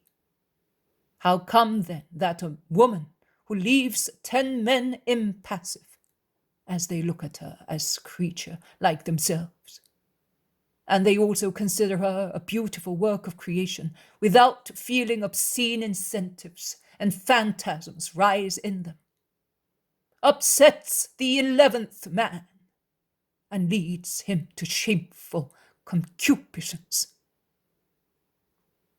Because the heart and thought of the 11th man are corrupt, and where 10 see a sister, he sees a female.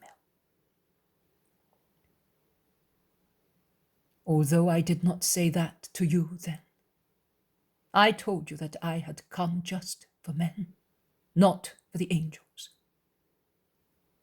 I have come to give back to men their royalty of children of God, teaching them to live as gods.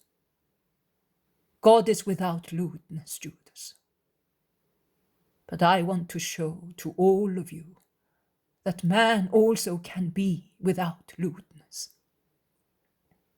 I wanted to show you that one can live as I teach you, to show you that I had to take a real body and thus be able to suffer the temptations of man and say to man, after instructing him, do as I do. And you asked me whether I had sinned when I was tempted. Do you remember? As I saw that you could not understand that I had been tempted without sinning, because you thought that temptation was unbecoming for the word, and that it was impossible for the man not to sin. I replied to you that everybody can be tempted, but only those are sinners who want to become so. Great was your surprise, and you were incredulous, so much so that you insisted, saying, have you ever sinned? It was then possible for you to be incredulous. We had known each other only for a short time. Palestine is full of rabbis whose lives are the antithesis of their doctrine. But now you know that I have not sinned, that I do not sin. You know that even the fiercest temptation provoking a healthy virile man who lives among men and is circumvented by them and by Satan does not disturb me to the extent of making me commit sin. On the contrary, every temptation, although its virulence increased when it was rejected, because the demon made it fiercer to overcome me, was a greater victory. And not only with regard to lewdness, a whirl that revolved around me without succeeding in shaking or scratching my will. There is no sin where there is no consent to temptation, Judas. There is instead sin without even consummating the act, when one accepts the temptation and contemplates it.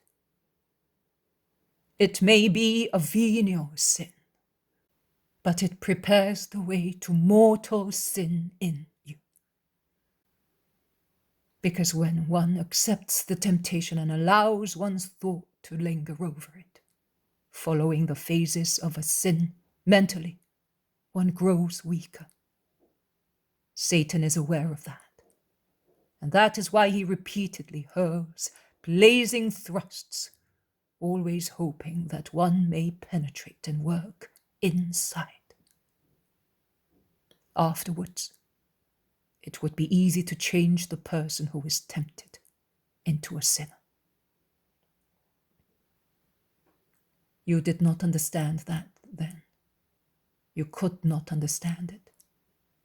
You can now. Now you are less deserving to understand than you were then. Yet, I repeat those words that I spoke to you, for you. Because it is in you, not in me, that the repelled temptation does not subside. It does not calm down because you do not repel it completely. You do not consummate the act, but you brood over the thought of it. That is what happens today and tomorrow. You will fall into real sin. That is why I taught you then to ask the help of the Father against temptation. I taught you to ask the Father not to lead you into temptation. I, the Son of God, I, who had already defeated Satan, asked the Father for help, because I am humble. You did not. You did not ask salvation and preservation of God. You are proud. That is why you collapse. Do you remember all that? And can you now understand what it means to me? True man, with all the reactions of man, and true God, with all the reactions of God, to see you thus, lustful, liar, thief, betrayer, homicide. Do you realize what a stress you impose on me, having to put up with your being near me?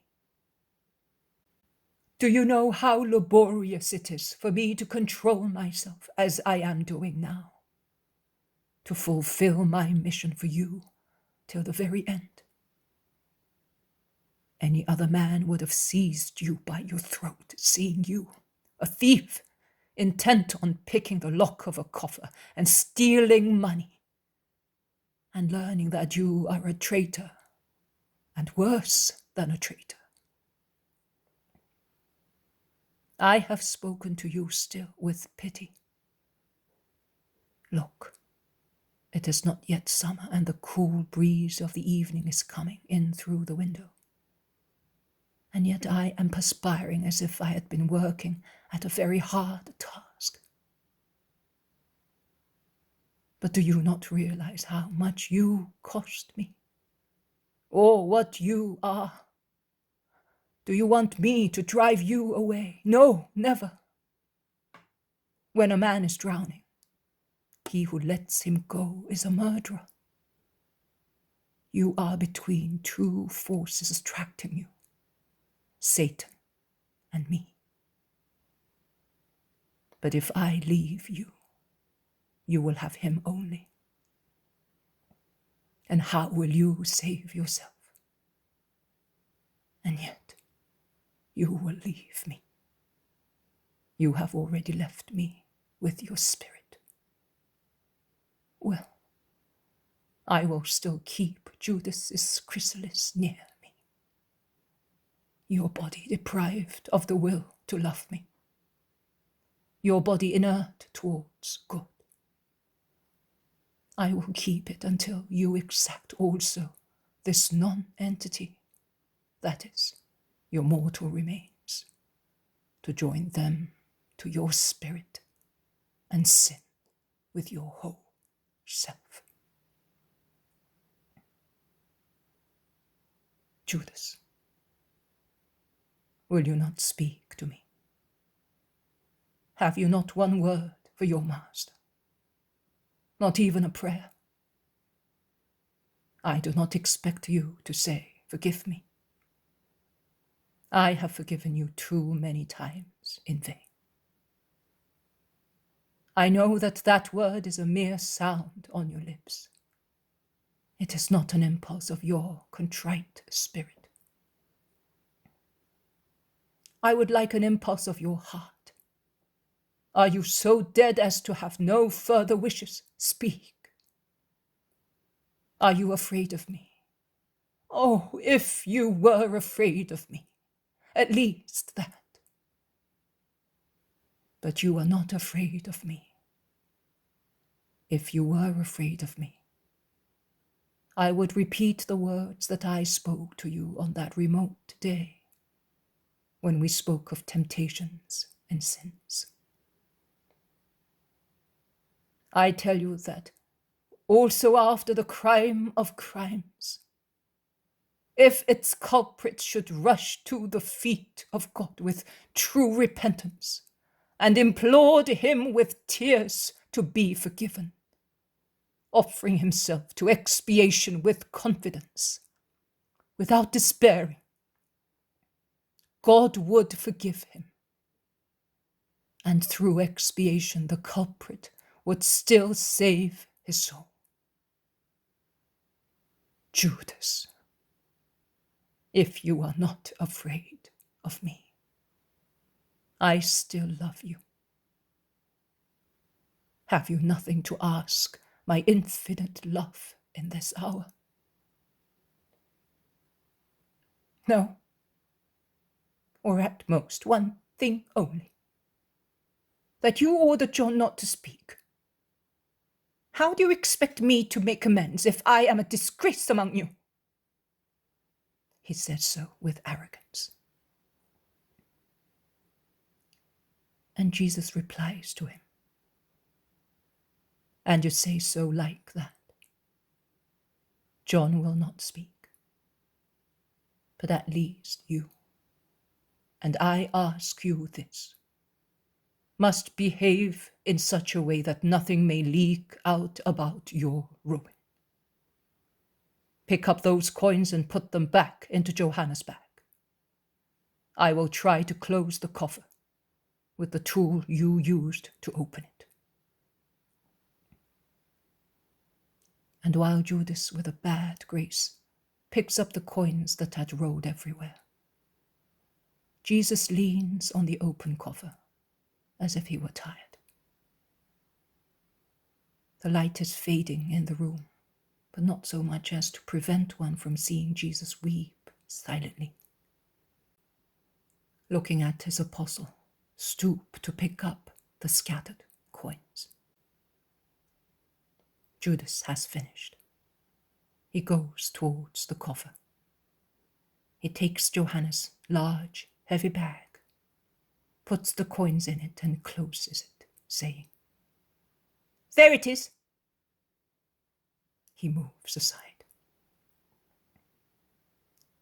Jesus stretches out his hand to take the coarse picklock made by Judas, and with a trembling hand he gets the spring lock to work, closing the coffer. He then rests the iron bar on his knee and bends it in V shape, pressing it down completely with his foot, making it unserviceable. He then picks it up and hides it in his chest. In doing so, some tears fall on his linen tunic. Judas at long last has a gesture of recipiscence. He covers his face with his hands and bursts into tears, saying, "I am cursed! I am the opprobrium of the earth!" You are the eternal wretch, and to think that, if you wanted, you could still be happy. Swear it to me! Swear that no one will be told! and I swear to you that I will redeem myself, shouts Judas. Do not say, and I will redeem myself. You cannot. I alone can redeem you. He who was speaking through your lips a short while ago can be defeated only by me. Tell me the words of humility. Lord, save me, and I will free you from your ruler. Do you not understand that I am waiting more for that word of yours than for a kiss of my mother? Judas is weeping, but he does not say that word.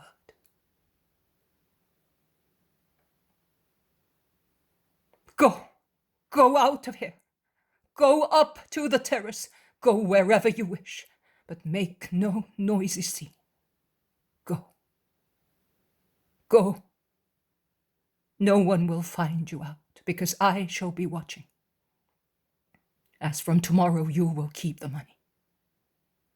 Everything is quite useless now. Judas goes out without replying.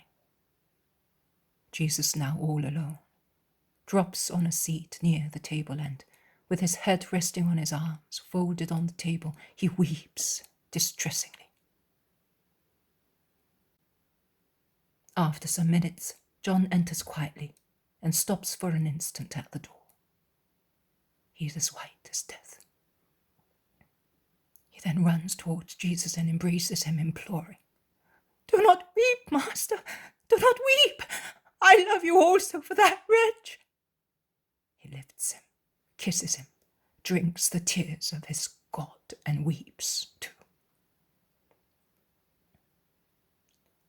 Jesus embraces him, and the two fair-haired heads, close to each other, exchange tears and kisses. But Jesus soon controls himself and says, "John, for my sake, forget what happened. I want that." "Yes, my Lord, I will try to do that, but do not suffer any more.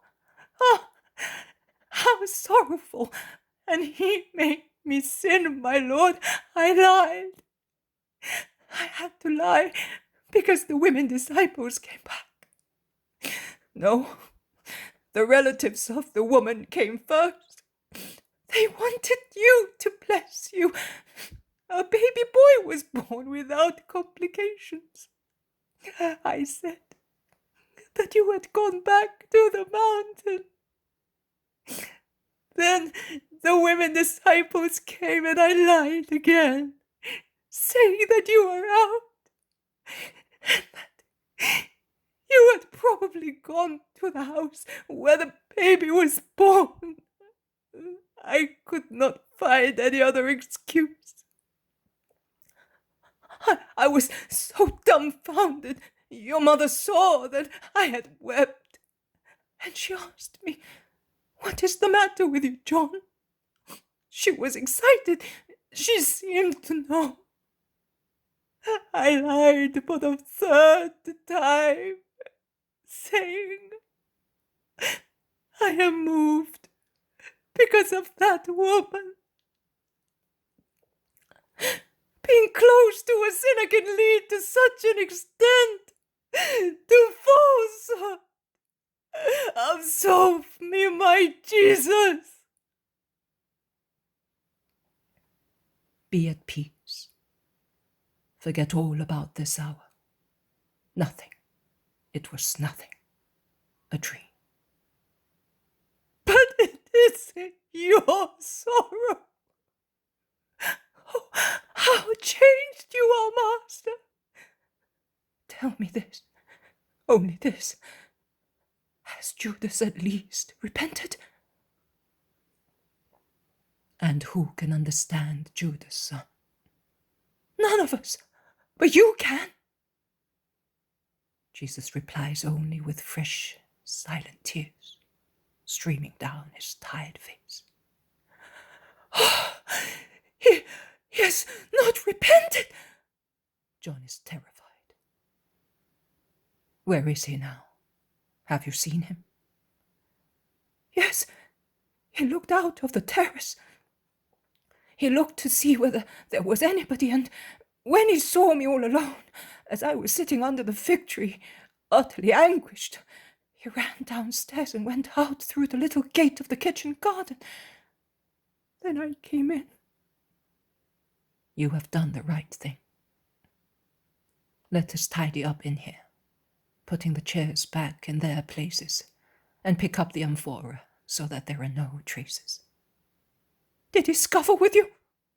No, John, he did not. You are too upset, Master, to remain here. Your mother would understand, and she would be grieved. That is true. Let us go out. Give the key to our next-door neighbor. I will go ahead, along the banks of the stream, towards the mountain. Jesus goes out, and John remains to tidy up the place. Then he goes out as well. He gives the key to a woman who lives in a house nearby, and he runs away, hiding among the bushes on the bank, not to be seen. At about 100 meters from the house, there is Jesus sitting on a rock. Upon hearing the steps of the apostle, he turns round. His face is pale in the evening light. John sits on the ground close to him and rests his head on his lap, raising his face to look at him. He sees that there are still tears on Jesus' cheeks. Oh, do not suffer any more. Do not suffer any more, Master. I cannot bear to see you suffer. And am I not to suffer because of that? My deepest grief. Remember that, John. This will be forever my deepest grief. You cannot understand everything yet. My deepest grief. Jesus is depressed. John is holding him close to himself, with his arms round his waist, anguished at not being able to console him. Jesus raises his head, opens his eyes that he had closed to refrain his tears, and says, "Remember that we are in three to know. The culprit, you, and I, and no one else must know. No one will learn it from me. But how could he do that? While he took the money of the community. But that, I thought I had become mad when I saw. Horrible. I told you to forget. I am trying hard, Master, but it is too horrible. It is horrible, yes, John, it is. Oh, John. And Jesus, embracing his favorite, rests his head on his shoulder and weeps desolately. The shadows, which become rapidly deep in the thicket, hide in their darkness the two who are embracing each other.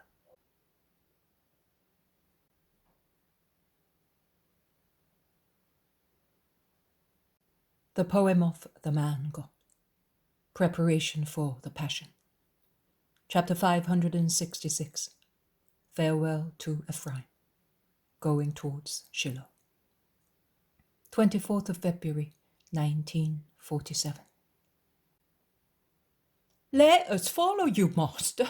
We shall not trouble you, implore many people of Ephraim, who have gathered in front of the house of Mary of Jacob, who is weeping all her tears, leaning against the post of the wide open door. Jesus is in the middle of his 12 apostles.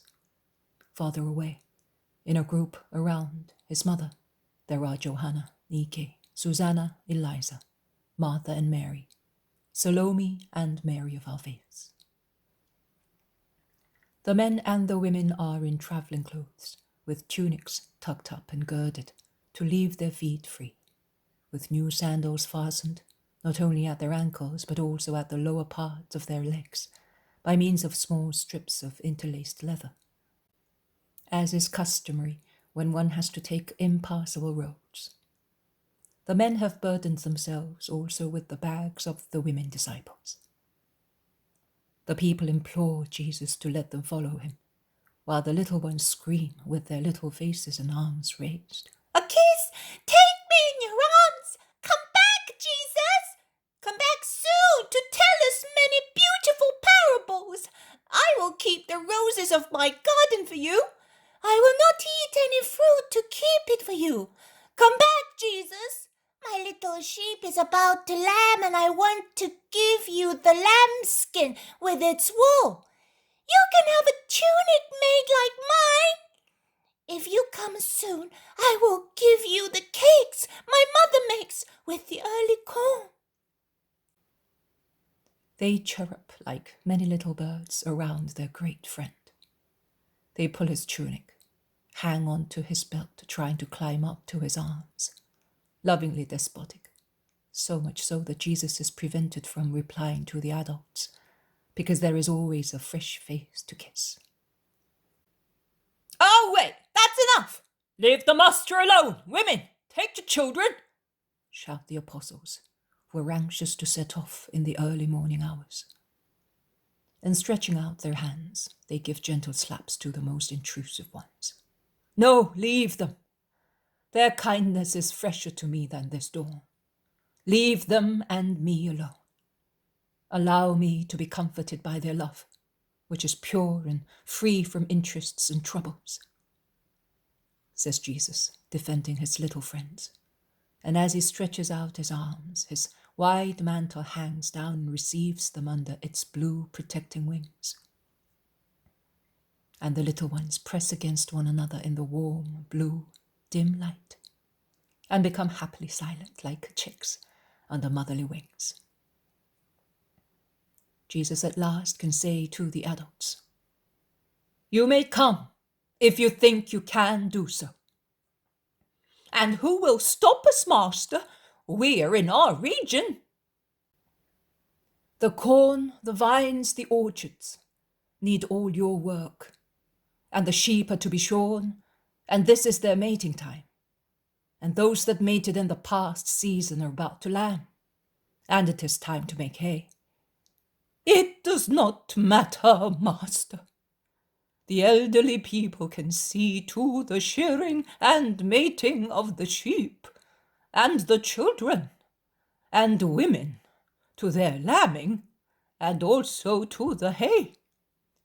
The orchards and fields can wait, because if the corn is already hardening in the ears, it is still early to cut it. And vineyards, olive groves, and orchards have only to let their abundant fruit ripen in the sunshine.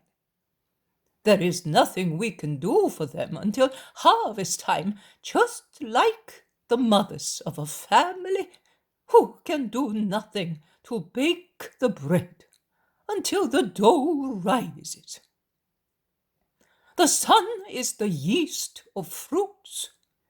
It's for him to act now, as the wind did previously, fecundating the blossoms along the branches. In any case, if we should lose some bunches of grapes or some fruits, or if pearvines or darnels should suffocate some ears of corn, it would be a very small damage as compared with losing one of your words, says an old man whom I have always seen highly honored in the village. You are right. So let us go. Mary of Jacob, I thank you and I bless you, because you have been a good mother to me. Do not weep. Those who have accomplished a good deed must not weep. I am losing you, and I shall not see you again. We shall certainly meet again. Are you coming back here, Lord? Asks the woman, smiling through her tears. When? I shall not come back as now. Then where shall we meet again if I, a poor old woman, cannot come along the roads of the world looking for you? In heaven, Mary, in the house of our Father, where there is room for Judeans and for Samaritans, where there is a place for those who will love me in spirit and truth. You are already doing so, because you believe that I am the Son of the true God. Oh, I do believe that. But there is no hope for us, because you alone love us without discrimination. When I have gone, these, and he points at the apostles, will come in my stead. And in memory of me they will not ask who it is who requests to join the flock of the true and only shepherd. I am old, Lord. I shall not live so long as to see that. You are young and strong, and your mother will have you for a long time. And those who love you and belong to your people will have you. Why are you weeping, O Mother of the Blessed Lord? She asks, amazed at seeing tears drop from the Blessed Virgin's eyes. I have nothing but my grief. Goodbye, Mary. May God bless you for what you have done to my son. And remember that if your sorrow is great, there is no sorrow greater than mine, and there never will be on the earth, never. Remember the sorrowful Mary of Nazareth. Goodbye. And Mary parts from the old woman, weeping, after kissing her on the doorstep, and she sets off among the women, with John beside her. And John, with his usual lightly bent posture, and his face raised, looking at her, says, Do not weep thus, Mary. If many hate your Jesus, many love him. Comfort your spirit, mother, looking at these who now and in the course of ages will love your son with their whole selves. And he concludes in a low voice, almost whispering the words to Mary alone, whom he guides and supports, holding her elbow so that she may not stumble against the stones of the path, blinded as she is by her tears. Not every mother will be able to see a child loved. There are some who will shout distressingly, Why did I conceive him? Jesus joins them as Mary and John have remained alone, a little behind the women disciples. James of Alphaeus is with Jesus. The others are behind in a group, as pensive and sad as the women disciples who are ahead of them all. Last, in a group, many men from Ephraim, talking in low voices to one another. Goodbyes are always sad, mother, particularly when one does not know that an end is the beginning of something more perfect. It is the sad consequence of sin, and it will remain even after forgiveness. But men will bear it with greater courage, as they will have God as their friend. You are right, Jesus. But there is a sorrow that God lets us relish, although he is the most fatherly friend there can be. He is such to me. Oh, God is good, So good. I should not like James and John or anybody else to be scandalized by my tears. God is good. He was always good to poor Mary. I have repeated that to myself every day since I was able to think. And now I say so every hour, every moment. The more grief is impending, the more I say so to myself. God is good. He gave you to me, a loving, holy Son, and such, even only as a creature, as to compensate every sorrow of a woman. He gave you to me, a poor girl, elevated to mother of his incarnate word. And the joy of being able to call you son, my adored Lord, is so great that no tear should drop from my eyes, whatever the torture may be, if I were as perfect as you teach us. But I am a poor woman, son, and you are my creature, and which mother can refrain from weeping when she knows that her creature is hated, and she knows? Son, succor your maidservant. Certainly there was still pride in me when I thought I was strong. But then, the time was still remote. Now it is here. I perceive it. Succor me, Jesus, my God. If God allows me to suffer thus, it is certainly for a good purpose for me. Because if he wanted, he could let me suffer only for what happens. It was he who formed you in my womb thus. How? There is no comparison to explain how you made yourself.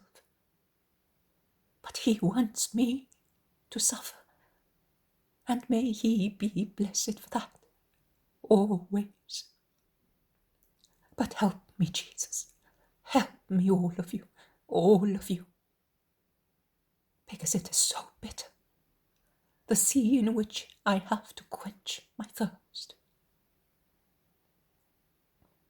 Let us say the prayer, the four of us who love you with all our hearts, Mother. Here, I, your son, and John and James, who love you as if you were their mother. Our Father, who art in heaven. And Jesus, guiding the little chorus of the three voices that follow him in a low tone, says all the Lord's Prayer, stressing certain sentences such as, Thy will be done. Lead us not into temptation. He then says, well, the Father will help us to do his will, even if our weakness of human beings is such that we think we are not able to do it. And he will not lead us into the temptation of thinking that he is not so good. Because while we drink of the very bitter chalice, he will send his angel to wipe our embittered lips with heavenly comfort. Jesus is holding by the hand his mother, who has bravely struggled with her tears, restraining them in the bottom of her heart. The two apostles are beside them. John is near Mary, and James of Alphaeus is near Jesus, and they look at them deeply moved. The women disciples have looked back now and again, hearing Mary weep and the prayer of the four, but they have refrained from joining them. In the rear, the apostles have asked one another, But why is Mary weeping thus? I said to the apostles, but I mean all of them with the exception of Judas of Kerioth, who is proceeding all alone and looks very pensive, almost gloomy, so much so that Thomas notices it and says to the others, "But what is the matter with Judas that he looks like that? He looks like one sentenced to death." "Who knows? He may be afraid to go back to Judea," replies Matthew. What did the master tell you about the money?" asks the zealot. "Nothing in particular. He said to me, 'We are now going back to the previous situation. Judas will be the treasurer and you the bestower of alms. The women disciples want to help us with regard to expenses.' I could not believe that it was true. I have handled so much money that I hate it. And the women disciples are helping very well. These sandals are so safe. One does not feel as if one were walking on a mountain. I wonder how much they cost," says Peter, looking at his feet shod with the new sandals that protect both heels and toes and support ankles with the thin leather strips. "Martha got them. One can see her rich, provident hand. In the past we used to tie them like this as well, but the strings were a torture. We did not lose the soles, but we lost the skin of our legs," says Andrew. "And they hurt heels and toes. That's why he who is behind us always wore them like these," says Peter, pointing at Judas of Kerioth. The road climbs towards the crest of the mountain. Looking back, one can see Ephraim all white in the sun, and the village seems already so far below them. Then the apostles mingle with the women disciples to help them climb up the path that is very steep on that spot. And Bartholomew, who has been left behind, says to the people from Ephraim, "You have shown us a very difficult path, my friends." "Yes, but beyond that wood there is a good road that will take you to Shiloh in a short time. So you will be able to rest there longer than if you arrive by night along a different road," replies one. "You are right. The harder the road, the quicker it takes you to your destination." "Your master is aware of that. That is why he does not spare himself." "Oh, we shall never forget. Above all, that he has helped us these last days, although he had heard some people of our region insult him so unfairly. He alone is good, and so he helps also those who hate him." "You did not hate him." "No, we did not. But there are many more whom we do not hate, and yet we are hated without any reason." "Do what he does, without any fear, and you will see that." "Then why do you not do so? It's the same thing. We are here, you are there, and a mountain between us. The one raised by common errors. Above, the common God. Then why do neither we nor you climb the slope to meet up there, at the feet of God, close to one another?" Bartholomew understands the just reproach, because in his undeniable virtue, he has the fixed idea of being an Israelite, and is inflexible with regard to what is not Israel. He changes the subject without giving a direct reply and says, "It is not necessary to climb. God has come down among us. It is sufficient to follow him." To follow him, we agree. We should like to do that. But if we went to Judea with him, would we not damage him? You too are aware of what he is accused and of what we are accused, of being Samaritans, that is, demons." Bartholomew sighs and parts from them, saying, "They are beckoning to me to go." and he quickens his step. Those from Ephraim look at him go away, and one whispers, "Ah, he is not like him. How much we lose by losing him." and he makes a gesture of discouragement. Do you know, Elias, that yesterday evening he took a large sum of money to the head of the synagogue, who is to hand it to Mary of Jacob, so that she may not suffer the pangs of hunger any more? No, I don't. Why did he not give it to her? He did not want to be thanked by the old woman. She does not know yet.